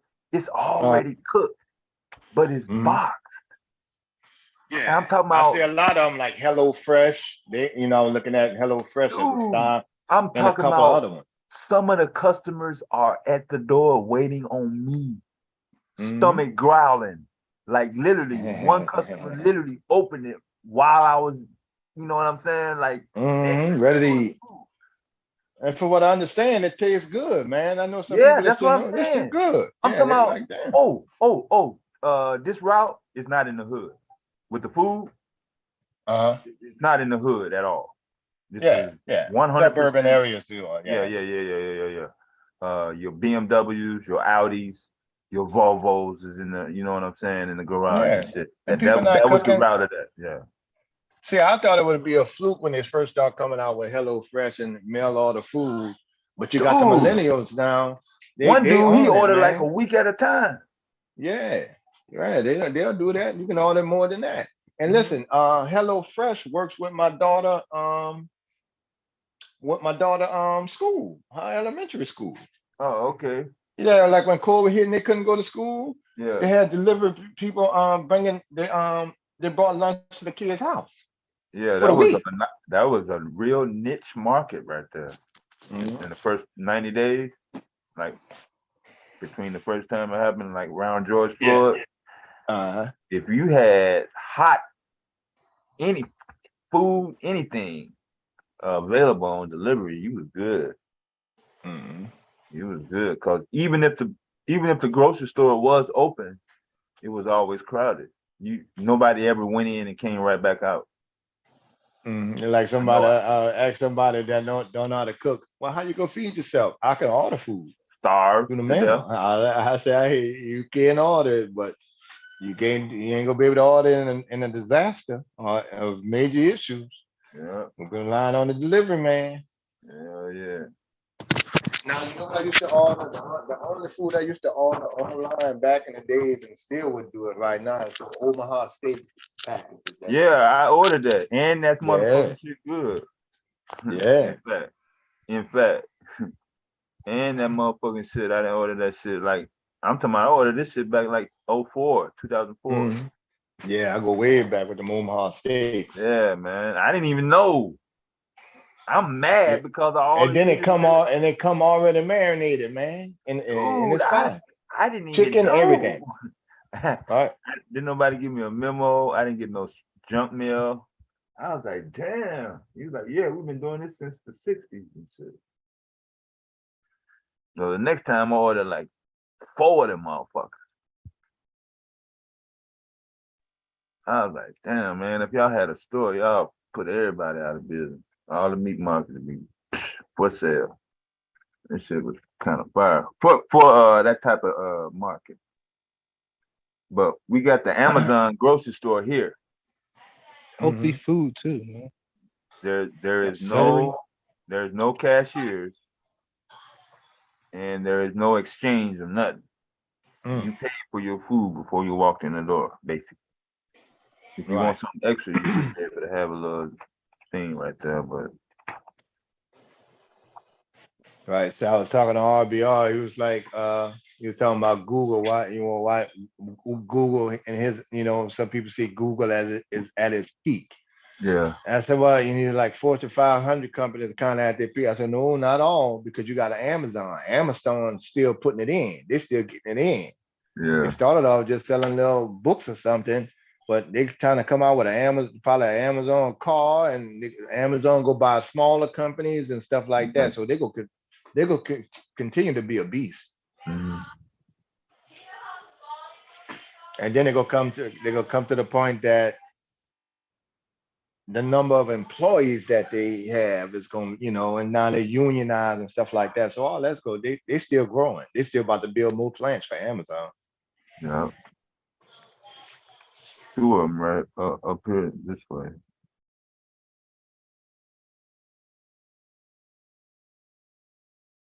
Yeah, they're building plant up there. They got one down here too, right here in New Orleans. Yeah, his business model is going to be the blueprint.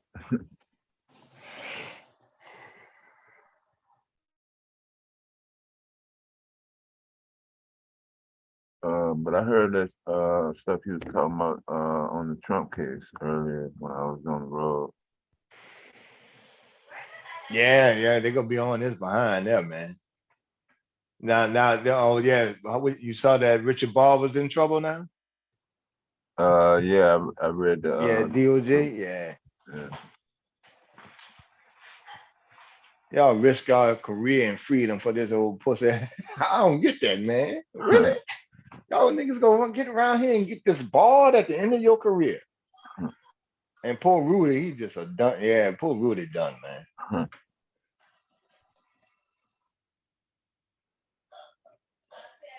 He dead it in the bag of bricks, man. And he's stupid. But they was all seeking that power. And you best believe Richard Ball was all in it. If this work, I'm gonna be one of the top dogs in this country.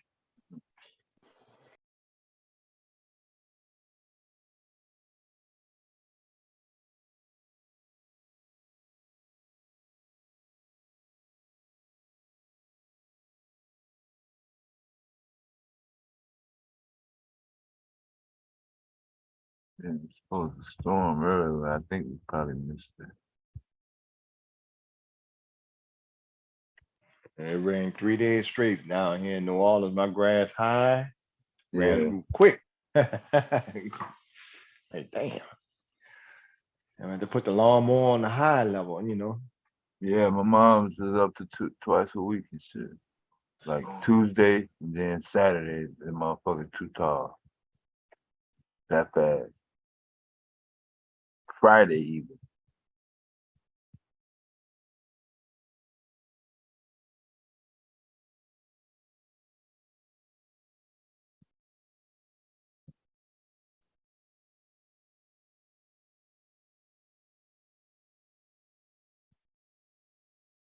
I said food is Sunday.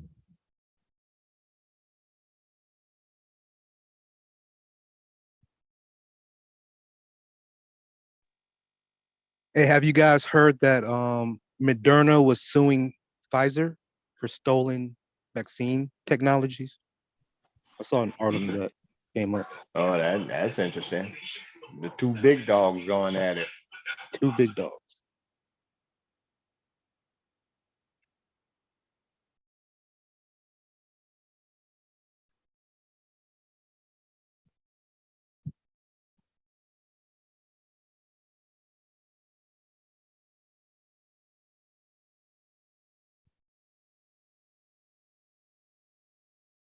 No. And see, devastating. I can jump on one of them. I could jump on one of them Amazon trucks, and I'm in a good personal position. Yeah. You know, as far as bills, you know, it's the easy setup. Yeah. everything. Put it like this: everything I can make at Amazon, I can literally keep. Yeah. And not spend $1. Yeah. And see, that was part of the plan before my daughter mama passed. I'm like, okay, I could, you know, I got no bills. I got none. That's when not it even a was car good. note. It was more money but at that time that you was looking Right. at. I got So in I was late. saying I can hit the road, or I can do something, and I don't have to come out of pocket for the first time to pay no bills. You know, I was like, yeah, I can stack up 100,000 easily, and just dump. You know, if I can run a nice 5 to 6 years and get some of this other business going, I'd be straight. You know, before my daughter mom passed, that was the plan. You know, I eliminate all bills. I ain't want to finance nothing. You know, even when I brought my car, I was sitting on 20 racks. And my boss, man, just go ahead on finance. I'm not financing shit. You know, nothing. No mortgage, no rent. I haven't financed a car since '92.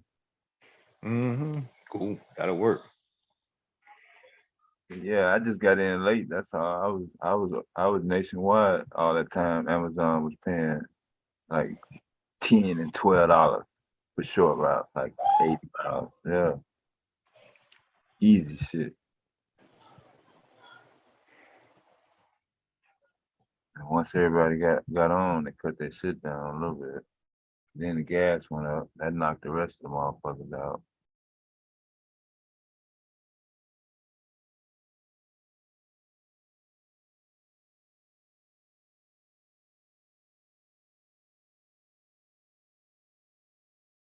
Oh yeah, Sugar Ball.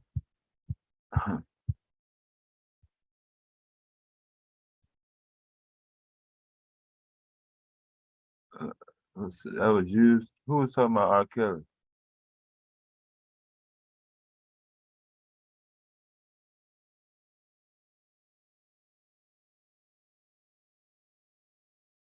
He was on trial today. Or testified. What's up, Gigi?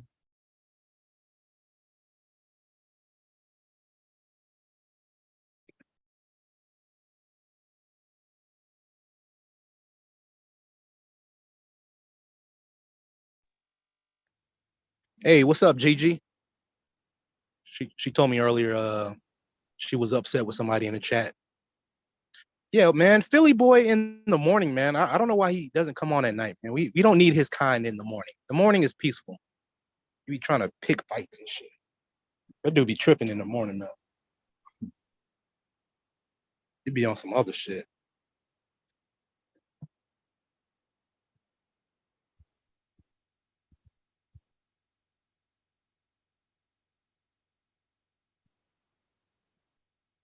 Like he couldn't recount his delayed entry program.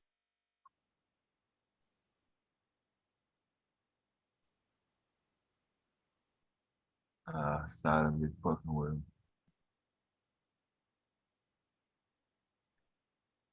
Tomato flu? A new flu out?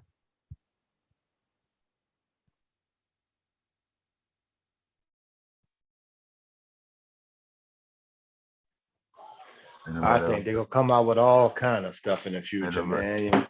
We thought we was tripping when we first heard of the bird flu. Like, damn, the birds got the flu. You know, that bird flu recall. So ain't nobody ever heard of the tomato flu? Never heard of that. Yeah. That's news to me. Tomato flu.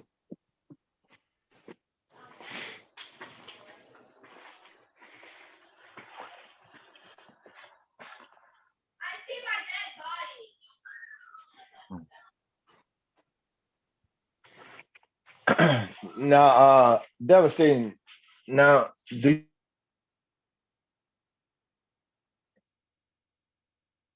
Still there?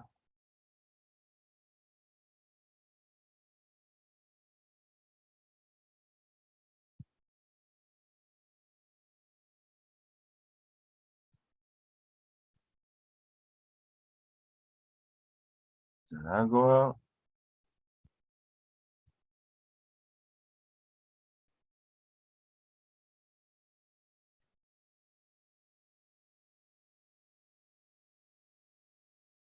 Yeah, man.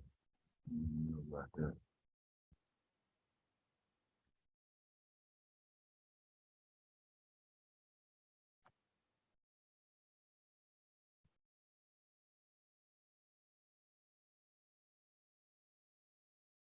You made something with tomatoes in it?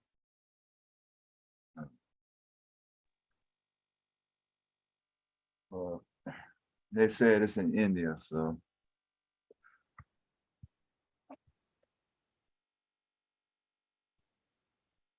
Damn, this is good news. Bad news shit. Tomato. That's all they can come up with. Out of all the names to come up with for the next motherfucking club. 26 cases have been reported in children as old as 9. It isn't life-threatening. The virus isn't life-threatening, so that's a good thing. Symptoms include fatigue, nausea, dehydration, swelling of joints, body aches, rashes.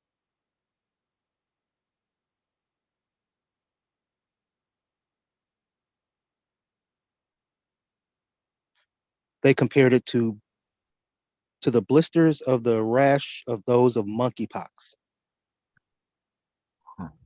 I had to put that goddamn word in there some fucking way, didn't you? Yeah. Oh.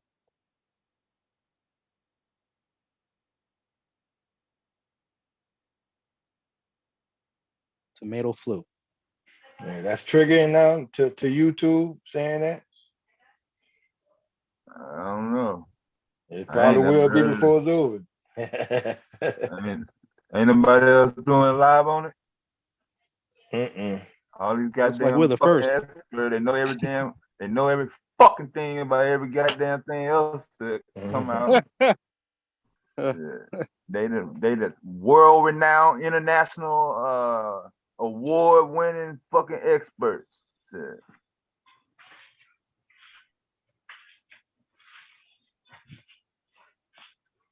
Yeah, Creole. Yeah, it's always some stuff going around about the woman making the spaghetti and shit.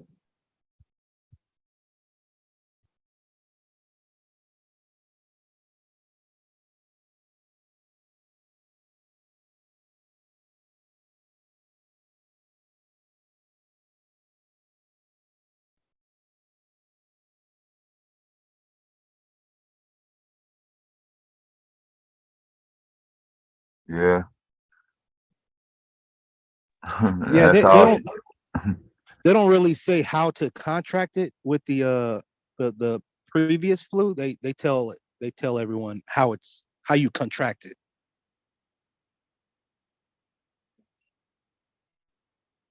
You know, you asking us, Creole? Hell.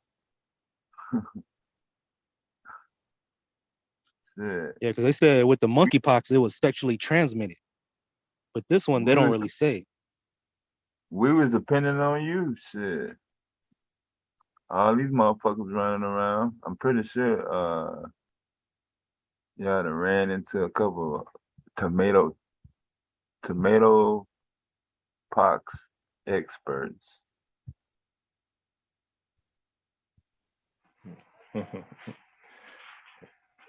All right. You don't like a comedian, hit him with a tomato and kill his ass later.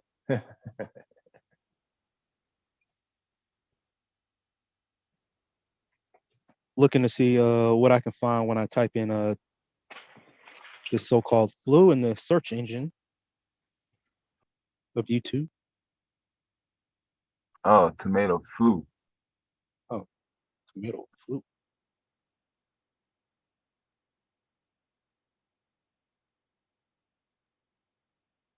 Yeah, that's good. No niggas are covering it yet. Damn, this disgusting timeline of tomato flu.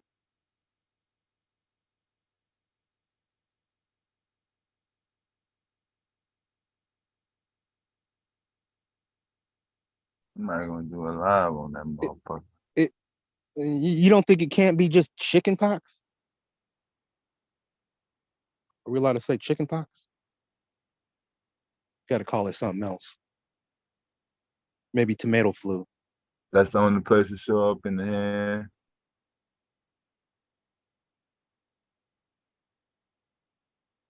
Hey, remember that movie Attack of the Killer Tomatoes?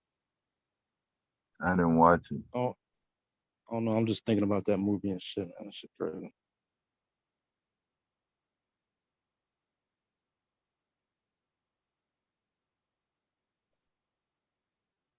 They also had a cartoon, Attack of the Killer Tomatoes. So the rest is that should be a theme song for like some of these live streams and shit. You see his face? Attack of the Killer Tomato. No, I just see an hand. Behind the second finger. Oh, okay. Yeah, a little bit. Broke out? A little bit. Blurred out. It's blurred out. Okay. What of his face? Is he broke out? Or is that the shadow? Yeah, Gigi. Yeah, I'm on the fence. I don't know. It could be a fake story. They have a track record.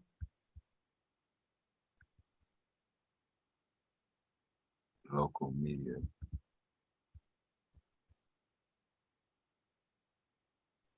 Another CIA operation.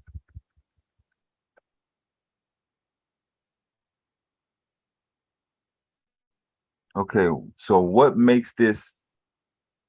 Okay, we know it's not fake. What has to happen on that story? Tomato flu.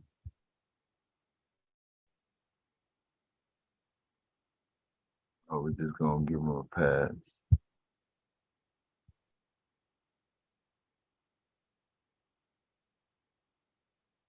I'm looking at the Pfizer story.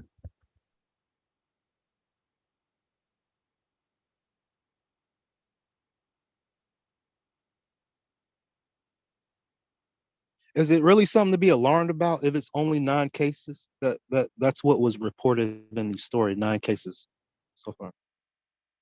Like it's sort of like the beginning of something, or percentages,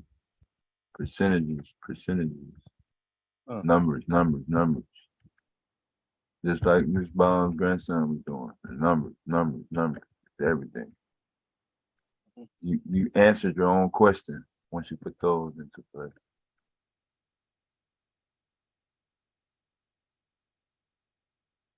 No, where do you see percentages at? Because I only see cases, and it says 9 cases, not Out of meaning what?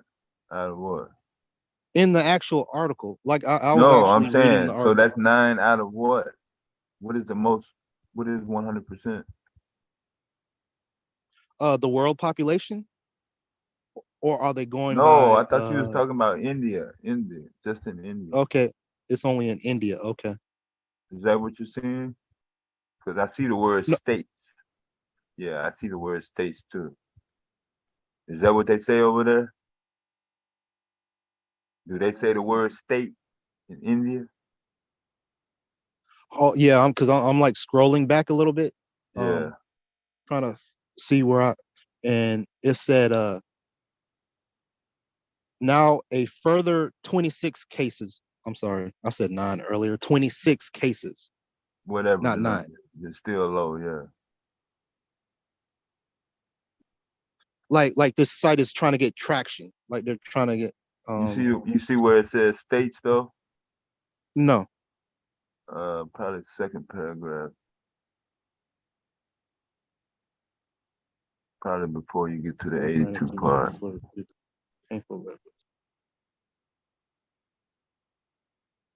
The first case was noted on May 6th in Karelia, May 6th. So the numbers probably increased, since that time. We don't know. I don't see if I can see the date of this article.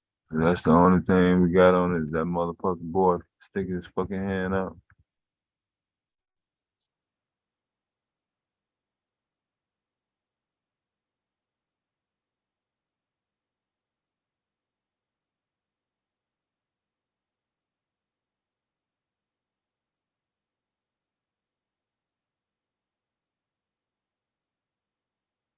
Yeah, Kerala. That's a real place over there.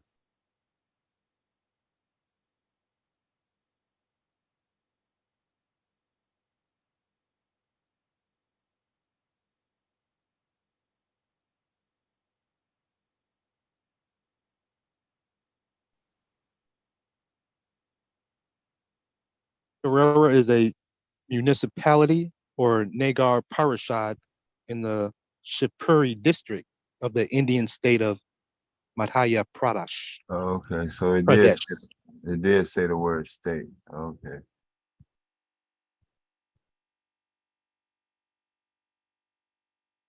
It says southern state here.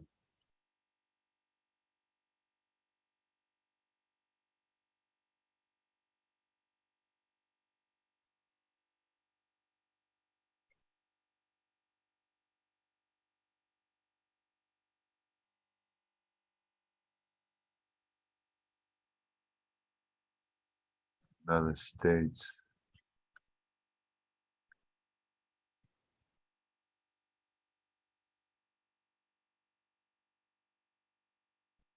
Okay, so in the headline, it says the illness has so far been detected in more than 100 children across 3 states in India.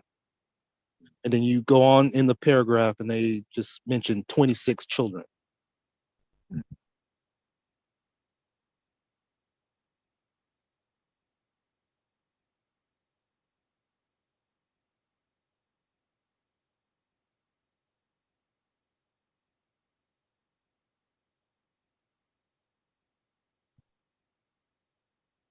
No, man. You gotta show me a scientific report or something.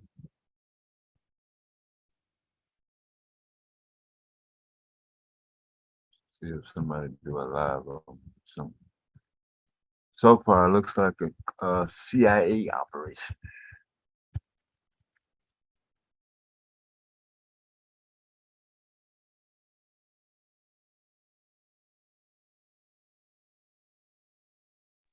Currently, it's in an endemic state, which is non-life threatening. Reading an article from the Lancet Respiratory Medicine.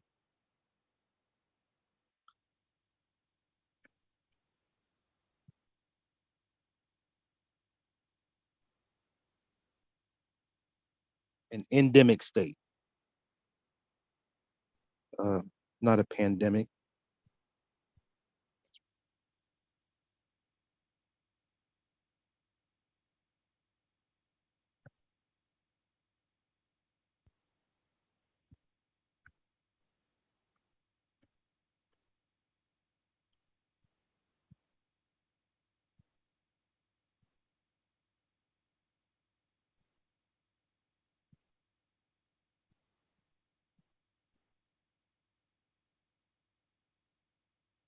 Yeah. You ain't that damn popular, Sugar Bomb. Shit, you capping. Yeah.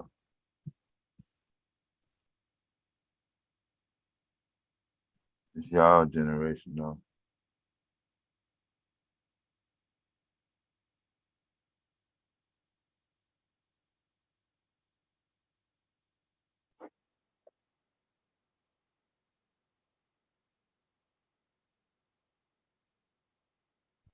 Was he the governor or something?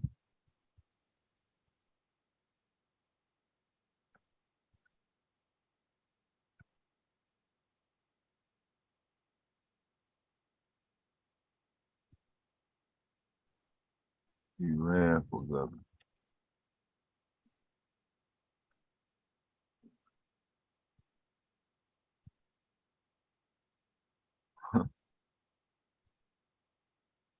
Don't nobody know what he had on.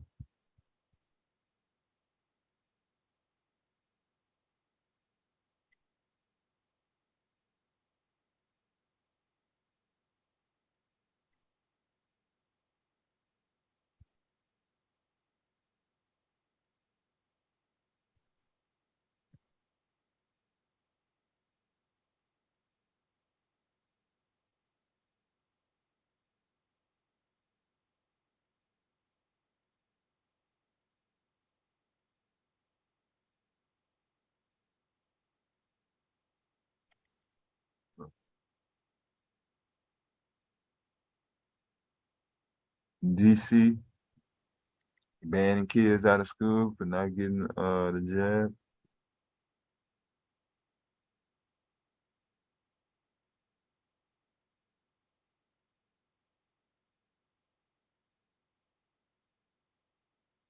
Sugar Bomb. Oh, you talking about some motherfucking Nick Cannon.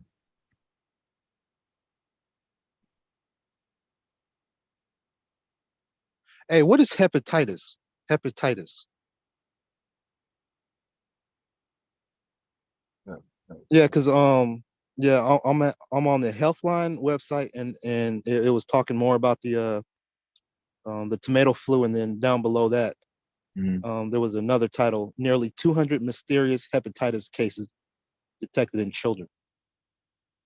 A new report reported that nearly 200 children have developed acute hepatitis from an unknown cause. The disease was so severe that children needed a liver transplant in some cases. The European Center for Disease Prevention and Control reported that there are at least 191 known cases in the UK, Europe, the US, Canada, Israel, and Japan.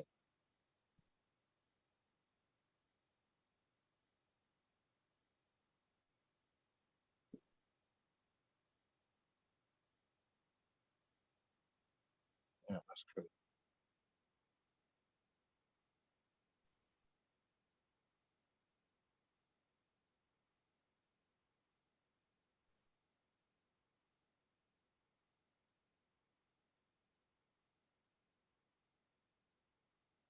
So what's Sugar Bomb at? I think I put her to sleep. I don't belong on these live streams, man. What's up with this? The kids can't go to school without getting a jab and shit in DC. What's up? They said 48% of let's say black kids.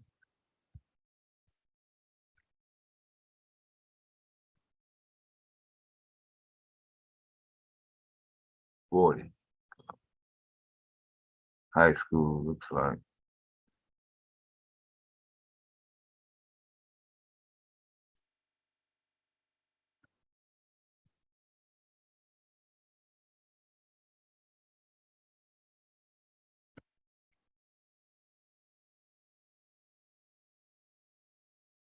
Oh, they will be.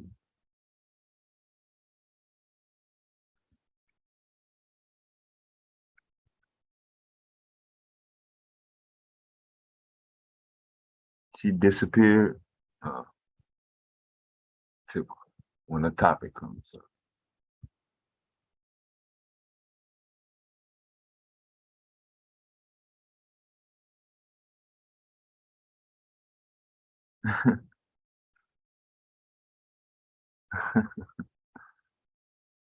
Uh, 40% of DC's black teens will be barred from school because they saying 7th graders and shit.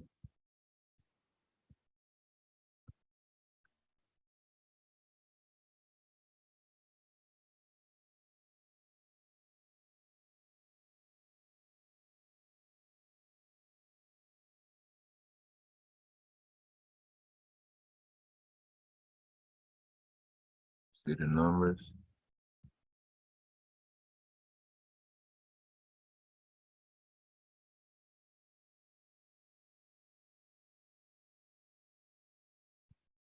Oh, what's up, Relax? I'm going over this article, right?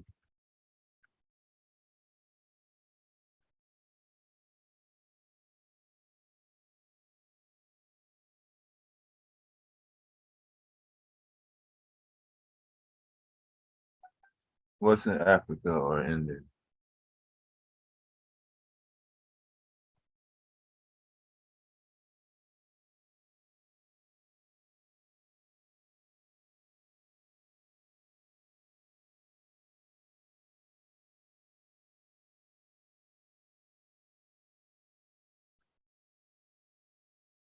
A lot of paragraphs.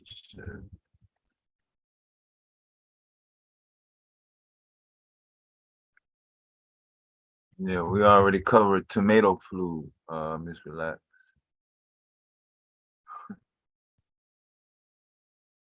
Caught us on the back end and shit.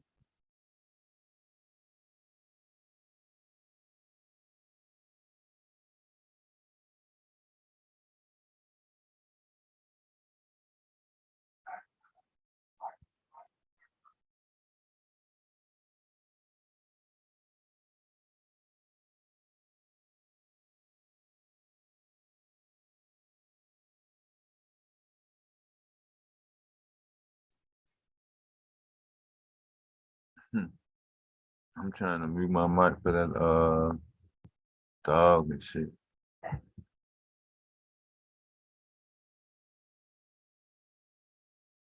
It's not mine. That's the mayor of DC. I barely even noticed the dog. Yeah. Hey, what's up, Relax? Care to come on a panel? We can talk about some black cinema while Devastating goes through these articles. That's the mayor of DC.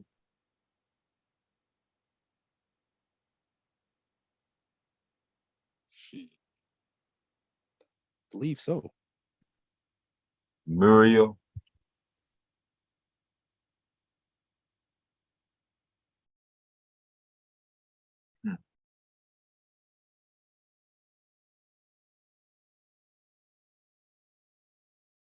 Yeah, she pulled the Harry Houdini.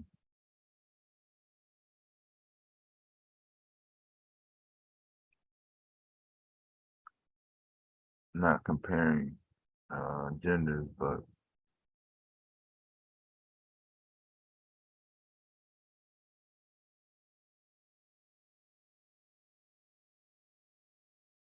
did they say they'll start giving a month till Monday to do it?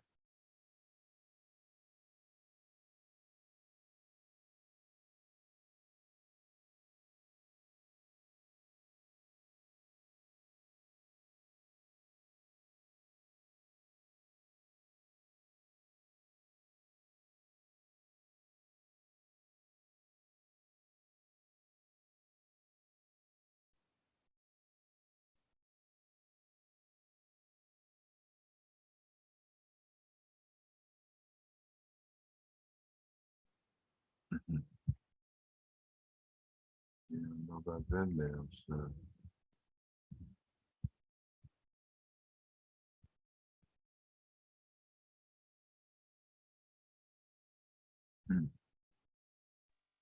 I think the chat room moves more when you're talking about marijuana.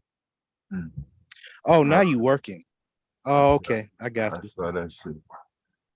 I'm I saw sorry. that. I saw the weed topic earlier.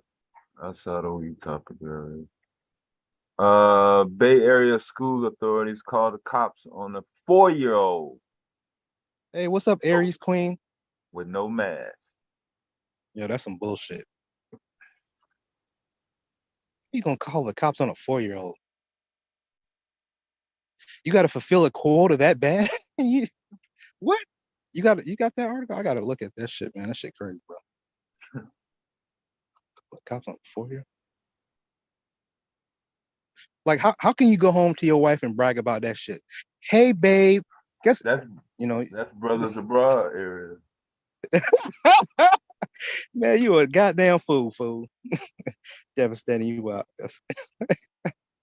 You silly, bro. Brothers Abroad. How was your day, babe? Hey, I called the cops on this 4-year-old. How the hell you gonna want to fuck after that? Bragging on that shit. Let me guess what state? Atlanta, Georgia, huh? So it's probably out of Atlanta. No, it said Bay Area, California. Oh.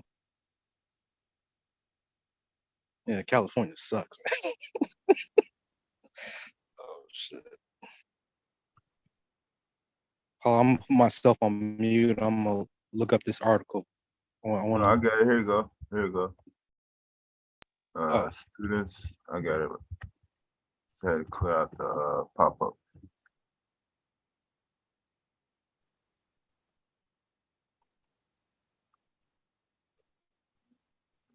Coming at you, mainstream media. No conspiracy. And the other article, the Bay Area is in there.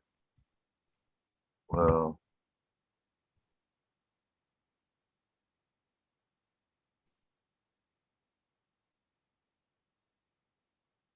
I should have said black students, but they probably wouldn't have clicked the link. But that's what the headline says.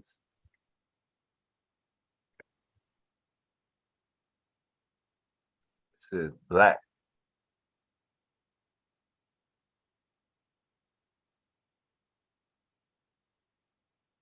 Twin.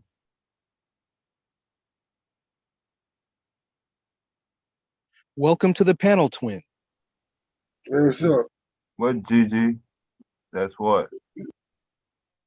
What's going on? Hey, bro, I'm dying up here, man. None much, man. Yeah, man, I'm trying to just grow my YouTube channel. How was your day? It was good. What's the last? Oh, okay. That's what's up. Yeah, I think I'm subscribed to you, man. What's your last video? What you been working on? I've been working on poverty videos, exposing the Democrat-run cities, how deplorable they are. The cities largely controlled by Democrats or just ran into the hole.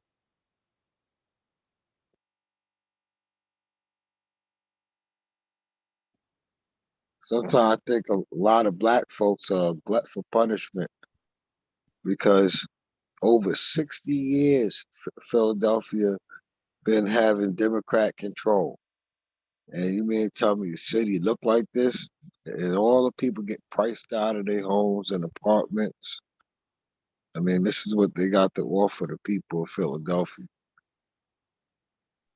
Yeah, man, you got a point on that. Black people, are glutton for punishment. Because Bomb, she talks shit to me all the time. I come up here, so you got a point with that. Well, Bomb must be on the flip side. She probably be cursing me out for saying this. They like we actually vote by a lot of people. Black people don't understand. We actually vote by default. I will vote to the Democratic parties by default because we're programmed from youth to now to vote Democrat. And most black folks don't even know that they are conservative. They want less taxes. They want less government. They want more control over their life. They want to own a business. They want to own a home. That's the conservative way. And most black people don't even know it. And that's sad.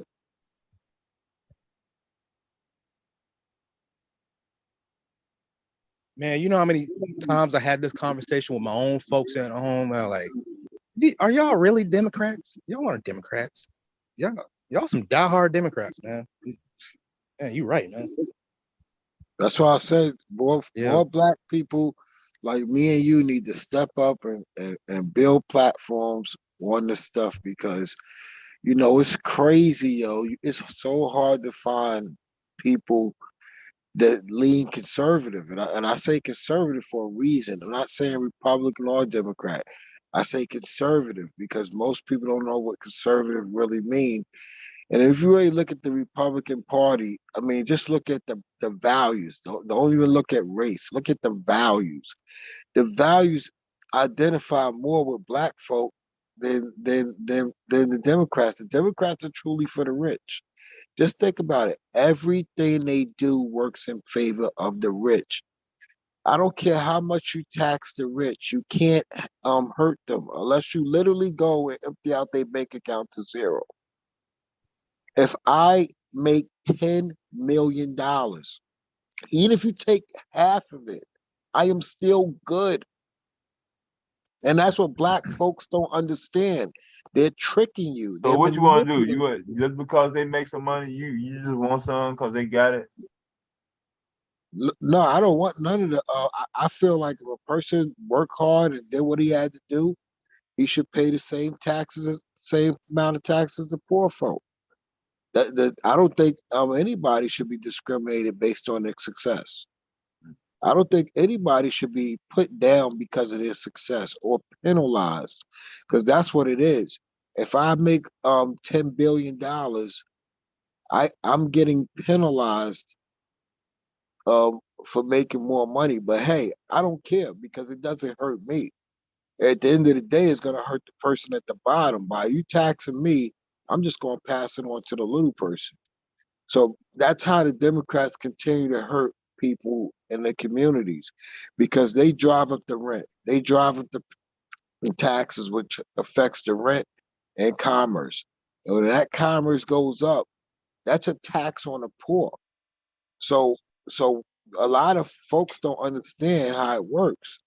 The Democrats are truly for the rich. When you say gentrification, that's in Democrat-controlled cities. A Republican does not even have an effect on the city's vote.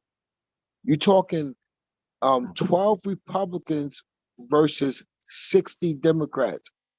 How can they even make a dent in the vote? So that's why I always tell people, I give you both sides are bad, but do that. So why we can't try the other side? Why we got to stay with this one side? Okay, so you can't get mad at that side either. I'm not. Listen. I never said both sides are bad. I got my that already. Yeah. No, I just said I'll give you that. You don't get what I just said. I hear most black folks saying both sides are bad, but they always lean to this one side. Like this this Democratic Party have. I mean, I got people that would vote to be locked in their house. I got people that will vote to have an injection forced upon the American people. I got people that will vote for that. You saw the DC story? It's crazy. You saw it? No. The school. I didn't follow DC. They said they got to get vaccinated by Monday or they're gonna get banned. That's the Democratic, and you know what? Just think of it. The Democrats was the party of slavery. I don't know if you knew this. The Democrat was the party of slavery. Slavery is about control. They still have that mechanism in place to this day. They're just not controlling. They're just not enslaving black people the way we were back in the 1800s. Now we're being enslaved by crisis. Like, and I can't believe most black people believe that this vaccine mandate is helping them, but it's hurting them. When people can't visit your city. So you seen the tomato flu? The tax, that is a major tax on the people who live there. You know why? Because they have to raise taxes to make up for that lost revenue. That's why mandates chase people to other states. And guess what? Lost revenue equals more taxes. You saw the tomato flu? I don't even follow none of that stuff no more because all the CDC already admitted that they got it wrong.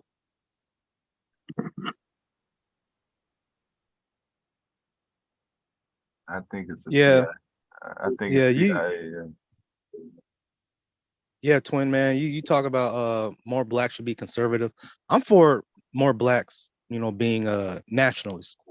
I consider myself a nationalist minimalist. A black nationalist minimalist. I don't really, vote. I don't dabble into politics. I mean, I'll just sit back and listen. I'm for nation building. Right, school man. vaccines. Huh? School vaccines. What happened to homeschooling? I thought children, being in the house and taking school online, would pave the way for the future. They said they ain't offering it. DC said no, we ain't doing that online shit. So a new study from Florida Atlantic University. Is that an HBCU? I don't think so. College of Medicine. Junk food leads to anxiety and depression. But guess what, folks? What? You know how they say you get what you paid for? Yeah. The DC people get what they voted for. That mandate? Yeah, they voted to lock themselves up. They're glut for punishment. Just like New York, glut for punishment. They're glut for punishment. It's the slavery mindset. They love to be slaved. Anybody who vote Democrats love to be slaved. Everything they do is about controlling people. Everything that they do is about controlling people. I could go to Pennsylvania, and I could go to Florida and Texas, and you can write your own destiny. It's only in New York, in California, in DC, in Chicago, where they control everything but the crime. They do a good job at controlling everything but the crime. You tell me if I'm lying. I'm here in Chicago. I've been looking at it for 30 years. What the fuck? Do it look like the crime want to be controlled by either party? Do the gangbangers want to stop? And do the police want to stop running down motherfuckers? Do they show any signs of letting up? Hell, they busting cops in the head up here. Shit, they don't give a fuck about the police up here in some corners. Shit, straight up. Just like Clint Eastwood in the Wild Wild West, they willing to go out, popping pills, smoking that lace weed, getting juiced up on the drill rap. Shit.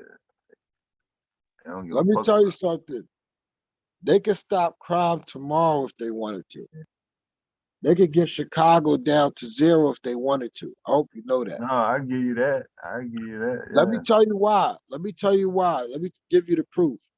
That January 6th is proof that if the government want to catch you, it don't matter how big your crowd is. They can catch every last person who committed a crime if they want to. They proved it on January 6th. What's the name of that movie? Ashalan. Remember that? I'm gonna put it in the chat. You don't remember that movie? That's the first time. No, I haven't seen it. Who was in it? That's the first time you saw the Richard Snow testimony play full out in screenplay. The ability to track every single cell phone on planet Earth.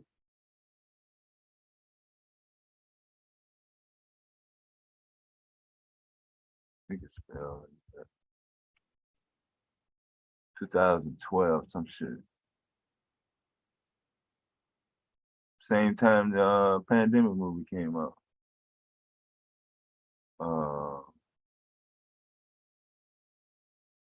What's the name of it?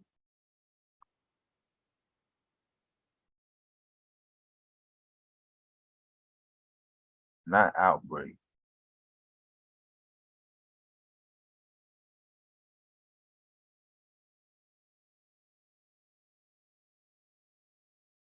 I'll put this link in the chat also.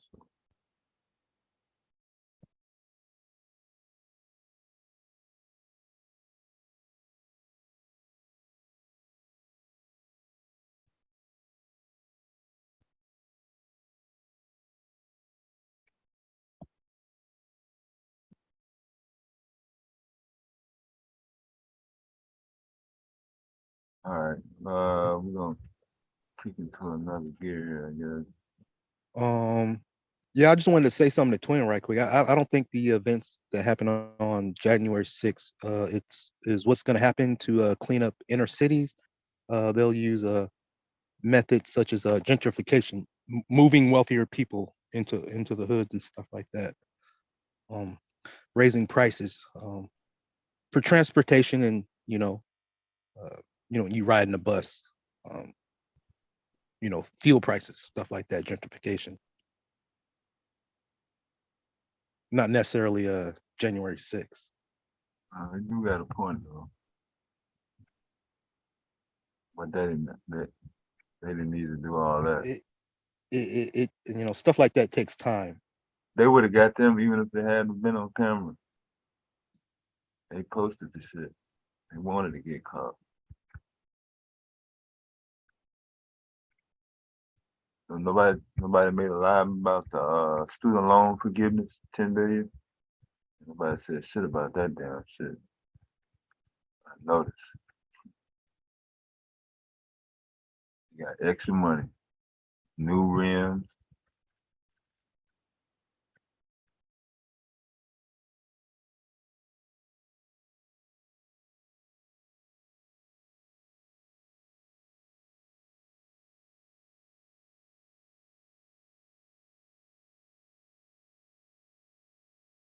Somebody got a preseason game going on, right?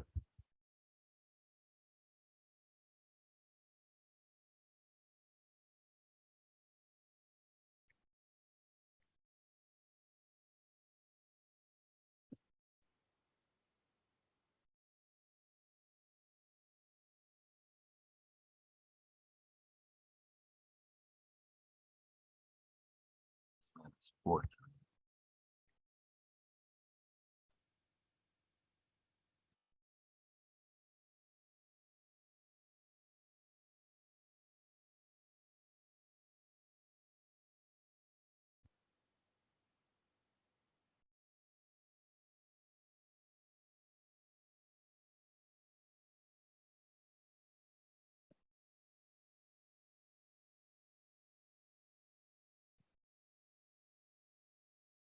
But yeah, neighborhoods are still suffering from the George Floyd riot. So, those people have not been caught yet or apprehended.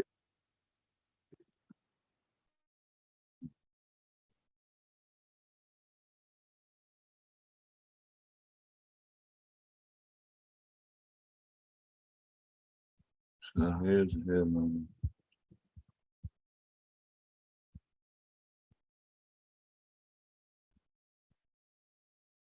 Even YouTube making the news.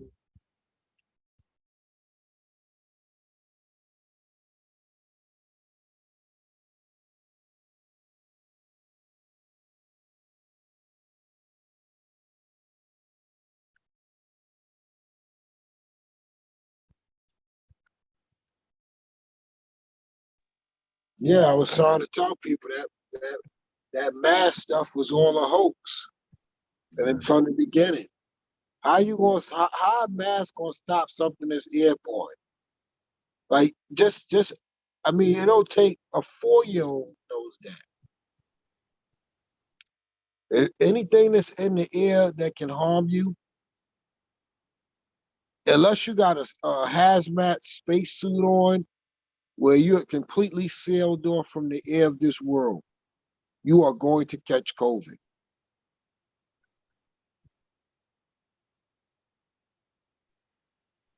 There's no mask that's gonna save you.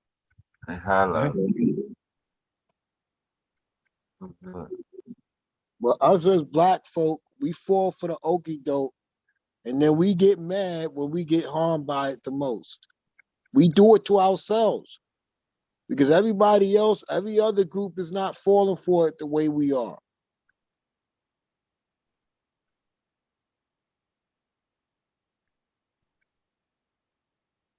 You let other people tell it, they'll get mad and curse you out.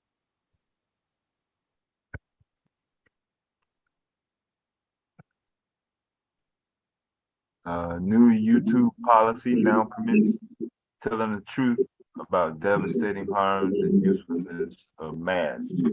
Yeah, and now I hope the people that was getting cancer can sue YouTube on going back to this, because they can actually sue YouTube. Because they lost a lot of money, a lot of notoriety, a lot of their character and fan base, because a big company convinced the world that they were spreading fake news. That's defamation of character. You know that, right? How you going to tell?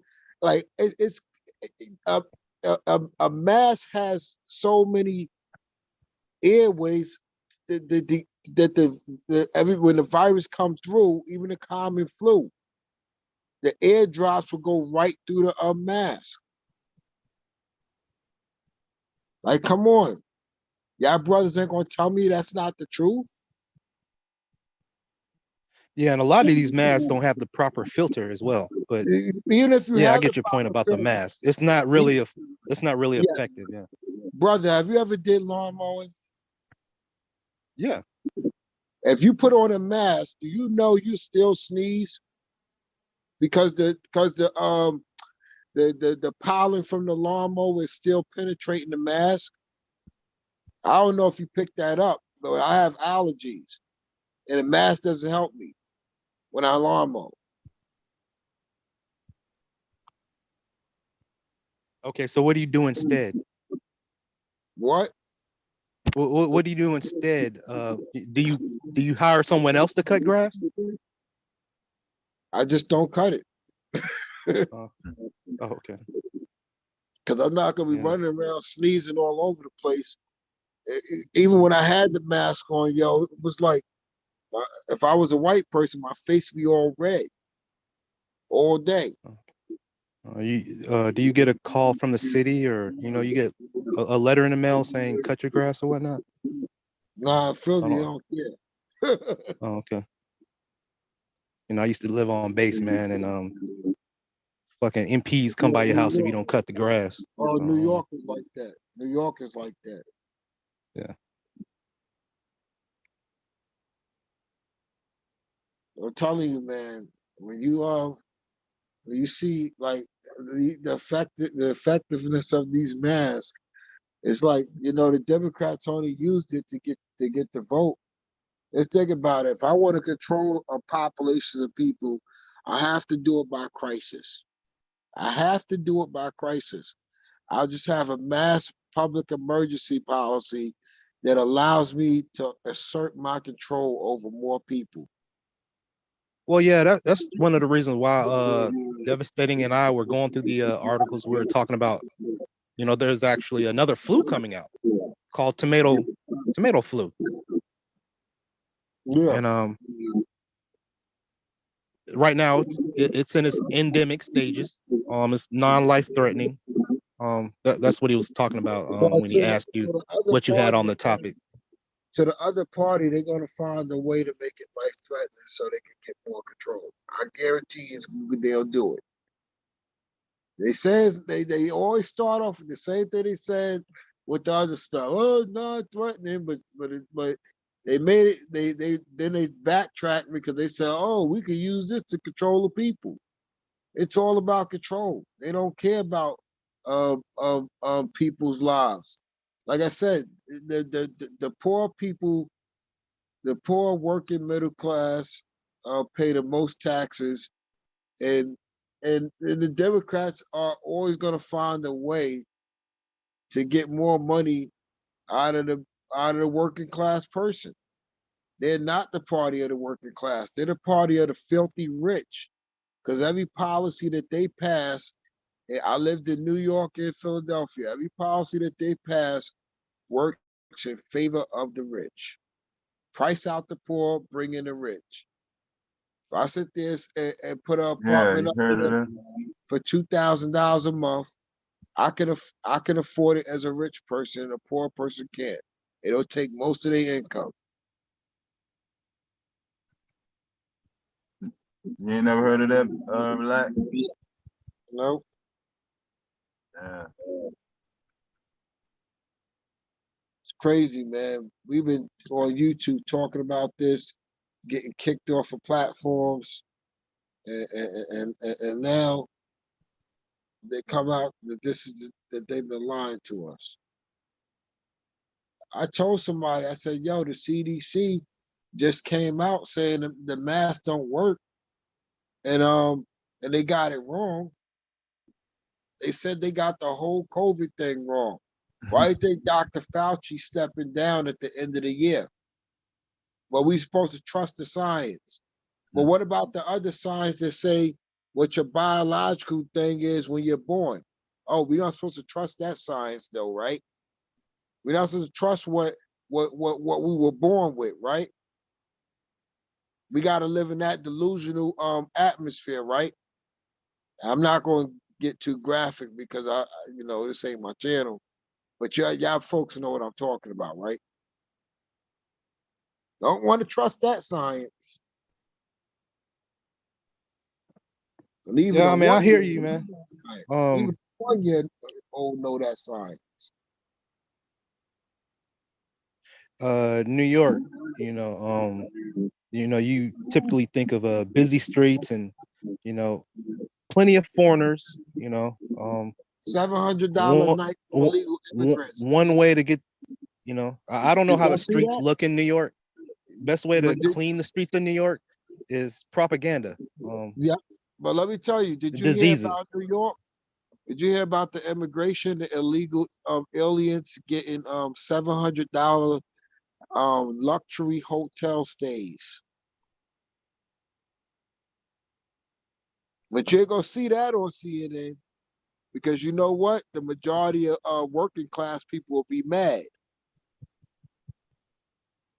You can look it up. Yo, they got $700 rooms a night. You know what a $700 a night room look like? That's a royalty palace. Comfortable. Yep.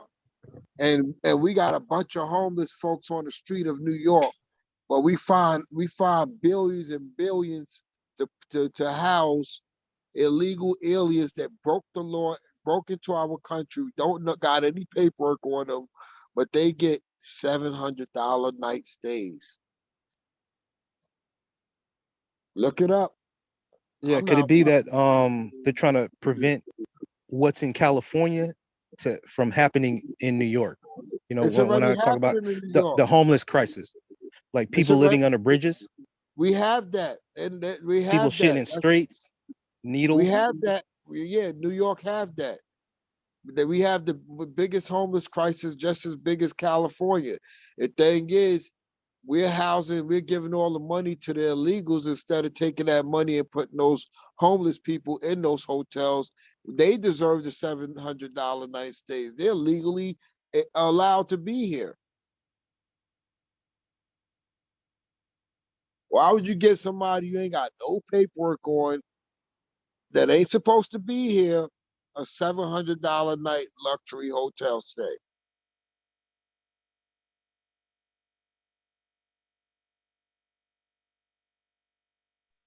I don't know, cheap labor, maybe cheap labor, because I know Nancy Pelosi, she allowed Mexican immigrants to get free a driver's license. That's another one. Me and you, we go to jail for driving without a license and getting a DUI, but this guy gets 5 days in jail. I don't even know if he gonna serve. I mean, y'all folks think he gonna serve at least 1 day in jail? They probably suspended him 5 days. He get 5 days for stuff that people get 6 years for, and gets dropped down to a misdemeanor. And niggas don't want to work, man. Get trades and jobs. Work a little bit for less. I tell people how to get free college tuition. They don't want to listen. I said, go work. I saw a story floating around online saying that schools were being torn down and being turned into prisons, jailhouses and shit in New Jersey. Well, not only that, the schools are being turned into luxury apartments. Like they're making it where the only rich and powerful can. That's called loft. Loft, yep. Because you know West Philadelphia High School? Yeah. That joint is so huge. It's a big giant loft now. Only the rich and powerful is pretty much can live in there, and they got a little bit of poor folks in there because they want to make it like they're not discriminating.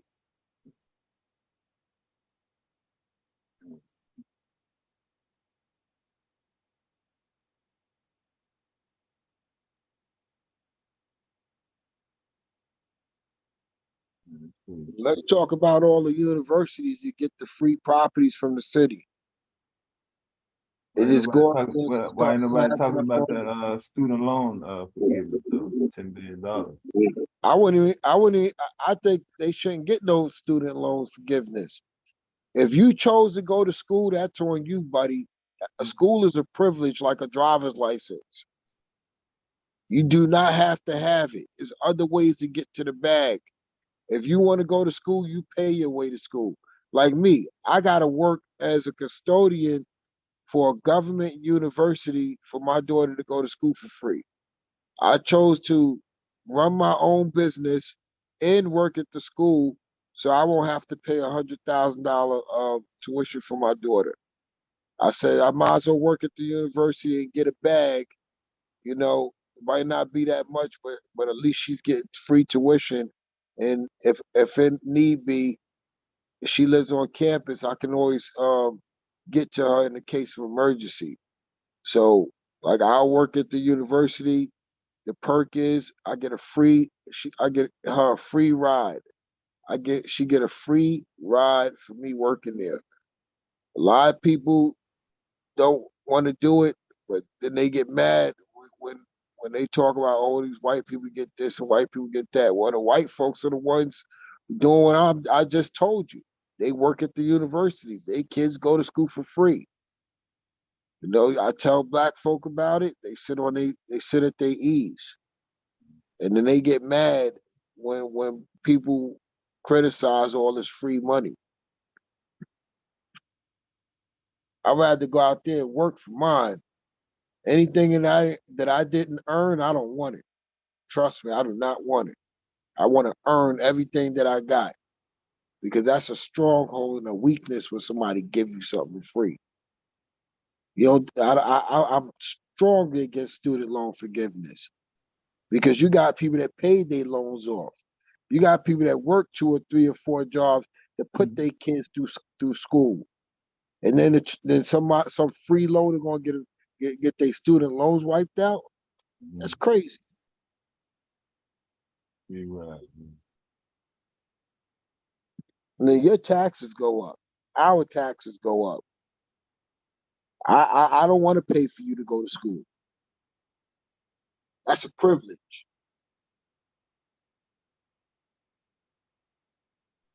Yeah, man. Did you go to school, twin? Just asking. Nope. I went to trade. I did trades. Oh, okay. So like I got all my my law enforcement certifications and stuff like that. I went and paid for my certifications. So and also I got safety certifications too, dealing with hazardous material. So these are things that you can do to make more money in the workplace, where you don't have to spend astronomical years in school.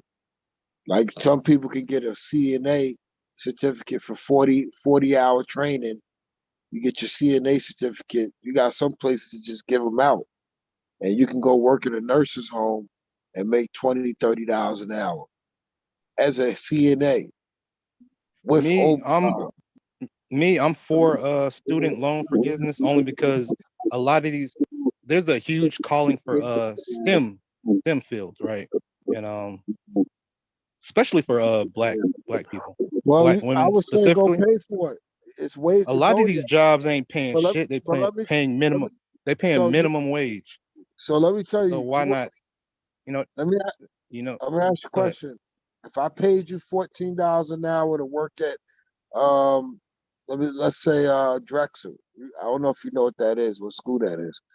But I paid you $14 an hour to work at Drexel University as a food service person. Like, so you work in a cafeteria and you make $14 an hour, but you get free healthcare, not free healthcare, you get good healthcare, free tuition, like we waive your tuition for you working there. And you get time off, all these different benefits, retirement, all this good benefits that come with a good paid job, but you're making $14 an hour. You mean to tell me that I should still have to pay for your student loan when you have opportunities out there like that? Because now you're telling me you're lazy. Everybody. You don't do it. If you turn that down, you're lazy. Hi, everybody. Twin, I've been listening to you, right? This is Mella, by the way. I know. I can tell you, you're the only one that sound like that. Yeah. Do you believe that? Now, you came up with something interesting. You think that people should earn their way in life. Yes. That's interesting, right? There are circumstances where people have earned their way in life by enslaving our kidnapped ancestors. And as generations go forward, they are now living off that wealth. I think that free tuition ought to be allowed, or rather, debt forgiveness for student loans should be allowed for Black people. What do you think about that? On a case-by-case basis, if you want to put a reparations program in, like tuition reparations program, I'm all for that. But I'm just saying, all right, I was just wondering. Just to wipe out debt for a mass amount of people, including immigrants, because you know they're included in that. So to do that, I think it's disingenuous.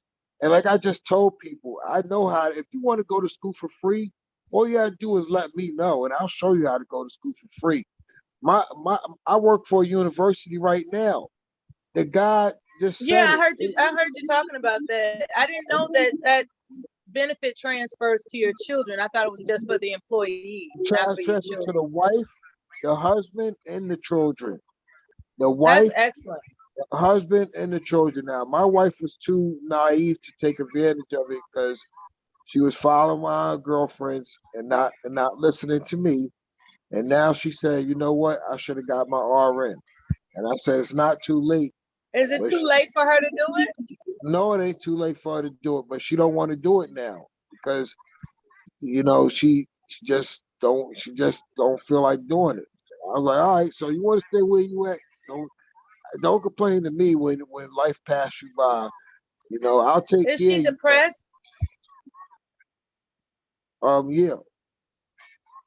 Yeah, that sounds like, you know, when somebody just, you know, yeah, it sounds like she might be depressed because that's really an opportunity right in front of her that, you know, that could change her life. Yeah, my daughter learned the hard way.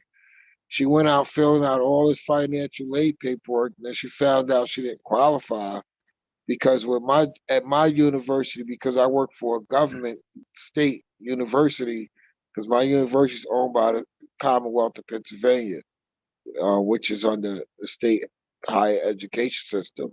So basically, the government universities are not operating like the private sector ones. So when I say private sector, I mean that if I worked at like LaSalle or Princeton, I can go to over 400 universities on a list for free. But because I work for the government sector, my daughter can only go to Westchester University. She can only go to Westchester. So she didn't want to go to Westchester in the beginning because she wanted to go where her friends was going. She wanted to go to community college, which was backwards. But I said, you know, I'm gonna let her make her own decisions because she's 18. And she found out that the financial aid was hard to get. So now she don't want to fill out all the paperwork no more. And I said, all right, this is why I try to set that Westchester thing up for you. So now she's going to Westchester. You know, yeah. But she had to learn the hard way because I didn't want to think like I was discouraging her from going to community college. I didn't want to put the community college down, but I just thought it was a no-brainer. If you got a 4 year, and you got a 2 year tuition, which one would you pick? Young people find it like young people when it comes to their peers, it's really difficult to talk them out of it. What I encourage people to think about when they have small children that are still impressionable is to have nightly dinners together if possible. Definitely at least a big Sunday dinner together as a family if possible, where these children are being, how can I put this, told what their expectations are as to how they're going to grow up and conduct their adulthood.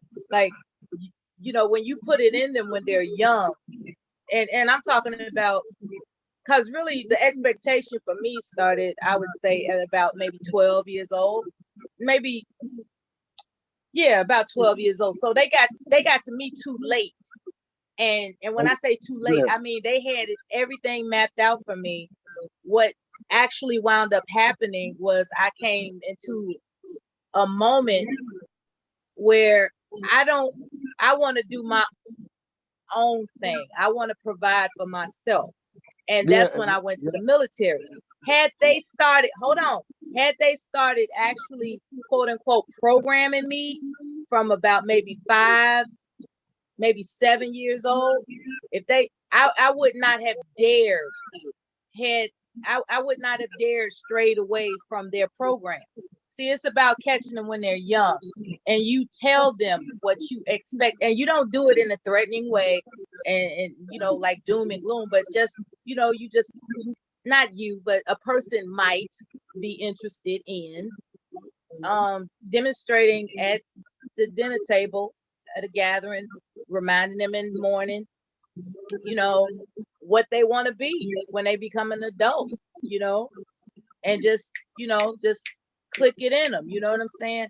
And it's a gradual process. It's the long game.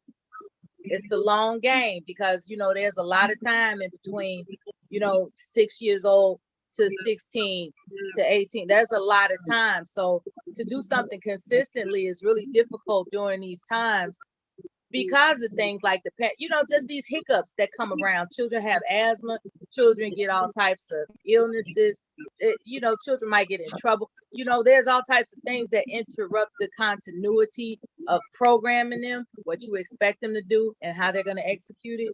It can happen. It just takes a lot of family support to maintain that consistency. I see I Am came to the panel. Thank you for listening, twin. You really, I haven't heard you listen to me this long. Thank you so much. No, I'm honored.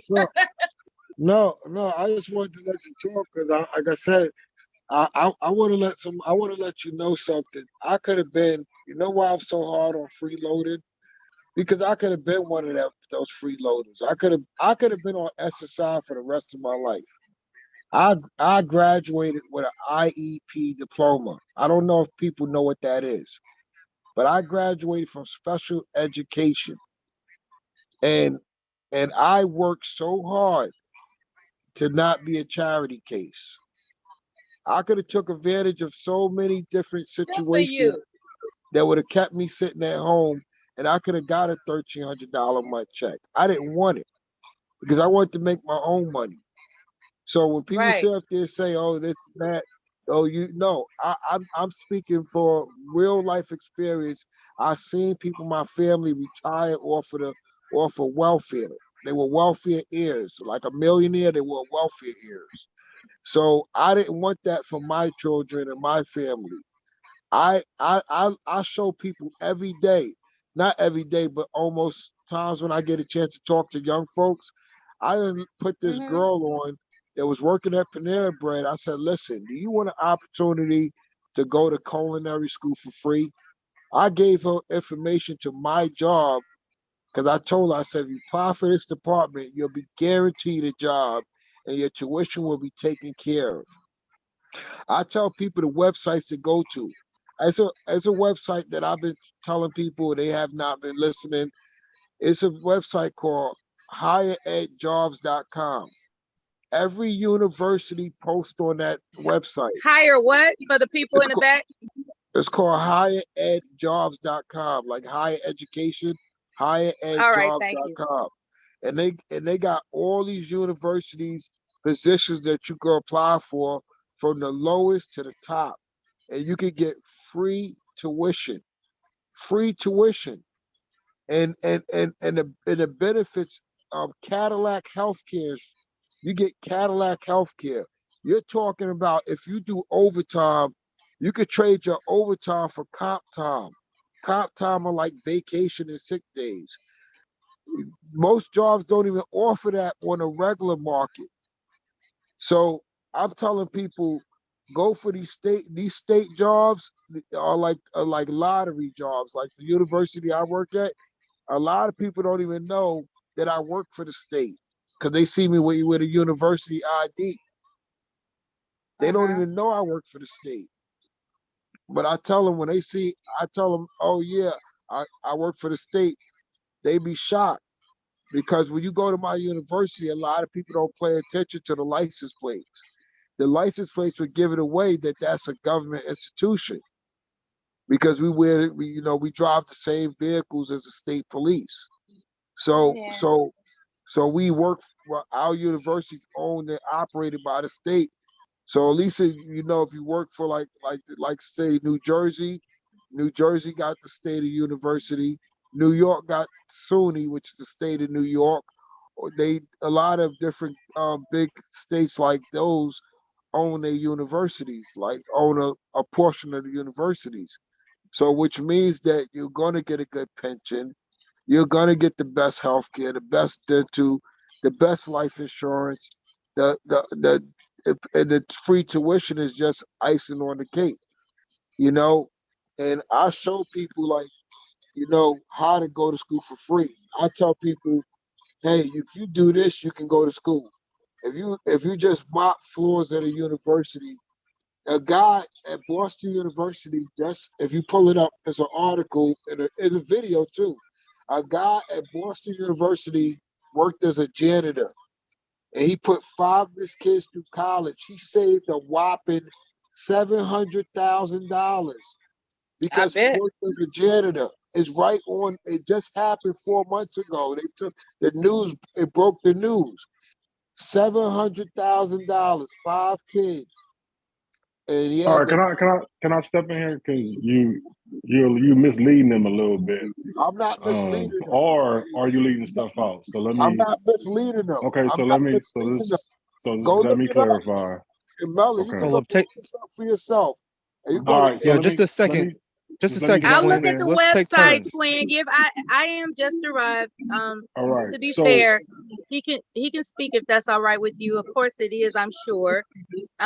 So I'll look at the site that you recommended and while he's speaking. Thank you. Well, no, yeah, Twin. that's a and thank that's you, a I good am site. as well. That's a great site for working for a university. Now, I want to ask you, how long do you have to work there before your kids can go there for free? Maybe it's different from state to state, but the government is the government, or the state is state. So how long you? I would say most universities do it immediately. Like I know a lot of the private. None do. No, yes they do. Yes they do. Okay. All right. Yes, Well, they I do. shouldn't ask you the question. All When I right. was So at normally at these Buckstown- universities. Listen, Okay. So normally at this university, I you've been didn't talking tell for like 10 minutes. So just let But me see, fill here's in. hold on, everybody, real quick.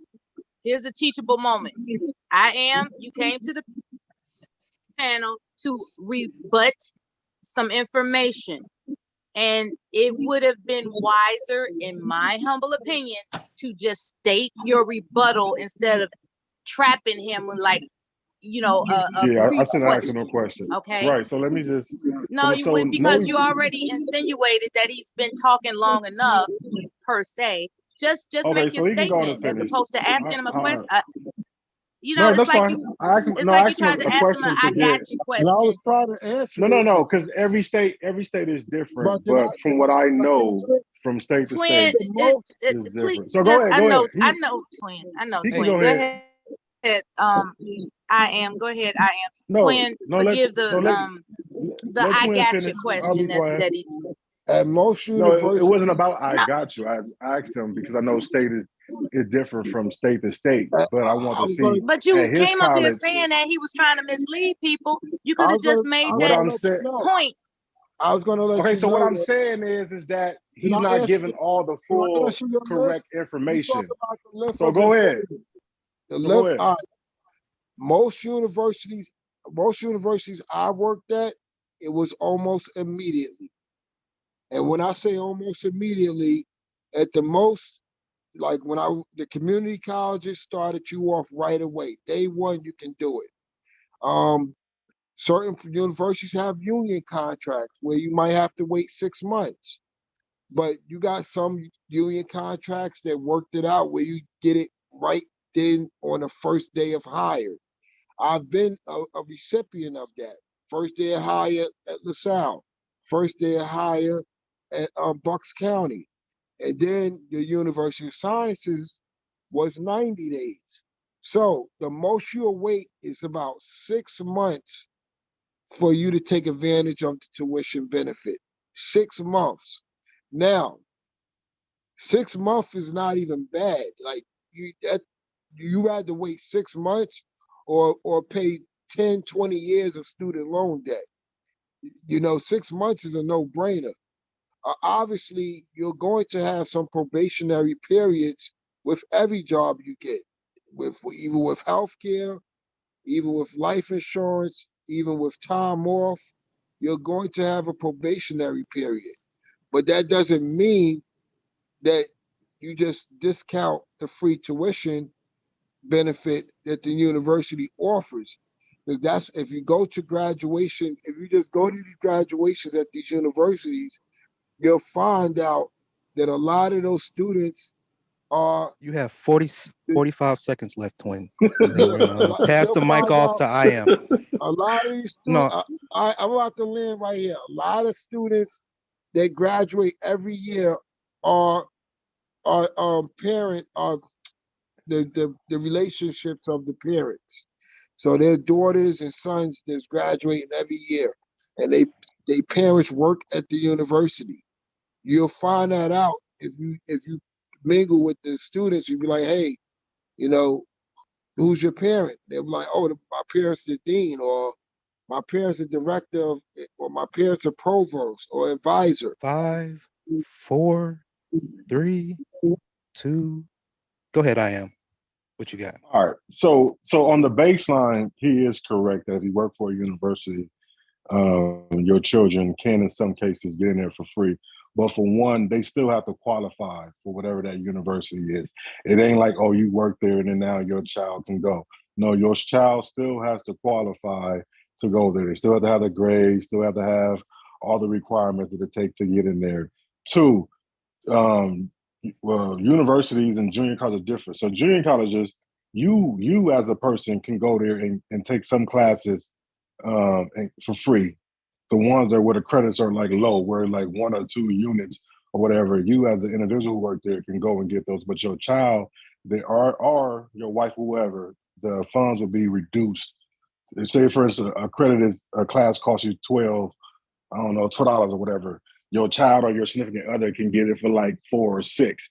So what I was saying was, don't just tell them that if you go to these universities that your child can go there for free. Also, too, is I haven't seen not one that where your child can go there for free, or you can go there for free in 6 months. Hell, some people don't even pass probation. So then if you go there and then you get fired, then what? So normally you have to be at the schools either 5, in some cases 10 years for your child to be eligible to go there for free because you put in the time.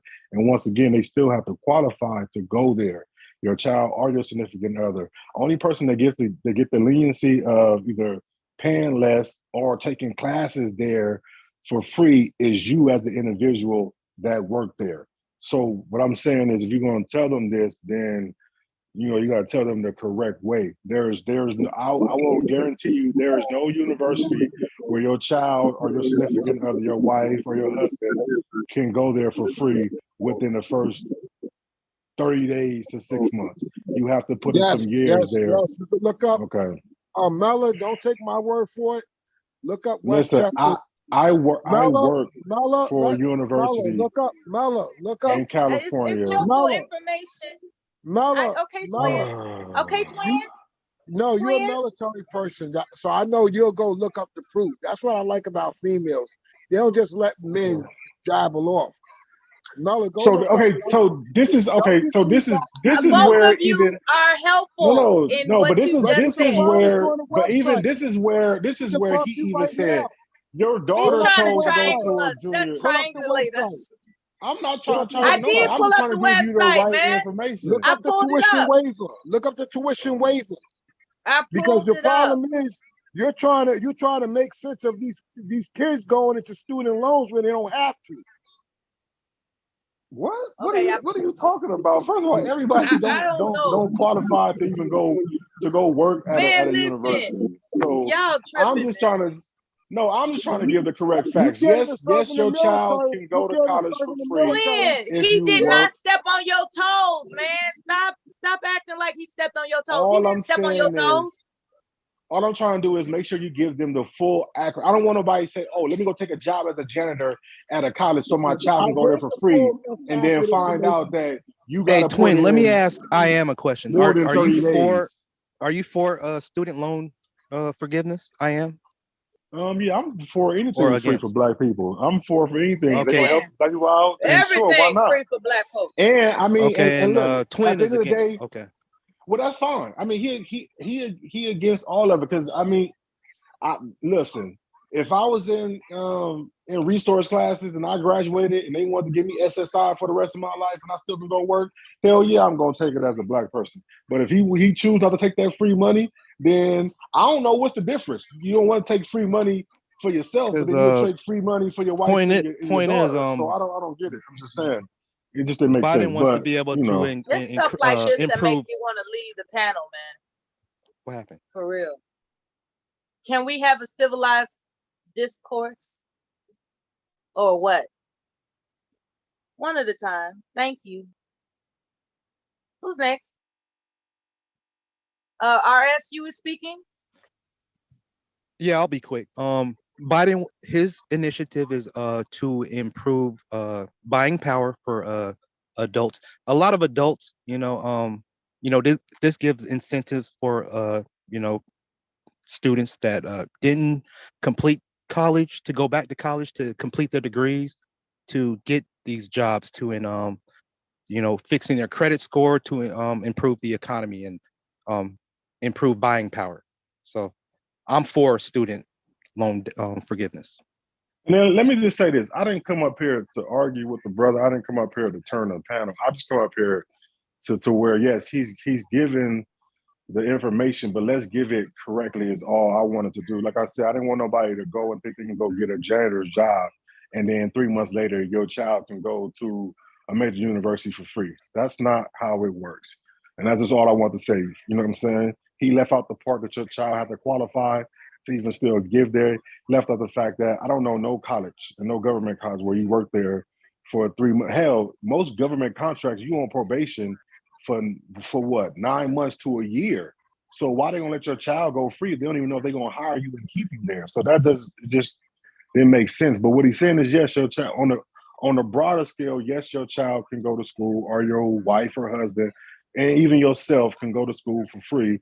But your significant other and your children, you have to put in some time. And I believe it's 5 to 10 years. They could have lowered it, but it's normally 5 to 10 years where you have to be there and have some staying power, and your child qualified, they'll go there for free. And it just all right, I am. So what about the waiver that he mentioned? A waiver. Do you know anything about the waiver regarding the website? So junior colleges will give you a credits waiver. Where, like I said, if a class costs you $24, they'll give you a waiver to where either it's free if it's like 1 or 2 units, or you will pay a little amount. Now, you as the individual, there are some classes that you can take for free. You know what I'm saying? But if the credit is more than 3 or 4, then they're gonna make you pay just a percentage of it. So, yeah. But he can go ahead. I mean, that's just all I wanted to do. Ain't no argument. Ain't no I got you. Mella. Thank you, Twin. We appreciate the extra details. Okay, Mella. All you gotta do is do it. Yes, Twin. Yes, Twin. All you have to do is do what you and Bomb do best. Go look it up for yourself, and you'll see at my university, Westchester University, after 6 months of service, you can go to school for free. You could go to Delaware Valley University, where it's instant, almost instant. The minute you work there, the second day, you can start applying for your child to go there. Bucks County, immediately. LaSalle, immediately. There is no, most universities will let you go for free on a private sector, immediately. Some universities have a 6 months grace period like mine. Like I work for the state. So I have a 6 months grace period where my daughter has to wait, will have to wait 6 months, or if I already been working there, she can go there if I already been working there 6 months. So at the end of the day, I used to work for the state too. Yeah. So if you work for a state university, not the state university. Oh, I'm sorry. I work for the state, not the I'm state talking about a university owned by the state. Oh, I see. You can go, just like the higher ed jobs, you can see that's the only reason why people work at these universities. Universities don't pay that much in salary, but they do give the tuition waiver, which is a benefit to everyone that works there. Oh, so, I understand the difference now. We're talking about state universities and not state employees. State universities and private. Private and state universities give out free tuition. You don't have to work there 5 years to get it. You can look this up right now, Mel. If you go to you mentioned specific universities. That's tuition everybody waiver. Everybody has the ability to listen to this live stream, right? Yes. And take what you've mentioned and find out for themselves. Yeah, okay. Yeah, I get what you're saying. Yeah, don't take my word for it. Look it up for yourself and you'll see Give who's that lying and who's give telling the that truth. website again, why don't you? Higheredjobs.com. And if y'all in Pennsylvania, y'all can go to wcu.edu. They're hiring Westchester University. Or under my contract, if you do 6 months, your child, your wife, your spouse go to school for free. All right. How is your family? Oh, they good. That's great. That's They good. great. All right. Thank you. So I hear you're a conservative. And you think that at heart, all Black people are conservative. Is that right? I said the majority. The majority of Black people want less The tax. majority, not all. Okay, I thought I heard you say all. No, I said majority. Okay, that's fair. Because they want less taxes, they want less government, and they want more control over their life. They want to own a home, and some of them aspire to own a business. That's conservative.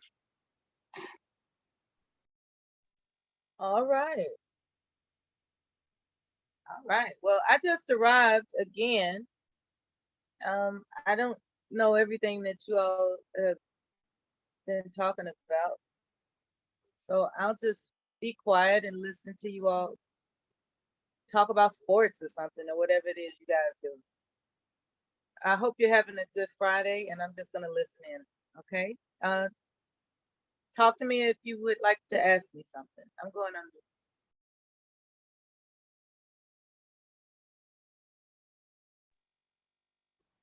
Or do I have to come up with some magical question? Wait a minute, who's up here? Depending on who's still up here will determine what needs to be done. Okay. You ever talk about that teacher that had the curbs?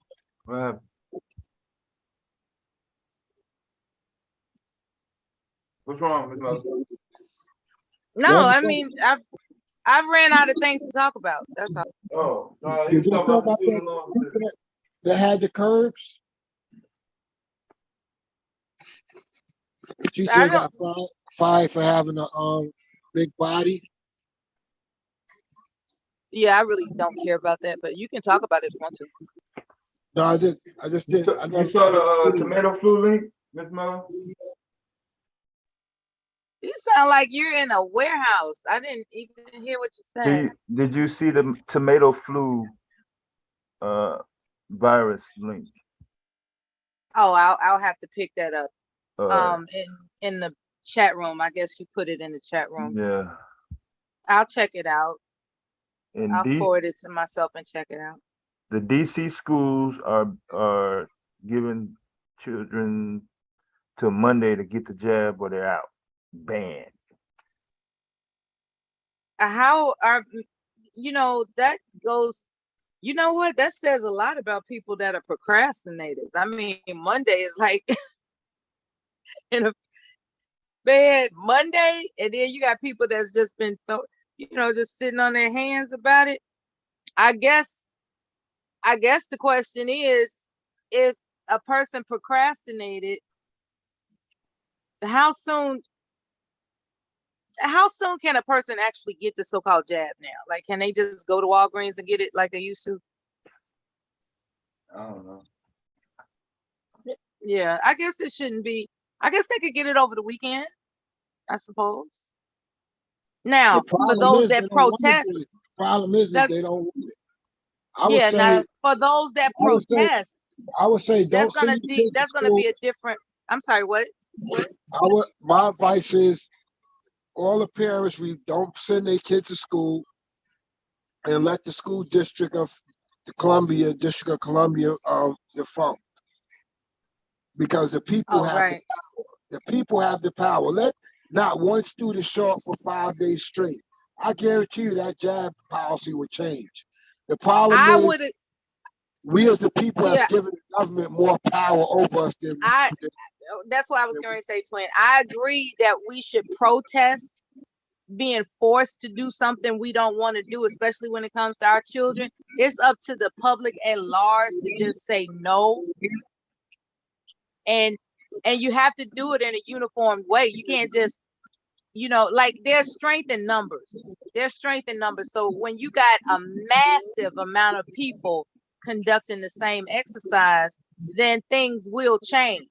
However, if you just got a couple of people sprinkled, saying, I refuse, it's not going to have as much impact. So I agree with you about that. If they're going to refuse this mandate, they have to do it in mass. That's the only way they're going to stop it. Like the George Floyd, they got to do it in mass.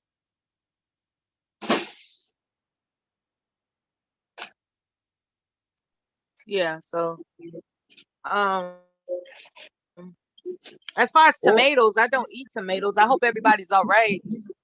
For those who do, I don't know. Is it called the tomato flu because of tomatoes themselves, or is it because of? That's your question. Or the rash? No, hold on. Let me answer Mella's tomato flu question. It came from Kerala, India, and so far there's 226 cases. Right now it's an endemic. Why do they call it the tomato flu though? Why do they call it that? Because of what it looks like, or is it actually from the fruit tomato? Well, I'll read the article. Never mind. Mule University, welcome to the panel, sweetheart. Happy Friday. Wow. Happy Friday, everybody. I don't know who that guy was talking. Hey there. Twin, what? Now, devastating. I don't want to see nothing gross now. God damn it. Devastating. But let me just say you this. I don't know who was talking to you, Mella, but it struck a nerve. This is tyranny. This is a tyranny government that's going to tell you you're forced to inject yourself with an experimental drug. Because I remember before that drug. I'm right here. Wait, hold on, Mella. Before it came out. Wait, Mule, don't tell me hold on. I'm telling you that you misinterpreted what I said. I'm not saying what you said. Oh, you talking about what somebody else said? The guy was saying that, the people need to keep their kids home. I think he's absolutely right. Even though I have taken my shots, but this is the thing. I took it by my own choice. The people who don't, who don't want to take it should not be forced to take an experimental drug.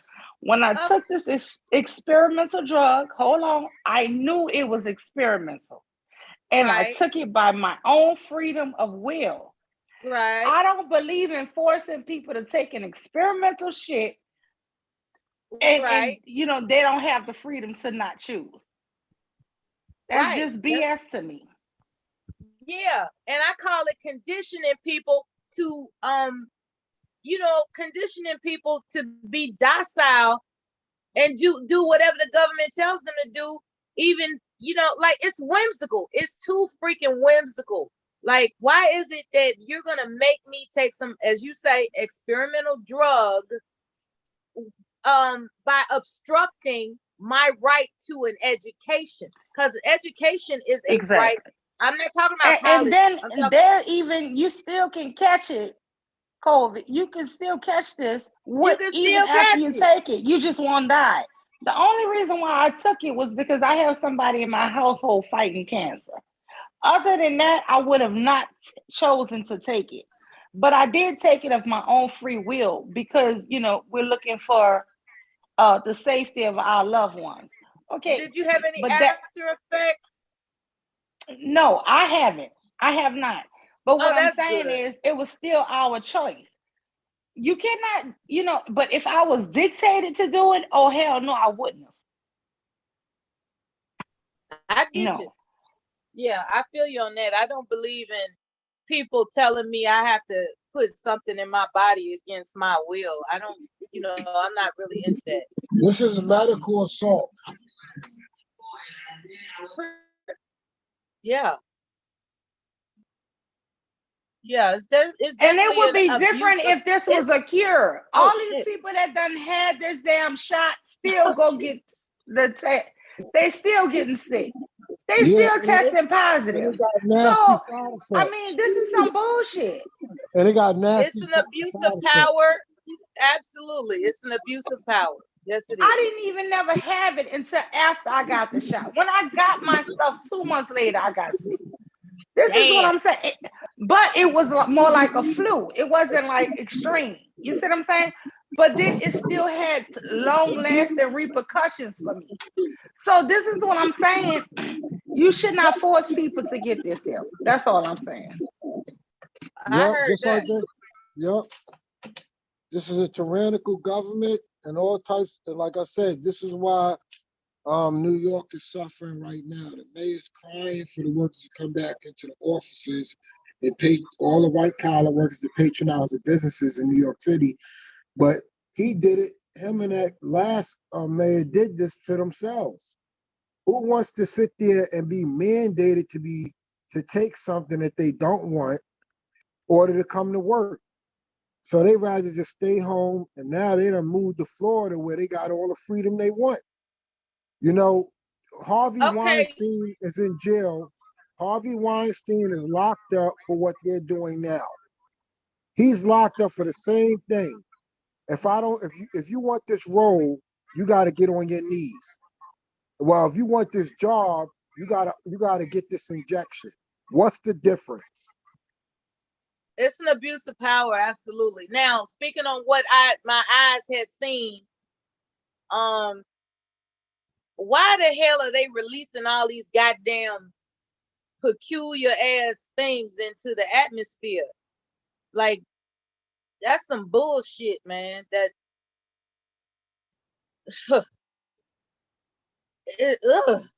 And folks in the military don't even have a choice. Their choice is robbed. What does anybody know which one of these labs are releasing this shit? Has anybody found that out? Because Fauci, coward ass, he called himself slick retiring. No, but my thing is, it's tyranny anytime they tell you you're going to lose your livelihood or do this. You know, that is an ultimatum. That is not right. You tell me either is your way or the highway. And people keep lying, saying, well, you have a choice. You have a choice. It's not, they took the choice away. Because either I'm going to feed my family and continue to have this stable income, or I guess I'll have to try to find another job or starve or don't feed my family. You know, to me, this is really becoming tyranny. And I am sad to say that this is under a Democratic president that he's pushing this narrative. Oh, well, I'm not going to discuss politics. The party of slavery. Go look at the roots of the Democratic Party. They're the ones that started slavery. It's documented. They're the ones that wanted slavery. Listen, them damn Republicans hate us the most. Okay, I'm like I said, maybe they like the wrestlers, and I just want to vote and they really both hate us. But I know damn well the Republicans hate us. I'm like, stay home. Okay, all right. I'm not gonna argue that point. Welcome to the panel, Letitia. How are you this Friday? Hi. Hi, Mela. Hi, everyone. Okay. What is it that you would like to say about what you heard? Hi, Mew. I just wanted to say I'm scared of all these viruses. But I did get the vaccine. I actually got all of them. And I got the booster just so I can keep my job because I didn't want to have to find a new job. Right. And that's the tyranny of it all, as they've said. Yeah, and they offered us to work from home, so that was another thing. So since all has been going on, I've been home, and I just feel more comfortable, having the job and being home. And as far as the side effects, I mean, I just had like pain, shoulders, kind of like the flu, but that was it. I haven't had any long-term crossing my fingers, side effects from Can getting the shot. I ask you a question? Sure. Do you feel you was violated by taking that shot? Do you feel like you was violated, like your body was violated because you didn't actually? You said you only did it for your job, so obviously. No, because I was actually scared. I was actually scared of getting the virus. So that's why. So you wasn't. So you didn't. So you wasn't scared of. So you wasn't scared of losing your job. You didn't, because you did say you took it because you wanted. You didn't want to lose your job. So yes. Well, I would have just have to basically get a new job or work for myself. Because if you don't want to take it, you just work for yourself or get a job that you don't have to take it. Okay, so basically, you said so you don't believe that you were violated because the terms and conditions said you had to do this. Well, unfortunately, like I said, a lot of people felt they were violated because my body, my choice only stands when you want to get rid of a baby, but when you want to take the shot, it's not your body, it's not your choice. I feel everything is a choice in a sense, but it's up to the person whether or not they want to do it or not. And if they don't, then they just can basically get a new job or start their own business. If you don't have your own out here, somebody else is giving you away. That's how I see it. But the problem is the government. If you don't have your own business, then what? I mean, really, since you're saying that people have to earn their own way, based on what she's referring to as far as a choice, there is a choice. And it could be your fault that you don't have your own business.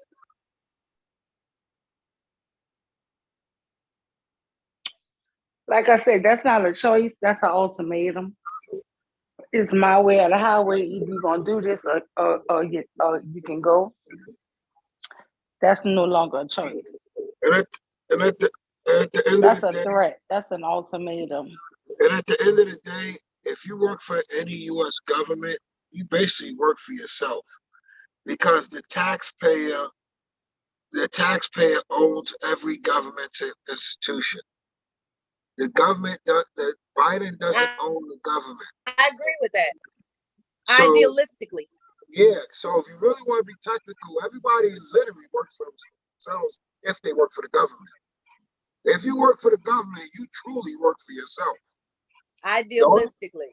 Now, if you work for a private institution, you don't work for yourself. But if you work for the United States government, or the Pennsylvania government, or the New Jersey government, or the Florida government, or the city of New York, you work for yourself. Because without the taxpayer's paycheck, there is no government. Okay, check this out. When it comes to working for the government, there are stipulations that you have to show up prompt, on time. So in essence, because there are stipulations, you're not really working for yourself. Because when you're working for yourself, you can conduct your own, you can structure your own work hours. That was collectively agreed upon.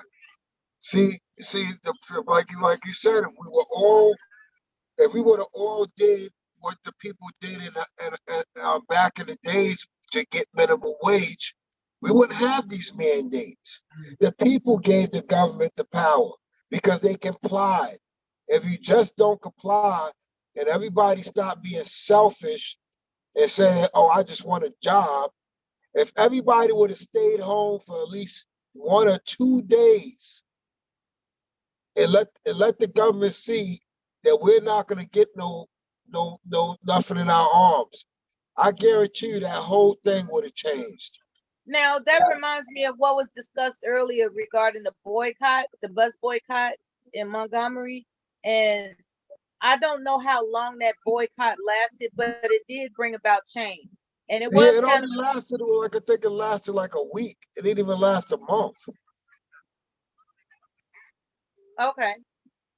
So a month of people who were accustomed to public transportation deal without, and they did it in mass. It affected the pocketbooks and they changed the law. Okay. So yeah, so if people took a month, if everybody took a month to protest their rights being violated by this mandate, then it could affect change. That's what you're saying, right? Yes, Mela, you could see that it's proof that it affected change, because a lot of, remember, the vaccine mandates was lifted on the private sector because a lot of the private businesses, like the airlines and all the big corporations, were saying, listen, we got a big work shortage in our companies and we can't operate at this capacity. Our profits are down, the stocks are going down. So they went and petitioned the government, the attorney general, to go to the Supreme Court. And the Supreme Court struck down the private sector vaccine mandate. Exactly, because the pilots weren't showing up for work. So that's why the flights were messed up. Because the pilots said, you're not and going you to see how fast it changed, right? Yeah. That's why what Mela was saying was true. You know, people, if those pilots would have went to work and would have went like a good old slave and got their vaccine and got on a plantation. Look at the screen, y'all.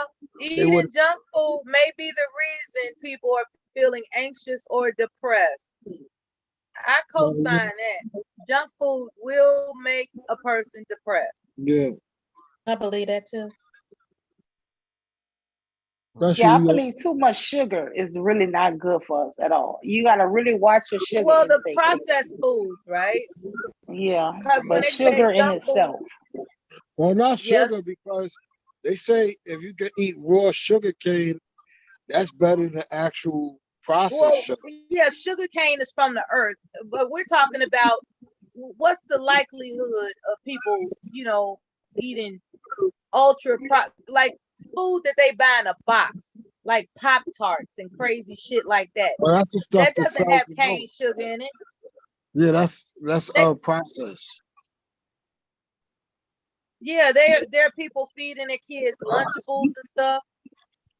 The processed meat. Do you know what's in that fucking crazy goofy ass meat in those Lunchables? Because it's convenient. They buy it out of convenience. All those convenient foods. See, people, when they think of junk foods, they think of lollipops and Starburst. And no, it's not just about that. It's about other things too, as this article is showing about, ultra processed foods. And those there are specific categories within that, that term, that ultra processed. But anyway, it says in the article that ultra processing of food depletes its nutritional value and also increases the number of calories, as ultra processed foods tend to be high in added sugar, like Miss University said, saturated fats, and salt, while low in protein, fiber, vitamins, minerals, and phytochemicals. Now, when those things are depleted, it does affect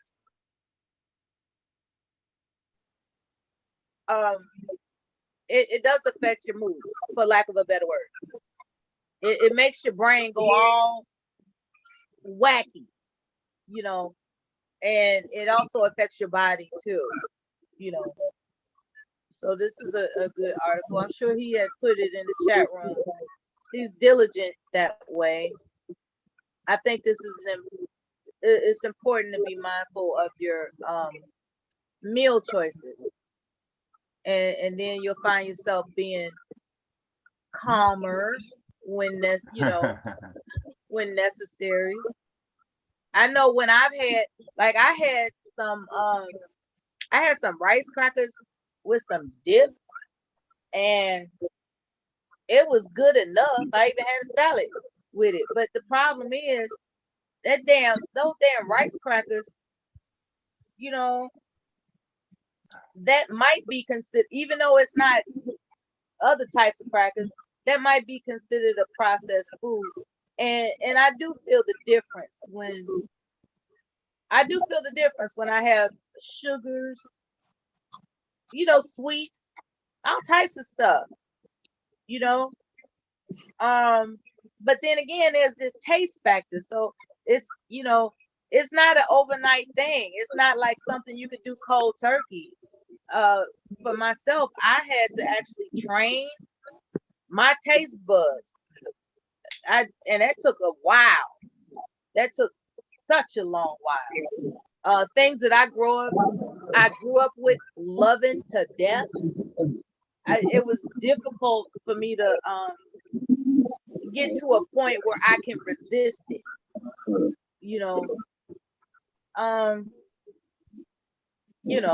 It's just difficult to retrain your taste buds. That's difficult, especially around the holidays. Lord have mercy. Thanksgiving is just not the same anymore.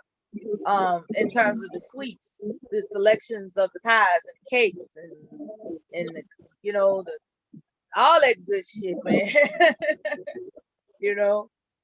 I remember when I had to let go of my back in the day cranberry sauce. That kind of hurt my fucking feelings. Okay. I hate to sound prejudiced when I say this, but like I had to start eating white people cranberry sauce, basically. I had to like have the kind that's made from the actual cranberries as opposed to what I'm accustomed to from that Ocean Spray can, of cranberry sauce, jelly cranberry sauce. I used to love that shit. You couldn't tell, man, listen. It didn't take just Thanksgiving for me to have cranberry sauce. Like I had to have it all the time. And when I finally got to a point where I looked at the label and realized how much sugar was in that stuff, I was like, damn. And I just started becoming a label detective. I started, just noticing all the added sugars and different foods that I like. And it just, it's a trip. I'm not saying that I'm all the way there, but I try to be a label detective when I can. I don't want to deprive myself if possible of what I enjoy. I just have to have balance and moderation. And so, we can have whatever we like. We absolutely can. It just takes balance and moderation, I would think. I would think that's that's reasonable for anybody. There's nothing wrong with balance and moderation. What's important is that you don't deprive yourself of what you want. Because when you start depriving yourself, I know for me, once I get it, then I go overboard. And then I got a big old, mood swing on my hand because I overworked the deal when I should have just exercised. If I want a slice of cheesecake, I can cut the slice in half and have half of that slice as opposed to eating a whole nice big old wonderful, nice big wedge, that and it makes a difference. It makes a difference to balance and moderate. But anyway, like, okay, so twin, do you find that when you eat certain foods that you have a reaction to it, or you just kind of just not notice?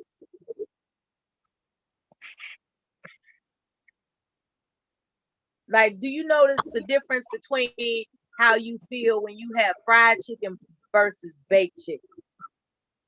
Oh, yeah. Because I've tried that experiment with myself. I wanted to find out how I feel differently having baked chicken, fried chicken versus baked chicken. It takes away your energy. When you eat fried food, makes you sluggish and tired. Yeah. When you eat baked chicken, and irritable. Yeah, you eat baked chicken, it's like more soothing. Yeah. And plus, do you think that's everybody? Do you think that happens to everybody or just certain people? Because I've noticed when you eat, I've noticed that like when I eat, there's an enzyme. Sorry, go ahead. There's an enzyme called amylase that some people are born with, and some people aren't, and that makes all the difference in the world. People that are born with that enzyme amylase, that makes a difference whether or not they can eat whatever the hell on the planet that they want to, versus people that have to taper their choices. It really makes a difference. And I'm one of those people that don't have that amylase enzyme, so I have to, just pay more attention to what I consume. That's, but yeah. So to answer your question, no, it's not. Yeah, it depends on how how you were born. I noticed that when I eat according to the blood, my blood type, because I looked it up. When I eat the things that it tell me I should or shouldn't, it helps me better. That's what I've learned. Now, I like that announcement right there. Eat according to your blood type. That's a good one too. Thank you for mentioning that, because that totally escaped my mind. Because that's easy to follow. Just look up what your blood type is, and then look up what foods accommodate that blood type. That's an excellent suggestion. What did you find the difference was when you ate outside of your blood type? What happened, if you don't mind sharing? I feel sick. I feel really sick, sluggish, anxious, just horrible.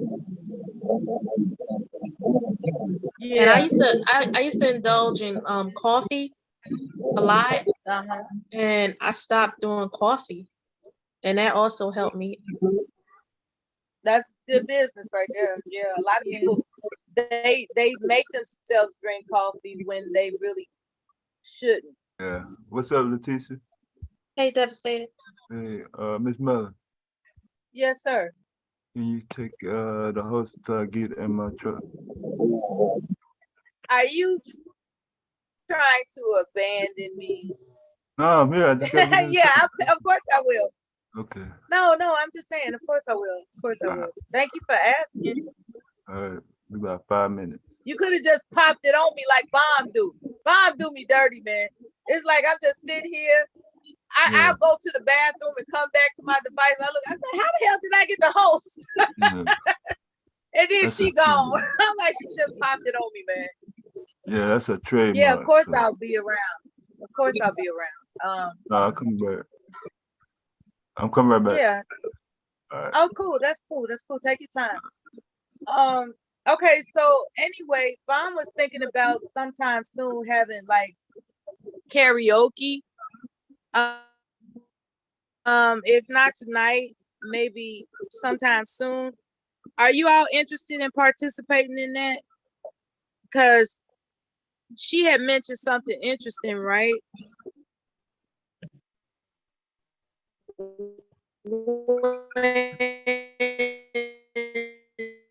She would put the delay was that people can log into whatever she's getting, right?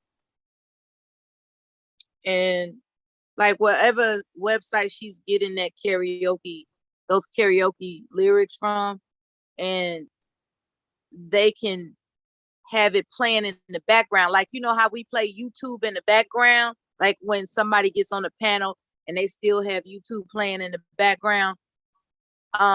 Apparently she was suggesting some type of way that people can follow the lyrics without worrying about the delay, messing up how they sing with the karaoke.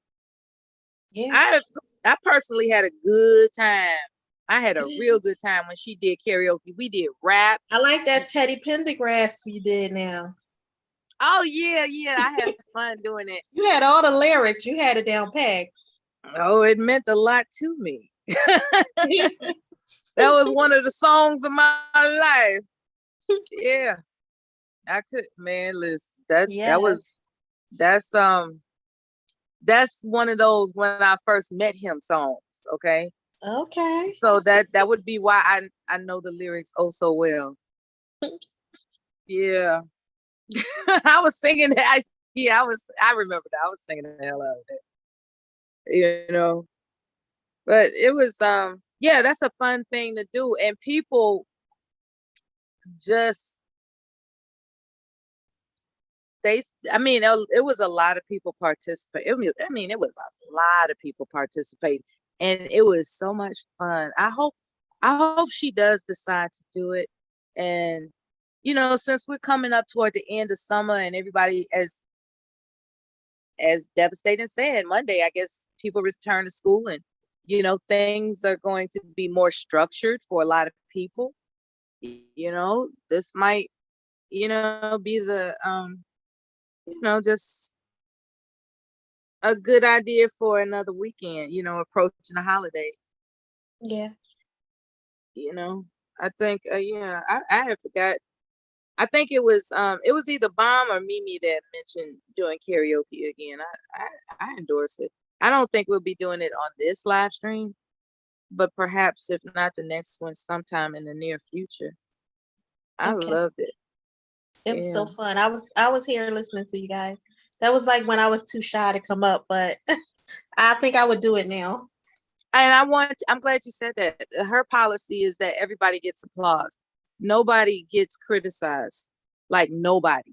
And there's no laughing, no snickering, no you saying it wrong, or you saying it slow, no heckling.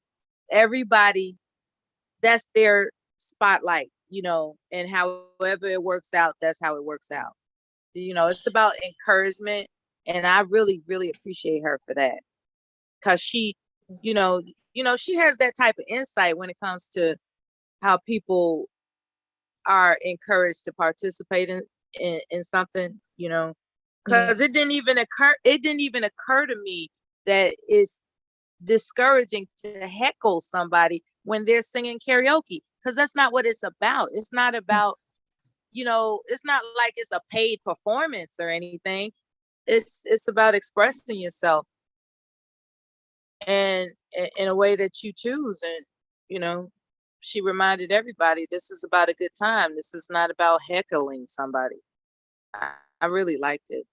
I wish I had the equipment or the to conduct something like that. But I guess I'll learn. I'm not savvy when it comes to technology, so I just rely on other people that know what they're doing. Yeah. I think if like she do the karaoke, I want to do it. I'll just have my phone next to me, and I'll just type it in, I guess, on my phone, and just sing with the words that way. That's absolutely doable. Absolutely. I'm gonna try it that way. If it doesn't work out, I might do a cappella again. I just don't know what the hell I'll come up with. I might come up with something corny, like an old folk song or old Negro spiritual or something. I don't know. That'll be funny. Some old Negro spirit. That's what I think I would do. I'm gonna find some old Negro spiritual. One of those civil rights marching songs. Ain't gonna let nobody turn me around. Turn me around. Oh my goodness. Some shit like that. Oh, I mean, my God. Just something different. Right. Somebody in my family said, always find a way to do something different. It doesn't have to be a big different. It just has to be something. It could be something as small as discarding a bobby pin out of your head and throwing it in the trash so it's never used again, and you replace it with a person is gonna go through a hell of a lot of bobby pins, doing that kind of shit. Or it could be about lighting a new candle. It could be trying a new recipe. It could be whatever that's feasible, and but I find it to be kind of lucky to do stuff like that, and it doesn't have to be anything big. Hell, it could be a toothpick, like you just use a different toothpick every day. It's like that, it was just something that and I'm trying to remember the philosophy that it is some type of Tibetan philosophy. And so she told me what the philosophy is, and and then she explained it to me. It made sense. I'm just trying to remember what the hell she said. But is it about change? Is it about change? Like always renewal? Yeah, like renewing. It's kind of like how every day is a new day. Yeah, renewing your history. Do something new every day, some type of thing. Like something like that. Yeah, I learned that and also, like to renew your history. Always have something else, different to come, for the future. I like that though. I like that idea. And it's a mindful practice. It's not like we have our routines where we do, something that requires something to be exchanged differently every day. Of course, I'm talking about something outside of the ordinary. That was part of what she was telling me. She was like, it's something outside of the ordinary that's new to you today, but it doesn't have to be a big deal. It doesn't have to be anything major. Or it could be, if that's what you got going on. Like it could be a new pair of shoes. Shit. It could be, but I was challenging her a little bit. I was like, but people buy new shoes anyway. Mm-hmm. And she was like, well, change the laces. She didn't really want to hear any pushback. So now when I do things like that, so my new thing for renewing my history is I buy things, and whatever I buy, I throw an old item away. So if I buy a new shirt, I'll throw a shirt away. And if I buy shoes, I'll throw shoes away. So that's like what I do now, because I was always hoarding a lot of clothes and things. So now I have it where as though if something was to happen in life, I can kind of like pack up 2 big suitcases, 3 suitcases, throw it in the car, and get up out of here. That's what's up. Being a minimalist, baby. That's what's up. I tell you, I found out a little too late how liberating it is to be. It's never too late. Because I'm 43. I was bad. I had a lot of stuff. My sister came to help me clean out. Just stuff I haven't worn in years. Yes. I had, you buy the trash bag. I'm like, was I like just, like an evening gown I wore once. And I know damn well I'm not ever going to wear it again because I don't have that type of style in my heart anymore. Like I'd rather be more conservative. I don't want to be va boom anymore. I'm not trying to show off my cleavage and my back down the way down to my butt crack. I'm not trying to dress sexy like that anymore. And so, I got this stuff back when I was just trying to do the most, and I'm looking at this shit like I don't even dress like that anymore. I could still fit it. I think that's why I keep it around, because I can still fit it. But that's not the point. The point is that's not my style anymore. I'm more conservative. You know what I'm saying? Mm-hmm. Like I'm more practical. It's you're not going out. Not you, but a person who's not going to functions where you want to be quote unquote seen. Mm-hmm. When that's not your lifestyle anymore, it does, having all this stuff in the closet doesn't serve a purpose, but somehow you just don't want to let it go. Right. Right. But I will, because, I'm getting tired of not being in your position where you can just pack up 2 big suitcases and get the blank out out of here, at a moment's notice, right. And you can beautify because I've seen it done. I've seen people that have a beautiful, tasteful, like the decor is tasteful, but it's minimal.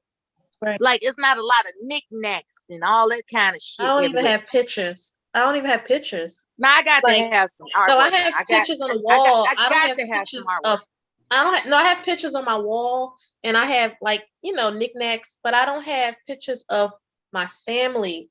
And I'm used to seeing that in my family houses. When you walk in, it's just pictures of everybody all around. And I was like, do I want pictures? And I was like, I've been here 3 years and I haven't had pictures. So I think I'm okay. If I need to see people, I'll just look. Can we talk about that? Because I never heard anybody do that before. The only, like, really, you don't want your family pictures displayed in your? I look at them. I look at them on like I'm friends with all my family online, so I see their pictures and I see what they post. You said, why I put their pictures on the wall when I got Facebook? Is that we didn't have Facebook before, so we didn't have Facebook before, so we had our pictures, and you know, my grandma, my grandfather.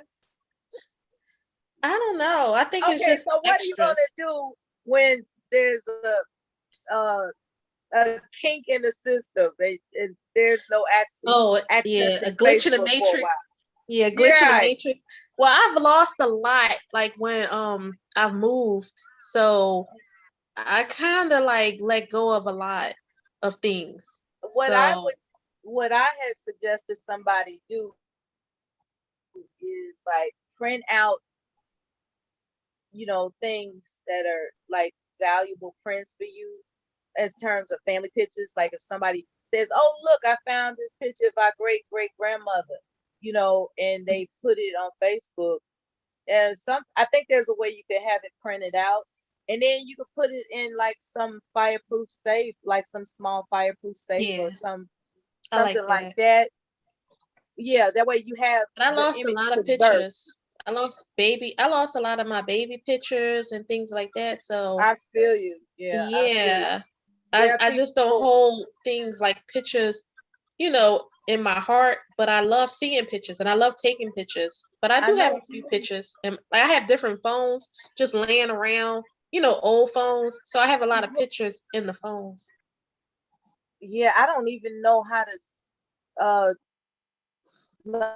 like, I think what I will do, what I used to do, I used to keep a phone so long that, you know, my son would have to embarrass me before I replaced it.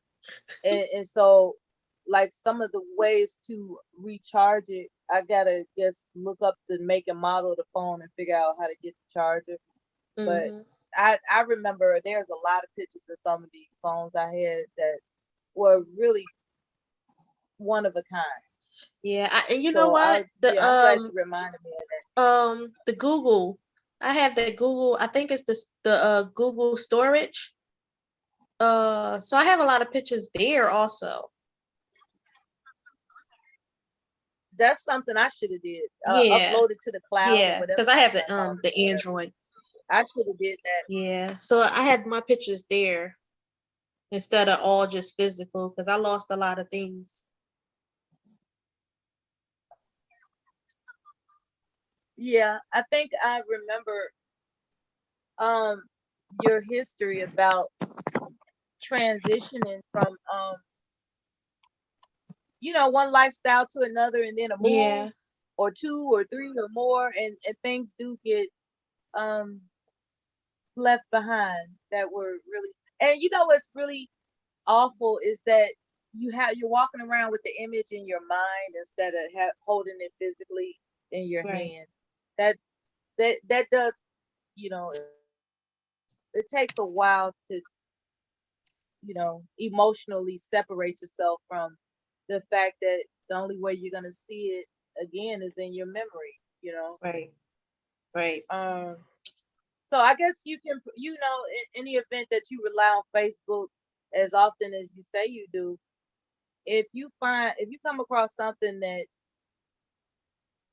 you want to keep, you know, print it out, and those little steel boxes, they're not that much that I'm recalling. Yeah, you know, something that's like kind of like the safe, the material, like kind of like the safe. Yeah, they're not expensive at all, and I think they're fireproof and waterproof, and you know, just things that are things that are too unique to perish. You could put it in there, you know. Yeah, a lot of people don't put their documents in fireproof. You know, those one of a kind documents and one of a kind photographs. You know, Right. they just have them in a file cabinet, you know. Right. And That's true. sometimes those file cabinets aren't disaster proof. I'll put it that way. That's You know, true. you know. Yeah, man. Like I was talking to Kev. You might be familiar with Kev 504. He went through Hurricane Katrina. Wow. I can't even imagine what it took to rebuild his life Right. after something like that. You know? Yeah, that's a lot. Not that he's the only person that went through Katrina. I'm just saying, you know, he's a person that doesn't mind telling you, you know, what it's, you know, what it is. I think, as a matter of fact, he plans on giving more detailed about it in informal. You know, I think he's gonna formally. I got background noise. People riding motorcycle. Okay, I think it's okay. I might ride a motorcycle out there. They you know, they're just gonna look forward, I guess, one day to Kevin formally, you know, being the author of a great book. Right. Right. That'll be nice. Hopefully. That's a way to renew your history. Yeah, absolutely. And it's more convenient. It's more convenient than ever to publish your own book. Right. Now he came back sooner than I expected. Hey, Devastating. When Devastator showed his picture, I was like, is that my son's father? I was like, oh no. No, that wasn't me. That wasn't me. I know. You don't have no children. That's just my baby daddy. No. That's just my baby daddy. I said, oh no. No. I seen myself though. Like everybody got a twin. Right. Yeah. He looked dead at me. I was like, damn. So when you look at someone that's your twin, you can look right at them and tell it's someone like that look like you? Because when I look at folks, you know, they don't look like me that people say they look like me. It's hard for me to see. No, I'm a Gemini. I seen my twin for real. Okay. I got you. Yeah, that's that Gemini. Yeah. Your mic sounds awesome. No, I'm finna cut it off. The microphone, you can cut it off? Sure. Yeah, that audio sounds great. Letitia, I talked to now you said that okay, I don't know how to ask you this personally. Do you want more children? No. I've never wanted any more children after I had my son. That's the reason why a lot of relationships I had, I've abandoned. Because I kind of felt pressured. So I really abandoned. I kind of feel like I'm a runner, you know? Mm-hmm. In that instant, because childbirth and that whole process didn't feel good to me. Exactly. I was saying that earlier today. Like I knew after childbirth I was not gonna do that again. I was like, no. How do you feel about other people who have children? Like if you was to like remarry someone who have children, like would that be a problem? Oh no. I'm talking about the physical. Me too. What you go through physically. Me too. Pregnancy and childbirth is like no. But children, yeah. I love having children around. I just don't want to go through that process. So I can go either way, with children or without. Yeah. Children are cute. They're just so cute. And And after having raised a son, I know better now what is more beneficial. Right. Like, because their brains are sponges. Like you could practically hypnotize them into wanting to be a leader of the free world. If you know what I'm saying? Right. Like you could just program them to just be the greatest of whatever. And for some reason they're just going to be compelled to not stop until they become a success of whatever it is you program their expectation to be for themselves. It's amazing what child psychology can do. Right. I was like, what? My son could have been a brain surgeon and I just didn't know better. Right. You know, Same here. Same here. I raised a son also. He'll be 23. Oh, congratulations. How nervous are you? I'm trying to figure out about being a grandmother. Like, you know, maybe, you know, whenever he decides, I'm trying to get my mind on that part.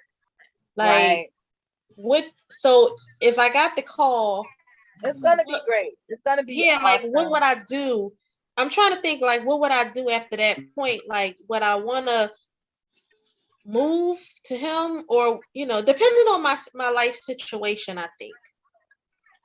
So I don't know. I'm just waiting. I don't know. I'm kind of excited in a way, but I'm not rushing. Him. And then he might make you wait till he's 30. What if he make me wait till he's 40? What if he make me wait till like he's 40? What if he don't want any? Because my brother is married. And what if he doesn't want any? Yeah, my brother is married. He do it. He follows my brother a lot, and my brother is married, and he's been married 11 years, and they already decided they weren't having children. So wow. Which is not a bad thing. It's up to the individual. It's just there's something about being a mother. You just sit on your hands like, I sure could. I sure wouldn't mind some grandchildren around here, you know, but you only had one child. Right. Right. So it's like you rolling the dice with that one child, and it's really up to them whether or not they're gonna just like have offspring. It's up to him. I can't make him do it, you know. Right. He's got his mind made up. He wants to wait until he's responsible enough to take a wife. Right. And he's saving up his money. Yeah, he's saving up his money now, you know, for whatever he considered to do, like, you know, a down payment on a home. There's a part of me that wants to ask, well, how long do you think that's gonna take? Yeah, but he's 23. He's 23, so I'm okay right now. I just want him to be financially secure and mentally stable. Absolutely. With making those life choices, because I kind of talked him into going to school for aircraft mechanic. That's good. He went and he finished, and he's not working in that field. See how they do you? You see what I'm saying? Because like I think it wasn't his choice. It was me telling him, like, you know, the good things about it. And I think he was just trying to make me happy. That's so wrong. But he's good at math, most likely, right? Yes, he is. So, so you wanted him to conduct a livelihood consistent with his aptitude, and that's and he follows my brother. A lot of these, and he follows my brother, and my brother is a mechanic also. So I thought that'd be something he would like to do. Yeah, it's something about these young people, man. Because you know, I'm